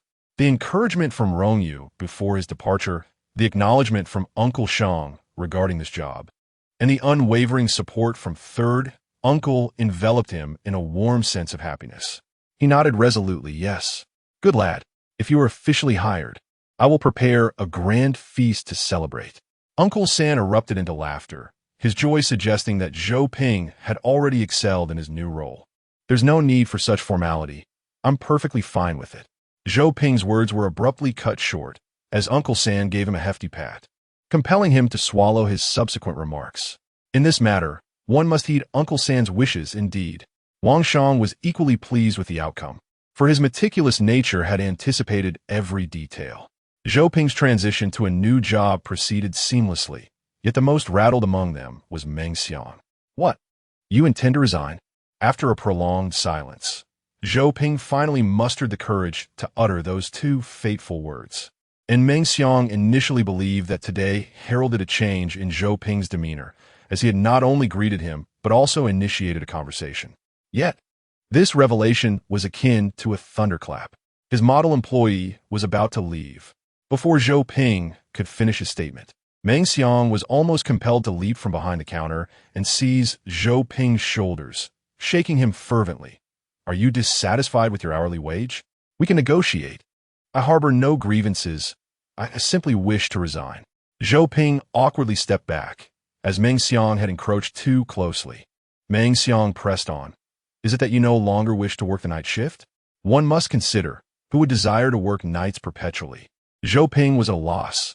Not exactly. It's more a personal matter. He felt a twinge of embarrassment about revealing the truth, as this was, after all, a career change. Are you truly leaving just like that? I cannot find a replacement in such short order. Surely, you ought to remain until someone is ready to step in for you. Meng Xiang's mind raced, shifting gears. Although he had not spent much time with Zhou Ping, he understood his character well. Socially anxious, shy, reluctant to refuse others, diligent yet unambitious, taciturn yet industrious, and, crucially, affordable, an archetype that any employer would cherish. This simply cannot happen. Grandfather Wang is counting on Zhou Ping to look after him. Before Zhou Ping could respond, a melodious voice rang out from outside the convenience store. A little girl, cradling a cat, stood at the entrance, her innocent gaze fixed upon Meng Xiang. Big brother, please let Zhou Ping Gidge resign. Rong Yue stood on a moral high ground that surpassed even Meng Xiang's, pointing an accusatory finger at him. Our grandfather is aging and visually impaired. It would be untenable to leave him without care. The evenings are not particularly busy, so please think of a solution. If Zhou Ping Gidge does not return, I cannot manage to look after grandfather by myself. Can you bear to see us, an elderly man and child, struggling at home? Meng Xiang, as he glanced at Zhou Ping, whose face had turned crimson, their eyes met, and he silently nodded. Then, with the timidity of a quail, he lowered his head and, in a barely audible yet resolute tone, declared, I apologize, but I must resign. In this challenging moment, he was not subjected to moral coercion. What more could he say? Continuing the conversation would amount to bullying someone with disabilities. It wasn't until they had walked far from the convenience store, along a street illuminated solely by the moonlight, that the night breeze finally dispersed the last remnants of warmth from Zhou Ping's face, the result of his first lie. Rong Yue was still nibbling on the boiled corn purchased from the store. Zhou Ping gazed at her, his heart softened. What brings you here? Because, brother Zhou Ping, you are not the type to be thick-skinned. This sorrowful truth was evident when Rong Yue first visited the convenience store to find Zhou Ping. She was completely being led by the nose. Thick-skinned? Zhou Ping repeated, slightly perplexed, and inquired why that was the case. Although Meng Xiang indeed had a penchant for taking advantage, had Rong Yue even encountered Meng Xiang more than once?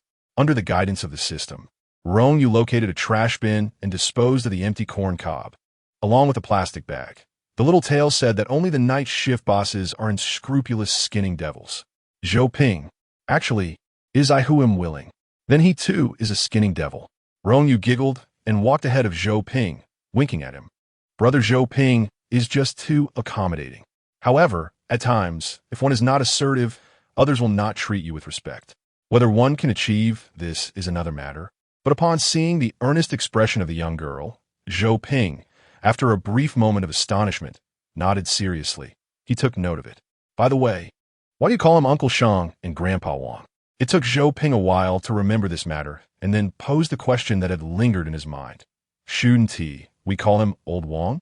Uncle Shang is only in his 40s, quite young. Rong Yue explained. Uncle Shang appears older because he has consumed a great deal of lifespan due to his use of the Forbidden Abyss. A look of astonishment crossed Zhou Ping's brow. Consumed lifespan? Is the Forbidden Abyss that perilous? Not quite. Uncle Shang's abilities related to the Forbidden Abyss are very special. His blindness is also connected to this, generally. It wouldn't happen as it did with him. Rong Yue summarized succinctly, placing her hands on her hips, beaming with pride. As for why he is called Grandpa, well, it's simply because the term old man sounds more vulnerable, making it convenient for me to ascend the moral high ground. Rong Yue, Zhou Ping recalled Meng Xiang's pale face moments ago, exchanged a glance with the young girl, and they both burst into laughter, holding their bellies. Haha. Chapter 45. The Dream Path to Origins Without Any Unexpected Developments. I entered my new job. On my first day, I felt a tinge of anxiety. My initial task was to procure groceries. However, procure might not be the most precise term. It would be more accurate to say I was to collect them. This was also my first insight into how Rong Yue navigated her daily life.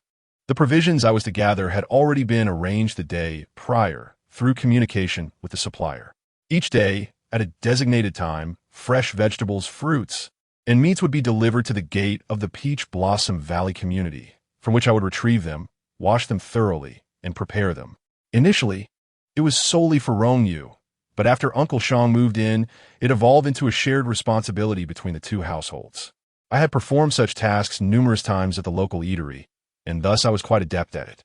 The only slightly awkward moment arose when I returned with the groceries and made eye contact with the imposing 2-meter-tall cat, fully armed in the kitchen. After a moment of mutual scrutiny, the cat graciously stepped aside, allowing me to enter the kitchen. I awkwardly approached the sink and turned on the faucet to wash the vegetables. The cat, however, did not continue to watch me.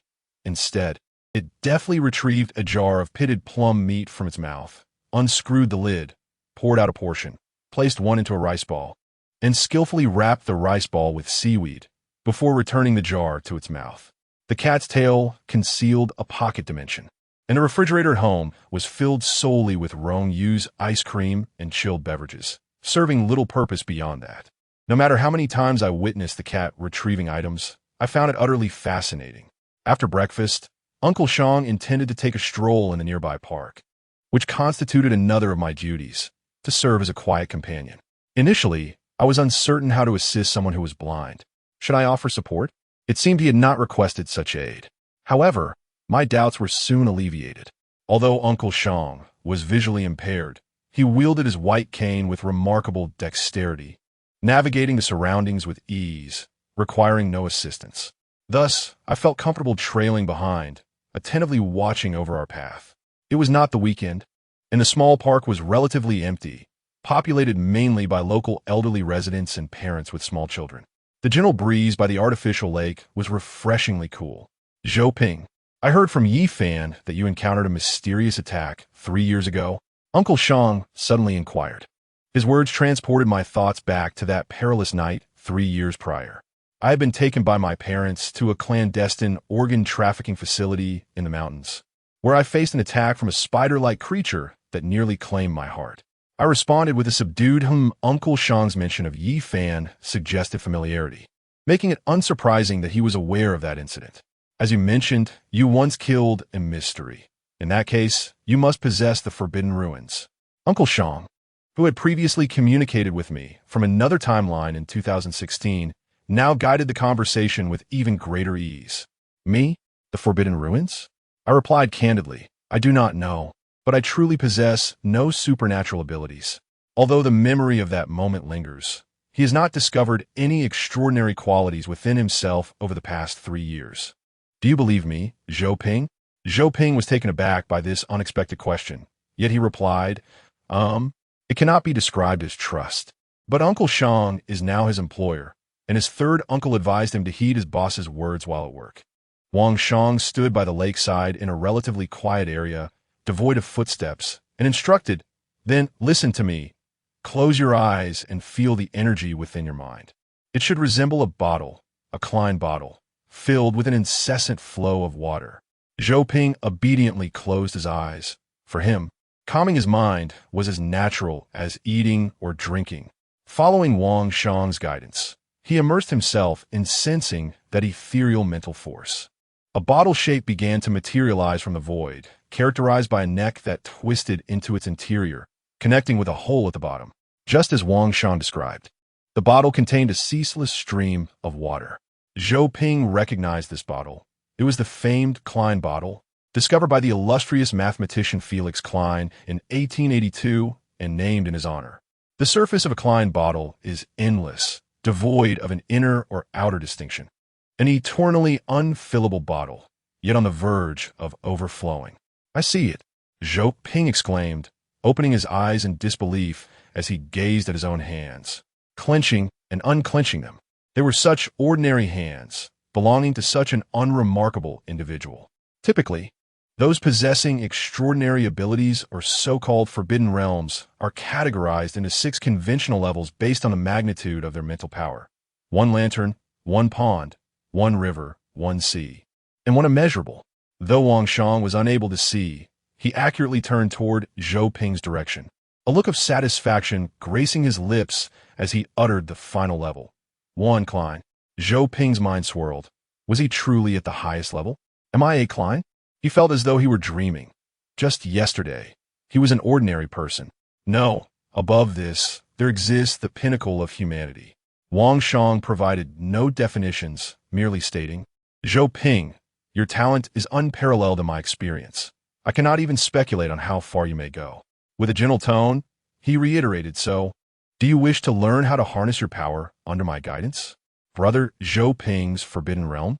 Rong Yue sat on the carpet like a little duck, surrounded by a multitude of meticulously selected scales from the serpent-like creatures.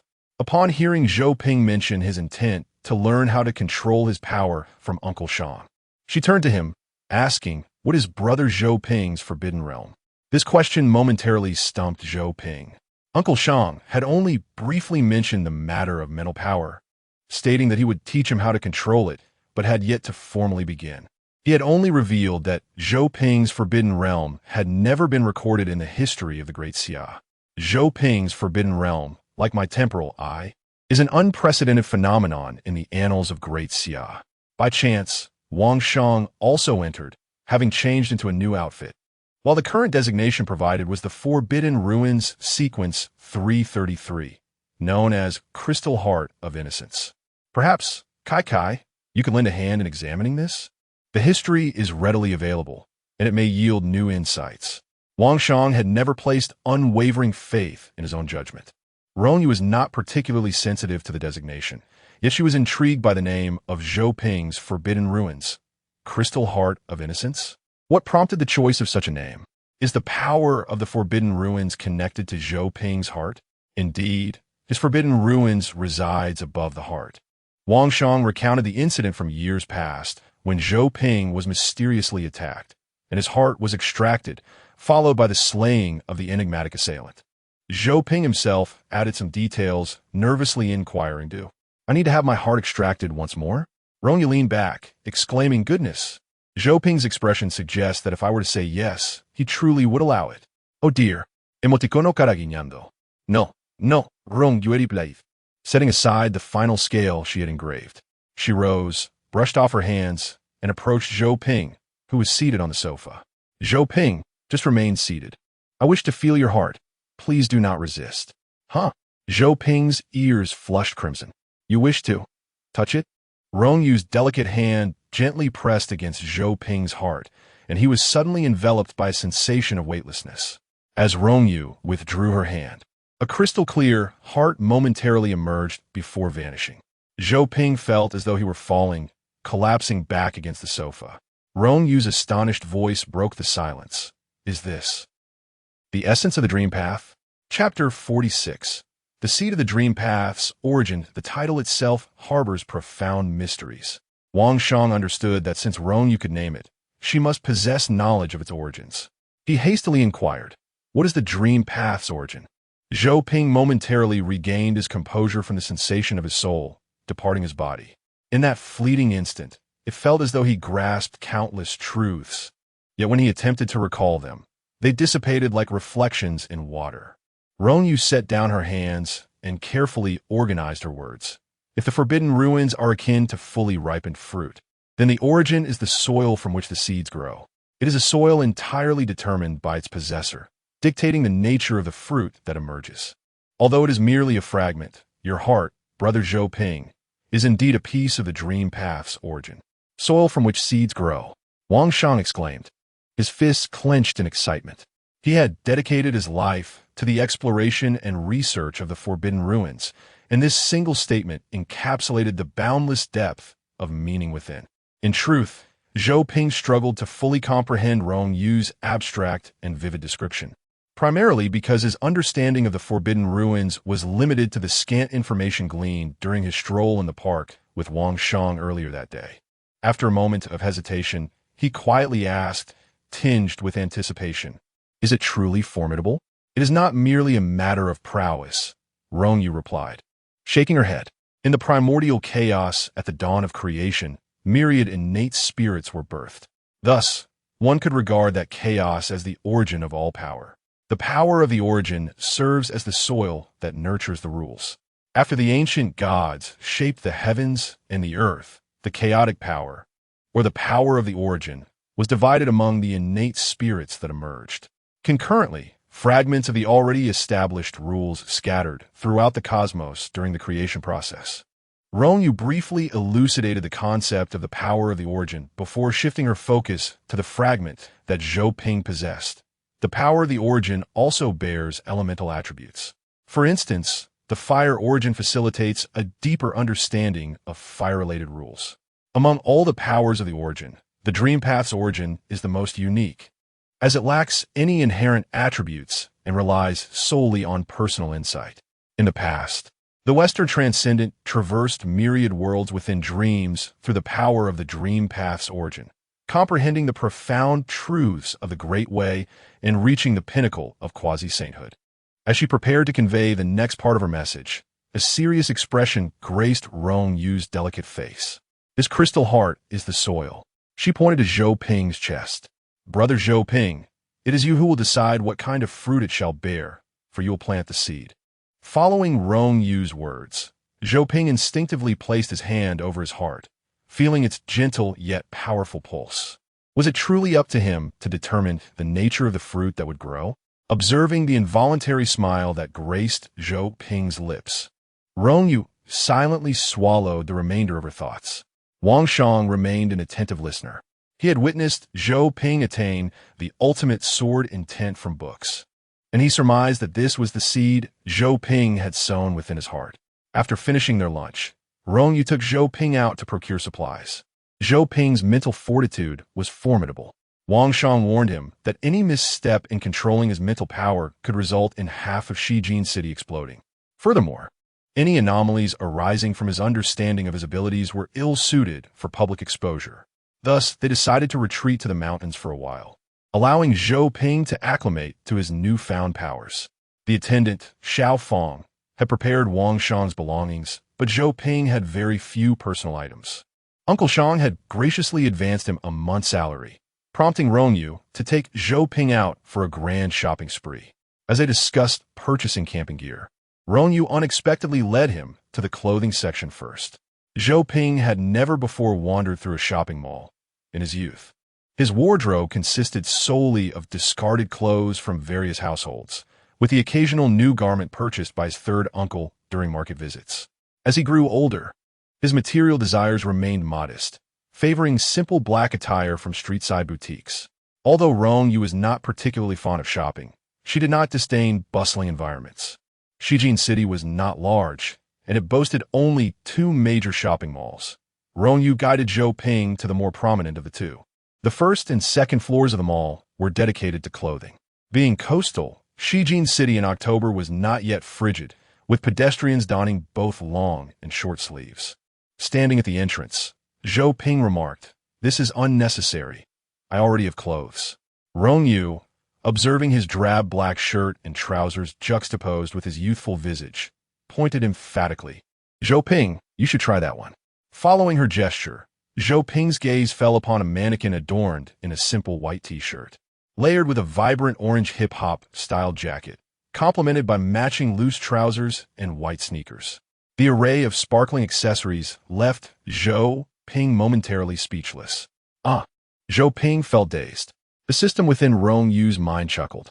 "Try it on. It looks splendid." Rong Yue eagerly urged as she pushed him into the store. The sales associates in the clothing shop converged upon him like sirens upon a wandering monk, enthusiastically presenting the same ensemble. "What an excellent choice, young lady. This is our best-selling new arrival this year. Your brother is quite tall. He will surely look magnificent in this." "Indeed, I think so too." Rong Yue beamed, her spirits lifted by the praise, particularly since the sales associate had also complimented Zhou Ping. Come, try it on. Let us see if it fits. If you don't like it, we have plenty of other options." "Young man, what style do you prefer? I can assist you in coordinating an outfit." The sales associate's rapid-fire conversation left Zhou Ping little opportunity to interject. Noticing the attire he wore, she added, "We have shirts like that as well. Just wait here while I fetch one for you." Thus, Zhou Ping found himself ushered into the fitting room, holding the garments and facing the closed door. "Would you like a drink?" The sales associate inquired kindly as she brought orange juice to Rong Yue, seated on the sofa, her tone gentle and her gaze briefly flitting over Rong Yue's black dress, her smile deepening. Although the attire worn by the young boy appeared rather unremarkable, clearly of inexpensive origin, her discerning eye, honed through years in the fashion industry, immediately recognized that the dress adorning the little girl, while not from any luxury brand she was familiar with, was undeniably crafted from exceptionally costly fabric. The luster, smoothness, stitching, and silhouette were all of the highest caliber. The absence of a label suggested another possibility: bespoke tailoring. A potential client, the salesperson confidently concluded. However, an unexpected turn of events soon unfolded. The boy who had entered the fitting room did not change his clothes but emerged as he was. The salesperson promptly approached with concern. "Did you not like this one?" "No," Zhou Ping replied, still unaccustomed to such purposeful enthusiasm in conversation. It wasn't dislike.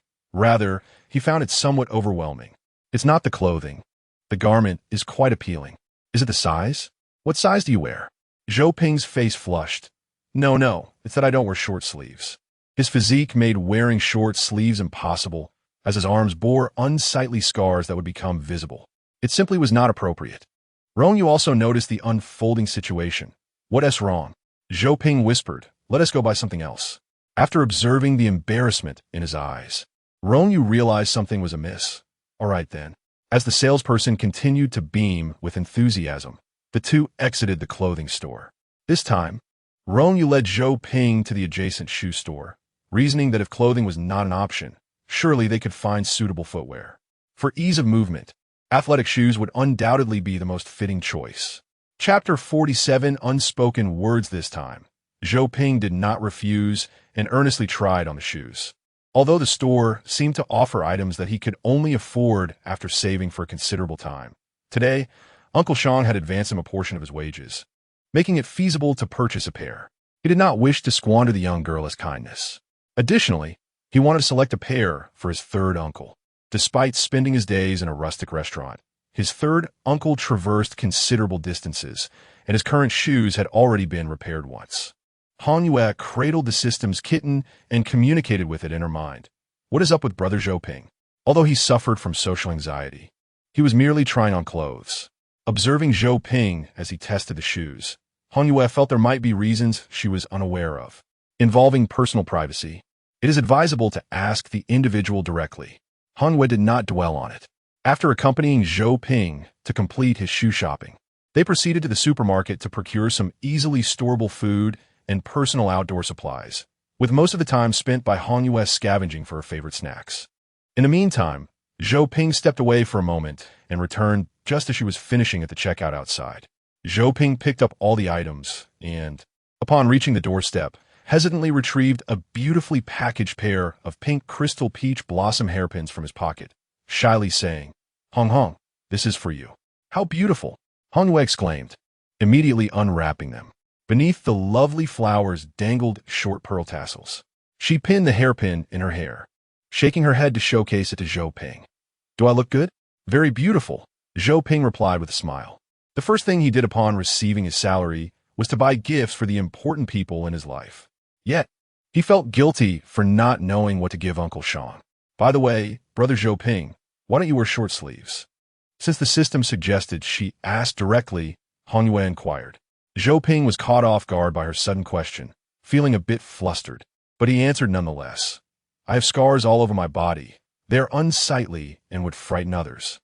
Rong Yue had heard snippets about Zhou Ping's difficult past and could piece together from Wang Shang's remarks that he had been raised by unloving parents. However, this was the first time she confronted the harsh reality of human cruelty so directly. His pale skin was riddled with scars of varying depths. On his arms alone, one could see thick and thin, irregularly shaped and serpentine marks, along with small holes left by burns. Belts, paper cutters, cigarettes. These mundane items in the hands of a villain transformed into thorns of evil piercing the vulnerable. "Thus, I prefer to wear long sleeves." Zhou Ping revealed only a glimpse of his scars to Rong Yue before quickly rolling down his sleeves, simply explaining his preference for long sleeves, whether it be sadness or pain. For Zhou Ping, those were merely remnants of the past.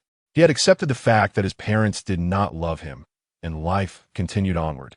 After a moment of silence, Rong Yue pushed Zhou Ping onto the sofa and said earnestly, "Brother Zhou Ping, you sit." The system kitten had already opened its mouth, revealing the item that Rong Yue desired. A modest mortar and pestle, alongside 2 jade gourds, lay before Rong Yue. She poured a small pill into the mortar, crushing it with meticulous care, then extracted a vibrant green liquid from another gourd, blending it into a paste with water. Zhou Ping observed Rong Yue's actions with a perplexed expression, questioning her intentions. Once the medicinal concoction was prepared, Rong Yue gently took Zhou Ping's arm, applying a thick, worm-like scar of deep crimson hue. "I often played recklessly and ended up injured, leaving unsightly scars behind. This is a herbal remedy for scar removal that Cat found for me," Rong Yue explained. It had been a long time since she had sustained an injury, and she hadn't anticipated that the day would come when she would need this herb again. "It might sting a little and feel itchy, but please bear with it, Brother Zhou Ping." Zhou Ping deduced Rong Yue's purpose and offered no resistance. As the coolness of the potion spread across his skin, a tingling sensation surged from within, eliciting an involuntary groan. Beneath the surface, the deep crimson marks seemed to expand outward, the coagulated blood gradually fading, followed by the smoothing of the skin. He watched as the unsightly scar transformed into a subtle white mark that would eventually vanish with time. Rong Yue beamed with joy, exclaiming now, "Brother Zhou Ping can wear whatever clothes he desires." She refrained from inquiring about the origins of his scars or probing into his feelings at that moment. Since Zhou Ping had already let go, there was no need to dwell on the unpleasant memories. When faced with a problem, simply resolve it. "Wait here. I will fetch Uncle Xiao Fong." As Zhou Ping could not reach his back, Rong Yue knocked on the door across the way, requesting the diligent attendant, Uncle Xiao Fong, to assist Zhou Ping with the ointment. Zhou Ping gazed at Rong Yue's lively figure as she hurried away, clutching the mortar, and after a moment's reflection, a childlike smile broke across his face. The following morning, Wang Shang was set to embark with Zhou Ping. Noticing Rong Yue preparing to leave as well, Zhou Ping inquired with concern, Rong, are you going out?" Rong Yue nodded. "We are running low on water. I need to find source." The creation she was working on required the essence of true dew, which necessitated a significant amount of water for its refinement. Using tap water from home would incur exorbitant costs, so Rong Yue planned to head directly to the seaside. Upon hearing this, Wang Shang promptly suggested, "Then you should come with us." Their destination was conveniently located near the ocean. After a moment's consideration, Rong Yue agreed, and the group set off in an off-road vehicle. Upon arrival, they established their camp. Under Wang Shang's guidance, Zhou Ping began to attune himself to his spiritual energy, while Rong Yue ventured toward the desolate shore, moving closer to the water's edge. You hadn't finished your thought yesterday at home, had you? Wang Shan's voice called out from behind. The young girl turned around, cautioning. Uncle Shang, this place is very dangerous. The shore is littered with sharp stones, and you can't see. What if you fall? Wang Shang remained steadfast, smiling in place. It's all right. Xiao Feng will come to get me soon. Having not yet concluded her thoughts, Rong Yue summoned the fragments of the misty universe net, initiating their absorption of water. She lifted her gaze towards the water bridge forming from the sea's surface, yet some sentiments remained unexpressed. Uncle Shang, in this world, no two leaves are identical. Thus, the laws birthed from the soil will never mirror any existing principles. This is a path to divinity. Wang Shang listened quietly to the sound of the tide, his hand gripping the guide, cane heavily.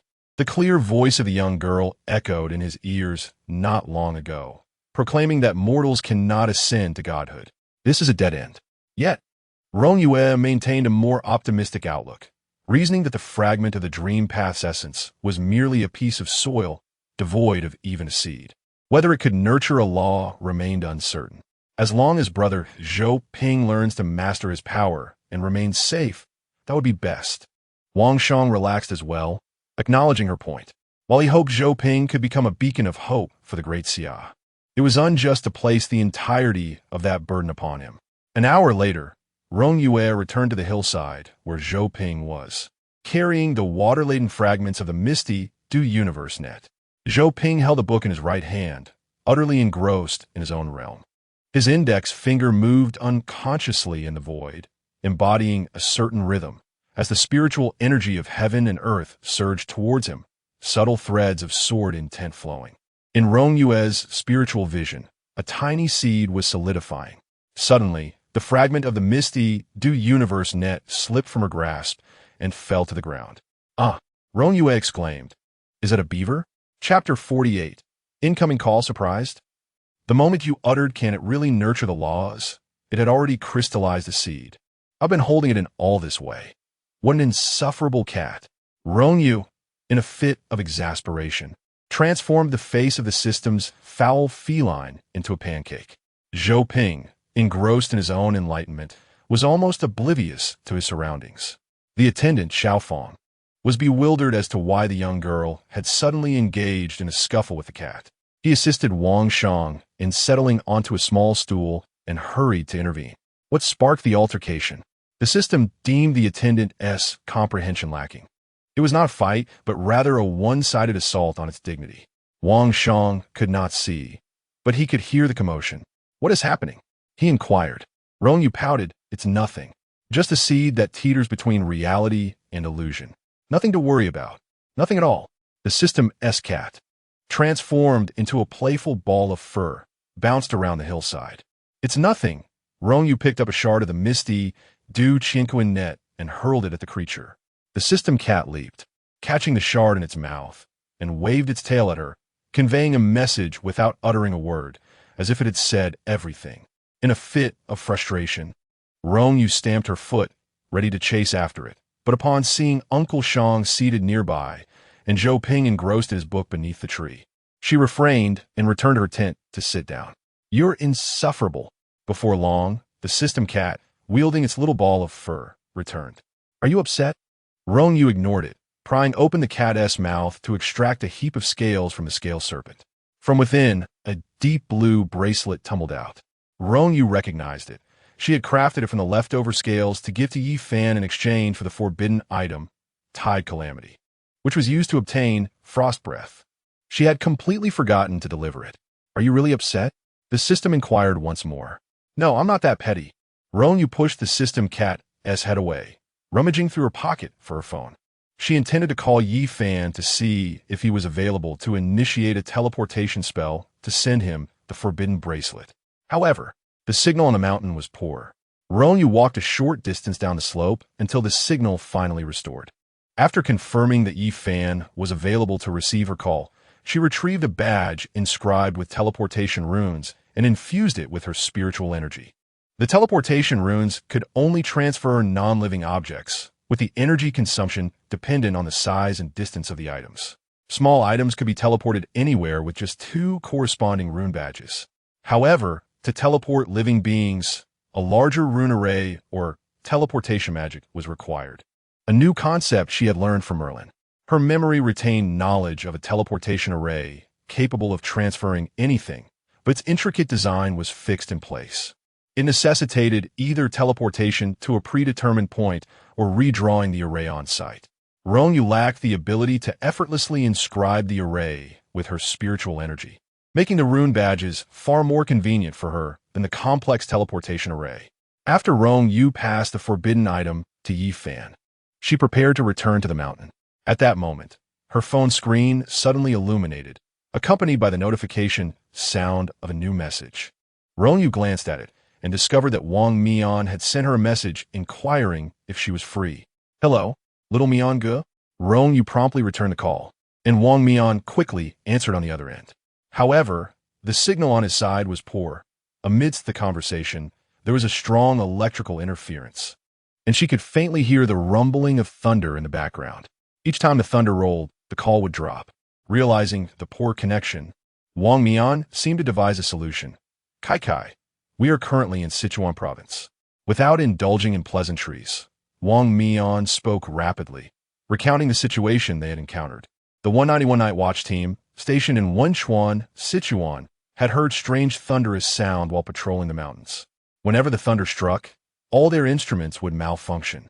Following the sound, they discovered a mysterious creature resembling both a lizard and a fish in a deep pool. The 4 members of the 191 team narrowly escaped, with one severely injured and another missing, identifying the creature as a local mythological beast known as the toad, categorized as being at the oceanic realm. Due to the creature's activity being alarmingly close to human habitation, the task of exterminating it was reassigned to the masked team. The masked team had arrived in Sichuan province the morning before last, and the toad did not conceal its whereabouts. They found it basking in the sun by the pool the following morning and successfully completed the extermination mission. However, an anomaly soon ensued. After the toad was eliminated, the sky turned ominous, and a torrential downpour began following the thunderclaps. Initially, the masked team attributed it to inclement weather, assuming they had merely encountered a thunderstorm. However, upon their return, they quickly realized something was amiss.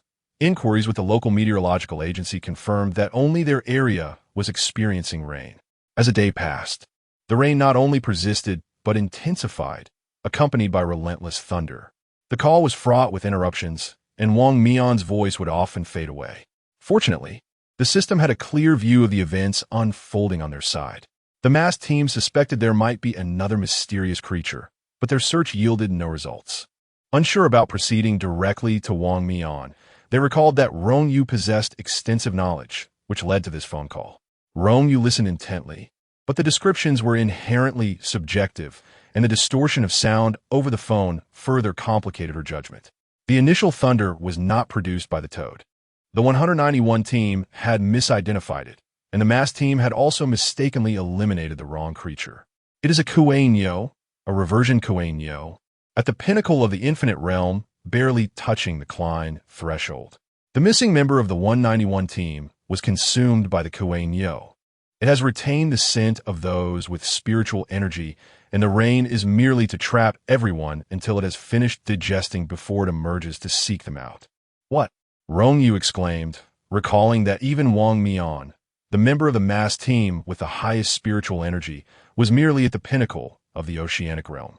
Although their teamwork and Wang Mian's divine ruins enable them to slay foes of the immeasurable realm, this does not imply they can consistently vanquish all mysterious entities within that realm, especially since this particular Kuei-Nyo has already sensed Klein's presence. To kill, a price must be paid. What is it? Does Kai know something? The voices of the system and Wang Mian echoed simultaneously, leaving Rong Yue momentarily at a loss as to whom to respond first. "Wait," Rong Yue raised a hand. "Little Mian, you are in Sichuan province, correct?" Wang Mian was taken aback, unsure why Rong Yue posed such a question, yet he replied, "Yes. Please do not venture outside any longer. Stay together with all members of Team 191. It would be best to gather everyone with mental strength and relay the precise coordinates to me. I shall arrive immediately. Upon concluding her call, Rong Yue dashed up the hillside. She was unaware of the cost the system referred to, but she could surmise it was not a pleasant one. However, if she could avoid paying it, she would do so. Chapter 49. The Enigmatic Intelligence. As Wang Mian faced his phone, which had entered a black screen state after the call was abruptly ended, a remark from Rong Yue lingered in his mind, gathering all individuals with mental prowess together. Could it be that the mysterious target was those endowed with such abilities? This thought sent a surge of urgency through Wang Mian. Upon unlocking his screen, he swiftly located Rong Yue's chat window and sent their coordinates with haste before plunging into the torrential rain, activating his time acceleration as he raced towards the 191 team's base. Meanwhile, at the 191 team's headquarters, Zhao Weiwei sat perched on the windowsill, nibbling on an apple. Outside, the rain descended like a waterfall, accompanied by increasingly frequent claps of thunder that rattled her ears. Taking a bite of the apple, she illuminated her phone screen, only to find the signal indicator marked by an ominous, signifying a complete lack of service. Su Xinghen, covering his ears, complained to Zhao Weiwei, Tianping, Qiangwei.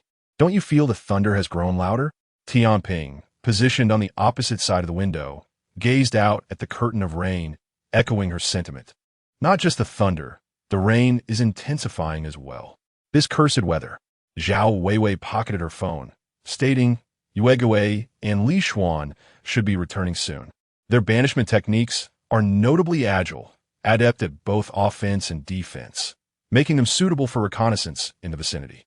On the rural road leading to Wenxian, Captain Miao Cheng of the 191 team donned a raincoat, speeding back on his off-road motorcycle, his heart brimming with exhilaration. After the encounter with the enigmatic foe, one of his 3 team members had sustained serious injuries, while another was missing.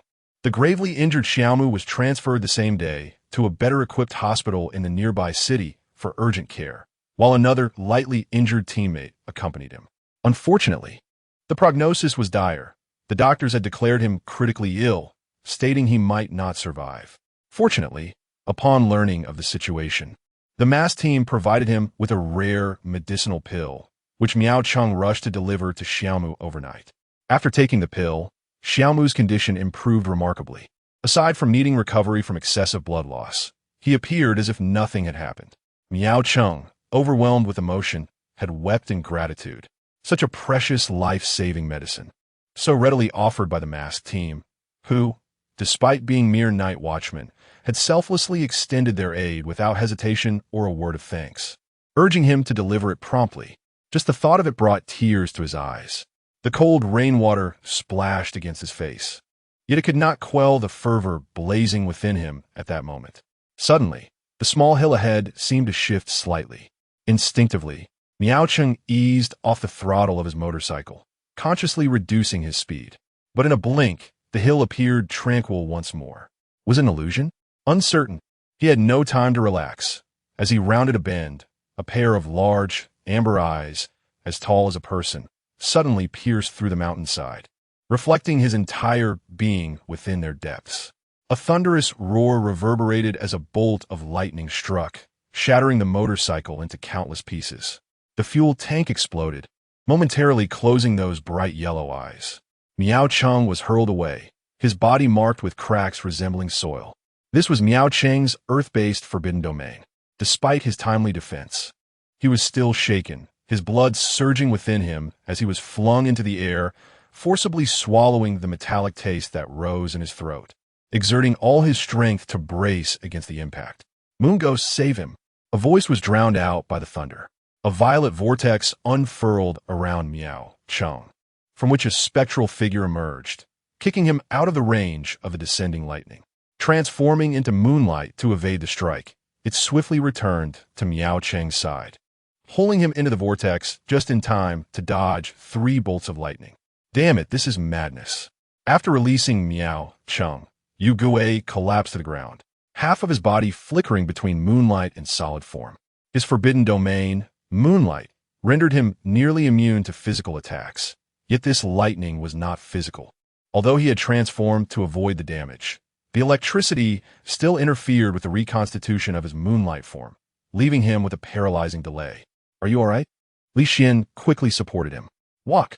Yu Gui intended to respond, but upon raising his gaze, he was met with the sight of a bull, as imposing as a small mountain, rising before them, its size rivaling that of the scaled serpent they had encountered in Qin province. Forgetting to answer, he cursed loudly, grabbing one in each hand and forcibly dragging them as he began to run. Yu Gui's speed was astonishing. Li Xian opened his mouth, only to have it filled with wind and rain, startled by Yu Gui's sudden burst of speed. Yet, as he was pulled along, he caught sight of what was charging towards them, his pupils dilating in shock, turning his exclamation into a scream. "Moon Ghost, run faster." "Shut up." Yu Gui's face twisted beneath his mask. Did Li Xian not understand the urgency to flee? Whoa, a bull like a mountain. Behind them charged a massive two-horned bull, shaking off the debris clinging to its body, resembling a wild beast poised to charge. Li Xian conjured a violet barrier above them to shield against the lightning. Yu Gui made a sharp turn, nearly sending Li Xian's protective shield to its limits. Yet, he dared not complain, for in the next instant, the beast thundered past them, its speed causing even Yu Gui to break into a cold sweat. My God, what manner of creature is this? Miao Cheng felt a surge of despair, ready to sacrifice himself. "Leave me behind. I'll draw it away." He understood that, in this moment, he was a liability. The members of the mass team possessed high mobility and the ability to create a teleportation vortex, but both were hindered by his presence. "Don't say such things," Li Xian shouted, as the bull was once again charging towards them. He struck the ground, creating a violet vortex that transported the three of them a short distance away. The bull charged past their original position, crashing into the road base and scattering debris. "Hey, it seems this bull can't turn." Yu Gui discovered a critical flaw. Li Xian observed the enigmatic creature, which had turned around, seemingly unscathed, ready to launch another assault. He discerned an additional point of concern. It appeared capable of obliterating us. With no time to devise a counter-strategy, Yu Gui and Li Xian commenced an extreme evasion alongside Miao Cheng. Although they had grasped its trajectory, allowing for effective dodging, the sheer force of its charge and its astonishing defensive capabilities left them at a loss. Most critically, all three recognized that they must prevent this mysterious entity from approaching the town. Otherwise, it would spell doom for their home. Yu Gui and Li Xian alternated in restraining the creature, desperately hoping their allies would soon sense the urgency and come to their aid. However, during a defensive transition, the mysterious being readied itself for another charge, roaring skyward as lightning cascaded down. Although its power diminished somewhat, Li Xian, in the midst of repositioning, found himself unable to simultaneously activate his barrier, while Yu Gui succumbed to the electric shock. In that moment of despair, Li Xian realized the creature possessed cunning. There was no time to summon a vortex. He could only muster his defenses to withstand the assault. Just then, time seemed to halt around them. A colossal black cat, radiating an unparalleled aura, surged onto the battlefield and sent the massive bull soaring through the air. Chapter 50. Do you think it's handsome? Hold on tight. The tremendous collision unleashed a shockwave so powerful that it scattered even the torrential downpour. Despite facing the formidable defensive prowess of the ancestral mystery, the Nine Lives cat, thoroughly sanctified by the divine power of the youthful goddess Eden, and having long ascended to the pinnacle of human potential under the blessings of numerous deities, remained undaunted. The Kuei Neo was struck as if by an insurmountable mountain. Its progress abruptly halted, accompanied by the harrowing sound of bones shattering. Its colossal form was flung back, crashing against the mountainside, its hooves struggling helplessly as it lay incapacitated. The true casualty, however, was Rong Yue, perched upon the back of the system cat. Even though the illuminating sigils alleviated a significant portion of the impact, the forceful gust still left the young girl dangling like a noodle, desperately clinging to tufts of cat fur, swaying through the air, narrowly avoiding being flung away like a shooting star. You didn't mention. Such a handsome entrance, Rong Yue's lament was swept away by the wind. A black cat, rivaling the size of the Kuei Neo, descended amidst the storm. a divine presence that stood steadfast between the flung Kuei Neo and the masked team, as reliable as a towering mountain. The system's enchanting voice chimed. Just say it's handsome. As the gust subsided, the girl plopped down into the soft fur, her eyes swirling. That was quite a fall. I'm feeling a bit dizzy. Winky face. Woe is me. Li Xian was on the verge of tears, overwhelmed by emotion. Who could fathom the sense of salvation he felt at that moment when the great cat appeared? Moreover, the familiar sensation of time freezing enveloped him. Captain! Wang Mian, who had just arrived, breathed a sigh of relief. The momentary stasis he had enacted was the farthest he had ever stretched his power, freezing that oversized mystery at a distance that nearly drained half his mental energy. Only by halting time around the bull-like mystery did he grasp the enormity of its strength and realm. Boundless, perhaps even Klein level. It's all right now. Watching the colossal cat charge in a battle, Wang Mian's tense heart began to ease, allowing him to offer comfort to Li Xian, Yu Gui, and Miao Cheng. However, his gaze fell upon the small girl struggling to cling to the cat's neck, and his pupils constricted sharply. The relief he had just felt vanished. Why is Kai Kai there? The Kuei Neo injured. The sky remained overcast, yet the rain had diminished, the relentless thunder now reduced to a muffled groan, hidden behind the clouds. Yu Gui, recovering from the numbing shock, plopped down onto the cloak, stretching his hands behind him, exhaling deeply. We've been saved. He owed thanks to the formidable defensive capabilities and self-cleaning properties of the night watchman cloak woven by Commander Wang Qing. Otherwise, they would all have been reduced to muddy figures. What is this creature? A newly joined mystery? Miao Cheng had been unable to close his mouth since the grand entrance of the great black cat. But was this mystery protecting them? This was indeed the first divine proxy cat in the history of our great Xia. Li Xian spoke with an air of pride, as if he were the very envoy of the divine. He harbored no doubts about how the little tail had come to be here. It must surely be the work of omnipotent magic. Praise be to the great god of magic. Yu Gui's emotions, which had been stirred by Little Tail's unexpected intervention, were abruptly interrupted by Li Xian, that atmosphere-destroying fellow. Moreover, their captain, the representative of the god of time, was present, brazenly unleashing his powers while forgetting his roots. Wang Mian's attention remained fixated on the standoff between Kuei Neo and Little Tail, or more precisely, on Rong Yue. That position was perilously precarious. Captain, Vortex, Moon Demon. Attracted by the tremendous commotion, the remaining members of the masked team, Tianping, Rose, and Star Trace, arrived in haste. Tianping promptly inquired about the situation. What is happening? Is that Little Tail? Despite the black cat's eyes far exceeding any she had previously encountered, resembling more a tiger than a feline, Rose recognized Little Tail at first glance, as the magical array spread beneath the cat's paws was far too conspicuous. There was no other cat in the entire Great Xia that wielded magic. Captain Miao, are you all right? It appeared that the most severely injured among them was the captain of Team 191. Su Xinghan, supporting Star Lantern, directed a beam of starlight upon Miao Cheng. Though his forbidden abyss lacked direct healing capabilities, it could temporarily enhance the target's physical constitution, thereby achieving a form of healing. Meanwhile, Tianping had pieced together the events from Yu Gui's brief description and Li Xian's incessant chatter. Captain, did you summon Little Tail? Tianping looked towards Wang Mian. After listening to the discourse, it seemed only Wang Mian had the opportunity to do so.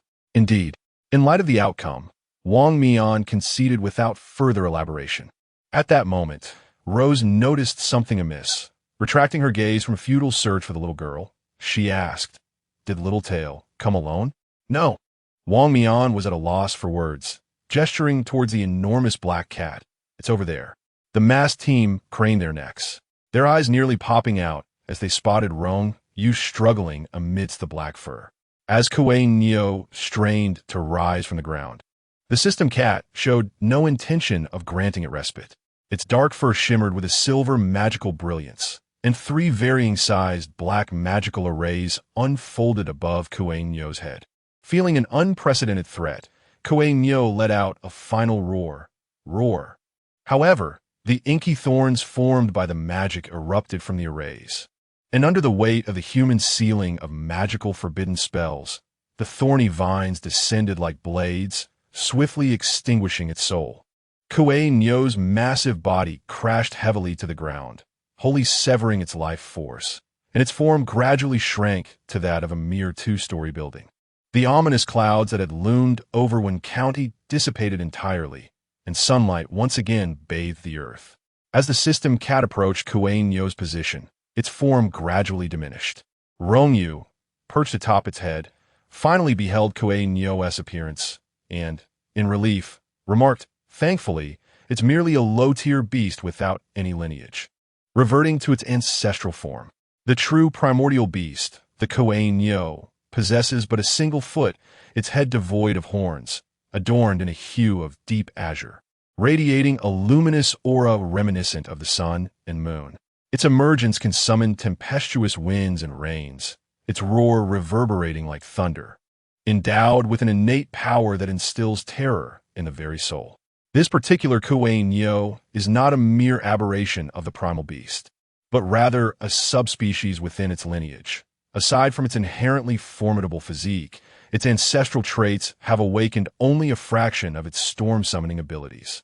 Thankfully, it is not a complete return to the ancestral beast form.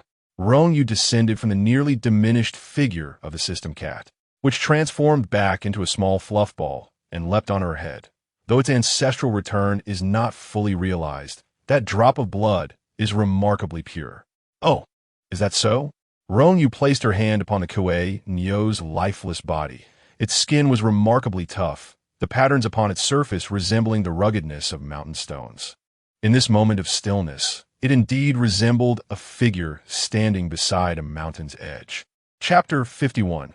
The Forbidden Object of Manual Crafting. Rong Yue swiftly located the drop of essence blood spoken of by the system and carefully extracted it. This singular drop was the very reason the Kuei Nyo could revert to its ancestral form, serving as the vessel for its forbidden domain. The forbidden domain was classified as Sequence 075, a highly perilous realm known as Thunder and Wind. Only by completely reverting to its ancestral state can it unleash the full potential of this forbidden domain. As Rong Yue contemplated what material could serve as a suitable vessel for this essence. After all, it was a high-risk forbidden domain and should not be squandered.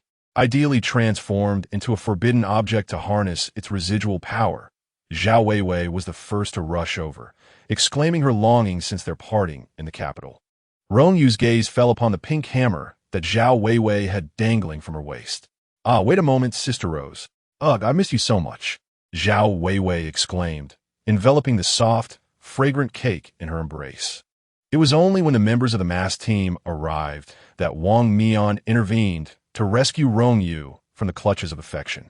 Pointing at Zhao Weiwei's hammer, Rong Yue inquired, "Sister Rose, could you lend me your hammer for a moment?" "I suppose I can, but it's rather heavy." Zhao Weiwei casually hooked the chain and retrieved the petite pink hammer, handing it to Rong Yue. "I have a feeling you might struggle to lift it, so I'll hold on to it for you." Though it appeared diminutive, the hammer was crafted from a rare, high-density meteorite iron. While it wasn't classified as a forbidden object, the cost of this small piece of rare material, coupled with the custom craftsmanship to shape it into a hammer, had consumed nearly a year's worth of Zhao Weiwei's allowance. Seemingly no larger than a palm, it weighed over 100 kilograms. Easily wielded by Zhao Weiwei, due to her innate extraordinary strength. The system chimed in. "You cannot lift this." "Oh, all right then." Acknowledging the system's warning, Rong Yue decided against proving her strength. After assessing the material's capacity, she grasped a wisp of the Kuei Nyo's remaining spiritual essence and, blending it with her own spiritual energy, seamlessly integrated the drop of essence blood into Rose's hammer. The entire process was astonishingly swift, with a mere grasp and release. A flash of lightning illuminated the moment, and the pink hammer became adorned with intricate, mysterious dark patterns. If only I possessed the 3 mystical flames, I could remelt Sister Rose's hammer, Rong Yue mused. Zhao Weiwei felt the hammer lighten significantly, twirling it effortlessly at her fingertips, now imbued with an enhanced agility, subtly entwined with flickering lightning. "Oh, it suddenly feels lighter. What did you do, Kai Kai?" She had not witnessed the process of Rong Yue extracting the essence blood.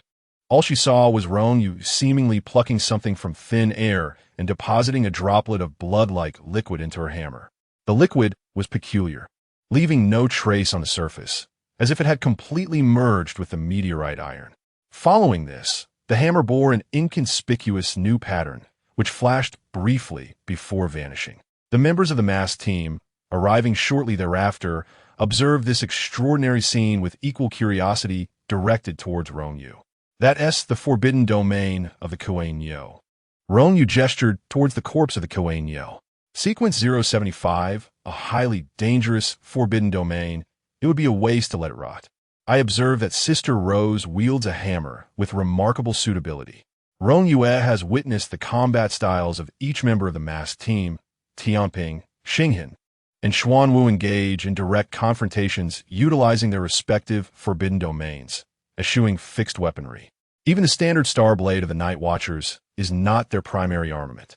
In contrast, Yuegue's forbidden domain leans towards stealth, striking unexpectedly, with weaponry consisting of close-range daggers, making an imposing attack like Wind and Thunder's forbidden domain, which encompasses vast areas.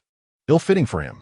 As for Wang Mian, his forbidden artifact, Yuan, is highly compatible with his forbidden domain, yet it would be more beneficial to entrust it to Zhao Weiwei, who could maximize its potential. After all, the masked team functions as a cohesive unit.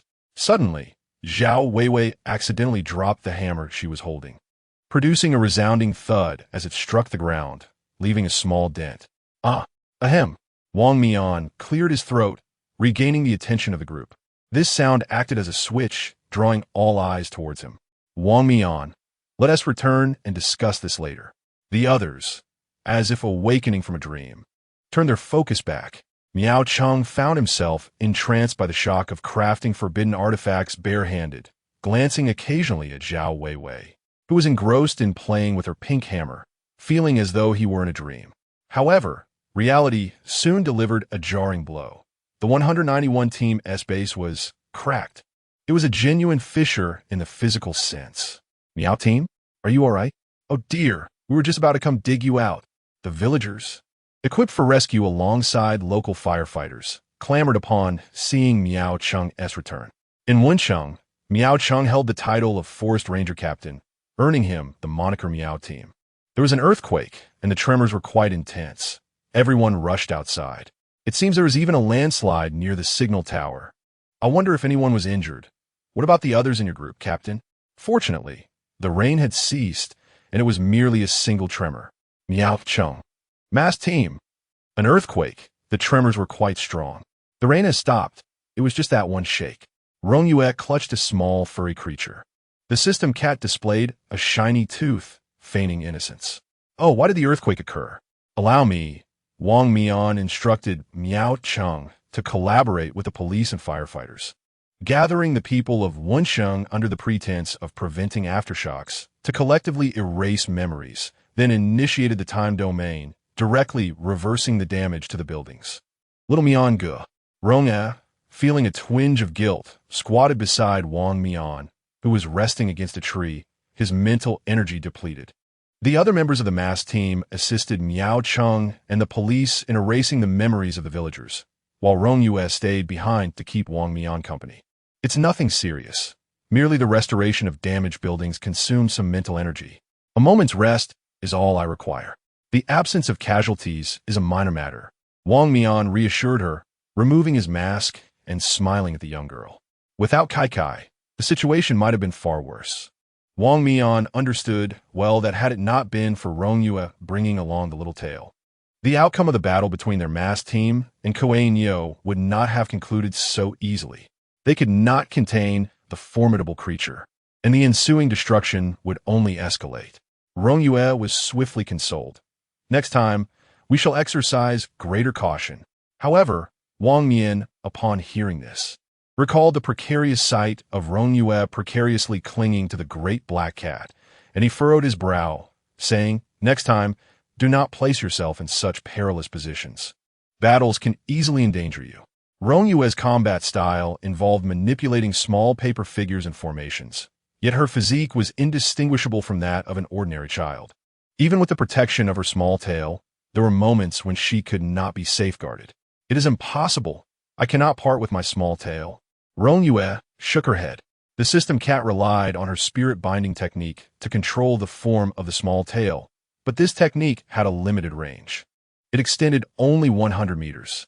Chapter 52. Come, I shall prepare a meal for you. Sunlight filtered through the gaps in the leaves, casting scattered and mottled shadows on the ground. Rong Yue wiped the water stains from the low flower bed and settled beside Wang Mian, her hands resting palms up on her knees. The system cat, with eyes closed, crouched within her delicate, open palms, resembling a small, fluffy black ball. She refrained from mentioning the system, instead discussing another aspect of it. Once the cat's essence was sealed, its little tail could no longer replenish energy independently, necessitating periodic recharging and keeping it within close proximity to her. Rong Yue gently placed the small fur ball back atop her head. In truth, this recharging could be facilitated by Rong Yue setting up a spirit-gathering array, where the system cat could absorb external energy, provided it remained within the confines of the binding spell. Wang Mian nodded thoughtfully. It was no wonder the girl and the cat were never apart. "Thank you so much this time, Kai Kai," Wang Mian said, leaning on Yuan. "Had it not been for your decisiveness, we might have found ourselves in quite a predicament." Rong Yue, upon hearing this, simply swayed her feet in delight. "You're welcome, as long as there are coordinates. It's quite convenient for the little tail and me to teleport over. If you encounter a similar situation, just call for me. I will come whenever I can." "How dependable you are, Kai Kai," Wang Mian chuckled, intending to ruffle the girl's seemingly tousle-worthy hair. However, the little cat opened its eyes to gaze at him, and his hand, which had been poised to pat Rong Yue's head, transformed into a gentle poke at the small cat. The little fur ball merely blinked before closing its eyes once more. Unperturbed, Rong Yue continued to contemplate dinner for the evening. "Let us have beef hot pot tonight." Wang Mian felt a jolt of uncertainty. "What kind of beef?" "Kuei beef, of course," Rong Yue declared, raising her arms in a mock display of muscles. "It's delicious, and once you eat it, you could become quite strong." Wang Mian struggled to close his mouth, managing to produce a sound from deep within his throat. "But that's a mystery." "Indeed, what of it?" Rong Yue asked, puzzled. "It's simply food, after all." The system fell silent. In ancient times, aside from the sanctuaries of the sages, the entirety of the world was akin to a breeding ground, hence in Rong Yue's legacy. The records of exotic beasts were likely no different from a cookbook. At that moment, Wang Mian found himself at a loss for words to convey the impact of his current feelings to the girl. Meanwhile, Rong Yue expressed her disappointment. "What a shame it's merely a descendant of Kuei beef. If only it were the real thing. One could feast without fear of thunder and lightning." Wang Mian was momentarily unsure whether to reveal the mysteries contained within his space. He began to feel anxious. "Just the right time, little brother Mian. You need to consume something nutritious." Rong Yue pulled him up from his brief respite. "Let us go. I'll fetch you something to eat." "No, Wang Mian felt an overwhelming urge to flee, yet he found himself unable to escape. Although they had consumed raw meat during their training as night watchmen, he had never partaken of such mysterious flesh. "Oh, come on, little brother Mian. Trust me," Rong Yue insisted, eager to prove herself. The system seized on the essence of Rong Yue's words. "You will come?" Rong Yue brimmed with confidence. "Yes, barbecue. I can handle it." During her visit to the capital, she observed how Wang Mian and Sun Tianping grilled meat. It was quite straightforward. They merely took on the responsibility of barbecuing, leaving her with no opportunity to showcase her skills. After all, it was just a matter of cutting the meat into pieces, skewering them, and cooking them to perfection. With a sense of resignation, Wang Mian returned to the 191st Team's base alongside Rong Yue, while the others had yet to arrive. Fortunately, the base was situated in a forest, a considerable distance from the town, with ample open space for Rong Yue to bring forth the Kuei Nyo. However, ever since she had unveiled the Kuei Nyo's carcass, Rong Yue had been squatting beside it. Wang Mian approached her, inquiring about the situation. Rong Yue was meticulously carving a formation into the ground, muttering about forgetting brother Yujiang. "Yujiang?" Wang Mian was taken aback, his heart tightening painfully. The missing member of the 191st team was indeed named Yu Jiang, a night watchman of the Forbidden Woods associated with the wood element. The system cat summoned a bronze cauldron, deftly severing a piece of bone from the Kuei Nyo, while simultaneously extracting a portion of flesh with precision from the corpse, tossing both into the cauldron. Fragments of the mist dew universe network emerged, and 3 drops of true mist dew were added. The system cat perched atop the cauldron as the alchemical magic formation unfolded, producing a cacophony of bone grinding sounds within. The Kuei Nyo's hide was peculiar, although Brother Yuzhang had been deceased for over 12 hours, and it would be expected for his 3 souls and 7 spirits to have dissipated. The unique sealing properties of the Kuei Nyo's hide preserve his soul remarkably intact. As Rong Yue completed the final stroke of the resurrection formation, the 4 directional jade talismans activated, illuminating the formation. Countless golden rays coalesced from the Kuei Nyo's corpse, gradually revealing the form of a young man.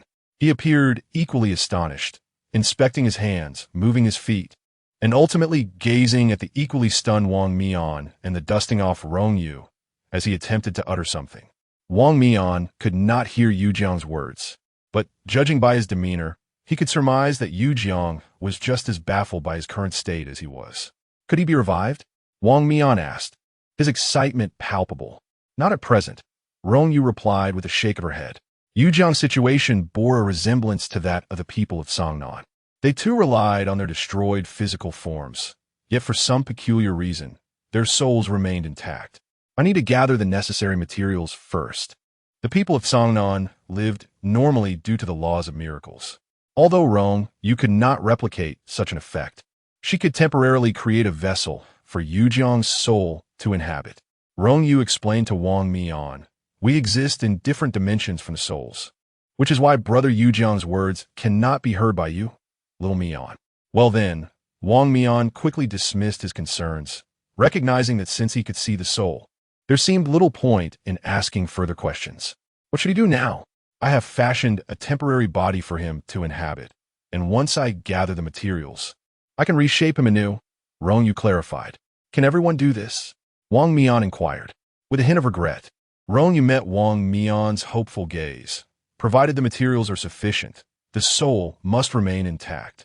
If one has not specifically cultivated the spiritual essence, then within the span of 12 hours after death, the 3 souls and 7 spirits will completely disperse. Should a person wish to be reborn, the physical body, along with the 3 souls and 7 spirits, is indispensable. At that moment, the light of the alchemical magic circle faded, and the furnace opened, revealing a plump, bone-white effigy. Wang Mian was momentarily rendered speechless. This. Rong Yue produced a marker and drew a pair of round black bean-like eyes on the effigy, omitting the mouth, as the doll lacked vocal cords and could not speak regardless. Although it seemed a question of little consequence, Wang Mian still wished to assist in rescuing Yu Jiang. Is this truly the vessel for Yu Jiang's essence? Indeed, isn't it adorable? Rong Yue eagerly picked up the small effigy. Chapter 53. Neza Ancestral Temple. Wang Mian observed Yu Jiang, who was dejectedly kneeling at the table, his spirit sagging as he clung to the small effigy. He made an earnest attempt to comfort Rong Yue, saying, actually, it's rather adorable. However, his words were abruptly interrupted as the small effigy, resembling a specter, pressed against his face, its tiny black eyes filled with accusation. Speak sincerely, you rascal. Wang Mian chuckled awkwardly as he pressed down on the effigy, then turned his gaze to the bustling young girl at the barbecue grill, his tones softening as he reassured Yu Jiang. Trust her. One day you will return. Yu Jiang sat despondently at the table, harboring no grievances against Rong Yue. He simply struggled to accept the shift in dynamics, especially with a teammate who appeared earnest yet harbored a mischievous streak. The effigy possessing Yu Jiang was positioned on all fours, and after an initial emotional upheaval, Miaoqing quickly came to terms with Yu Jiang's lingering hope for possession, subsequently succumbing to his mischievous impulses. Huh, you little pup. Yu Jiang's fury erupted, invoking the forbidden sequence 173, Vines Entwined. Indeed, the effigy crafted by Rong Yue retained his original essence while, thanks to the incorporation of Kuei Nyo bones and hide, significantly amplified his strength. With a single motion, Yu Jiang sent Miao Chang soaring across the space. The masked team chose to remain oblivious to the domestic squabbles of Team 191, focusing instead on tidying up the chaotic aftermath left by Rong Yue. After a series of charred skewers, Rong Yue received a system notification. Alongside Li Xian and Yu Gui at the same table, the discontented young girl opted for a more stable culinary approach, preparing a beef bone hot pot. If grilling fails, I can still boil. Thus, the evening's barbecue transformed into a communal hot pot feast. Initially, the group harbored uncertainty regarding the mysterious meat, but once the tender and fragrant beef melted in their mouths, their expressions shifted to solemnity.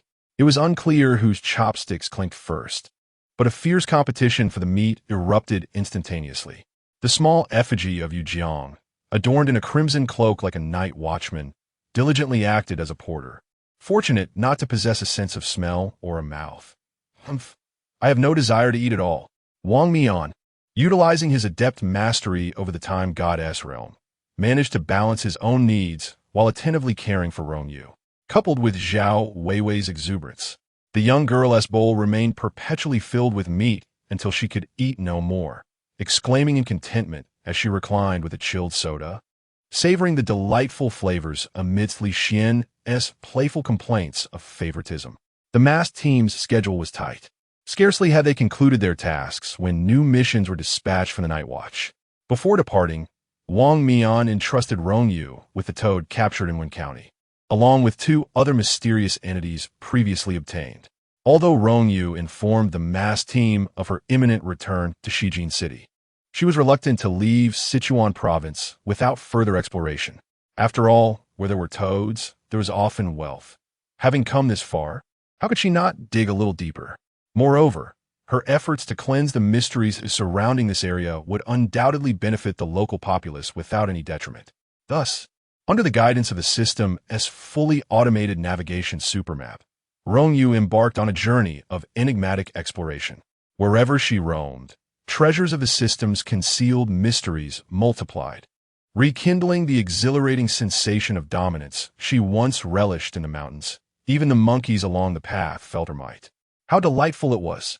Perched atop the system cat, Rong Yue flailed her arms in exuberance, nearly tumbling off, were it not for the 2 fluffy clouds that faithfully accompanied her, ensuring she would be retrieved even if she fell.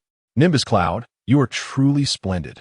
Alas, the cloud bestowed by the great sage was rather shy, never permitting her a hug. As the system cat surged forward, Rong Yue nearly found herself flung off again. Under the moonlight, they descended upon a quaint town. The system cat, well versed in its surroundings, transformed into an ordinary passerby, guiding Rong Yue to seek lodging at a small inn. After 3 days in the mountains devoid of signal, Rong Yue felt compelled to reassure her loved ones. Despite the absence of replies, Zhou Ping unfailingly sent her a message each day, inquiring with the same 3 words, "Is there signal today?" The mere sight of his consistent greetings filled Rong Yue with appreciation for his efforts. Thus, she seized her phone and began typing, "Brother Zhou Ping, there is a signal today I have arrived at." Pausing momentarily, she inquired of the system, "Where exactly are we?" "Yibin City, Sichuan Province." Continuing with her message, she typed smoothly, "Yibin City in Sichuan Province. Yesterday, I caught a few wild wolves and some peculiar snakes. Their eggs are quite tasty, and I saved a few for you and Uncle Sean." With a flurry of keystrokes, she dispatched her recent experiences in a casual narrative to Zhou Ping, then set her phone aside to take a shower. Upon finishing her bath, she found that Zhou Ping had earnestly read her account and replied. His response was meticulous, akin to a book review, with each sentence addressed thoughtfully, concluding with a reminder for her to prioritize her safety, accompanied by the standard reply, "I am doing quite well." Rong Yue beamed at the array of responses, almost envisioning Zhou Ping earnestly typing each word. As for why not simply call? For someone with social anxiety, the ringing of a phone signifies the zenith of terror. If one can type, why resort to phone call? Rong Yue naturally would not impose upon Zhou Ping. After all, it was merely a matter of additional typing, and when she wished to refrain, she could enlist the system cat's assistance. After drying her hair, Rong Yue collapsed into a deep slumber. In her dreams, she seemed to hear a series of bells ringing, reminiscent of wind chimes swaying under the eaves. She slept particularly soundly. The following day, her biological clock prompted her to rise early. Upon drawing back the curtains, Rong Yue was pleasantly surprised to discover the town's picturesque scenery. As she descended for breakfast, she overheard tourists discussing their routes to the scenic, sweeping mountain area. So, this is a tourist destination, Rong Yue mused, fully aware of what that entailed. During her visit to the capital, Wang Qing had taken her to explore several scenic spots, including the majestic Forbidden City, the enchanting Old Summer Palace, and even the towering Great Wall. Scenic areas are places where tourists revel in leisure, embodying the unique characteristics of each locale. We should indulge in such adventures too. Spending every day amidst the mountains and forests, she certainly requires some respite. Rong Yue declared that action must be taken, promptly following a group of tourists and hailing a taxi to the entrance of the sweeping mountain scenic area. Unfamiliar with the route, she trailed behind the group. When they purchased tickets, so did she, and when they boarded the cable car, she followed suit. As she sat in the cable car, soaking in the breathtaking views of Tsuaping Mountain, she engaged in conversation with the system in her mind. Wow, it's so high. What wonders does Tsuaping Mountain hold? The Neza Ancestral Temple. Chapter 54. The artifacts move first. In the memory library, Rong Yue found herself immersed in texts pertaining to celestial beings, particularly those concerning Neza. Initially, she anticipated merely skimming the prologue. Yet to her astonishment, she traversed the entirety of the chapter dedicated to the investiture of the gods. The names of celestial beings themselves exuded a certain divine power, rendering the text beyond her current capabilities. Even merely perusing the prologue was an extraordinary feat, for instance. When she had previously discovered a fragment of the Mist and Dew universe net, she had attempted to consult the book regarding Princess Longji. However, upon turning just a single page, she gleaned only her origins. It was only through her own exploration of the historical accounts related to the Mist and Dew universe net that she uncovered the mention of Princess Longji utilizing it to break the Fire Crow formation. Trailing at the end of the tourist group, Rong Yue ascended the stone steps while thoroughly engrossed in her reading. Yet, as she sought to delve into Neza's childhood prior to his transformation into a lotus incarnation, the pages abruptly ceased. The system's prompt appeared. The subsequent pages may be revisited at a later time. Rong Yue sighed, contemplating the formidable 3 altars and the esteemed generals among the 5 camps. How magnificent! Reluctantly extracting herself from the memory library, she eagerly followed the other visitors up the peak of Chui Ping Mountain. Upon reaching the altar adorned with a lotus, she beheld the statue of Neza, one hand grasping the universe ring and the other wielding the fire-tip spear, and found herself enveloped in silence. After a moment of hesitation, she raised her hand, wavering between speaking and remaining silent, ultimately lowering it again, as she was aware her voice lacked charm. The system reassured her, "It's all right. No one will know if you don't voice it." As more tourists arrived, Rong Yue observed them offering their respects one by one. Feeling somewhat out of place for not participating, she clasped her hands together, gazing at the statue of Neza, and closed her eyes. Suddenly, the breeze whisking through the eaves intensified, with the chimes ringing out in a hurried cadence as if beckoning, causing the heavenly beings to glance back.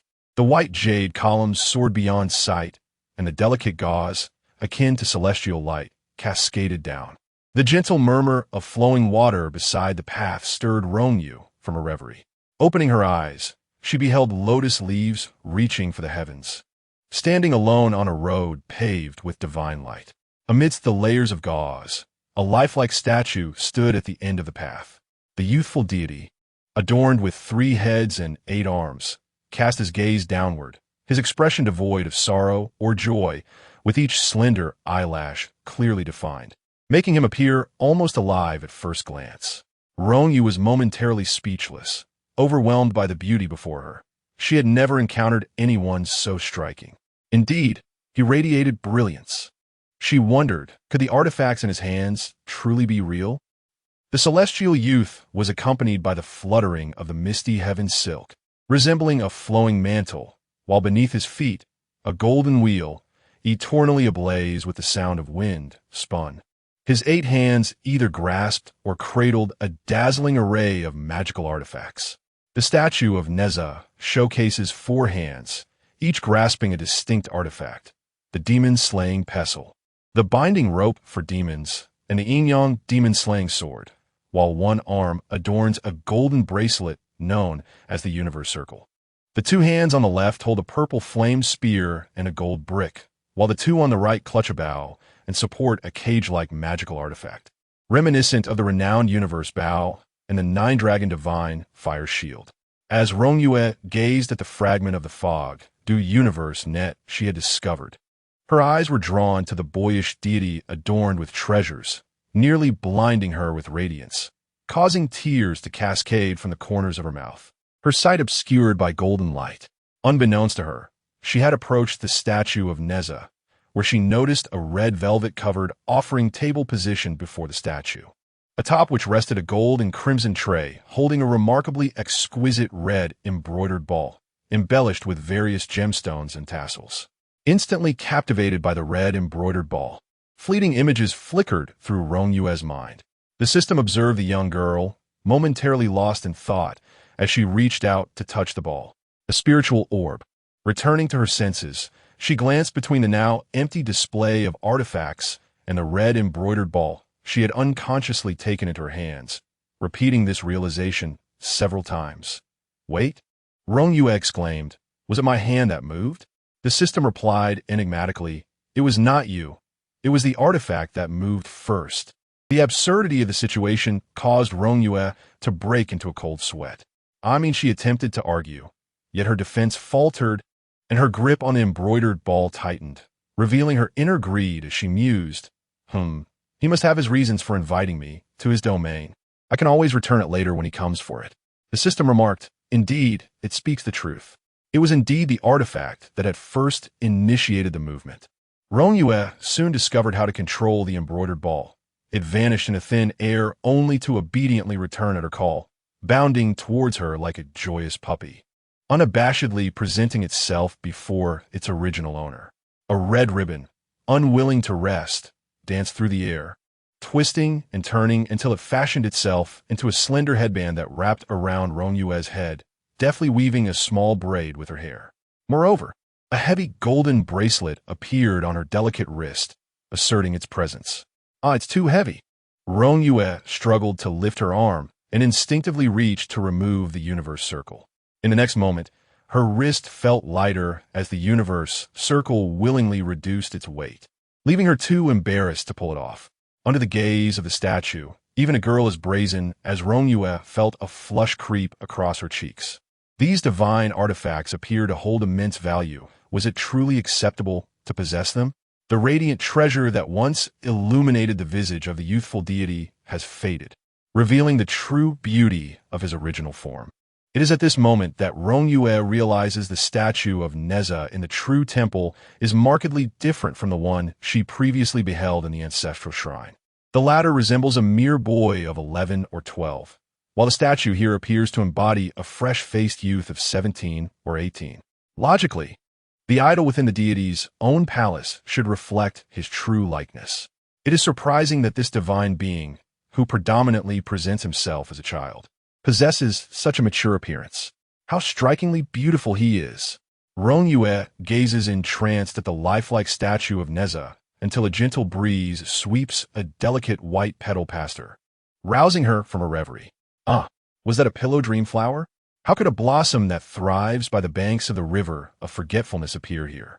Following the direction from which the petal came, Rong Yue discovers a hidden path within the lotus pond and cautiously makes her way to a small nursery brimming with pillow dream flowers. Just as she carefully extracts one of the blossoms, the surrounding scene shatters like an illusion. The clamor of voices surges forth like a tide. Chapter 55. The Phoenix bloodline. Rong Yue clutched a small seedling, still encrusted with mud, feeling somewhat disoriented by the abrupt change of scenery as she found herself back at the Neza temple atop Suping Mountain. Yet, those around her appeared entirely oblivious to her presence. She watched in astonishment as a passerby moved by her, seemingly unaware of her existence. The system calmly notified Rong Yue that time in the present world had diverged from her perception, although you may feel as though only an hour has passed. In reality, 7 days have elapsed outside. Startled, Rong Yue realized that her cell phone, nestled in her small bag, had seemingly just received signals as a flurry of notification sounds erupted. "Kulme, I have cast a concealment spell for you." Rong Yue hurriedly fed the little pillow dream flower seedling to the system cat, following its guidance to a secluded pond where she washed her hands before retrieving her phone. The notifications had finally subsided. As she scrolled through the messages, she noted the unwavering daily updates from Zhou Ping, alongside those from the mass squad, Wang Qing, Xiaopinga, and Shen Mai. Uncle Shang had attempted to call her twice, but given that she had been deep in the mountains for several days without signal, their responses were not overly concerned. Wang Qing, Xiaopinga, and Shen Mai offered customary greetings, and upon realizing her lack of replies, merely wondered where she had wandered off to in the forest, reminding her to respond when she regained signal. The mass squad had captured some mysteries, detailing the time for an exchange with her and sending snippets of local delicacies from their travels. As for Uncle Shang's calls, Rong Yue surmised they were concerning Zhou Ping. After responding to all messages, she dialed Uncle Shang. Wang Shang inquired briefly about her well-being, expressing that with a deity-level feline companion by her side, he was not overly concerned for her safety, as long as she didn't venture into the mist. Within the Great Xia, the absence of mist seemed to influence the quantity of high-level mysteries, which were far less exaggerated than those found within the fog. Learning that Zhou Ping had attained enlightenment in his novel, Rong Yue refrained from interrupting, simply informing Wang Shang of her plans to visit the capital and that she would not return for some time, assuring him, Zhou Ping, and Uncle Xiao Fong not to worry about her. Ending the call, Rong Yue eagerly dialed Yi Fan's number. The moment the call connected, she could hardly contain her excitement as she announced the good news. "Uncle Yi Fan, I found the pillow dream flower." On the other end, a loud crash was heard, accompanied by the sound of fabric rustling, indicating someone had hurriedly bumped into something and knocked it over. "Really? Despite the chaos?" Excitement surged through his voice. "Did you truly find the pillow dream flower?" "Kai Kai," Yi Fan nearly shouted, his voice cracking, causing her eardrums to throb. "Yes, but I only unearthed one. I need your assistance in nurturing it." Rong Yue was reluctant to raise the dream flower herself, although it was not particularly difficult. It proved to be quite troublesome. Thus, delegating this task to Yi Fan was undoubtedly the wisest choice. "Where are you? Do you need me to send someone to pick you up? When will you arrive in the capital?" Yi Fan's hand trembled with excitement as he clutched his phone, disregarding the fallen cigarette, for the dream flower was a vital ingredient for the resurrection pill. This elixir could awaken one's latent potential without endangering life. A precious boon indeed. "No need to send anyone for me. I'll have my little tail take me back shortly." Rong Yue intended to utilize the system's feline companion to transport her to the capital directly. Typically, she would refrain from such methods unless absolutely necessary. Long-distance teleportation consumed an enormous amount of energy, and unlike mobile phones, which could be charged while in use, the efficiency of her companion's energy replenishment was far inferior to the standard recovery rate for those of the same realm. Therefore, such a significant expenditure was unwarranted. The previous teleportation had been due to the dire circumstances surrounding the masked team, while this time it was motivated by trust. Visiting Yi Fan in the capital felt sufficiently secure, allowing her to disregard meticulous energy considerations. Without making Yi Fan wait long, Rong Yue appeared in his office almost immediately after the phone call ended. Yi Fan had not even had the chance to dismiss the lingering individuals in his office. Suddenly, a brilliant blue magic circle materialized, emanating a faint divine aura and in the astonished gaze of the Phoenix members. A young girl clutching a black cat tumbled out of the teleportation array. Rong Yue landed gracefully on the sofa, meeting 8 pairs of astonished eyes. Rong Yue thought, "Isn't it a bit crowded in Uncle Yi Fan's office? All right, Xia Simeng, I promise to grant you a day off, but I have a guest. You all should leave now." Yi Fan emerged from behind his desk, attempting to usher the Phoenix team members out. However, Xia Simeng's eyes sparkled with excitement. Are you the legendary agent of the God of Magic? The existence of divine agents was hardly a secret within the Night Watcher's circles, especially since the God of Magic had first appeared in the capital. Yet, the reasons behind the tight-lipped nature of the news regarding this newly emerged divine agent remained unclear, as there had been no announcements about such an individual in the upcoming roster of new Night Watch recruits. Many speculated that this divine agent had not joined the ranks of the Night Watchers. The rumors had grown increasingly absurd, with some claiming that the ancient church had seized the divine agent. However, upon witnessing the recent teleportation magic, Xia Simeng quickly attuned to the unique aura that distinguished divine agents, confirming in her mind that the girl in the black cloak who had suddenly appeared in Yi Fan's office was indeed a divine agent. Coupled with the earlier mention of the God of Magic's agent, Rong Yue's identity seemed incontrovertible in Xia Simeng's eyes. I am not. Rong Yue hastily shook her head. Impossible. That was undeniably the aura of a deity. Xia Simeng began to protest. But Yi Fan had already seized each of the Phoenix team members by their collars and unceremoniously ejected them from the office, resembling a vengeful specter. If you continue to cause a ruckus, there will be no day off for you. Kong Shang swiftly covered Xia Simeng's mouth and, along with the other members of the Phoenix squad, hoisted her away. Wait, Commander Yi, just one day, even a single day, is fine. It was a jest. To secure a day off from Ye's demanding hands was akin to a windfall from the heavens. Their initial expectation was merely half a day. Yi Fan closed the door and immediately donned a warm and amiable smile. Kai is back. You've worked hard, truly hard. Rong Yue, who had witnessed the remarkable transformation, leaned back. Uncle Yi Fan, I hope I haven't caused you any trouble. Not at all. Yi Fan waved his hand dismissively. It's nothing serious. The earlier incident involved members of the Special Team 003, the Phoenix Squad. They wouldn't speak out of turn. Oh, Rong Yue shifted her gaze, noting that they bore the essence of the Phoenix bloodline, albeit not in its purest form. Chapter 56, of course. It is the slaughterhouse. As Yi Fan accelerated her motion to turn, she glanced back at Rong Yue incredulously and asked, Can one truly discern this? Rong Yue nodded, pointing to her own eyes. Sometimes the condition of the physical body can reflect, to some extent, the state of the soul. I can perceive the essence of a person's spirit. There is a faint ethereal image of the divine beast, the phoenix, hovering above their souls. However, it is quite tenuous, suggesting a mere fragment of the bloodline or a dilution of its power. At that moment, the system had already revealed the reason to her. The Phoenix Squad indeed possessed Phoenix blood, a legacy originating from their first captain, Zhan Shen. Zhan Shen had returned to the ancestral bloodline of the divine beast, the Phoenix, and single-handedly established the Special Squad 003, named Phoenix. She harnessed the regenerative and efficient healing properties of the Phoenix bloodline, sharing it with her comrades through organ transplantation and blood transfusions. Before her demise, she had already selected a successor with a high tolerance for the Phoenix bloodline, ensuring its continuity and the everlasting existence of the Phoenix Squad. The Phoenix Squad is the only special team that has maintained an unbroken lineage since its inception, without any interruption in titles. Rong Yue speculated that the founding captain of the Phoenix Squad merely returned to the ancestral bloodline without awakening the bloodline's divine ability of nirvana. Otherwise, the flames of nirvana would never extinguish, and the Phoenix would not perish. Observing the 8 members of the Phoenix Squad, the ethereal image of the Phoenix appeared both whole and fragmented, likely a result of successive dilution through generations. Indeed, they bore the Phoenix bloodline.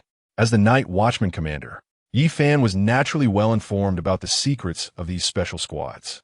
At that time, she could provide them with the rebirth elixir. Rong Yue tilted her head, pondering. They possess the Phoenix bloodline. Even if it is thin, there remains a chance to draw the Phoenix trial. Why not try? If fortune smiles upon them, and they succeed in the trial, their bloodline could be purified. Should they pass the complete trial, it might awaken the bloodline and transform them into true phoenixes, potentially igniting the power of nirvana. In such a scenario, as long as the spark of nirvana's fire remains unextinguished, even if their physical forms are destroyed, they could be reborn from the flames of nirvana. What did you say? Yi Fan shivered, suddenly realizing that even those from the Forbidden Ruins could consume the rebirth elixir. Why not? Rong Yue replied, puzzled. She carefully reflected on her previous words and realized she had never stated that individuals from the Forbidden Ruins were prohibited from taking the rebirth elixir. Of course, they can consume it.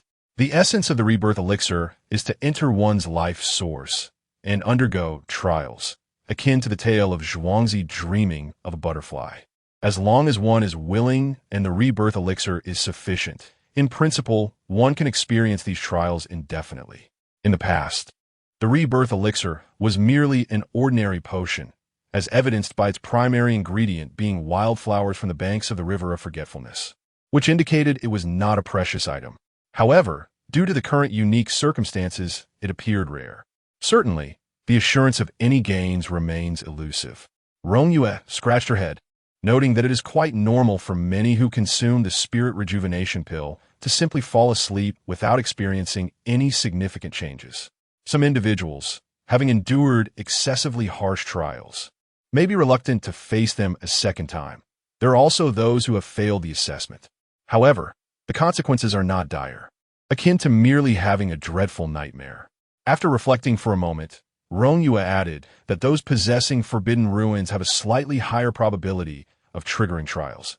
After all, having the ability to manifest such ruins is a gift in itself. The system cat extracted the solitary dream flower that Rong Yue had found and casually placed it on the table. The flower, which had sprouted 2 delicate white blooms from a single root, trembled slightly, causing a petal to fall. Yi Fan exclaimed, "What on earth? Why does it look like it's about to die?" Instinctively, Yi Fan extended his hands protectively on either side, fearing that the flower might fall. Rong Yue reassured him nonchalantly. "Fear not, Uncle Yi Fan. This flower is quite resilient." Yi Fan, looking helplessly at the quivering white blooms, questioned, "Is that true? It doesn't seem like it." Indeed, Rong Yue, concerned that Yi Fan might doubt her, proceeded to tug at the 2 flowers, removing much of the soil encasing the root, revealing the white bulb within. "Look, if you place some of this in an area rich in death energy, it will soon sprout new shoots. In 49 days, it will bloom anew. Oh dear child, be gentle." Yi Fan watched in dismay as another petal fell, fearing that the hope of the entire village might perish right before his eyes due to the girl's rough handling. His hands hovered uncertainly, reluctant to scold Rong Yue. "How do I care for it?" Yi Fan asked, cautiously accepting the flower from Rong Yue's hands. "You instruct me, and I shall see to it. Keep it in a place devoid of light, preferably in a cave, and dig deep into the earth. If there is a natural underground river, that would be ideal. Then, you must gather death energy," Rong Yue explained, pulling out a sheet of white paper and sketching a formation. "This is the gathering in array, which channels the underground water. Afterward, toss the collected death energy beads into the water to create an environment suitable for the dream flower's growth. Oh, and one more important thing," Rong Yue suddenly remembered. "Do not allow the bulb to be exposed to sunlight. Prolonged exposure will cause it to melt away like ice cream." Yi Fan quickly glanced at the window, relieved that he had not drawn the curtains today. He found a black box to carefully enclose the flower. Such crucial matters should be addressed sooner next time. Hee. Rong Yue lightly tapped her forehead, amused by Yi Fan's startled demeanor. Once the dream flower was secured, Yi Fan retrieved a map to show Rong Yue the location. After agreeing on a site, he promptly instructed his assistant, Zhuo Qing, to locate a soil-based Forbidden Ruins ability user to commence the task without delay. While the soil-based ability user began to excavate the cultivation site, Yi Fan took Rong Yue to a cemetery on the outskirts of the capital. Upon arriving, Rong Yue was bewildered. "Uncle Yi Fan, where are we?" "This is a cemetery," Yi Fan replied matter-of-factly. "Did you not say you were looking for death energy?" "Naturally, we must come to a cemetery," Rong Yue responded. Though Uncle Yi Fan spoke with great reason, Rong Yue surveyed the surroundings and pondered. "Where is the aura of death here?" Yi Fan, perplexed, replied, "How can this be possible?" The system interjected silently. "In this era, cremation is the norm. What lies buried here are merely urns of ashes. Where then can one find the essence of death?" Rong Yue discreetly conveyed this information to Yi Fan. Leaning back in realization, he thought, "I have erred. The essence of death manifests only in creatures on the brink of demise. Once death occurs, it dissipates swiftly. It would be prudent to seek out locales steeped in slaughter. Guided by the system's suggestion, Rong Yue mentioned a place, the slaughterhouse where pigs, chickens, ducks, and geese are killed on site. Is it truly possible to find it there? Yi Fan cleared his throat, realizing he had misjudged the situation. His initial thoughts gravitated solely towards humans. What a lapse in judgment. Despite his Buddhist upbringing, he felt a pang of remorse as he fervently bowed towards the direction of Jiuhua Mountain. Chapter 57. The faithful followers of the cat cult Rong Yue handed the jade orb, meticulously crafted in the vehicle, to Yi Fan. Unde Yifan. Simply deliver this to the slaughterhouse. In due time, I shall prepare several more. This orb is inscribed with a minor gathering formation that will automatically absorb the death energy. Once it turns completely black, it signifies that it has fully absorbed the energy. You can then retrieve it and toss it into the gathering pool. Once depleted, it can be extracted. However, there is one crucial point to note. Rong Yue cautioned, observing the orb of death energy in Yi Fan's hand. Under conditions of sufficient death energy, a single orb requires 7 days to reach its full capacity. Abundant daylight may cause the energy to dissipate too rapidly, so it would be prudent to schedule the slaughterhouse operations for the night. Moreover, the significant accumulation of death energy could potentially attract the mysterious, particularly those of the Yin attribute. This is almost a foregone conclusion. Yi Fan nodded in agreement. Rest assured, I will assign dedicated personnel to ensure protection during this period. Furthermore, the situation in the capital is quite unique. With your Uncle Xiao overseeing matters, it will be considerably more manageable. Upon hearing the name Xiaopinga, Rong Yue smiled. Indeed, Xiaopinga's forbidden realm stems from a pact with the White Wuchang. While it may not attain the level of a divine realm, it naturally suppresses the eerie entities associated with the Yin attribute. Additionally, there were precautions to consider regarding the flower garden.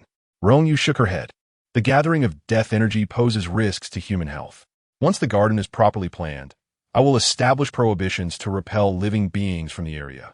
She meticulously relayed the precautions to Yi Fan. For subsequent harvesting, individuals above the sea realm must wear prohibitive jade talismans before entering. Each visit should not exceed 1 hour, and no individual should enter the garden more than once within a 7-day span. The pillow dream flower is a remarkably hardy species. As long as there is ample death energy and sufficient space, it can bloom repeatedly without requiring care. Upon their return to the flower garden to select a site, the Earth-affiliated ability user had already organized the area according to Rong Yue's blueprint. After planting the pillow dream flowers, Rong Yue busily began to arrange the prohibitions in the mountains. They toiled deep into the night, with the system cat illuminating the surroundings with a magical orb that rendered the area as bright as day. Yi Fan and Zhuqing followed closely behind. Noting the sequence of the prohibitions, Rong Yue, not wishing to withhold any knowledge, openly explained how to set up the entire array so that, in the event of any damage, they could repair it themselves. Having completed all necessary arrangements, the sky began to lighten. As the system cat transformed into a feline transportation device to carry Rong Yue back to her resting place. The young girl almost entirely closed her eyes throughout her evening routine before collapsing into slumber. As dawn broke, a shadowy figure resembling a dog stealthily appeared by the window of Rong Yue's hotel room. Honghuang was on the verge of madness, standing beneath the hotel, watching Xia Simeng scale 5 stories with her bare hands, lamenting the potential loss of their holiday with a suppressed wail. Xia Simeng, you better come down this instant. After his outburst, he nervously glanced around, ensuring no one was paying attention, before continuing with gritted teeth, casting a frustrated glance at his teammates hiding in the alley. Are you all just going to stand there and watch her act recklessly? I merely want to buy breakfast. And how did it come to this? Ling Lin, nibbling on a fried dough stick, blinked her eyes and exclaimed, "What nonsense are you spouting? If you could stop us, will we still be standing here?"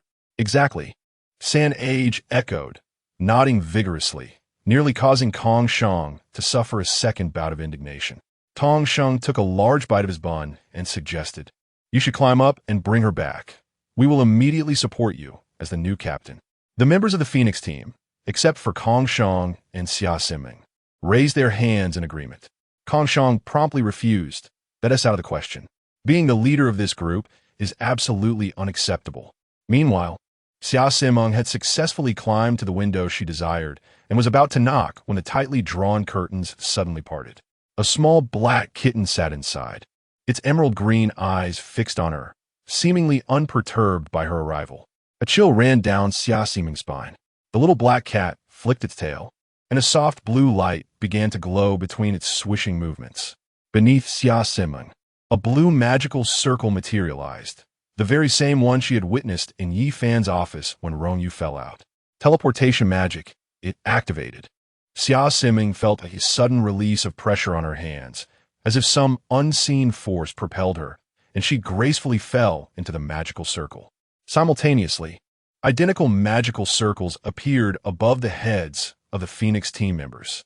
Linglin gasped in shock, her fried dough stick falling from her grasp. As the substantial figure of Xia Siming tumbled down upon them, the group dispersed like a receding tide, leaving Sin Age standing in the center, unable to evade the impact. Xia Siming landed squarely on top of him, both she and Kong Shang staring wide-eyed at one another. "Get off me, you heavy woman. You're crushing me." San Age squirmed beneath her, exclaiming, "My back." Xia Siming quickly scrambled her feet. "Wow, I was ambushed." Kong Shang interjected. "Is it possible that this is simply self-defense on someone else's part?" Xia Siming crossed her arms defiantly. "I admit my fault." Such a straightforward admission of guilt. Kong Shang glanced at the rising sun in the east, astonished. Had Xia Siming caught a fever? I always believed that little girl was an agent of the divine. But that cat is using magic. What a tangled mess. The members of the Phoenix team exchanged bewildered glances. It's that cat, the one the child was holding. Xia Siming gestured animatedly. That very cat just cast a spell on me. It carries the aura of the divine. It must be the true agent. The Phoenix team responded with incredulity. Recovering from his shock, Kong Shang dismissed the notion of the cat's significance. Since that child is not an agent of the divine, shouldn't you abandon your efforts to recruit her into the team? She's merely a child. Absolutely not. Xia Siming insisted with fervor. This is a preemptive strike. Once she grows up, the competition will be fierce. We must establish our presence first. But you cannot climb through the window. Kong Shang nearly wanted to scream, fully aware that Xia Siming intended to enter directly through the window. "Well, the front desk wouldn't let me up. What other choice do I have?" Xia Siming argued assertively. "Enough. Does no one genuinely care about me?" Sin Age weakly extended a hand. Ultimately, Ling Lin insisted on her desire for a peaceful breakfast, prompting the group to relocate to a secluded corner of the hotel lobby. Xia Siming remained steadfast in her belief that such an extraordinary cat would not accompany just anyone. The little girl must indeed be exceptional. Kong Shang yearned to flee, yet found himself unable to escape. As he witnessed Xia Siming climbing out of the window, he could already envision the scene. The child, frightened to tears, and the furious Commander Yi arriving in an instant to annihilate their remaining holiday and any future escapades. Kong Shang drew a cross of repose, his hands clasped in prayer. Grateful for the feline, he resolved to become a devoted disciple of the cat henceforth. Chapter 58. The return. Rong Yue awoke naturally, rubbing her drowsy eyes, when she heard the system inform her that someone was waiting outside her room. Who could it be? Rong Yue felt a bit bewildered and rubbed her somewhat dry eyes.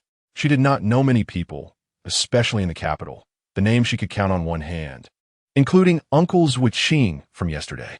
Moreover, if it were someone familiar, the system would surely have stated their name directly. Phoenix Squad. A large question mark appeared above Rong Yue's head. Phoenix Squad? Those 8 individuals she had encountered in Uncle Yi Fan's office yesterday? Why would they come looking for her? The system provided a definitive answer. Rong Yue got up, washed her face, and changed her clothes before heading to the door. "Hey, you're awake. Do you remember me?" A strikingly beautiful blonde, holding a fragrant lily that she had apparently pilfered from the hotel front desk, leaned against the door frame, winking at Rong Yue. The system, perched above her, was quick to react. Before the girl could comprehend the situation, it whisked its tail and attempted to close the door. Wait. Xia Siming pressed her hand against the door, leaving a palm print that barely prevented it from shutting. Determined, She pushed the lily through the crack in the door, her body swiftly following suit. This flower is for you, just as lovely as you are. Rong Yue, still confused, accepted the flower but smiled brightly at Xia Simeng, saying, "Thank you, sister. You're even cuter when you call me sister." Xia Simeng's eyes sparkled with delight. "You're not the daughter of Commander Yi, are you?" "What?" Rong Yue was taken aback by this utterly unrelated connection. No." In Rong Yue's astonished gaze, Xia Simeng displayed a mischievous grin, clapping her hands together, leaning back slightly, and called out to the members of Phoenix Squad, who were clearly trying to distance themselves. "Ha! I knew that old man couldn't possibly have such an adorable daughter." Rong Yue widened her eyes and peeked out, only to see the 7 individuals take a significant step back. "How about we talk inside?" She noticed a door across the hall open, a curious figure peeking out to observe the commotion before promptly retreating and closing the door. "Allow me to introduce myself. I am Xia Simeng, the captain of the Night Watcher Special Team 003, Phoenix." In a modest hotel suite, the members of Phoenix Squad, either standing or seated, introduced themselves in turn after Xia Simeng's self-introduction. One male member even handed Rong Yue a bag filled with breakfast, containing steamed buns, fried dough sticks, and soy milk. Though it was nearly noon, she thought it wise to eat something. "Thank you, Brother Honghuang," Rong Yue said as she accepted the breakfast bag. Feeling a bit hungry, she pulled out a small bun, still warm, and popped it into her mouth. "My name is Rong Yue. What brings you all here?" Xia Simeng appreciated her straightforward nature. "Well, I hope that one day you can become part of our special team, though not just yet, when you grow up." "Me?" Holding onto the bun, Rong Yue glanced at the other members of the Phoenix team, noticing their seemingly indifferent reaction to Xia Simeng's words, clearly in agreement. However, she had already promised Sister Rose that she would visit them in the future. While dining on beef hot pot in Wenchuan County, Zhao Weiwei jokingly remarked how wonderful it would be if Rong Yue could always accompany them. Rong Yue responded accordingly. Yet, she had numerous responsibilities, especially after agreeing with Wang Qing to handle matters in Cangnan after 5 years, leaving her with no choice but to defer. Unexpectedly, Xia Simeng discovered that someone had already gotten ahead of her. The masked team? Indeed, does Sister Xia Simeng know Brother Wang Mian and the others? Rong Yue methodically dealt with her breakfast. The insufferable masked team. Xia Simeng clenched her fist, grinding her teeth in frustration. Rong Yue, unable to hear clearly, mumbled through her bun. "What?" "Nothing. So, can I call you Xiaoya?" Kong Shang pushed the jealous, disheveled Xia Simeng aside, clearly missing the point. "Sure, you can also call me Rong Rong or Kai Kai. That works too." In this world, it feels like an enormous test of compliance. Having been called it often, Rong Yue had grown fond of the nickname Kai Kai. Kong Shang donned a warm smile, revealing their competitive edge. "Actually, you could join us for some fun. Our Phoenix team is responsible for eradicating non-native mysteries invading Daxia. Sometimes we encounter quite fascinating phenomena." Rong Yue's eyes sparkled. "Non-native mysteries?" Lingling glanced at Kong Shang, who reassured her with a glance. "Yes," Kong Shang asserted earnestly, beyond the fog. "Many mysteries exist. Although Daxia has not been besieged by the mist, numerous external mysteries occasionally sneak in for various reasons, and we are responsible for their eradication." She had yet to encounter a non-native mystery. Rong Yue nodded eagerly. "All right, I will definitely seek you out to join the fun." Kong Shang smiled slightly, concealing her achievements. When they departed from the hotel, Xia Simeng's gaze towards Kong Shang was filled with astonishment and admiration. Once outside, she enthusiastically patted Kong Shang on the shoulder. "I never would have guessed, Lao Kong. How did you come up with all this?" She even contemplated challenging the masked team to seize them back. Kong Shang deftly avoided Xia Simeng's vigorous pat, which could have easily caused injury.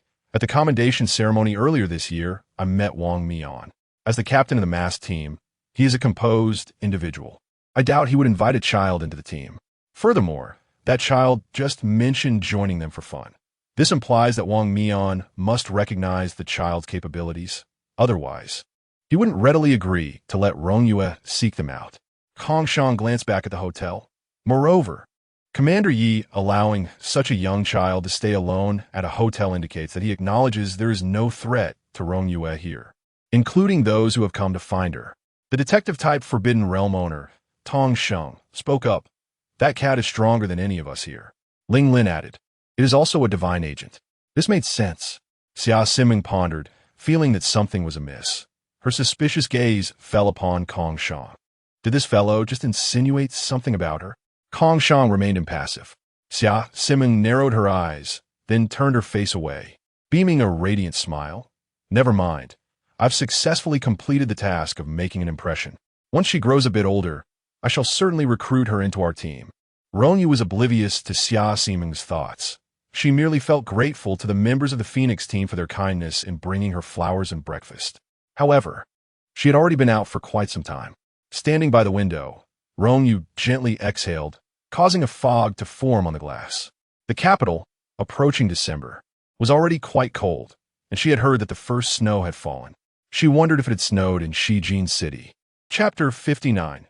Forging one's own sword amidst the crashing waves against the rocks, a young boy clad in black stood in the fine drizzle, gripping a wooden sword, resembling a dark crane. His movements were deliberate yet oddly slow, almost as if time itself had conspired to hinder his speed.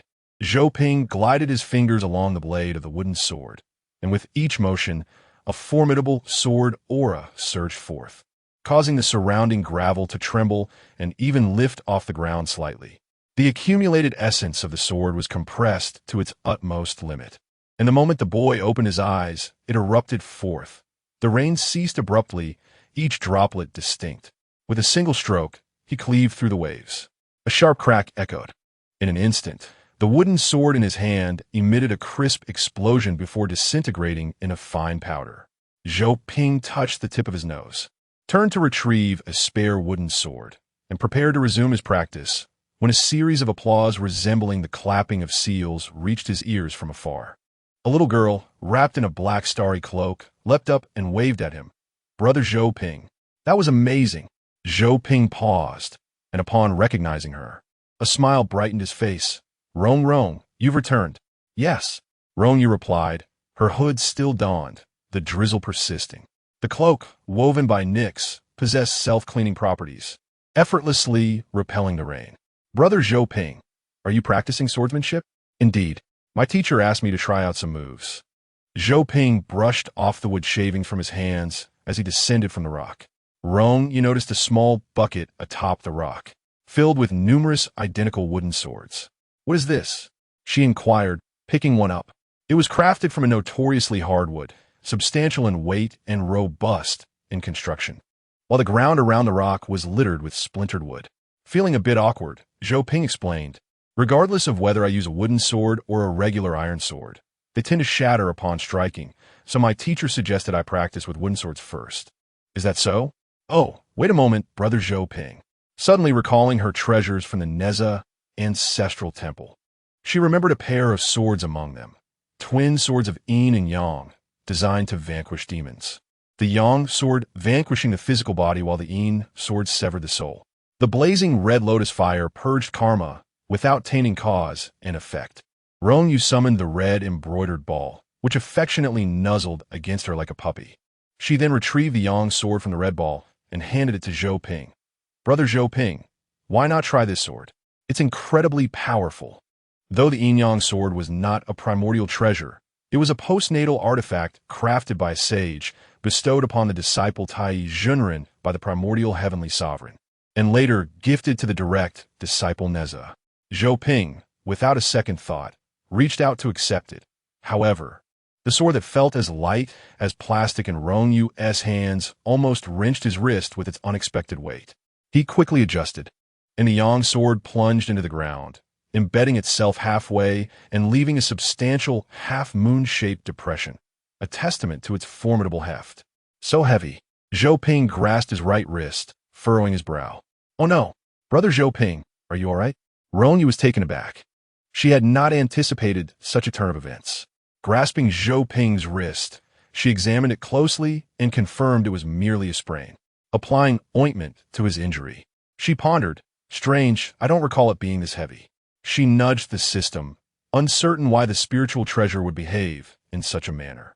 Wasn't it the case that whoever grasped it could utilize it?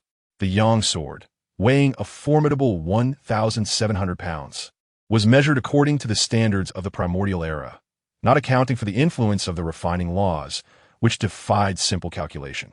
One cannot derive universal conclusions based solely on the limited observations of their personal experiences. Those within your memory inheritance are all formidable beings, exceptional among the human cultivators. Zhou Ping, having never trained before, would find lifting this sword akin to hoisting a 30-story building. Rong Yue's mind momentarily malfunctioned before she suddenly realized. Why didn't you stop me earlier? The system's cat paused its playful swaying, preparing to make an escape. Oh, this little girl is becoming increasingly perceptive. You naughty cat, Rong Yue retorted, her irritation flaring as she swiftly grasped the system cat by the chest. Realizing the system merely wished to see her embarrass herself in a moment of pride. The system, feigning innocence, replied, I am not mischievous. Lessons are learned through repetition. I apologize, Rong, I cannot lift this sword, Zhou Ping lamented, feeling as though he had let Rong Yue down. Quickly, Rong Yue pulled her hand away from the system cat, but it slipped from her grasp and darted away. Unable to chase after it, she hastily stored the Yang sword, exclaiming, It's my fault. No, wait, it's the sword's fault. Upon hearing this, the Yang sword clattered to the ground in protest. Oh dear, it isn't the sword's fault. Ultimately, it remains my issue. Rong Yue struck the Yang sword with her embroidered ball several times, adjusting it until she successfully returned it to the red embroidered pouch. Zhou Ping, witnessing this remarkable scene, felt a stirring within him. As many martial arts novels assert, a swordsman's sword possesses a spirit. Does this sword have a spirit? Looking into Zhou Ping's bright eyes, Rong Yue contemplated before responding, Indeed, it does. Whether innate or acquired, spiritual treasures often possess a degree of sentience, making them more agreeable to their wielders. While Rong Yue pondered how to explain this to Zhou Ping, he had already formed his own understanding. No wonder. This must be a sword with an owner. I can sense its reluctance towards me. Zhou Ping spoke earnestly, showing no hint of frustration at the rejection. Instead, he felt envious of the sword's sentience and the esteemed swordsman it recognized as its master, whom he believed to be a great sword master. Seeing his expression, Rong Yue declared confidently, Brother Zhou Ping, you too shall possess a sword that belongs to you. Such a notion filled Zhou Ping with anticipation. No swordsman would wish otherwise. I have an idea, Rong Yue suddenly exclaimed, her eyes sparkling with excitement. Brother Zhou Ping, let's forge your sword together. Forge a sword? Zhou Ping was taken aback, feeling utterly lost. But I don't know how to forge. Rong Yue quickly shook her head. No need to know how to forge. I am aware of a metal known as Yunmu, which possesses the remarkable ability to absorb and transform energy for growth. By merely polishing a rudimentary form, it gradually adapts to reflect the desires of its wielder, ultimately solidifying into its final shape. Zhou Ping listened with great fascination. Could it truly evolve alongside the growth of its user? Indeed, Rong Yue could hardly contain her excitement at the prospect of embarking on a quest for the ore with Zhou Ping. I know where to find that metal, and now that I possess the 3 flames of true fire, I can utilize it to refine Yunmu. Among all the treasures acquired during this journey, what has brought Rong Yue the greatest satisfaction, apart from amassing an array of magical artifacts, is the attainment of the long-coveted 3 flames of true fire. My heartfelt gratitude goes to the divine beneficence of the 3 Altars Sea Assembly. Chapter 60. Both parties feel they have triumphed upon returning to the desolate mountains on the outskirts of Shijin City nearly a month later. Rong Yue discovered significant changes in the landscape. Wangshang had relocated the training grounds with Zhou Ping from the mountain to a more distant stretch of barren beach along the coastline. The previously ordinary camping gear had undergone a remarkable upgrade, transforming into a luxurious recreational vehicle. Wangshang sat beside the RV, cradling a thermos filled with goji berries while listening to the radio, with a charming little yellow dog napping at his feet. Uncle Shang, I'm back, Rong Yue exclaimed as she approached. The little dog immediately sprang up, barking a couple of times, but soon, coaxed by Wangshang's gentle admonishments and Rong Yue's offerings, it morphed into a joyous creature wagging its tail. Where did this little pup come from? After relishing some jerky and enjoying Rong Yue's affectionate strokes, the yellow dog scampered over to Zhou Ping. Zhou Ping knelt down to pet the dog and, having received some jerky from the system's cat, fed it as well. I found it, he explained. The puppy had likely wandered from a nearby village, lost in the mountains, and had collapsed in the grass, exhausted until Zhou Ping, who was exercising by running around a mountain daily, came across it. Zhou Ping carried the pup around several neighboring villages, mustering the courage to inquire among many, but regrettably, no one claimed the lost dog, nor did anyone wish to take it in. Thus, he brought the little yellow dog back to the campsite. Feng Cheng remarked that the dog might have been abandoned by someone who had too many.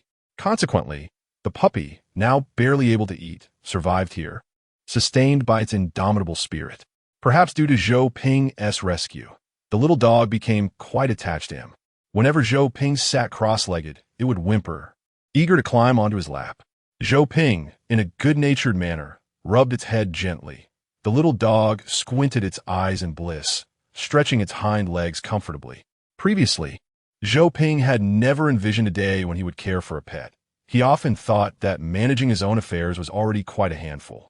Aside from cleaning and washing dishes, he felt inadequate for anything else, let alone nurturing a small life. Rong Yue settled on a pink and white cat paw pad brought by Feng Cheng. Wow, Uncle Feng, this place has changed so much. Did you buy all this new stuff? The cheerful attendant, Feng Cheng, replied.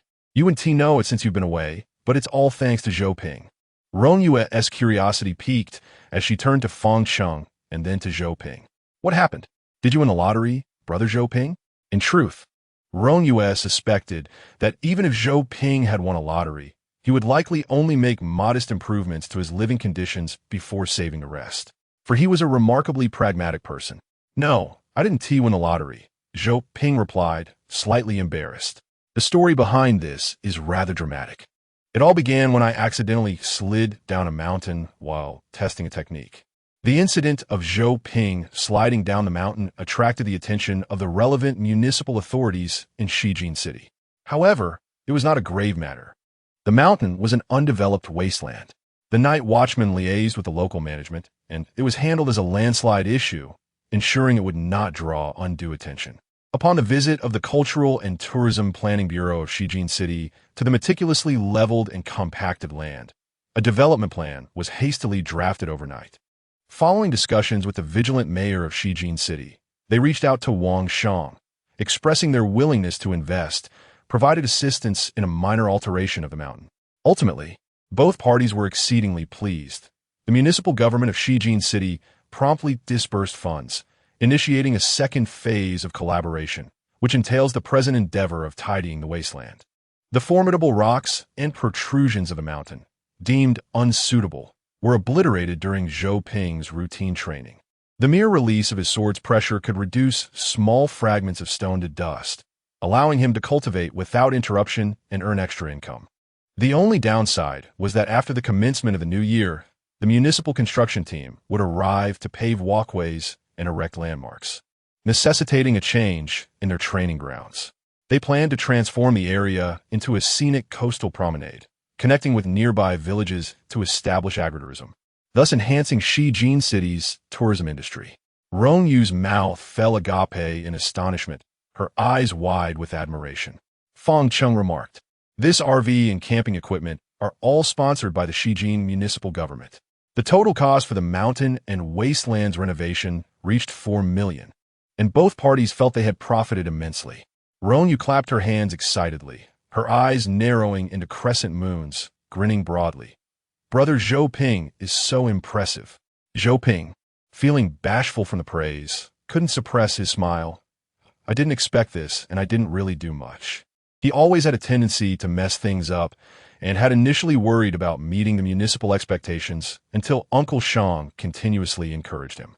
Zhou Ping genuinely believed he had done little more than swing his sword in a different locale. "Hey, to celebrate, let us feast on grilled snake." The expressions of the three others, apart from Rong Yue, momentarily froze. Indeed, during Rong Yue's absence, they had gleaned from her conversations with Zhou Ping that she seemed to have encountered numerous mysteries in the Chuanguizhou region and had shared various peculiar culinary methods. However, when confronted with the moment itself, Their expressions reflected a hint of hesitation. After all, it was a mystery. Would they really consume it so casually? Before they could voice their thoughts, a snake's body, as thick as a tire, was extracted from the system cat's mouth, landing heavily with a dull thud, indicating its weight.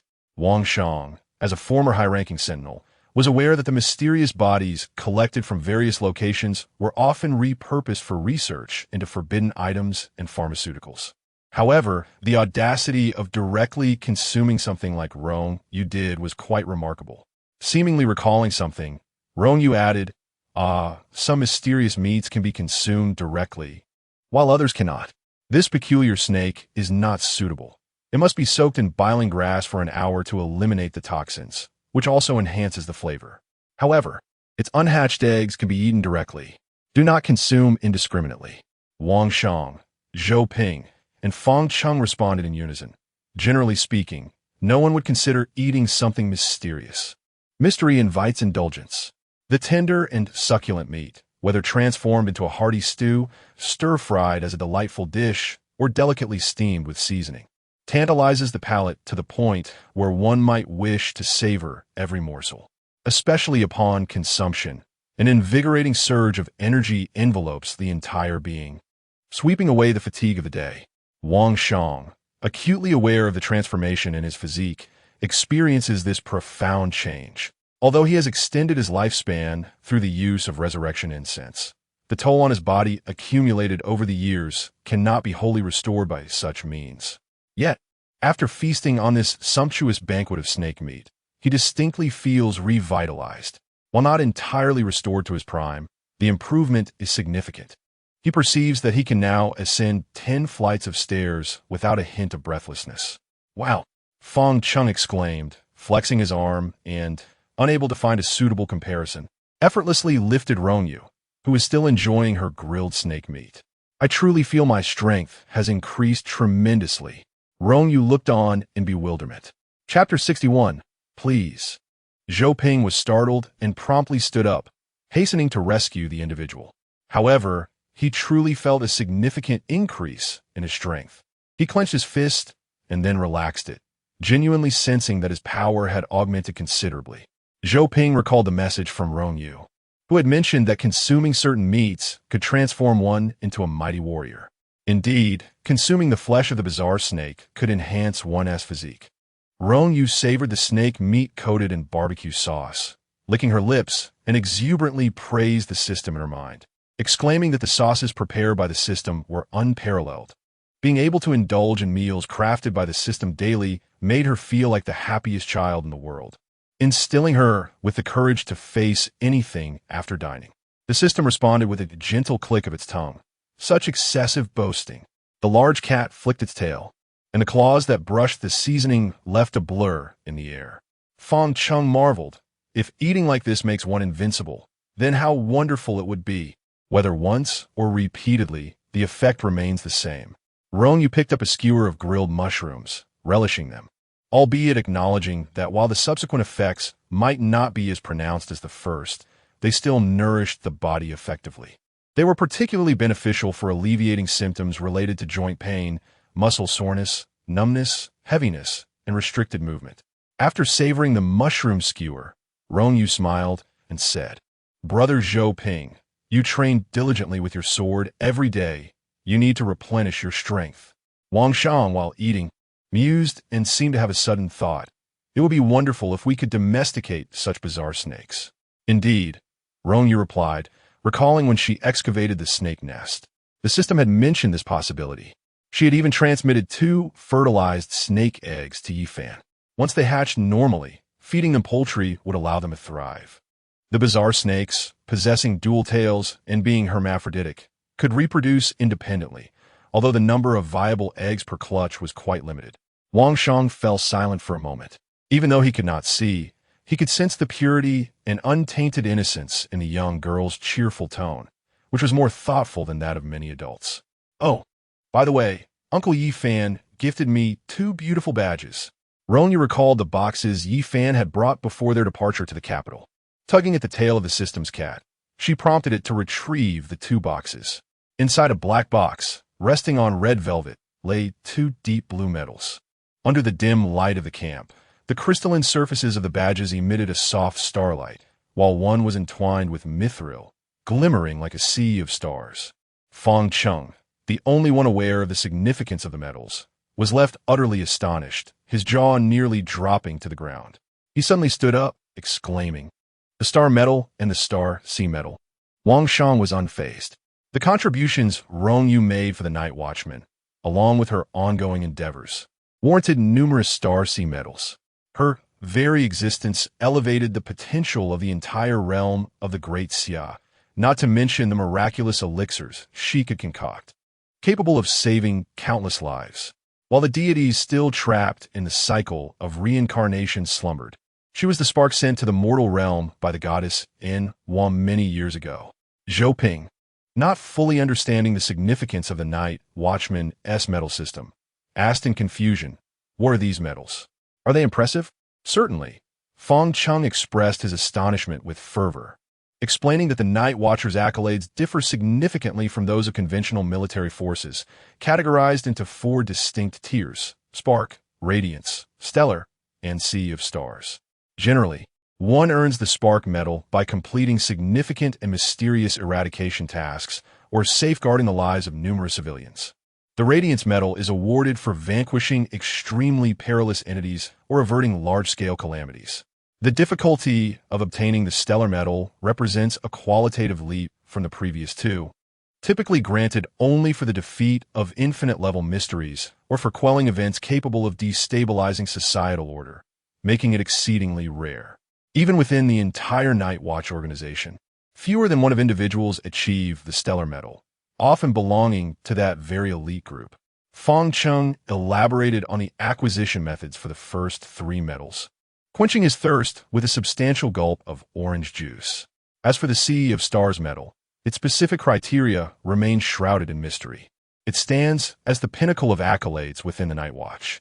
As far as I know, upon mentioning recent recipients, Feng Cheng instinctively glanced at Wang Shang, choosing not to elaborate further. The Eastern Sea Divine War was so devastating, with many of humanity's paragons falling, that even discussing it now feels overwhelmingly heavy.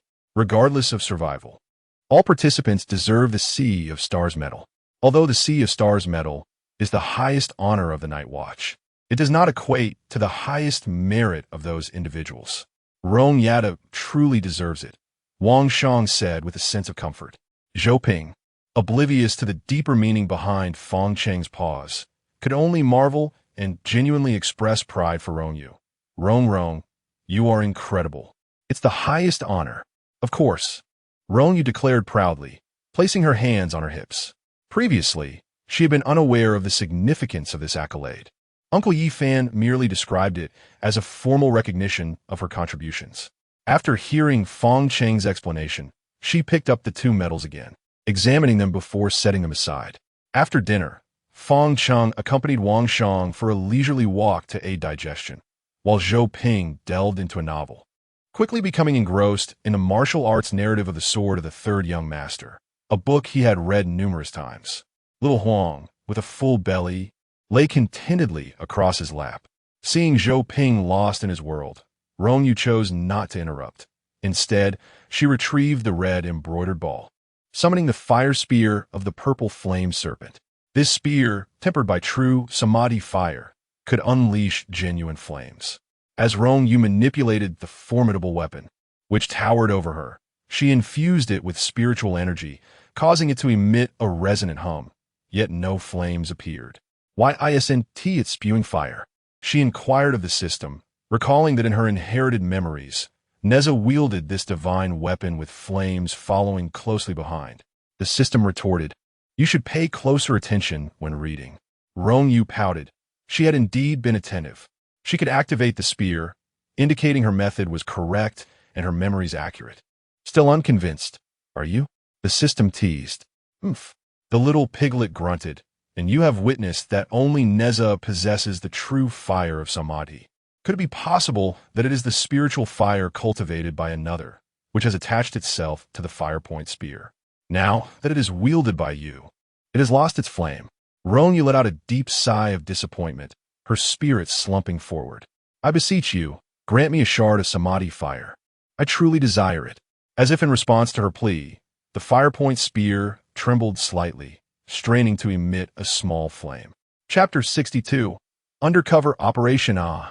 In the face of a sudden burst of flames, Rong Yue swiftly steadied herself using her spiritual power, grasping a handful of spiritual essence to forge a small fire spirit. The surrounding chill was instantly dispelled, and the tiny flame spirit, barely discernible, danced momentarily in the air before settling in the palm of Rong Yue's hand, wriggling slightly. "Ha!" Rong Yue exclaimed in delight, twirling around with a fist-sized fire spirit. This was genuine samadhi, true fire. As long as she did not exhaust it all at once, she could gradually restore it with her spiritual energy. "Thank you, fire spear." Releasing the samadhi, true fire spirit, she grasped the fire spear. The spear hummed in response, as if acknowledging her. Meanwhile, the red ribbon entwined in Rong Yue's hair spontaneously extended, playfully grabbing the fire spear to give it a shake, as if to verify that it was indeed devoid of energy. The fire spear, unable to tolerate this affront, wobbled and wrapped around the ribbon, yanking it away from the little girl's hair, resulting in a playful tussle between the two artifacts. "Oh dear, please don't fight," Rong Yue exclaimed, tugging at the ribbon that had twisted her into a stick figure, while also holding onto the aggressive fire spear. It was evident that the samadhi true fire could not have originated from the fire spear itself. Rather, it was a remnant spirit belonging to its former master, the divine being San Tan Hai Hui, for many years past. For this tiny remnant to still exist after so long was nothing short of a delightful surprise for Rong Yue. She pulled out a handkerchief to meticulously wipe the dust off the fire spear. "You are truly remarkable." The fire spear quivered slightly, and the curious samadhi true fire spirit alighted upon it, causing the spear to momentarily stiffen, while the ribbon twisted into a stick figure, striking a comical pose. Unwilling to confront the situation, the fire spear swiftly returned to the embroidered ball. Rong Yue shook the embroidered ball, but the fire spear refused to emerge, and she did not press the matter further. The system cat then produced the large copper cauldron used for Rong Yue's alchemy, and thus, the freshly born samadhi, true fire spirit began its duties with vigor. Meanwhile, Feng Cheng accompanied Wang Shang on a leisurely stroll to aid digestion. Today, Wang Shang felt unusually energetic, not willing to halt even after walking a considerable distance. It had been a long time since he experienced such vitality. Feng Cheng was naturally pleased to witness Wang Shang's improvement, especially as the bright moon hung high in the sky, illuminating the sandy beach with a radiant glow, and the two unconsciously wandered far. Wang Shang chatted idly, until a sudden waft of enticing aroma reached them, followed by a series of peculiar shrieks. They turned back, feeling the gust from the residual sword energy tousling their hair. "What is happening?" Wang Shang inquired. Feng Cheng, uncertain, replied, "It seems to be from the camp." Did Zhou Ping draw his sword?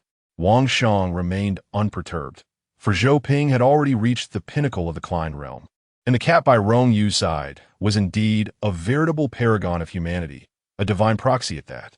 Unless there is a large-scale mysterious emergence from the Klein realm or an invasion by extraterrestrial beings, there is little cause for concern.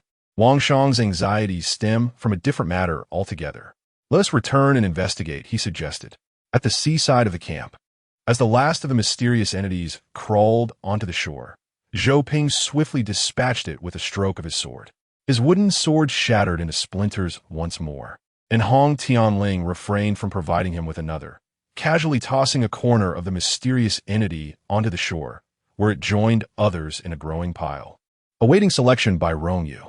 Rong Yue was familiar with those recorded in the legacy, while the system would inform her of the unrecorded entities, subsequently inscribing them as new knowledge to be absorbed into the spring of souls. Upon their return, Wang Shang and Feng Cheng were greeted by the sight of the system cat devouring several mysterious beings into its spatial belly. Feng Cheng, puzzled, inquired, "Did you encounter a mysterious assault?" Zhou Ping himself was uncertain of the events that had transpired. He had merely been engrossed in a novel when a turtle-shaped mysterious entity surged forth, aiming to bite him. Acting on instinct, he swung his wooden sword, only to discover that the turtle had already been restrained by Hong Tianling. She then provided him with a second wooden sword, prompting him to strike down a snake-shaped, mysterious entity next. Before he knew it, he had inexplicably vanquished a multitude of mysterious beings that had surged from the sea. Wang Shang felt a twinge of unease. They had spent many days here without encountering such a large-scale assault of mysterious entities. His mind drifted to the peculiar fragrance he had sensed earlier, now lingering in the air, a faint medicinal aroma that had yet to dissipate. I must have drawn them in. Rong Yue had initially intended to set up an array before concocting elixirs, for it was known that any beneficial elixir would invariably emit a distinctive fragrance. While not as overwhelming as the scent of the resurrection incense, some sensitive, mysterious beings nearby might be attracted to it. Thus, it was prudent to establish a simple barrier array during alchemical processes, especially by the seaside.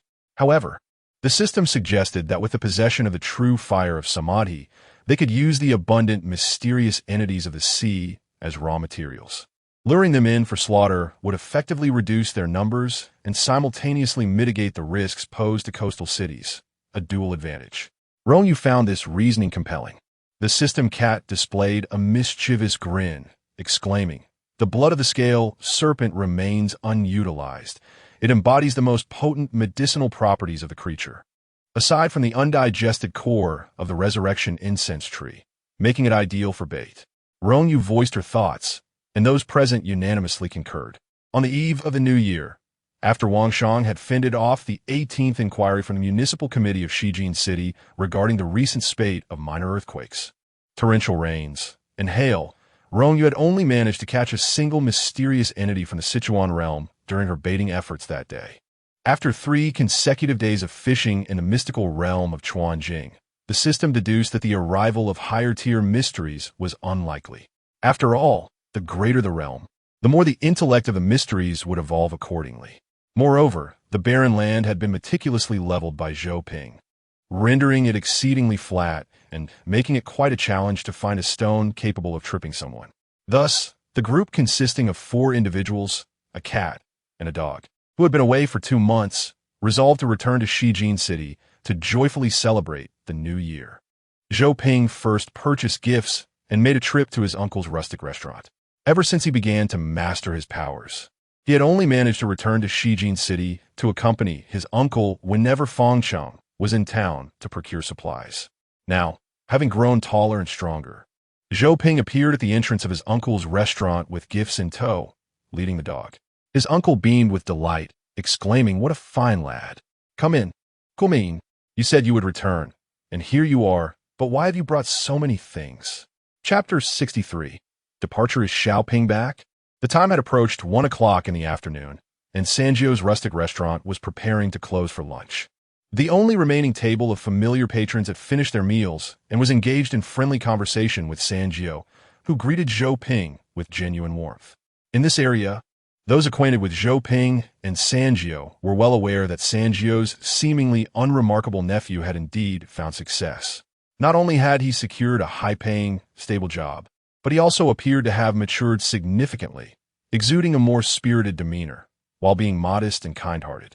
When an individual is deemed successful by the common standards of society, past shortcomings can often transform into virtues. Previously, few held high hopes for Sanjio supporting Zhou Ping. Many believed he was squandering his life by nurturing such a burden. Now, however, they regarded Sanjio as possessing keen insight, having recognized Zhou Ping as an unpolished gem awaiting discovery. Zhou Ping still struggled with engaging in conversation with those who were familiar yet not intimate. He merely nodded quickly and offered a greeting. The man chuckled heartily and attempted to draw closer.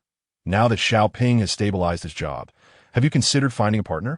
Uncle Zheng's niece is around your age, studying at university in Shijin City, and she is quite striking." Zhou Ping's face flushed with embarrassment, and he hurriedly shook his head, rendered speechless. Observing Zhou Ping's palpable dismay, Sanju laughed and teased him about his shyness, saying to the man, "Ha, old Zheng, don't tease him. Xiaoping is still young. There's no rush on that front." After a brief exchange, old Zheng, being perceptive, took his leave, not wishing to intrude on the reunion of uncle and nephew. As Sanjiu closed the restaurant door and hung up the sign for the lunch break, he jovially remarked to Zhou Ping, "Your Uncle Zheng does have a point. Now that you have a stable job, it wouldn't hurt to think about life's bigger matters." Sanjiu. Zhou Ping's ears burned with embarrassment, feeling overwhelmed by the conversation. Why had even Sanjiu joined in? Sanjiu erupted in laughter, but did not press the matter further, instead inquiring, "Are you coming back for New Year's this time?" Given that Zhou Ping's employer was visually impaired, he had seldom enjoyed any proper holidays, and Sanjiu was not overly concerned. He simply wished for Zhou Ping's work to remain stable. Zhou Ping nodded. "Yes, I'm coming back."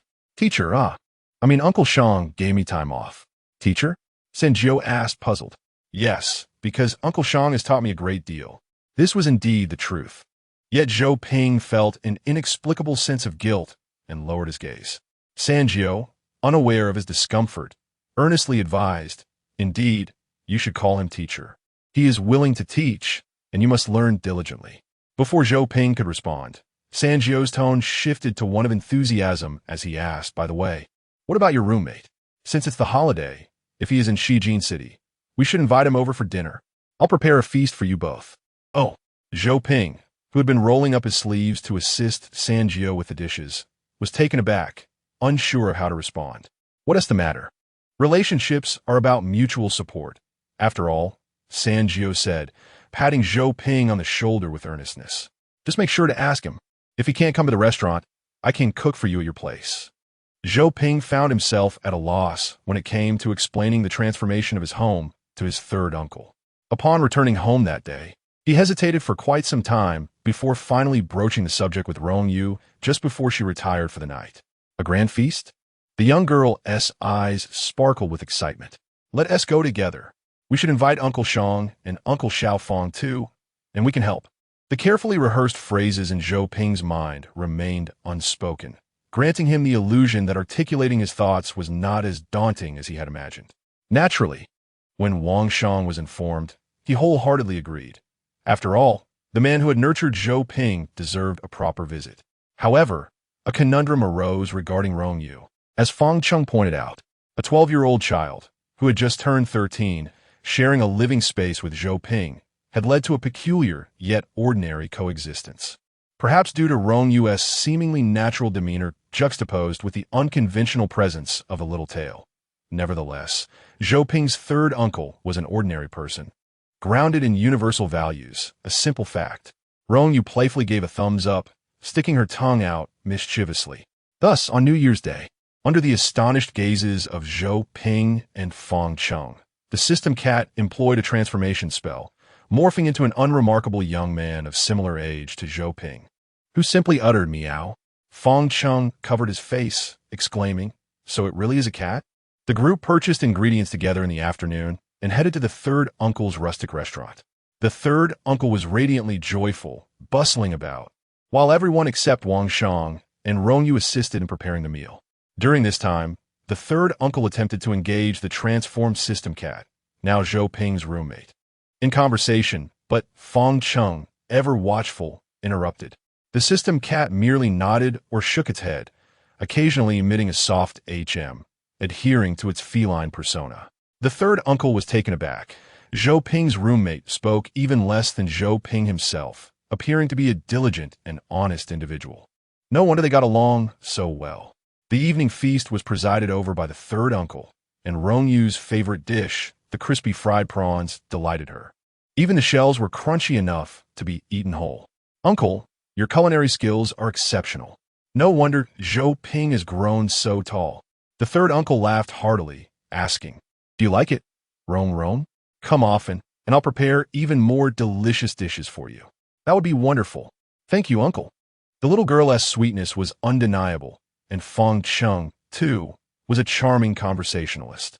As the night wore on, the slightly inebriated third uncle held Fang Cheng's hand, reminiscing about Zhou Ping's childhood, praising him for his intelligence and excellent academic performance, while also assuring Wang Shang that Zhou Ping was a good child, diligent and obedient. Wang Shang, cradling a thermos, chimed in with compliments. Meanwhile, Zhou Ping quietly washed the dishes in the kitchen, and Rong Yue noticed the subtle smile gracing his lips.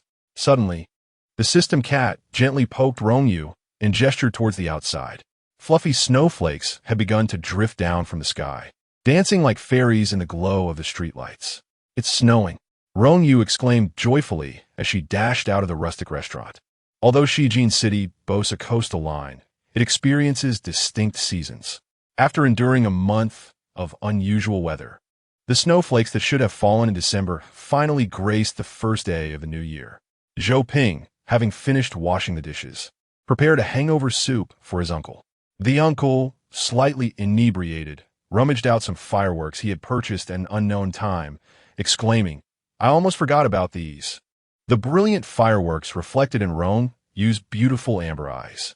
His uncle smiled, "Perfect. Amidst the sound of firecrackers, we bid farewell to the old year, welcoming the new year and fresh beginnings." During the remaining 2 days of the 3-day New Year holiday, Zhou Ping stayed at his uncle's rustic restaurant to lend a hand.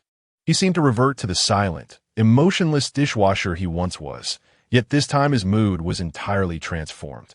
After placing the last bowl, Zhou Ping removed his apron, donned his down jacket, and waved goodbye to his uncle.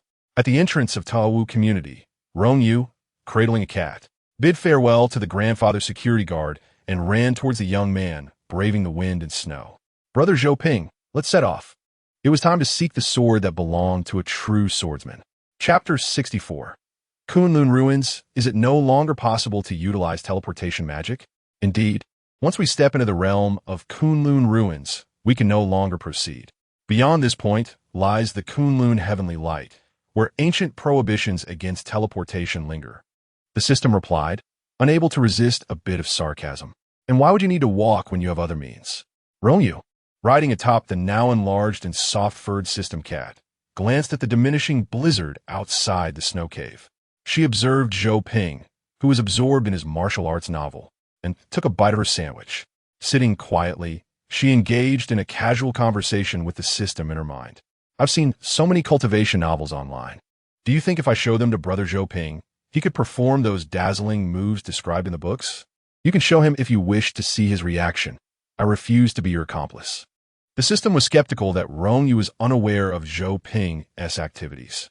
Dreaming of the essence, comprehending the path, traversing the mortal realm to seek the great way. The former Buddha of introduction wandered through myriad worlds, achieving enlightenment through dreams. Zhou Ping's act of reading novels was akin to entering a dream. He embraced those worn martial arts stories, repeatedly journeying through their narratives, each time gaining new insights. Rather than learning the sword techniques, he was, in truth, pursuing the essence of martial arts. The path of the chivalrous is forged through martial prowess. The sword was Zhou Ping's embodiment of that path.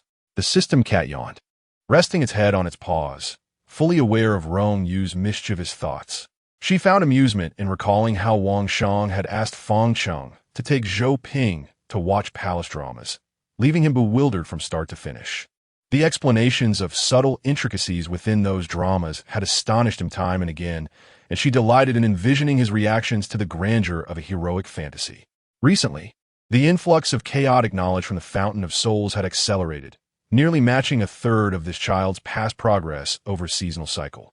The speed of modern internet access was astonishing, almost rivaling the omniscient saints of the primordial era.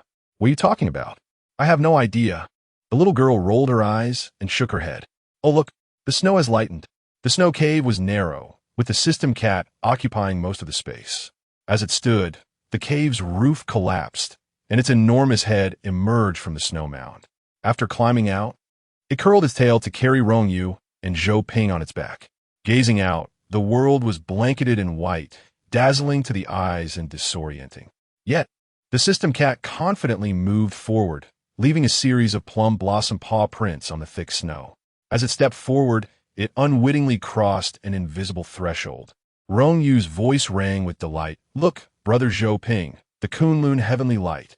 Following her finger, Zhou Ping beheld the pure, immaculate peaks, towering majestically as if touching the heavens. The heavenly light cascaded down like a staircase, exuding a divine and imposing presence, as if stepping upon it would elevate one to celestial heights. Yet it was so near, resembling a fleeting illusion, seemingly advancing, yet remaining perpetually out of reach. How exquisite! Zhou Ping felt a profound sense of awe. He had witnessed countless opulent descriptions of scenic beauty, yet none could encapsulate even a fraction of the astonishment he felt at this moment. Once, the dawn light revealed a celestial staircase, but alas, it had since collapsed. Rong Yue remarked with a tinge of regret that it would have been splendid had the celestial staircase still existed. She would have insisted that Zhou Ping ascend and explore. If he could refine his soul, he need not fear the overwhelming force of enlightenment, which could shatter both body and spirit. The system interjected. You truly dampen the mood. Wasn't the celestial light diminished without the heavenly ladder? As expected, Zhou Ping, who had only recently been immersed in the awe of Kunlun's dawnlight, found his attention diverted by Rong Yue. So, is it true that the legendary Kunlun dawnlight is indeed a place for celestial beings to gather? Rong Yue pondered, stroking her chin. It was true before the investiture of the gods, but once the divine rankings were established, they became fixed. It seems the breaking of the ladder led to the creation of the investiture of the gods. These were still texts Rong Yue could not access. This conclusion was drawn from the few she had managed to read. Who could it be that severed the celestial staircase? How infuriating! Achoo! Rong Yue sneezed loudly. Concerned, Zhou Ping asked, Is it too cold for you? Not all. Rong Yue shook her head. Although she did not possess extraordinary vitality, she had always been in good health, adorned in the warm cloak crafted by Nix's mother and the winter garments made by Nix's mother and Eden's sister. She felt perfectly warm, just her nose was a tad itchy. The system replied, That's good to hear. Zhou Ping felt reassured. After wandering through the vast expanse of snow for a while, the system cat led them into a valley. Rong Yue cast a curious glance at the steep snowbank in the valley's center, as if something lay buried within. Before she could investigate further, the system cat expertly maneuvered into an inconspicuous crevice in the mountain. We have arrived. The system shrank the cat's form, leaping onto Rong Yue's head, brandishing a brilliantly bright orb with its tail, illuminating the cave as brightly as day. The path is too narrow. You must navigate on your own. Just follow this route to the bottom. This area belonged to Kunlun's ruins, protected by ancient prohibitions, ensuring safety from mystery. The only peril was the treacherous path. Yet the illumination above and the system mitigated this concern. Do not rush. There are stones just around the corner at head height. Rong Yue urged Zhou Ping to bend as they passed through. There is a fissure 5 meters ahead. Be cautious not to trip. Rong Yue gracefully leaped over it, while Zhou Ping took a long stride. Take the left path, then turn right at the first fork. How warm it is. Rong Yue noticed the warm breeze blowing as she emerged from the final passage, revealing a small lake of molten lava before them. The pungent scent of sulfur compelled both her and Zhou Ping to don masks. Fortunately, prior to their entry, Rong Yue, prompted by the system, adorned herself and Zhou Ping with ice attribute rune badges, which continuously provided them with a cooling effect. Proceed further to the source of the lava, and you shall find what you seek. This marked the first occasion Zhou Ping beheld a lava lake. He trailed behind Rong Yue, delving deeper along the shores of the molten expanse, ultimately halting before a wall that sparkled brilliantly. Indeed, it was dazzling. A fissure extended from the bottom to the top, with molten lava persistently oozing from the base, while on the torn rock face, resembling the skin of a banana being peeled, faintly revealed glistening obsidian-like objects within. At last, they had arrived. Rong Yue's eyes sparkled with excitement as she tugged at Zhou Ping's sleeve, exclaiming, Brother Zhou, this is the Yumu, the Kunlun Yumu. Chapter 65. A Day in the Sky. A year on Earth. Zhou Ping gazed in astonishment at the enormous chunk of iron that Rong Yue had unearthed from the rock face, feeling as if he had been struck by lightning. Is this a sword of such magnitude? Before he could voice his confusion, the system cat swiftly coiled its tail and devoured the colossal iron mass into its cavernous abode. Let us return and break it open. Rong Yue eagerly urged Zhou Ping to hurry back to the surface. Break it open? Zhou Ping was perplexed. Was this not merely a piece of iron, or what necessity was there to shatter it? As they made their way back, Rong Yue elucidated, just like a beggar's chicken, the outer clay must be broken to reveal the treasure within. Upon reaching the surface, the system cat flung the iron mass into the snow, akin to casting a searing hot iron into water. The sizzling ceased, and the blackened exterior of the iron ore cracked like the dried clay, encasing the beggar's chicken. Hey! Rong Yue lifted a stone and struck it. The fractured shell splintered into pieces, revealing a softball-sized mass of a golden, jelly-like substance amidst the rubble, strikingly conspicuous. It's out. Zhou Ping, come quickly. Rong Yue beckoned him. Zhou Ping retrieved the soft ore from the debris.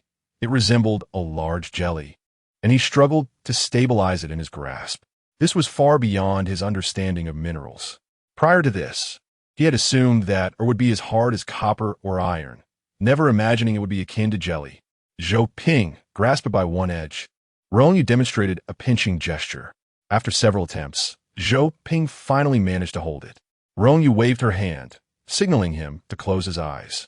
Now, envision your sword in your mind. Following her instructions, Zhou Ping shut his eyes and concentrated.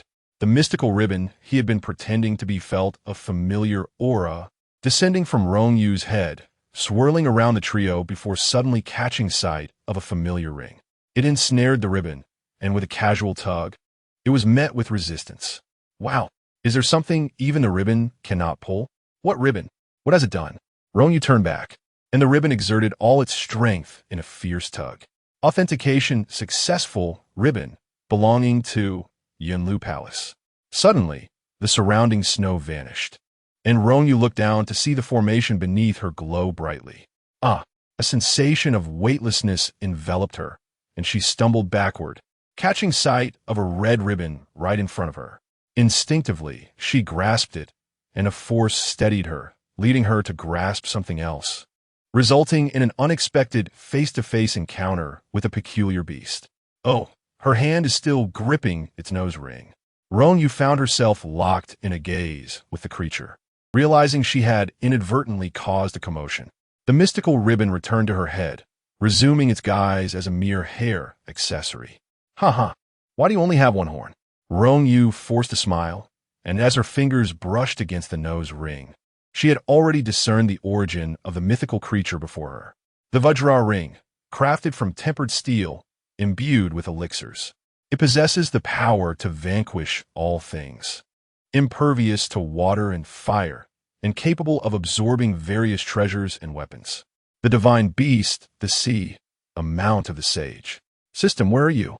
She lamented. Oh dear, this is indeed a genuine divine beast. Do not panic.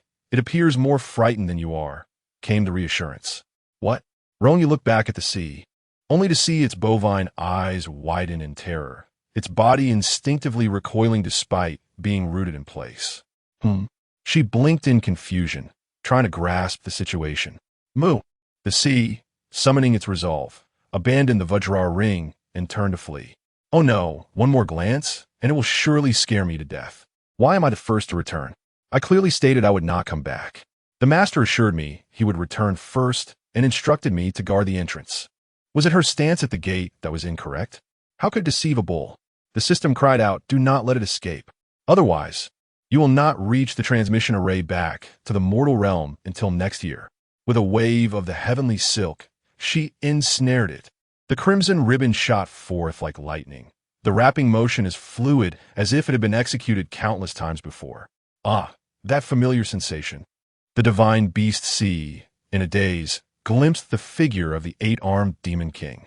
It ceased its struggles. Enjoy your newfound Vajra ring. Revel in it, Rong Yue mused, her lips curving into an uncontrollable smile as she fondled the golden ring, truly delighted. Are you happy now? Look up, came the directive. What?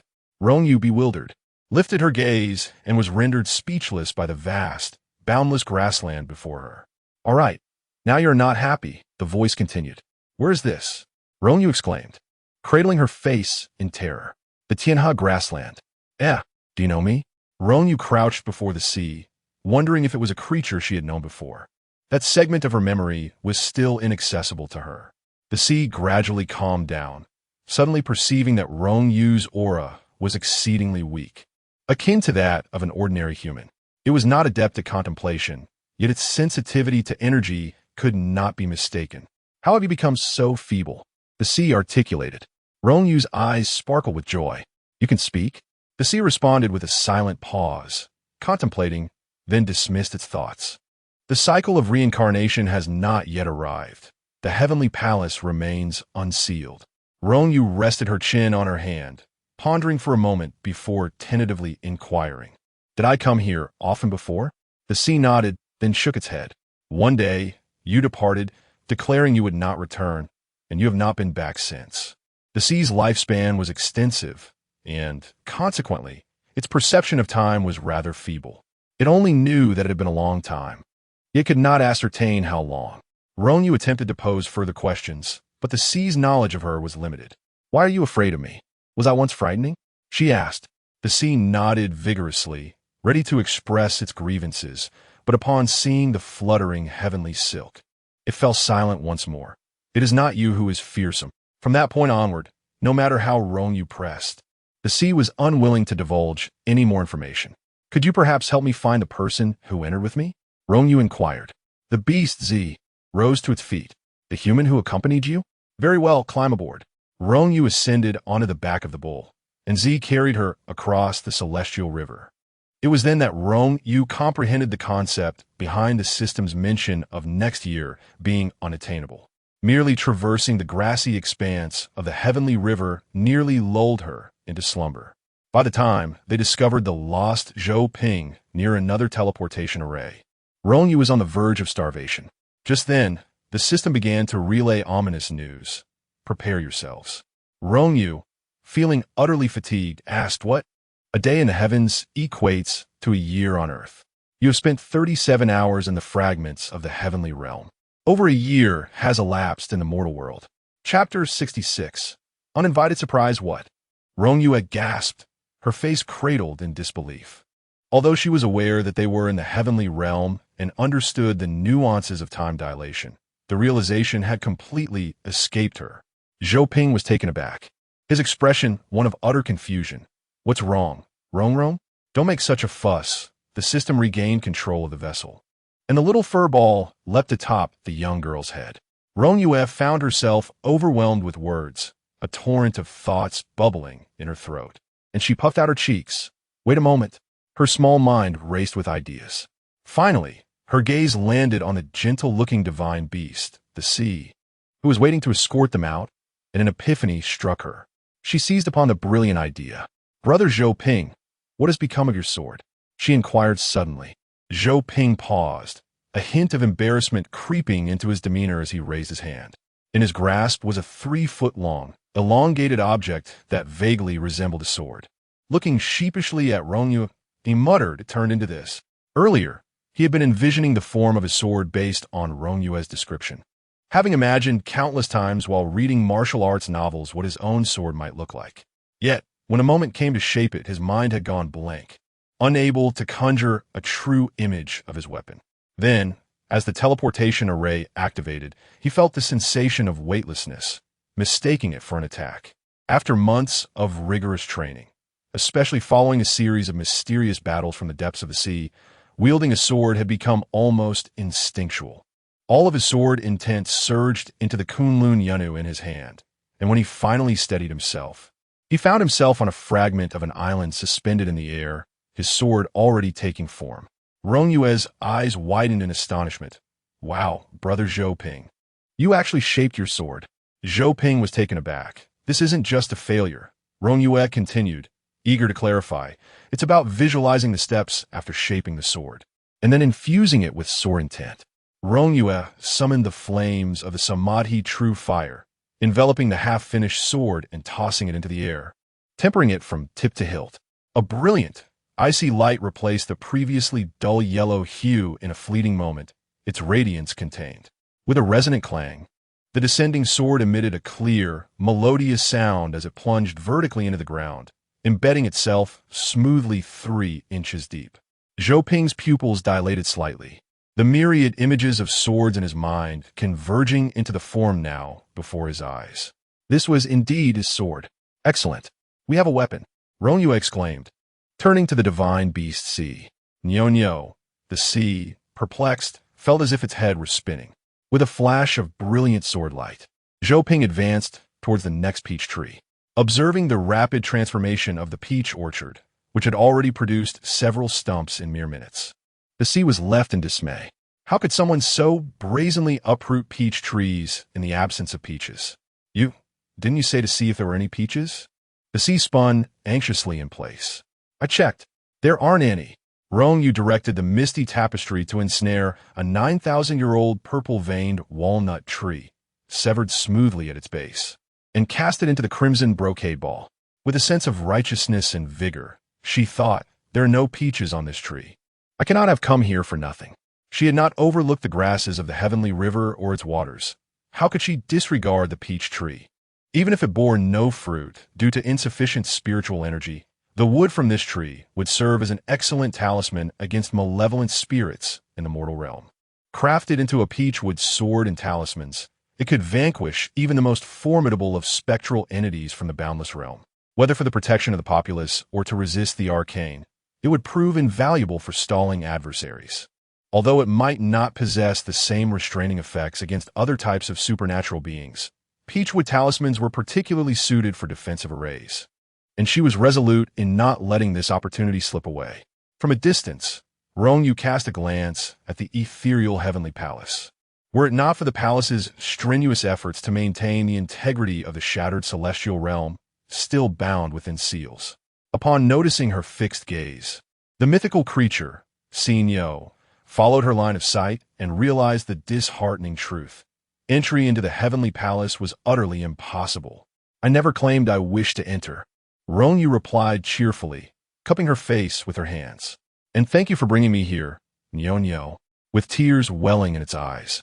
The majestic beast felt a moment of insignificance. That smile. Even in her weakened state, she remained the same mischievous spirit. As the peach orchard's core was quickly stripped bare within mere minutes, Xin Yo, feeling wronged, inquired plaintively, how much more do you intend to harvest? Soon, an hour later, at the Kunlun Ruins teleportation array, Xin Yo observed Rong Yue, who showed no intention of returning the precious diamond carving. As she placed it into the familiar crimson brocade ball, silently, it closed its mouth and watched as the great black cat whisked two individuals away. Moo, just like before. I'll inform the master to retrieve it later. In Shijuan City, Fang Cheng wore a troubled expression as he regarded the two jade talismans left behind by Rong Yue before her departure.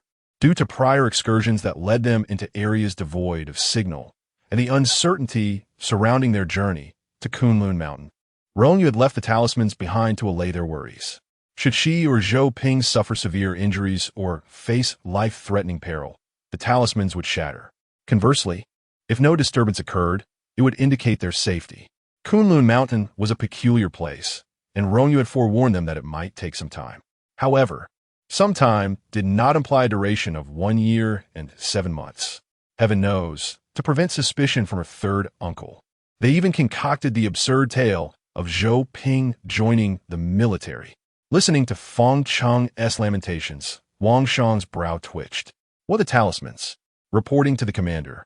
The talismans are intact, Fang Cheng responded promptly.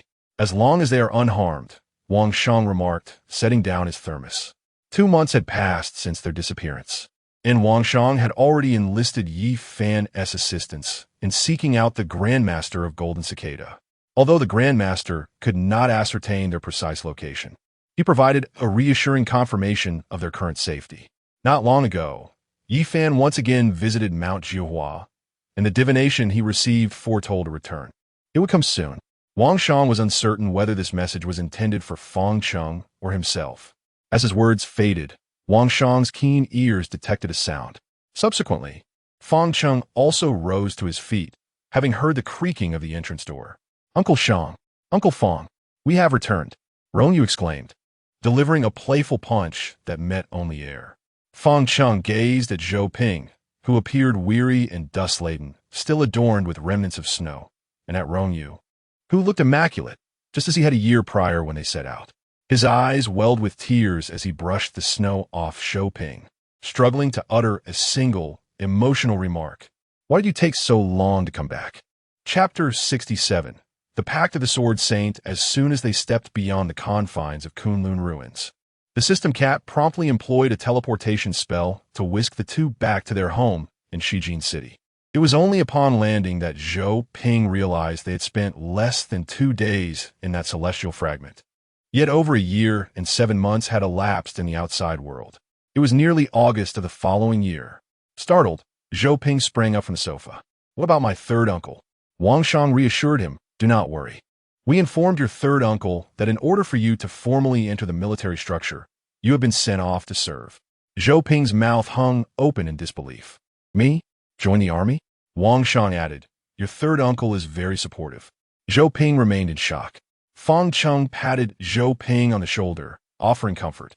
"Perfect timing. You can be arranged for your compulsory military service discharge." Caught off guard by the news of his enlistment and impending discharge, Zhou Ping felt utterly dazed. "By the way, where have you all been during this time?" Wang Shang inquired. Rong Yue, like a dreamless fish, lay sprawled on the sofa, suddenly reminded of a dire predicament. "Oh no, I promised Sister Wang Qing 5 years, although I did add 2 years. But now that's more than half gone." "Mew," the cat lamented. "Rong." Hearing her name, Rong Yue snapped back to reality. Noticing Zhou Ping and Fang Cheng were both looking at her, even Wang Shang turned in her direction. Responding to Wang Shang's question with the system's guidance, Rong Yue recounted the incident of their accidental teleportation to the celestial realm and then produced the Vajra carving. "But I brought back a plethora of treasures." Her spirits lifted as she spoke of her spoils. "Although I didn't manage to pluck any peaches, I did chop down numerous peach trees." Coughing on the water he was about to drink, Wang Shang questioned in disbelief, "What did you bring back?" "Peach trees," Rong Yue declared, clenching her fist. "Rest assured, Uncle Shang, I only felled the finest specimens. We can fashion peachwood swords from them, providing each night watchman squad with a few. They will pierce through any spirit entities below the Chuan realm with a single strike." Standing on the sofa, Rong Yue demonstrated a stabbing motion with an imaginary sword. Wang Shang remained silent, strategically sipping his tea. Speaking of which, the Starblade of the Night Watchman was a weapon forged by the West Queen Mother at the behest of Commander Nye, the first leader of the human Night Watchmen, back when the mist descended and the deities had yet to enter reincarnation. Wang Shang felt a twinge of discomfort in his teeth, suddenly hesitant to inquire about the current state of the peach garden. Fang Cheng, blissfully unaware of these concerns, excitedly asked Rong Yue, "Is that true?" It was well known that spirit entities represented a significant category of native mysteries in the Great Xia, fraught with countless tales of the bizarre throughout history, and were notoriously challenging adversaries. They consistently ranked high among the types of entities the Night Watchman dreaded encountering. Indeed, peachwood possesses a strong yang energy, and even ordinary peachwood has some efficacy in warding off evil spirits. The trees I selected bear fruit only once every 9,000 years, making them an absolute weapon against spirits," Rong Yue proclaimed, hands on her hips. Wang Shangqing interrupted Rong Yue, who was continuing to provoke his heart, asking, "Have you two eaten since you returned?" The cat had already gone to prepare a meal, although they had snacked on their way down the mountain. Rong Yue genuinely felt a bit fatigued. "I've been keeping your house tidy for you," Fang Cheng interjected quickly. "You can rest directly upon your return." Zhou Ping, who had been dozing off while holding his sword, was stirred awake by Fang Cheng's words. Upon entering his room and seeing the untouched yet impeccably clean surroundings, he felt a wave of emotion wash over him. Is this what it feels like to be remembered? He had once dreamed of a normal, warm family, and now it seemed he had unwittingly acquired one. Zhou Ping took a hot shower and soon fell into a deep slumber. Rong Yue was also awakened by the system cat for dinner. As she sat at the dining table and turned on the television, she truly sensed the passage of time. The local station in Shijin City was broadcasting a report on the coastal boardwalk, the very place they had been practicing a month ago, now transformed into a popular spot for the city's residents. On summer evenings, many citizens would drive there for a stroll, and the local television station was conducting street interviews. Zhou Ping joined Rong Yue, eating and chatting while watching. Though most of the conversation was led by the young girl, Zhou Ping listened attentively, responding to every remark. But we need to find a new training spot," he mused. It wasn't an urgent matter. According to Rong Yue's original plan, she even intended to take Zhou Ping for a tour of the Kunlun Mountains. "Actually, it's all right. Zhou Ping said slowly after swallowing his food. I've tested my sword techniques sufficiently, and my teacher mentioned that I need to calm my mind and reflect. Rong Yue pondered for a moment. Is that so? But what about practical combat? Should we go out searching for mysteries? In Rong Yue's recollection, leveling up was always a byproduct of fighting. Suddenly, Zhou Ping recalled something he had yet to share with Rong Yue. Oh, you don't need to worry about that. Yi Fan came to see me. When did Yi Fan? What did he want? Rong Yue asked, puzzled. When was this? It was during your time in Sichuan province. After I made a breakthrough, Zhou Ping replied, feeling somewhat embarrassed. After a moment's thought, he cautiously added, if any mysteries arise that the night watch cannot handle, Yi Fan will inform me. Rong Yue blinked, understanding dawning on her. So you want to work for Uncle Yi Fan? Not exactly. Zhou Ping stammered for a moment before quietly, and somewhat joyfully, stating, Yi Fan said he could make me the Sword Saint of Daxia. Sword Saint? Rong Yue exclaimed. She had encountered the term in various novels. It was typically reserved for the most formidable sword wielders. That sounds so cool. Even in the history of my heritage, being called a saint and recognized is an extraordinary achievement. Zhou Ping appeared even more bashful. So under what circumstances would I be called Brother Zhou Ping? Rong Yue's eyes sparkled with curiosity. Zhou Ping was momentarily taken aback.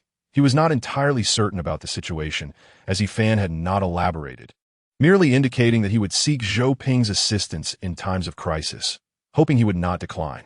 However, the specifics of such a crisis remained unclear to him. Zhou Ping shook his head. Rong Yue, undeterred, happily indulged in a shrimp, her small mouth chattering away. It would be best if we do not encounter such a situation. If it requires Zhou Ping Gige's intervention, it must be quite perilous. It is preferable that such disasters do not manifest. Zhou Ping found her reasoning sound. Rong was indeed correct. Yet soon enough, Rong Yue would comprehend the criteria for Zhou Ping's involvement. In Lehigh City, the Yamada no Orochi had made its incursion. Chapter 68. The invasion of Yamada no Orochi within the armed transport helicopter en route to Nanning City for a classified mission of expunging maritime anomalies. The members of the mass squad closed their eyes, seizing the opportunity to rest despite not feeling fatigued. Their duties spanned the entirety of the Great Xia, and apart from the periodic eradication of the mysterious, the remainder of their time was spent traversing vast distances. A crackling sound emanated from the helicopter's specialized satellite communication channel, prompting all members of the mass squad to open their eyes. The helicopter operator promptly answered, relaying their identification code before activating the loudspeaker. Please proceed. On the other end of the satellite call, a logistics officer spoke rapidly and articulately. Emergency situation code 414. The East China Sea Coast Guard Fleet 391 has detected an anomalous shadow swiftly approaching the city designated as Code 155, Linhai City. It is presumed to be classified as Wuliang or a higher-grade extreme anomaly. The mission of the mass squad has been altered. You are to immediately alter your course towards Linhai City. Code 155. Repeat, please adjust your course towards Linhai City. Code 155. The operator glanced at Wang Mian, who nodded solemnly. The operator immediately responded while adjusting the helicopter's course. Understood. How long until arrival? Wang Mian inquired of the pilot. The pilot examined the flight path. 40 minutes. Nanning City and Linhai City are in the same province, and since they had departed from a local military airport, their current position was not far from Linhai City. The helicopter's relative agility was likely the reason for this urgent mission. Another tough battle awaits, Sun Tianping remarked with a sigh. The Wuliang level is manageable, especially since apart from Tan Xiang, who joined last year and is still at the initial stage of maritime capabilities, the rest of us have reached high tier or peak levels. Captain Wang Mian has even ascended to the Wuliang realm, accumulating considerable experience in dealing with Wuliang anomalies. Yet, Wuliang is merely the baseline, and it is regrettably an aquatic anomaly. The sea offers no foothold, placing them at a geographical disadvantage by its very nature. If only Kai Kai were here, we could traverse the water surface as we did in Qingsheng, Su Xinghen lamented, reclining in exasperation. Over the years, they had encountered numerous anomalies in lakes and seas, often emerging somewhat beleaguered.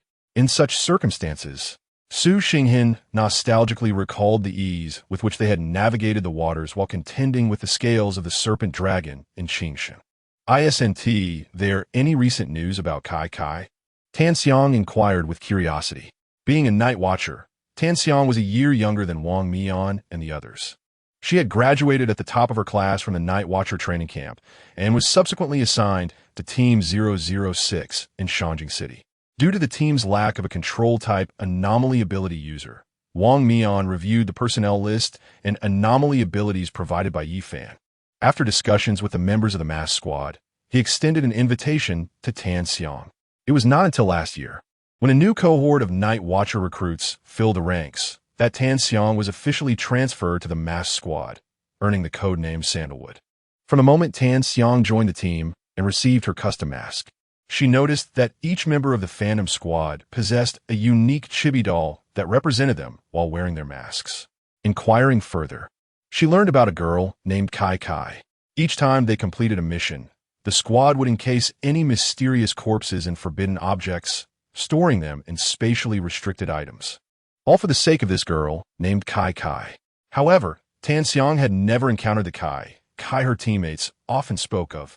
When she joined the Phantom Squad, there were already rumors that Kai was engaged in a confidential operation. All Tan Xiang knew from photographs was that she was an exceptionally cute girl with a unique identity and abilities. Wang Mian shook his head. Just a few days prior, he had inquired about Kai while conversing with Wang Shang. Yet, due to Kai's special status, he could glean little information, only that she had not returned to Shijin City. Zhao Weiwei expressed her concern, remarking, "That little girl said she would come and play with us. Where could she have gone without a word? Let us trust her." Wang Mian speculated that Rong Yue might have encountered some troublesome situation. After all, despite being 5 or 6 years younger than them, Rong Yue was always thorough and straightforward. This time, it seemed to be an unexpected circumstance, which was precisely what they least wished to encounter. The thoughts of the other members of the Phantom Squad aligned with Wang Mian's, resulting in a moment of silence. 10 minutes until we reach our destination. What is that? The helicopter pilot's voice suddenly turned frantic. From their vantage point, they could already see the boundless azure sea, with the peculiarities of the sky immediately capturing their attention. The weather in Linhai City was clear and sunny. Yet to the east of the city, a rolling mass of inky darkness approached, seemingly dividing the world into stark contrasts of black and white, with the darkness swiftly consuming the light. Accompanied by the panicked flocks of seabirds soaring over the city, the oppressive clouds felt apocalyptic. The armed helicopter landed at the nearest helipad to the coastline. The Phantom Squad immediately rushed toward the beach to the east of Linhai City, where bewildered pedestrians were capturing the spectacle with their phones. Are these people out of their minds? The waters along the Linhai coastline began to recede at a terrifying speed, and soon someone noticed the anomaly, shouting, "Come back. The tide is receding too fast. A tsunami is coming." The cries were feeble, drowned out by the sudden onset of a fierce wind. What? A tsunami? As more people fled in panic from the front, shouting about the tsunami and urging others to run, the members of the Phantom Squad hesitated in their advance. This natural disaster was beyond their capacity to handle. They exchanged glances, finally turning to Wang Mian. By this time, they had reached the coast and witnessed the unnatural retreat of the tide. Sun Tianping exclaimed, "It truly is a tsunami." "No, it's not a tsunami." Wang Mian's face turned pale. As a divine agent, he was particularly sensitive to the aura of deities. The receding tide was not a prelude to a tsunami, but rather an indication that something from the depths of the sea was about to emerge. There was a divine presence in the ocean, as if resonating with the clouds in the sky. The receding tides retreated to their utmost extent, swiftly surging back from the distance, unleashing towering waves that soared to dozens of meters in height. Simultaneously, a colossal shadow erupted from the ocean's depths. With a resounding roar, a gigantic serpent, exceeding 100 meters in length, breached the surface, its 8 heads simultaneously emitting a fearsome hiss. The thunderous crash of waves, towering above, crashed down, obliterating the entire coastline of the coastal city in an instant. In a swirl of violet vortex, the members of the masked squad materialized in midair. Ensign Tianping immediately harnessed gravity to secure everyone. Yet, what lay before their eyes was a vast expanse of ocean, with only a few scattered buildings peeking above the surface. The masked squad had no time to lament the devastated city, for before them loomed a pair of blood-red serpent eyes. Under the oppressive gaze of divine power, the members of the masked squad felt a chilling dread, rendering them unable to properly control their bodies. The massive serpentine maw surged forth to engulf them. Wang Mian was the first to break free from the oppressive force, his gaze reflecting the cyclical passage of time. In an instant, time began to reverse at a breathtaking speed. Chapter 69. The Tranquil Peace Kai. You and Zhou Ping must proceed to Linghai City immediately. Yi Fan's voice was grave on the other end of the line. In 1 hour, the mythological creature Yamada no Orochi, first observed in Japan, will land on the eastern coastline of Linghai City. The masked squad is already there. I will have Master Chun and the nearest Blue Rain squad rush to the scene to prevent Yamada no Orochi from making landfall. Since learning about the existence of various divine pantheons at the Asylum of Gods, Rong Yue, with the assistance of the system, had delved into the knowledge of mythological frameworks and was naturally aware of what Yamada no Orochi referred to. Understood, Rong Yue replied without hesitation.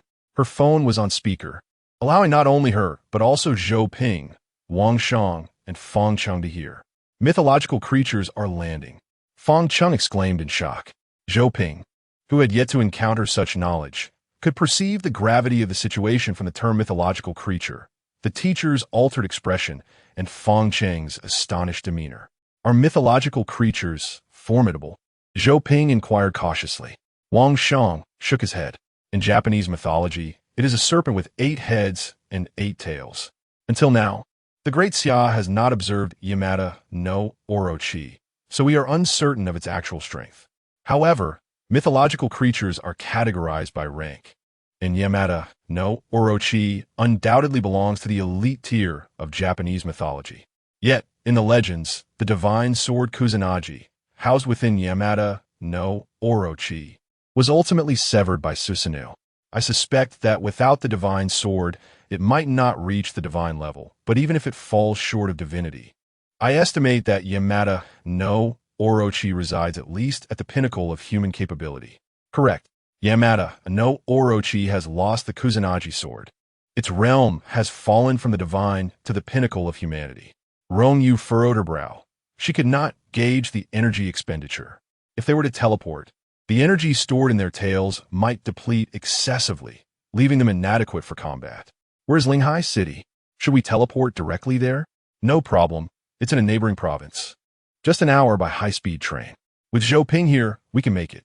With the system's support, Rong Yue quickly made her decision. Then let us depart. Zhou Ping nodded, stepping into the teleportation array opened by the system alongside Rong Yue.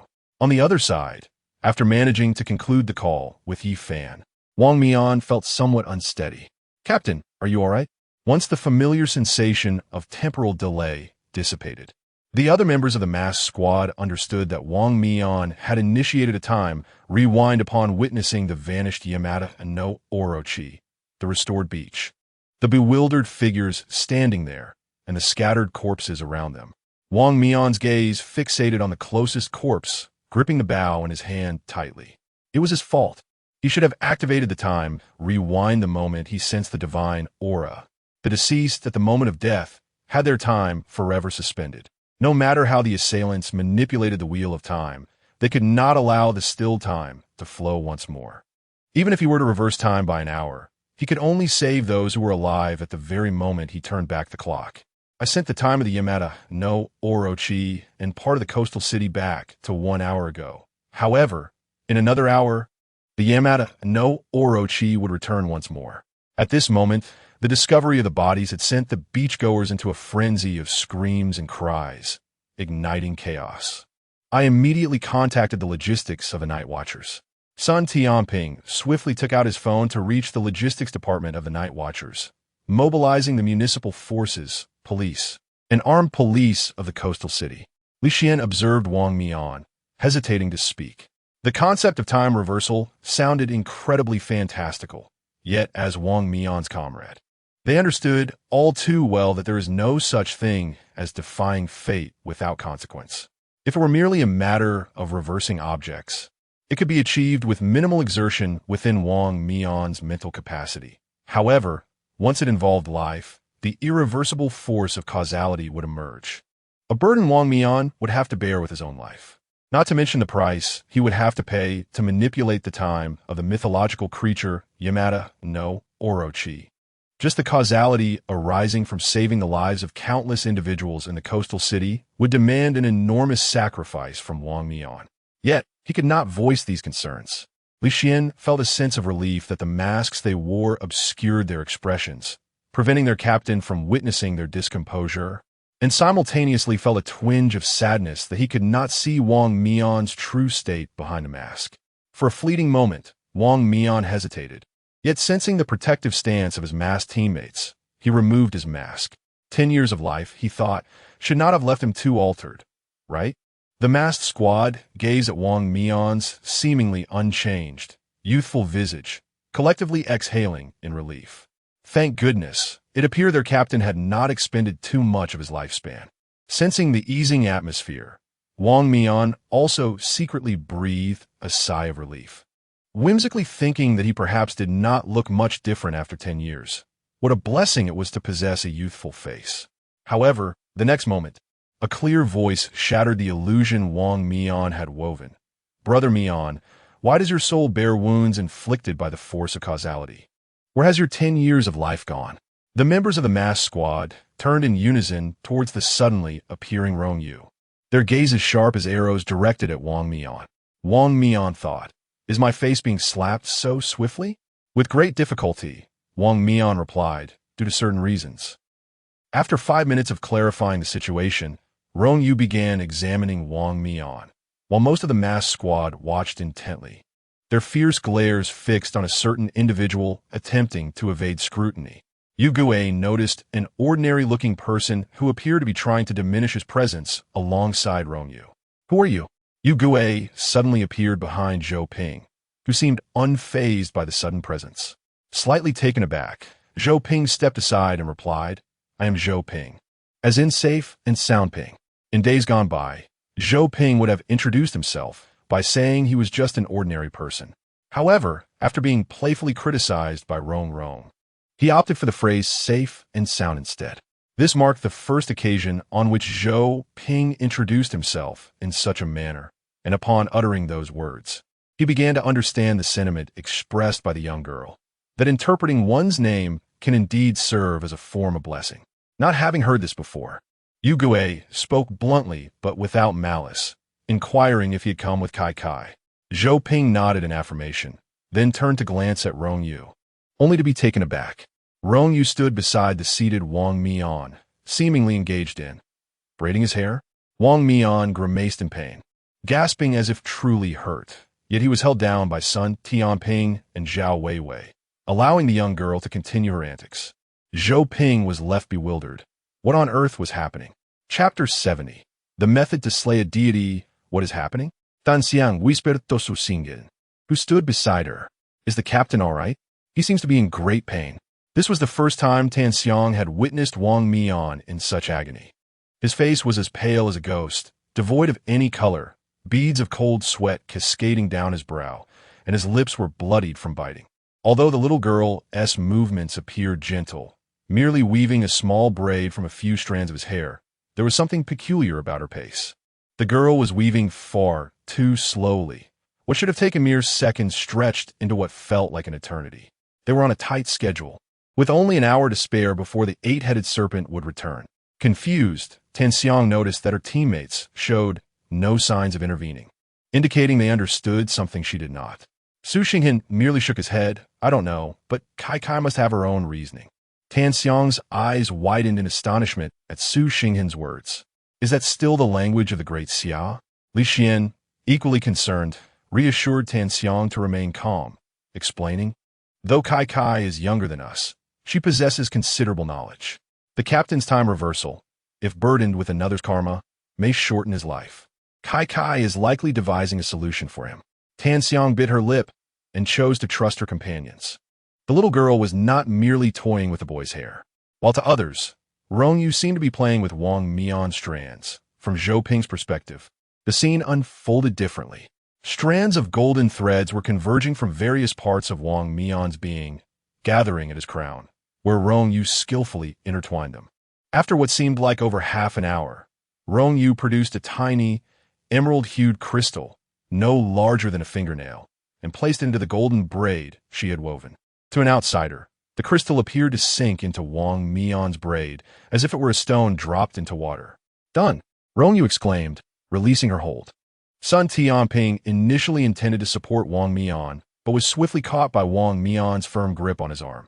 The boy's pallor quickly transformed into a healthy flush, so unnatural that Sun Tianping could only liken it to a creature rejuvenated by consuming vital essence. Indeed, Wang Mian felt an overwhelming surge of vitality coursing through him, a sensation akin to having indulged in a sumptuous feast, leaving him with a profound fullness. The abrupt shift from emptiness to overindulgence left him momentarily dizzy. Rong Yue bent down to examine Wang Mian's lowered face, scrutinizing his condition. "Little Mian, how do you feel? You might experience some discomfort initially." Wang Mian, unable to articulate his thoughts, merely shook his head to indicate he was fine. It took him another 10 minutes to recuperate fully. "Kai, what have you done?" he asked, gazing at his hands with a mixture of disbelief and wonder, realizing that his mental strength had been entirely restored. He looked at Rong Yue, his eyes filled with delight. "It merely restores your current state. However, your lifespan remains unrenewed, as Rong Yue kindly reminded. Therefore, when the time comes to light the resurrection incense, I shall call for you." Wang Mian's situation differs from Wang Shang's. Wang Shang cannot afford to wait for the formation at Cangnan. Thus, he was given the resurrection incense separately. In contrast, Wang Mian's circumstances are not urgent, and a brief delay is acceptable. After all, resurrection incense is a rare commodity, and one must consider future necessities. Upon hearing this, the masked team breathed a sigh of relief. Indeed, there is still one opportunity to use the resurrection incense. Moreover, Wang Mian, in your future use of the temporal divine ruins, you need not worry about causal repercussions. Rong Yue cheerfully pointed to the small braid in Wang Mian's hair, explaining that this is a longevity knot. I have employed a life replacement technique within it, ensuring that any damage from causal forces will be transferred to the life replacer. Until this knot is undone, you shall not bear the burden of causal repercussions. A life replacement technique. The entire mass team was struck dumb as if by lightning. The notion of making others bear the consequences of one's own mistakes was utterly sinister. However, the young girl, hands on her hips, wore an expression of pride, clearly reveling in her brilliance. Wang Mian suddenly felt unsteady. While he appreciated Kai's concern, he mused that sometimes one ought to consider objective factors as well. Kai, there really is no need for such measures. Using someone's life is not appropriate. But I used divine life. Rong Yue retorted confidently. The mass team? Do we need to download some translation software? Why do they suddenly seem unable to comprehend the language of Daxia? It is the life of the Olympian deity, the earth goddess Gaia. Wang Mian? Huh? You mean a major deity is substituting for my life? This is absurd. Typically, employing a life replacement technique on a deity is deemed impossible. The essence of this technique hinges on acquiring a key item that can precisely identify the life replacer. For an ordinary individual, it might be a birth date, blood, or hair. However, for a deity beyond the confines of mortal existence, the only item that can be accurately specified is their divine essence. Any deity capable of performing such a feat would not resort to employing this trivial technique. As fate would have it, Rong Yue possessed such a fragment, albeit merely a scrap. It was indeed a genuine shard of Gaia's divine essence. Rong Yue gestured as if squeezing a crystal. That shard just now was a fragment of the earth goddess's divine essence. Even with a divine essence fragment, a lower tier being cannot compel a higher tier being to serve as a life replacer. Once the technique is initiated, the deity would sense it, leading to potential disastrous consequences. Ironically, this was Gaia's retribution. She was already sealed, and during a desperate attempt to communicate with the system cat through a singularity, she risked her status, shattering part of her divine essence in an attempt to establish coordinates for escape. Ultimately, her escape failed, forcing her into a slumber. And now she is naturally incapable of preventing the binding of a life replacement technique. Once the binding is successfully established, Wang Mian and Gaia shall be intertwined by causality. Wang Mian effectively becomes Gaia. All causal forces that Wang Mian bears will be transferred to Gaia, who can only endure the gradual ebbing of her life without even understanding the reason behind it. Without considerable power, it is exceedingly challenging to truly vanquish a genuine deity, particularly those of the supreme god tier. However, the force of causality is distinct. It pertains to one's own karmic retribution, which even a god cannot elude. Once the power of causality surpasses the limits that a deity can bear, even they may face death and oblivion. Once Gaia perishes, her feline companion shall emerge. Perfect. Rong Yue emitted a villainous laugh, reveling in her own cleverness for devising such a plan. The system, listening to the self-proclaimed little girl, remarked, "Some knowledge is lost for a reason. After all, if it were to be passed down, it would inevitably become like this." Chapter 71. Within the realm of the great Xia, deities forbidden to walk thus, my dear brother Mian, the early emergence of my feline companion hinges upon your actions. Wang Mian, confronted by the eager expression of the young girl, found himself both amused and touched. Deep within, he felt a surge of gratitude, for he understood that Rong Yue's words were meant to comfort him, to instill a sense of peace in his heart. With her lineage, Rong Yue possessed myriad methods to confront Gaia using a fragment of the divine essence, yet she chose to entrust this shard to him, weaving elaborate justifications to ease his mind and encourage him not to dwell on the matter. He solemnly vowed, "I shall wield it with utmost care." After Rong Yue meticulously elucidated her thoughts, the masked squad finally began to grasp the intricacies of this enchanting development. Li Xian's thought process was always uniquely unconventional. Upon digesting his understanding, he clapped his hands in revelation, exclaiming, "Ah, does this imply that the captain has attained the causal endurance of a supreme deity? And in conjunction with the divine realm of the god of time, could this not signify a new form of god of time?" The others turned to him, their expressions a blend of astonishment and intrigue. "How audacious your thoughts!" Yet it did indeed seem plausible. The members of the masked squad pondered deeply. The realm of the god of time originated from the Olympian deity Kronos. Given the distinct nature of temporal power, the time sequence marauders were prone to absorbing causal forces, prompting Wang Mian to exercise caution during their utilization. In essence, he had never fully unleashed the true might of the time sequence marauder. Why don't you take a glance over there?" suggested Tan Xiang timidly, pointing towards the unnoticed dark clouds on the horizon. A flock of startled birds took flight. "There's a new sister." Rong Yue had initially noted the presence of an unfamiliar face among the masked squad, yet given Wang Mian's pressing circumstances, she prioritized addressing that matter. "This is Tan Xiang, also known as Yin Tan, a water elementalist, and our new member, codenamed Sandalwood." Wang Mian introduced the two, Sandalwood. "This is Rong Yue, though you may also call her Kai Kai." With a warm smile, Rong Yue greeted Sandalwood and then drew out Zhou Ping, who had been modestly minimizing his presence. "It's perfectly fine, Sandalwood, do not worry. Brother Zhou Ping is exceptionally skilled. Uncle Yi Fan has sent us to assist in dealing with the Yamada no Orochi." "Greetings." Zhou Ping managed to muster, feeling somewhat awkward among the group. Yet he managed a polite smile, appearing rather bashful. "Brother Zhou Ping is a student of Uncle Shang." Rong Yue turned to Zhou Ping, introducing him to the members of the masked squad, and finally mentioned Wang Mian. "This is Wang Mian, also known as Brother Mian. He is the son of Uncle Shang." Upon hearing this, Zhou Ping glanced at Wang Mian a few more times, noticing the subtle resemblance between him and Uncle Shang, which kindled a sense of familiarity. "Hello." Seeing his father's student, Wang Mian responded amicably. Recognizing Zhou Ping's introverted nature, he refrained from engaging him in extended conversation, merely checking the time. We have approximately 10 minutes until the Yamada no Orochi arrives. Do you require any preparations? At that moment, the sound of air raid sirens echoed throughout the city of Linhai.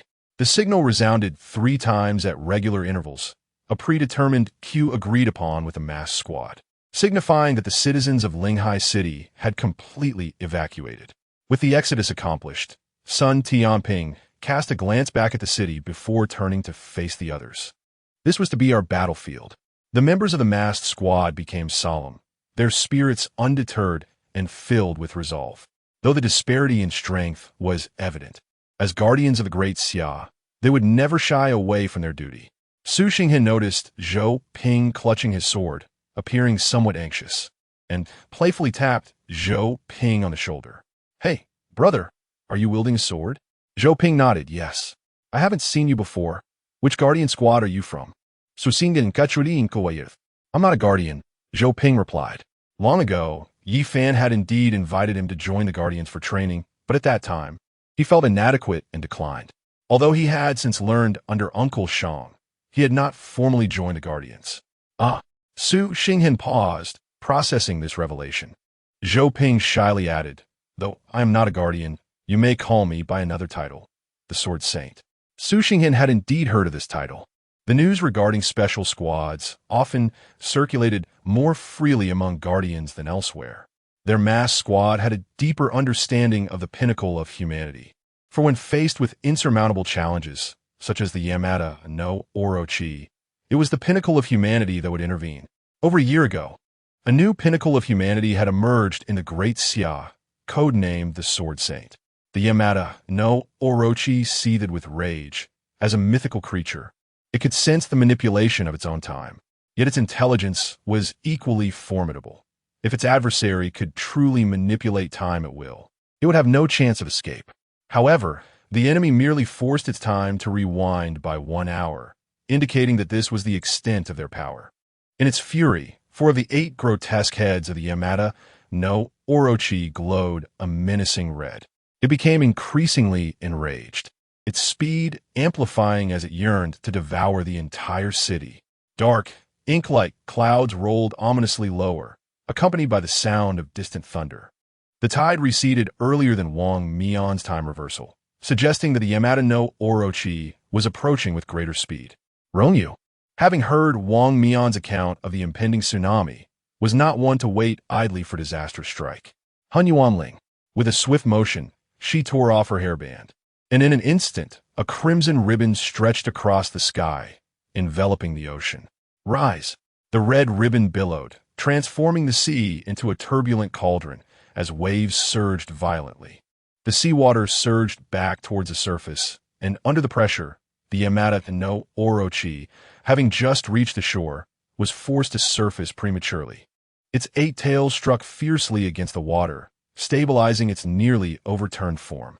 As the red ribbon withdrew, it returned to Rong Yue, who stood beside it, laughing heartily at the Yamada no Orochi's comical predicament, twisting playfully as if to mock its near tumble. Gazing at the fluttering crimson silk, the 8-headed Yamada no Orochi unleashed a furious roar, its 8 mighty tails propelling it towards the shore, vowing to devour the insignificant human who dared to provoke it. Yet, the young man, sword in hand, stepped forward, shielding the young girl behind him. In the realm of the Great Xia, divine beings were forbidden to act. The serpent head that arrived first, with its blood-red eyes, was consumed by madness. A resonant hum pierced the air, the clear sound of the sword echoing. 3 beams of snowy brilliance dazzled the onlookers as they surged towards the colossal serpent head, looming like a mountain, ready to strike. One sword intercepted the oncoming force. One sword severed the serpent's eye. One sword repelled the serpent's skull. Blackish red blood rained down as the blinded serpent head let out a heart-wrenching, bone-chilling howl. Chapter 72. The True Temporal Marauder, 3 Swords. They repelled 1 head of the 8-headed serpent. This is the Sword Saint of the Great Xia. The dark blood spilled by the 8-headed serpent instantly tainted the once clear sea, turning it a murky crimson. Its blood possesses a corrosive venom capable of decimating all living things. Rong Yue, cautiously relayed the system's warning to the group.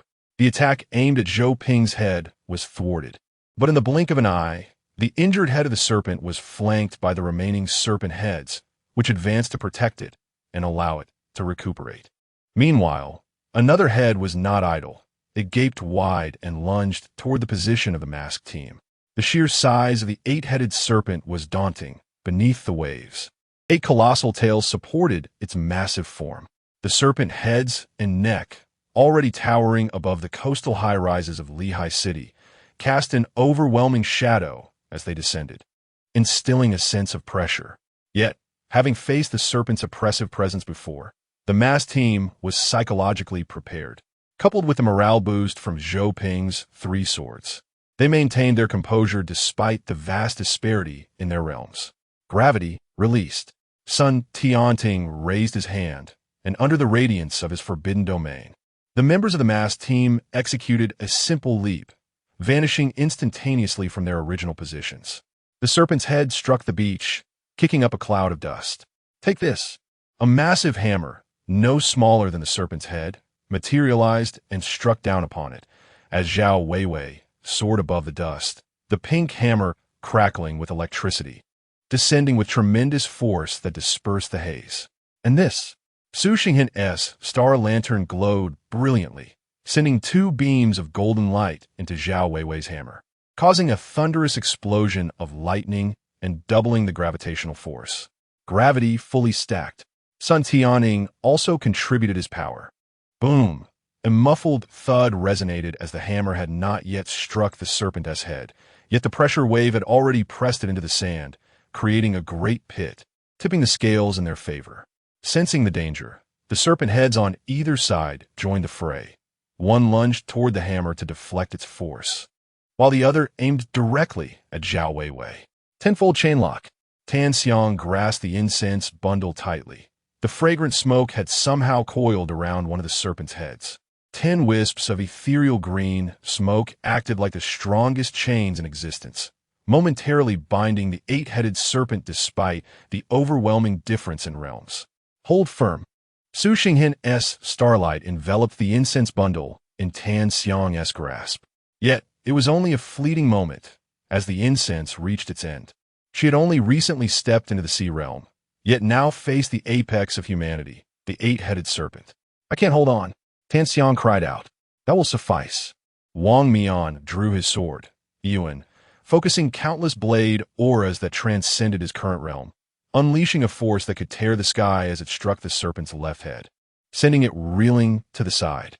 As the balance shifted, the pressure of gravity was immediately redirected to the right side of the head, restrained by Tan Xiang.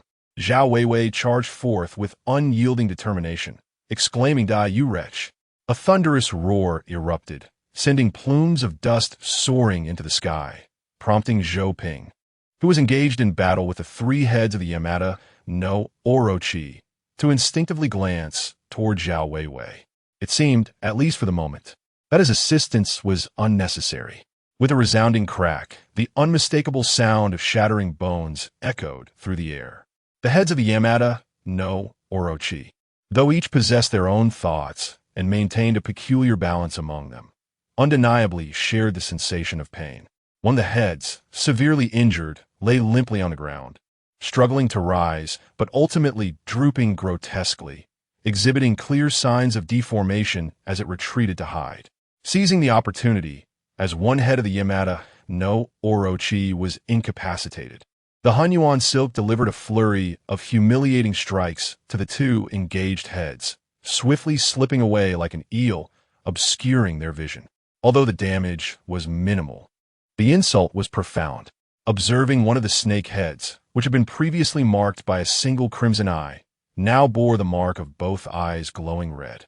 In a timely manner, Li Xian utilized a whirlpool to whisk Zhao Weiwei away, narrowly escaping the oppressive grip of gravity. The Yamata no Orochi descended into a frenzy. The surrounding sea surface trembled violently as the creature, empowered by its mythological ability to control floods, unleashed a torrent, creating a tsunami.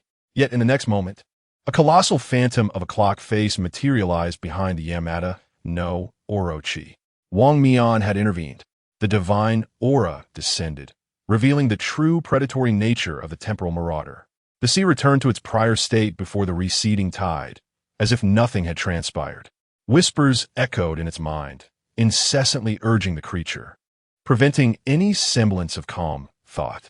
The Yamata no Orochi, bewildered by its inability to command the flood, resorted to its formidable physique, braving the onslaught and absorbing the damage.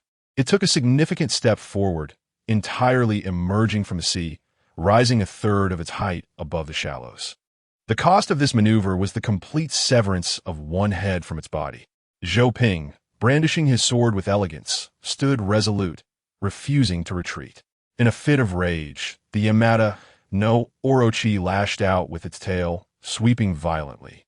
After several such exchanges, the creature began to comprehend that something was amiss with its temporal state.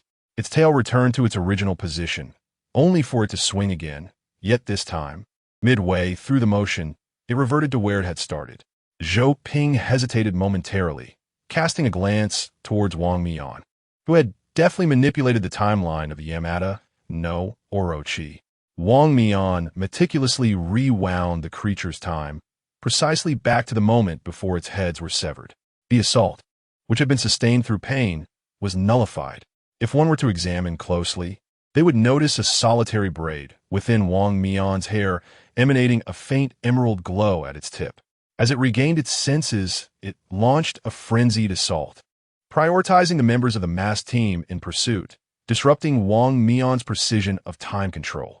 After all, if its time were to be rewound, the injuries it sustained during that period would also be reversed. At that moment, the system cat, which had remained inactive, finally made its move. With a forbidden spell, the tomb of ice ceiling, the colossal body of the eight-headed serpent was instantaneously transformed into an ice sculpture.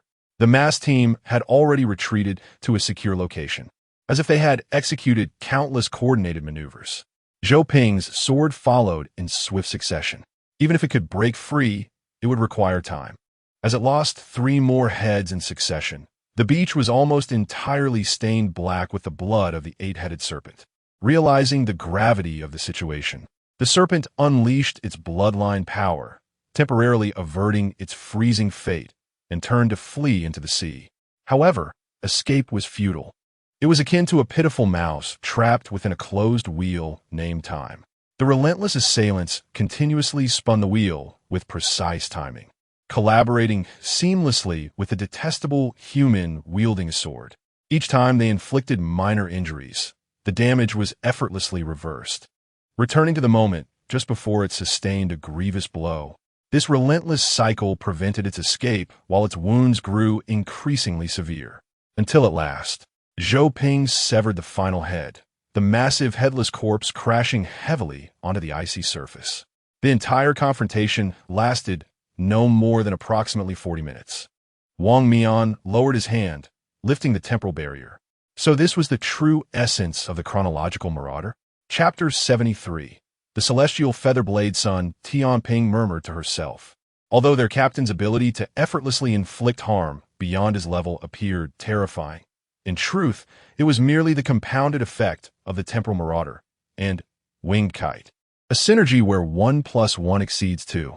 The actual utilization of the divine ruin's powers merely involved adjusting the flow of time. This is widely recognized as the essence of temporal divine ruins. However, today they witnessed the true nature of the divine ruin, the temporal marauder, a marauder that manipulates the order of time at will. With all heads severed, is it still alive? Rong Yue paused upon hearing the system cat mention that the Yamata no Orochi was not yet dead. Although the Yamata no Orochi appears to possess only 8 heads, it actually has 9 brains. Each head contains a brain that controls 1 head and 1 tail, allowing them to fight independently, while 1 brain coordinates the total control of the heads and tails. Otherwise, how would the 8 heads and 8 tails manage to move without conflict? Rong Yue mused. That makes sense. She had wondered how 8 heads and tails could walk without clashing, only to realize there was a controlling central brain. Is it where the divine sword is located? Rong Yue recalled the system educating her on the myth of Yamata no Orochi, which stated that this serpent was born harboring a divine sword within. It was only when it sought to consume the wife of Susanoo, the brother of the Japanese sun goddess Amaterasu, that it was slain by Susanoo, who subsequently acquired the divine sword, the Kusanagi no Tsurugi. Ultimately, the corpse of Yamada no Orochi transformed into 8 interconnected peaks, giving rise to legends that its body was as colossal as 8 mountains and 8 valleys. Be astute.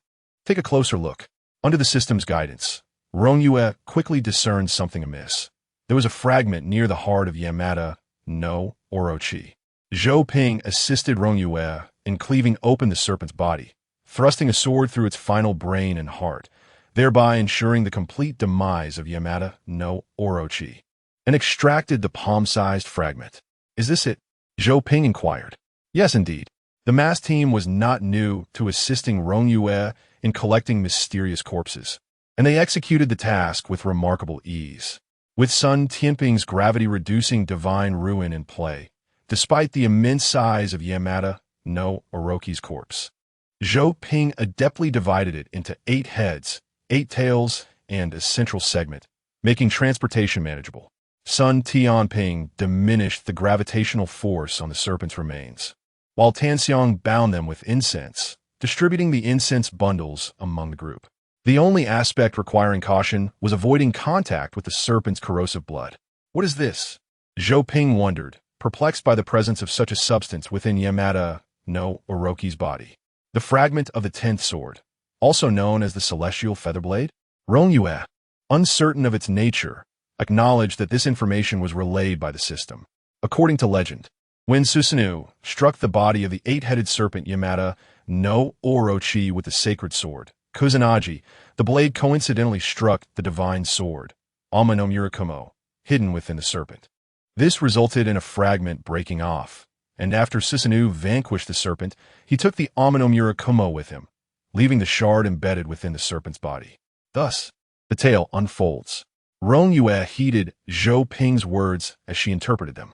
The shard, stained with the serpent's blood, was to be cleaned in the sea, as per Rong Yue's instructions, using 2 small horns of the Huishenling.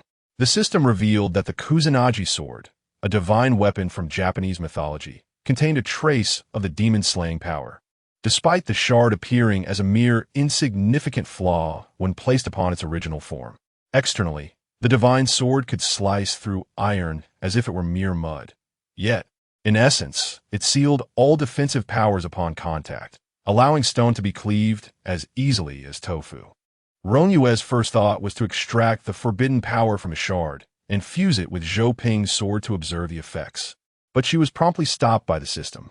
The sword already housed Zhou Ping's own comprehended sword intent. Introducing anything else would only lead to destruction. Moreover, unless there was direct contact with the original body, the demon-slaying effect of the Kusanagi shard could not be activated. This shard is so small. How could it possibly encompass an entire sword? At most, it could only cover the tip. Rong Yue mused, abandoning the thought. How troublesome. It needs to be directly thrust into someone else's face.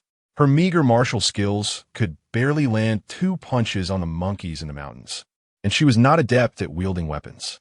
Suddenly, an idea struck Rong Yue as she spotted someone, her mind illuminating with brilliance. She knew who was suitable for this task. A shard so diminutive could at most forge a short sword. In this vicinity, there was only one person who wielded short weapons. Brother Yuegue, could you lend me one of your short swords?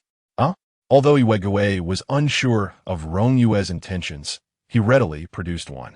As an assassin specializing in offensive capabilities, a short sword was the most fitting weapon for Yuegue. Coupled with his ability to conceal himself in the Forbidden Realm, he was nearly invulnerable. However, the consumption was swift, so he always carried several short swords. Here you go. The system took a glance and noted that Yuegue treated his short sword as a consumable. Thus, it was merely of ordinary fine iron quality, characterized by its sharpness. Realizing Rong Yue's intentions, it advised, you might as well use the fangs of Yamada no Orochi, or ask him to bring his star blade. That blade is made from star iron, a material once used by celestial soldiers to forge weapons, which can only be melted by samadhi true fire or higher divine flames. The Star Blade is standard equipment for Knight Sentinels, all fashioned into straight-edged swords. And leaving it unused would be a waste. One Star Blade could easily forge 2 short swords. That made sense. Rong Yue was quite receptive to advice, so she approached Yue once more to request his Star Blade. The Star Blade, the Knight Sentinel badge, and the Knight Sentinel cloak were symbols of the Knight Sentinels.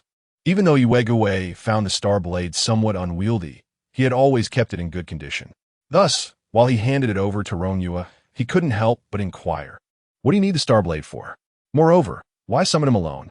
Yue was perplexed but chose not to delve into it.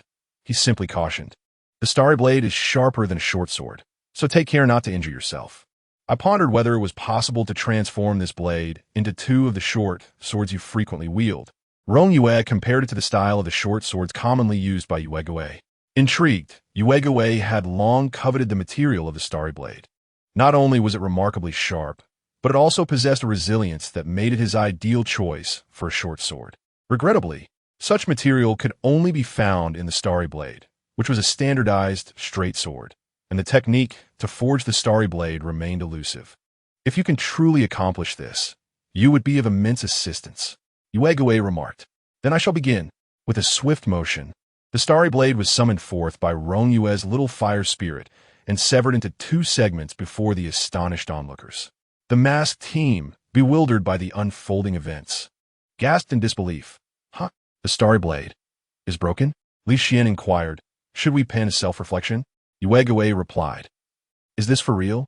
Chapter 74. Remove your mask and speak. Yue delivered a sharp elbow to Li Xian, who was pondering whether to write a self-criticism. The twin short swords, crafted from stardust, gradually took shape under the tempering heat of the Samadhi true fire. Rong Yue integrated fragments of the 10-fist sword into the tip of one of the blades, while the system cat completed the crafting of 2 sword hilts, leaving only the installation to unveil 2 brand new short swords. "What is that?" Yue inquired as he observed Rong Yue tossing something into the flames, still melting one of the short swords. Fragments of the 10-fist sword, extracted from the body of the 8-headed serpent, Rong Yue recounted, relaying the information she had learned from the system. "No, that can't be right," Yue exclaimed, a bead of sweat trickling down his neck. "After all, these were shards of a divine artifact. Are you giving that to me?" He stammered, realizing that if it were akin to a pie falling from the sky, it would be a rare delicacy tailored to perfection. "Yes, because to trigger the Sealing Power's demon-slaying effect, it must directly contact the target. However, the fragments are too small. A slightly larger weapon would not suffice," Rong Yue explained matter-of-factly. "Here, only you, Brother Moon Ghost, wield a short sword." As a member of the masked team, Yue was tasked with handling high-risk mysteries throughout the Great Xia realm, facing dangers far surpassing those of ordinary night watchmen. Wielding such a weapon would enable him to maximize its utility and better protect the entire realm. Was it not a waste to let a weapon sit idle in the hands of the unworthy? Rong Yue further intended to strip all forbidden relics from the bodies of those caught in fishing law enforcement, crafting them into forbidden items to be distributed according to the needs of the night watch teams stationed in major cities. This fragment can only reach its full potential in the hands of Brother Moon Ghost. To utilize it wisely, the young girl beamed brightly. Yugue's heart raced violently as he opened his mouth, yet no words emerged. "Wow, with this, Brother Moon Ghost, you will become even more formidable," Li Xian exclaimed, marveling at the weapon that could bypass all defenses below its wielder's realm, even crossing boundaries to breach defenses, a true assassin's ultimate equipment. Kai's eye for talent was indeed keen. Placing such a fragment in the hands of a cunning individual like Yue would lead to a qualitative leap. Yue merely sighed. "Ouch," Li Xian, feeling aggrieved after being elbowed, complained, "I didn't say anything wrong." Sun Tianping patted Li Xian on the shoulder, advising, "You best keep one eye open while on guard tonight." With a cheeky grin, Li Xian sidled up to Rong Yue, Kai over the past 2 years. "We have captured numerous mysteries. Could you help me find a forbidden item suited for me?" "Of course," Rong Yue replied eagerly. "I would like a defensive item, preferably one that can withstand a surprise attack from Brother Moon Ghost."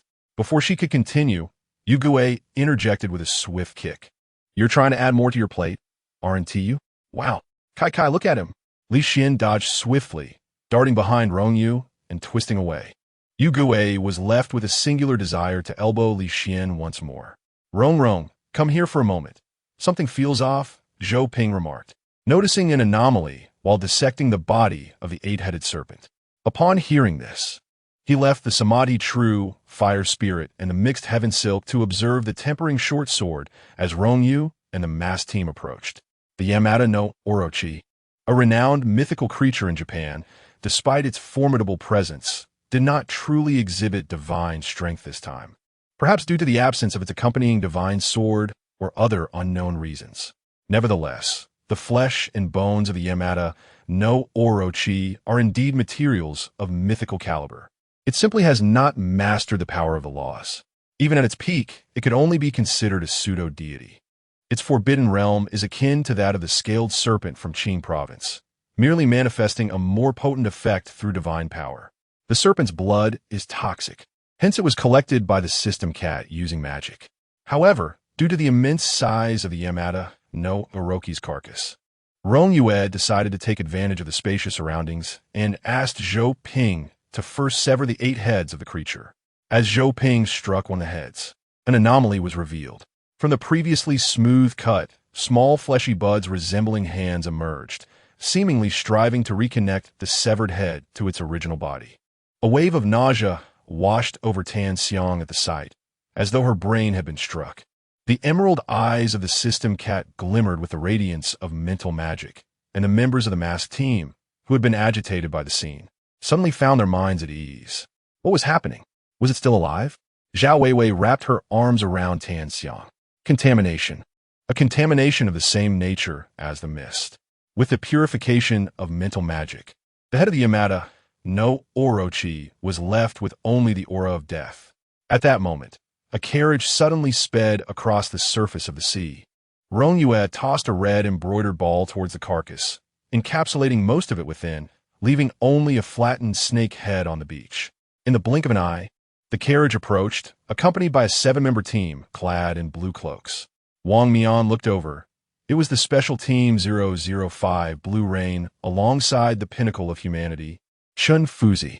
Observing the solitary, hill-like head on the beach, which still bore a faint resemblance to a serpent, Captain Wan Ping of Blue Rain fell into silence. Eventually opting for a more conservative response. You have severed one of the heads of the Yamata no Orochi, and it has escaped? Wang Mian remained composed, his heart steady. This is the only head that remains. Wan Ping and Wang exchanged glances, an array of unsaid words lingering between them. He reiterated Wang Mian's statement, as if seeking confirmation. Are you implying that you killed the Yamata no Orochi, and it now exists solely as this head? By the end, Wan Ping's tone had elevated. The vice captain of Blue Rain, Wu Xiangnan, snapped back from shock, glancing at his captain, sensing the fragile state of his leader.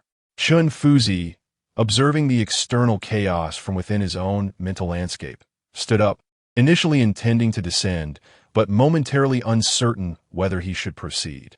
Indeed, Wang Mian's words had instilled a belief even within himself. The masked team, relying on their masks, nodded in agreement, their expressions known only to them. Sun Tianping once again expressed his astonishment, remarking on the extraordinary utility of masks. What about the rest? Wang Ping asked in a daze. It was shattered by the sword's saint and swept away by the tide. Wang Mian replied, unaware of how those words escaped his lips. Zhou Ping exclaimed, what? Yu Gui, swift and perceptive, swiftly stepped on the trembling Li Xian's foot. Ouch! Li Xian crouched down, clutching his foot. My shoelace came undone. Wang Mian's mouth twitched in response. Wang Ping queried, are you serious, brother? Remove your mask and speak. Wang Mian remained silent. Wang Ping sighed, very well. I leave this matter to you. We shall investigate the situation in the mist. The Yamata no Orochi inexplicably charged into the Great Xia, attacking coastal cities. Wang Ping suspected that something was amiss in Japan. The Blue Rain team's duty was to traverse the mist and gather intelligence. Yet the region of Japan was quite peculiar. The land once occupied by the Japanese islands had been submerged beneath the sea. Although the origins of the Yamata no Orochi remained a mystery, it was prudent to examine the area nearby. Chapter 75. Expansion upon the decision made by the captain of the Blue Rain team, Wan Ping. A female member was the first to approach the seaside. In her hand, she wielded a pair of scissors, effortlessly slicing through the air, conjuring a semi-transparent ribbon upon the surface of the sea, which smoothly guided the members of the Blue Rain team into the open waters. Chen Fuzi did not linger for long. Being a close friend of Wang Shang and having collaborated with the mass team on several occasions, he made a point to greet Zhou Ping and Rong Yue, expressing his intention to visit Shijin City for tea with Wang Shang when the opportunity arose, before sending the young scholar back in a carriage. Once both the Blue Rain team and Chen Fuzi had departed, a collective sigh of relief swept through the group. Li Xian lamented, "My feet are about to break." "That is your own fault," Yu Gue retorted with an eye roll. "To be fair, the captain certainly has a knack for spinning tales," Zhao Weiwei remarked, giving Wang Mian a thumbs up. The entire group unanimously nodded in agreement. Su Xinghin, utterly exhausted, collapsed onto the beach, offering a thumbs up of his own. "Oh dear, my cheeks are aching. Merely stifling my laughter took all my strength." Wang Mian appeared utterly defeated. "Hey, don't go overboard. Who is he doing this for?" No, we are merely admiring," Sun Tianping insisted. Rong Yue nodded vigorously like a chick pecking at grains, having yet to formulate a solid justification. It's still quick thinking on little Mian's part.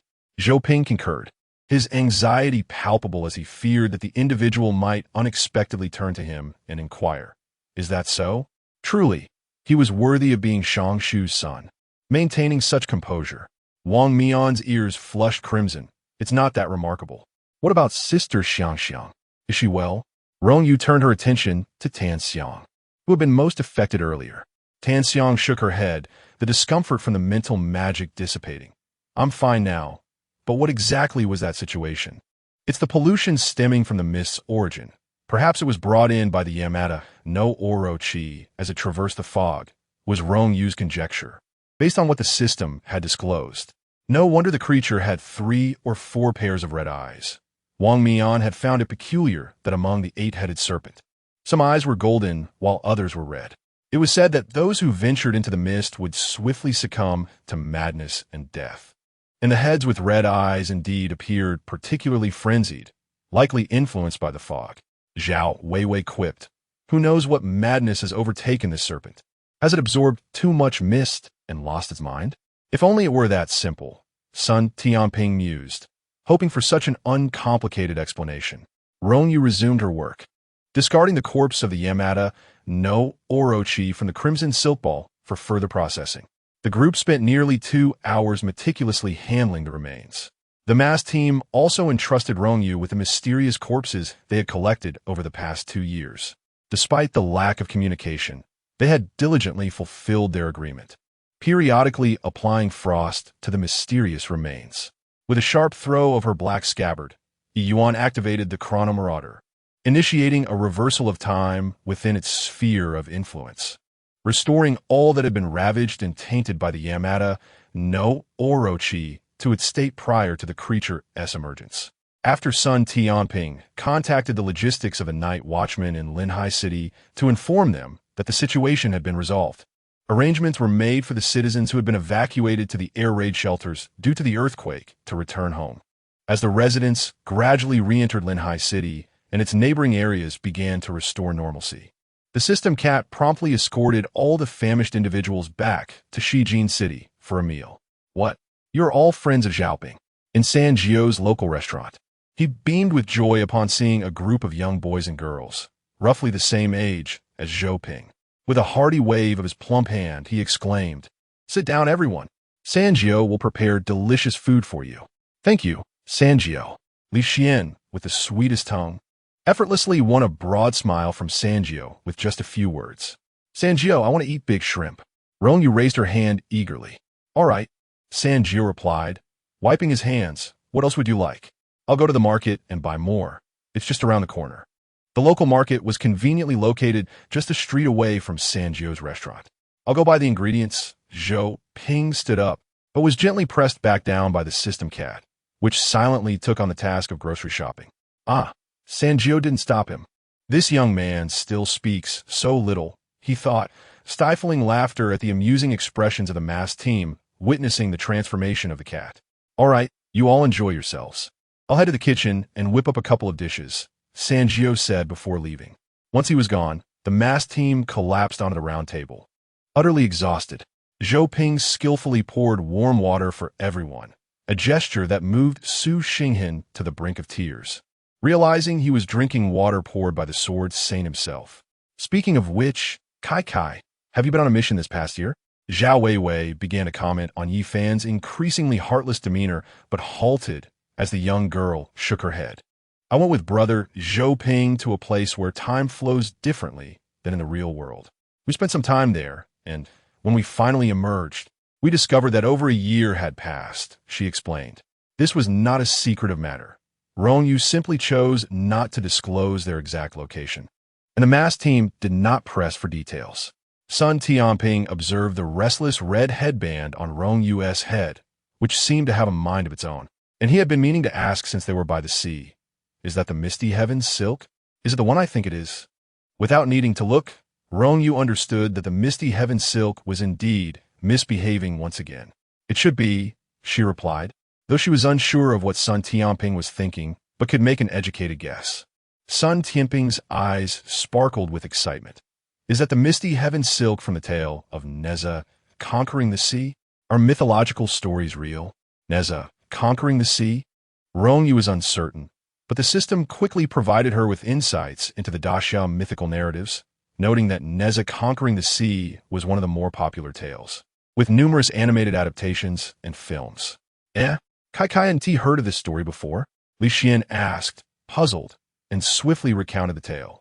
Rong Yue shook her head. But it is indeed Neza's weapon.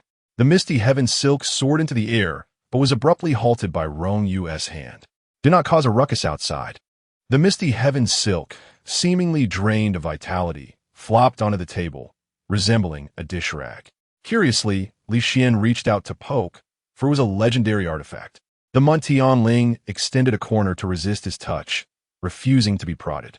Soon, the third uncle brought forth the dishes, and the masked team buried themselves in their meal, as if they hadn't eaten in 3 days.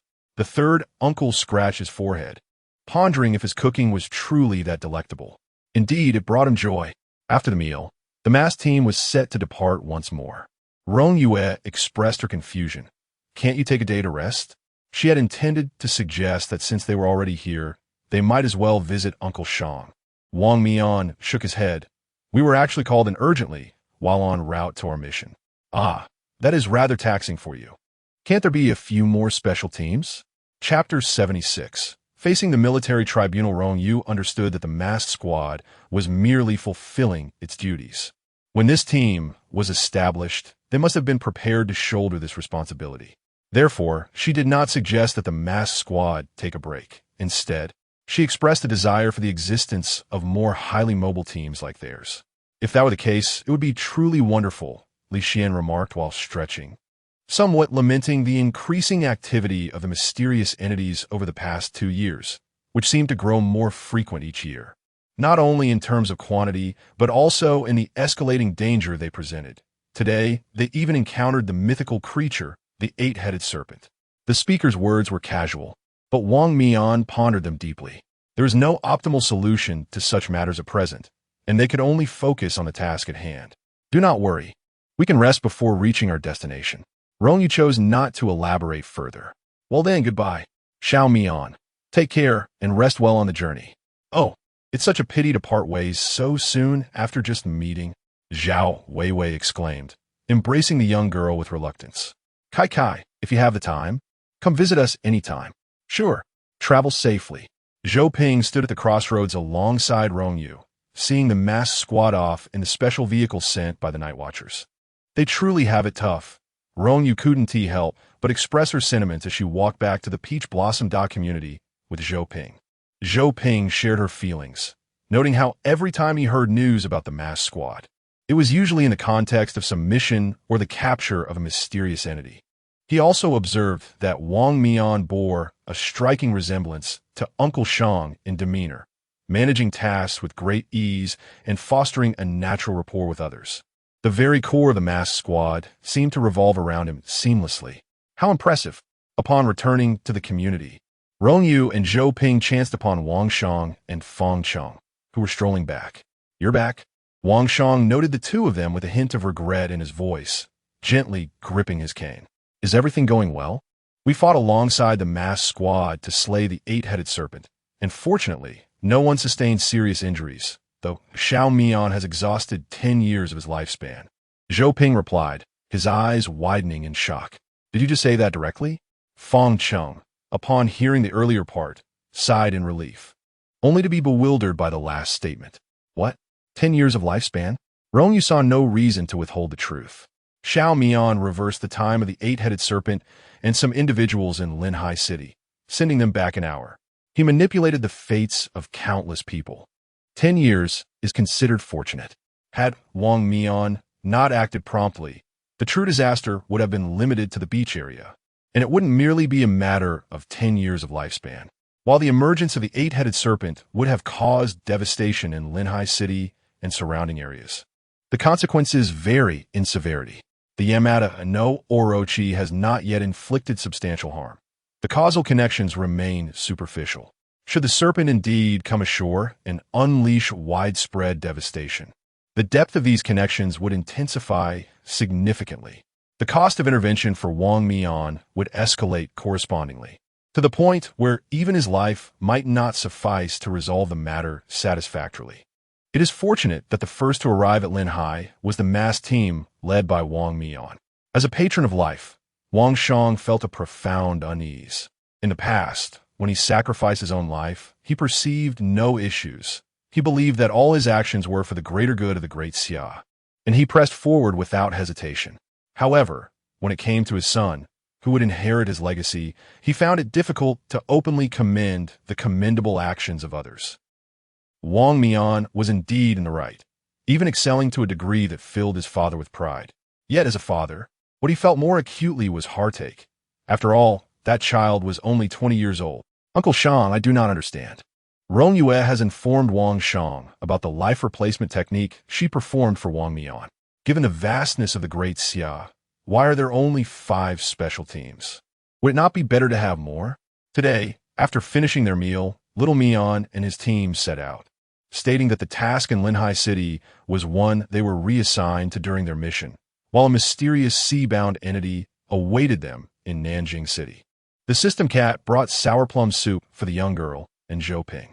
Rong Yue had indeed questioned the system, but it provided only succinct responses. Because of people, the hearts of men are not united, and there are not enough hands. Wang Shang fell silent, and after a while, he spoke. "You are quite right. But this is not something that can be achieved through subjective will. The establishment of special teams is no easy feat. Since the inception of the first special team at the dawn of the mist, the increasing number of supernatural beings and mysteries in recent years has made the duties of these teams increasingly arduous. It is not that the Night Watchman's higher-ups do not wish for change, but the unique functions of special teams mean that suitable candidates are exceedingly rare. The Night Watchmen classify the danger of the mist by serial numbers, with fewer than 1 in 10,000 individuals possessing a connection to it. Among these, those classified as harmless mist fall beyond the 600 mark and have minimal impact, serving only minor purposes such as watering plants or eliminating cavities, and even conjuring a stick of spicy strips. This group constitutes the majority of mist holders. Following are those ranked between 400 and 599, known as low-risk mists, which possess a certain degree of lethality, such as inflicting cuts, yet pose little danger overall. If utilized properly, they may yield remarkable results. It is only from ranks 200 to 399 that mists begin to pose significant threats to human society, reaching the level of dangerous mists, which possess the capacity to combat the lowest tier of the supernatural. The sequence from 90 to 199 encompasses entities that pose a significant threat to human society while simultaneously exhibiting extraordinary combat capabilities. These high-risk forbidden zones represent the true essence of combat against the mysterious, characterized by a substantial quantity of elite forces. In contrast, The forbidden zones ranked below 89 are referred to as ultra-high-risk forbidden zones. Such zones either possess immensely destructive power or exhibit astonishingly unique abilities. In any case, these entities transcend the realm of humanity and are exceedingly rare. The distinctive nature of special task forces, endowed with supreme operational authority, including the temporary command over local night watchmen, necessitates that every member of these teams be an exceptional genius, distinguished both in capability and talent, capable of absolute dominance and strength, and possessing commendable character. However, the mere existence of ultra-high-risk forbidden zones makes it commendable if even one or two new recruits emerge from the annual training of night watchmen. After rigorous selection and cultivation, it is exceedingly challenging for candidates to pass the assessments required for integration into special task forces. The crux of the matter lies in the scarcity of individuals available to form the 6th Special Task Force. Often, the dissolution of a special task force results in its designation remaining vacant for several years before it can be reactivated. Is it not understood that the most sustainable model of succession is through the mentorship of seasoned members? Chapter 77. If not, let it be in prison. What are you pondering? Rong? Zhou Ping inquired, noting that Rong Yue had remained silent since her return from across the street. Rong Yue twirled the fabric of the mixed sky ribbon between her fingers, contemplating how to address the issue posed by Uncle Sean. Having clearly identified the problem, it was only natural to devise a solution. Regardless of the difficulty, one must act first and deliberate later. First, you need to complete the tasks you have at hand. When Yifan received the reports from both the Mass Team and the Blue Rain Team, the upper echelons of the Night Watch were already aware that the Sword Saint and the Mass Team had successfully vanquished the mythological creature Yamada no Orochi from Japan. Consequently, Yifan convened a high-level meeting of the Night Watch to deliberate on this incident. As the central figure of the event, Wang Mian's contributions were nothing short of extraordinary. A C-Star medal was unanimously agreed upon. Following him were the Star medals for the entire Mass Team as well as the Sword Saint. The allocation of merit was determined swiftly, with discussions centering on this newly ascended pinnacle of humanity. The pinnacle had always been an entity that listened rather than proclaimed. Their status was so elevated that ordinary events did not perturb them.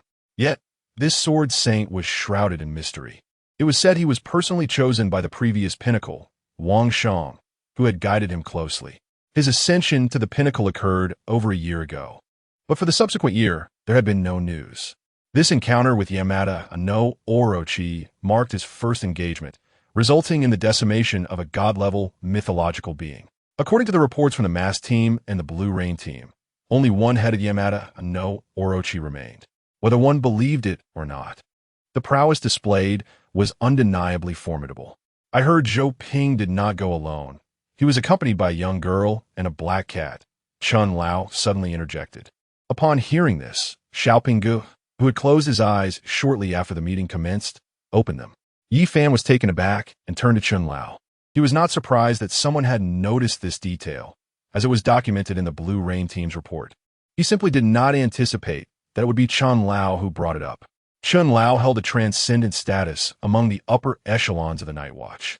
Even Yifan, his current deputy, the present director of the Special Operations Division, Zhui Qing, the captain of Team 006, Xiaopinggu, and the other senior members present had all been mentored by Chun Lao, were it not for the emergence of the extraordinary pinnacle, Wang Qing.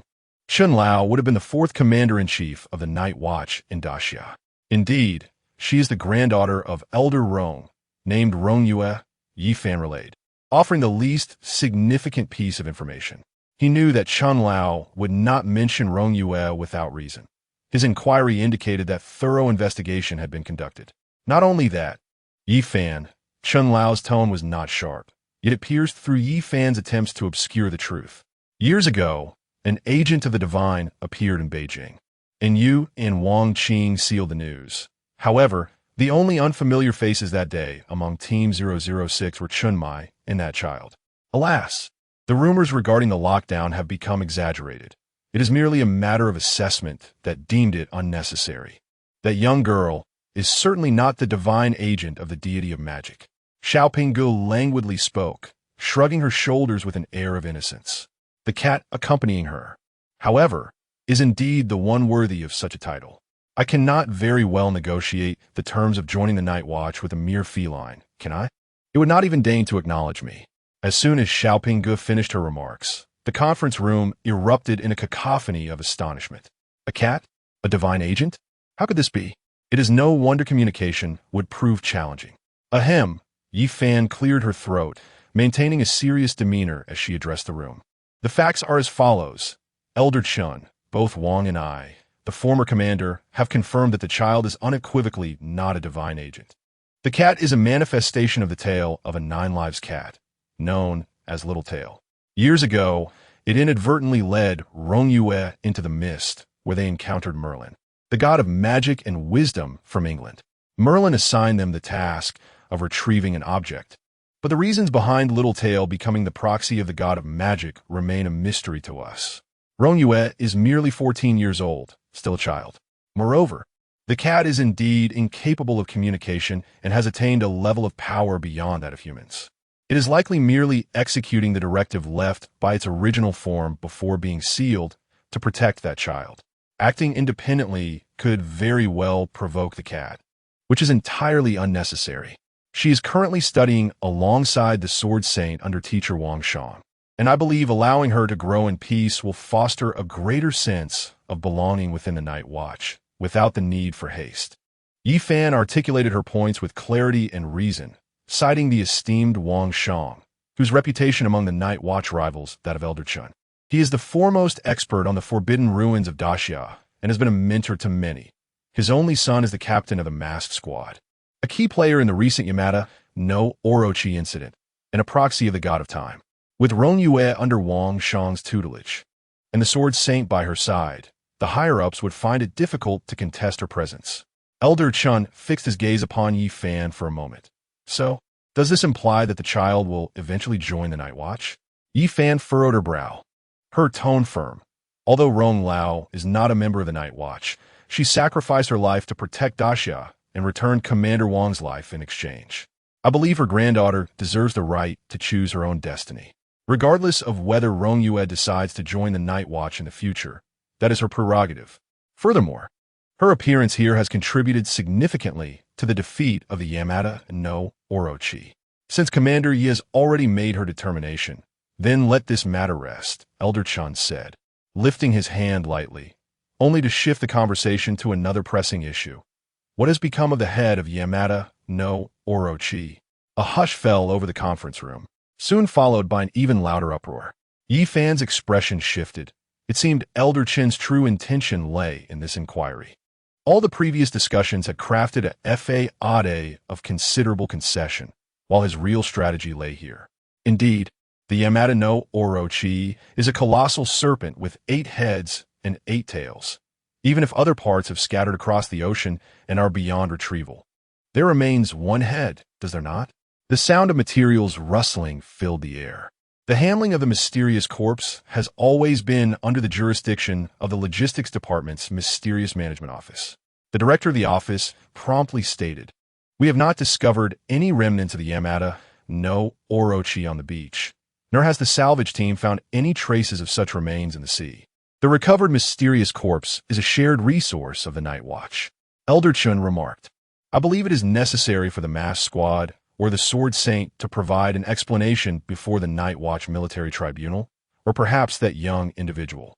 Yi Fan responded, "The first time standing before the military tribunal, the unperturbed Honghuang tossed a cat to the judge. The cat was devoured. If there are any issues, discuss them with my cat. No, let's serve time instead. After all, I did not consume it." Chapter 78, Baili Haha. Did you see the expression on Judge Lu's face? Zhao Weiwei stifled her laughter, attempting to contain her mirth as she emerged from the courtroom. Had it not been for the recent proceedings, her laughter would have erupted uncontrollably, causing her stomach to ache. Li Xian, suppressing his laughter while holding down Su Xinghen's shoulder, was nearly doubled over with amusement, stamping his foot several times. "Kai Kai, you truly are exceptionally talented.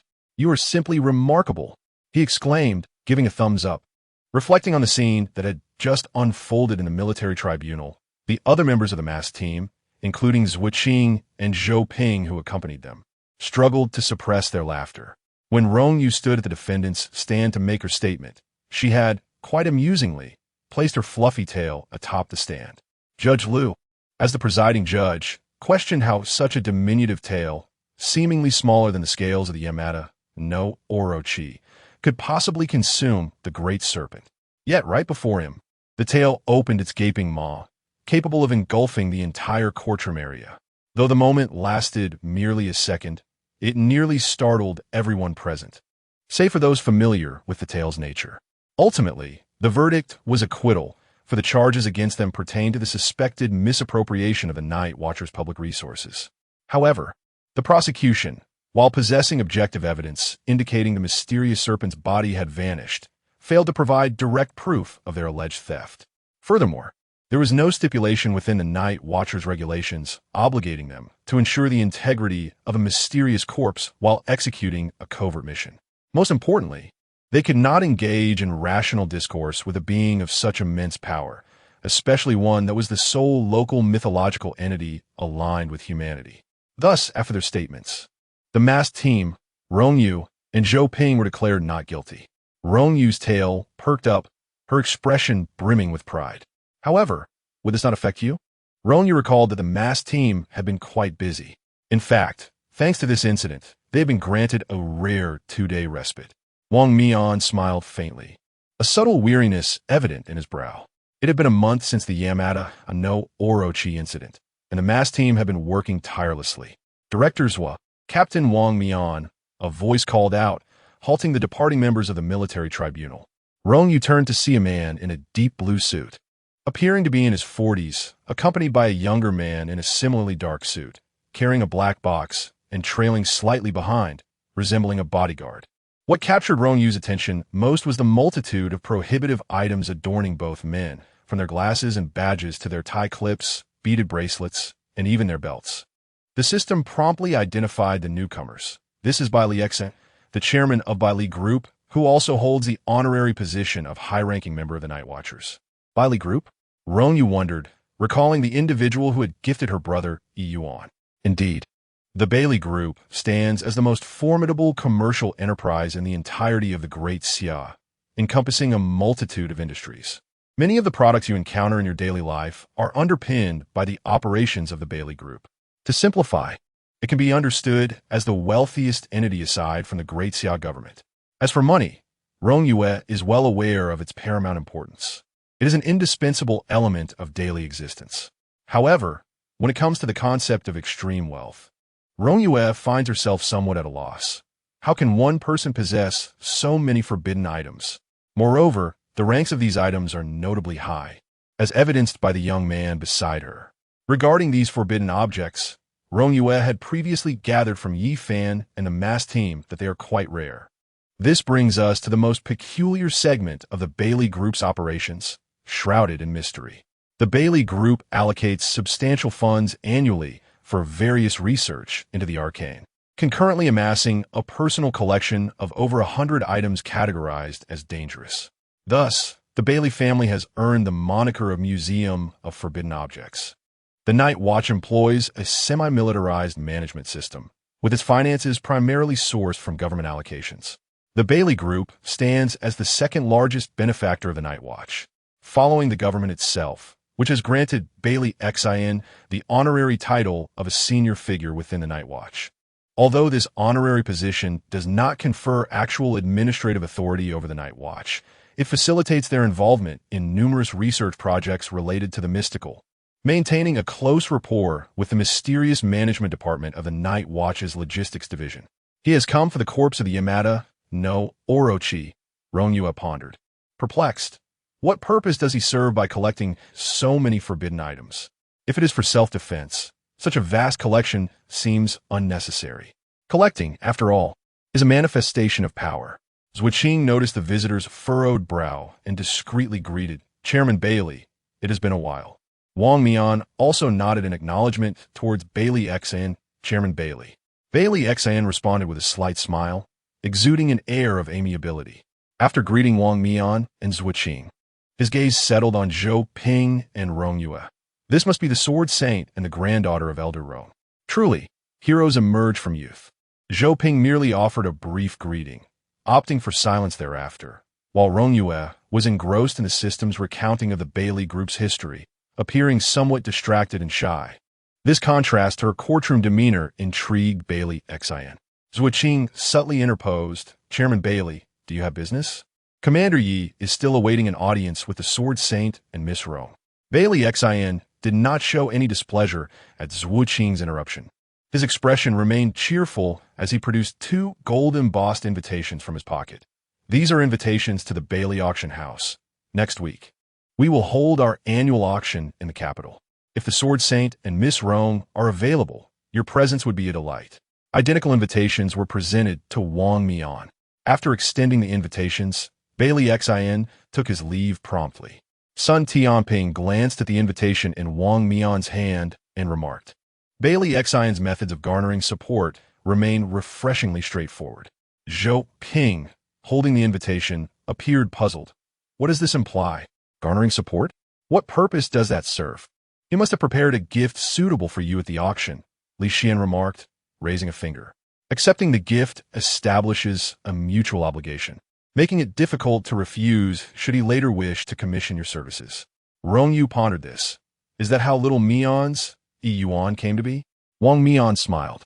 Indeed, Yuan is a weapon particularly well suited to him. Bailey Xin presented it under the pretense of congratulating him on becoming the leader of the special squad, making it rather awkward to decline, regardless of whether Bailey Xin can command the masked figure. The existing rapport ensures that the masked man always treats Bailey Xin with the utmost courtesy. It is foreseeable that if the trouble posed is of a trivial nature, they will not simply stand idly by. This illustrates that Bailey Xin is truly a remarkably shrewd and successful merchant. Chapter 79.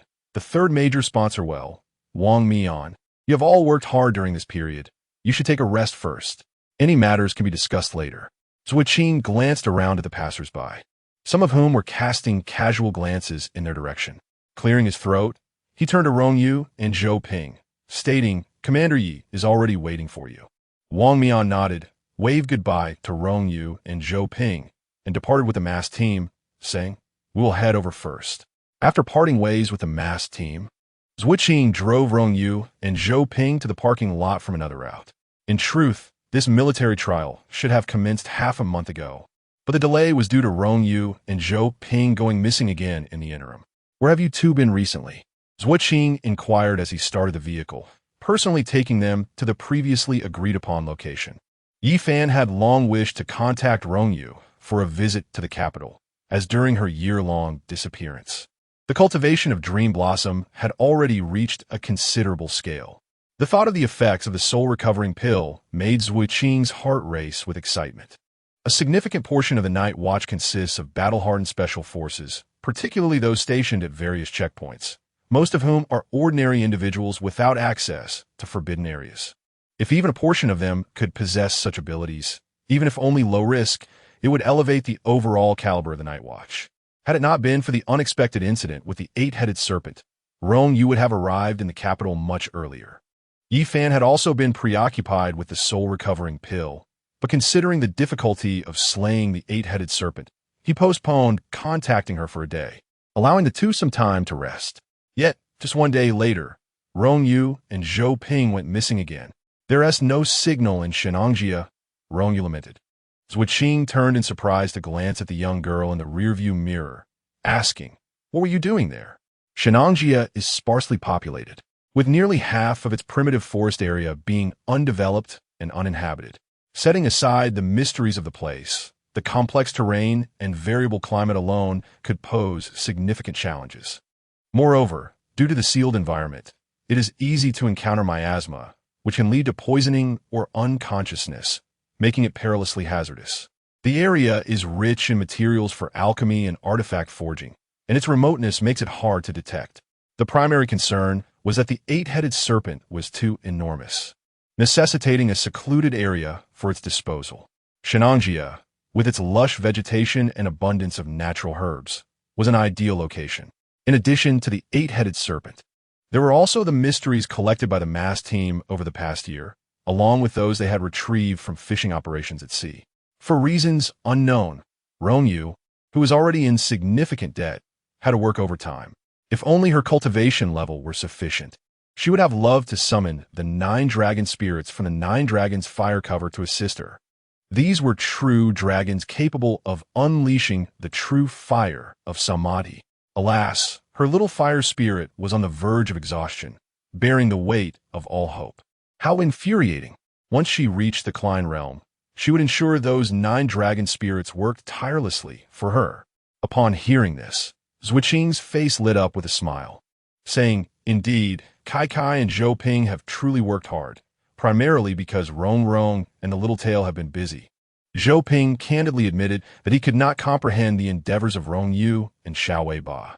His responsibility lay in eliminating any mysterious entities that sought to assail them, or assisting Rong Yue in dismembering the corpses of these entities. As Zhuqing drove onto the expressway leading out of the city, he remarked, "Do not underestimate your contributions. What you are doing is irreplaceable." To avoid any potential conflict of interest, Yi Fan refrained from participating in the military tribunal's proceedings. Furthermore, Rong Yue had mentioned upon their return from Shenanjia that there were numerous items he wished to present to him, thus requesting a discreet and spacious location for their meeting. Upon their arrival, Yi Fan was already waiting at the door. The first remark from Rong Yue upon exiting the vehicle was an observation about the confined space. Yi Fan felt a sudden unease as he heard Rong Yue inquire, "Uncle Yi Fan, did you bring the spatial containment item?" Yi Fan nodded in affirmation. "Then please proceed to store them," Rong Yue instructed, producing a dozen thick branches from a peach tree that required the embrace of 3 or 4 individuals. Had Yi Fan not reacted swiftly, he would have been crushed beneath the weight of the fallen timber. "What is this?" Yi Fan wiped the sweat from his brow. Initially expecting Rong Yue to retrieve a medicinal gourd as he had previously done, not an assortment of timber. The branches were bare of leaves, and their patterns were unfamiliar to both Yi Fan and Zhuqing. Yet, the exquisite and tranquil aroma emanating from the wood immediately indicated its extraordinary quality. "Peach trees," Rong Yue exclaimed with pride, despite their lack of fruit. "I managed to bring back the trees." Yi Fan and Zhuqing exchanged bewildered glances. "What on earth is this?" Although the heavenly realm was sealed, the peach blossom garden remained unaffected. Rong Yue recounted how he and Zhou Ping had inadvertently wandered into fragments of the celestial realm. "Do not worry, Uncle Yi Fan. I ensured that the trees Zhou Ping harvested were 9,000 years old, of the highest quality, purple-striped, and of the finest variety. I cannot spare even a splinter." Yi Fan struggled to regain his voice after a prolonged moment of astonishment. "Why would you cut down the peach trees?" His initial thought was that Rong Yue intended to cultivate them, but the smooth surface of the stumps suggested otherwise. Moreover, he recalled Rong Yue mentioning the trees before, and it was clear they could not wait 9,000 years for them to mature. "These are precious," Rong Yue explained. "Unde Yifan. You can craft these peach wood into swords. Peach wood wards off evil spirits, and it is fatal to any malevolent entities below the Chuan realm.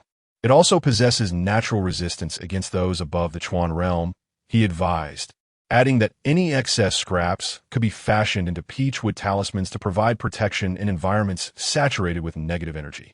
Yi Fan and Zhuqing exchanged glances, their expressions igniting with enthusiasm as they grasped the implications. "I have harvested about 100 of them. In due course, you can distribute 2 swords to each night watch team stationed in the cities. When time permits, I will carve peach talismans for you, ensuring they need not fear the malevolent entities below the Chuan realm." Before Yi Fan could fully embrace his excitement, darkness clouded his vision. 100? You mean 100? He covered his eyes, unable to fathom the emotions that would arise when the Queen Mother of the West returned to gaze upon her peach garden. Rong Yue, however, was unfazed by such thoughts, urging Yefan to gather the peach wood and begin discarding it. They continued until Yefan could no longer keep up, prompting Rong Yue to reluctantly lend him the miniature figurine she had originally prepared for Tanxiang. Once the peach wood was relocated, Rong Yue began to rummage through a collection of prohibited items, each of a perilous caliber. These were forbidden relics crafted from the remnants of mysterious corpses. The overwhelming opulence of these treasures left Yefan and Zhuqing in a state of bewilderment. Could it truly be that Kai Kai and Zhou Ping had raided the Forbidden Artifact Museum belonging to the Bailey family? Chapter 80. Restrictions. Zhuo picked up a bone-crafted folding fan that had fallen near his feet. Upon opening it, he discovered it was intricately carved with hollow designs.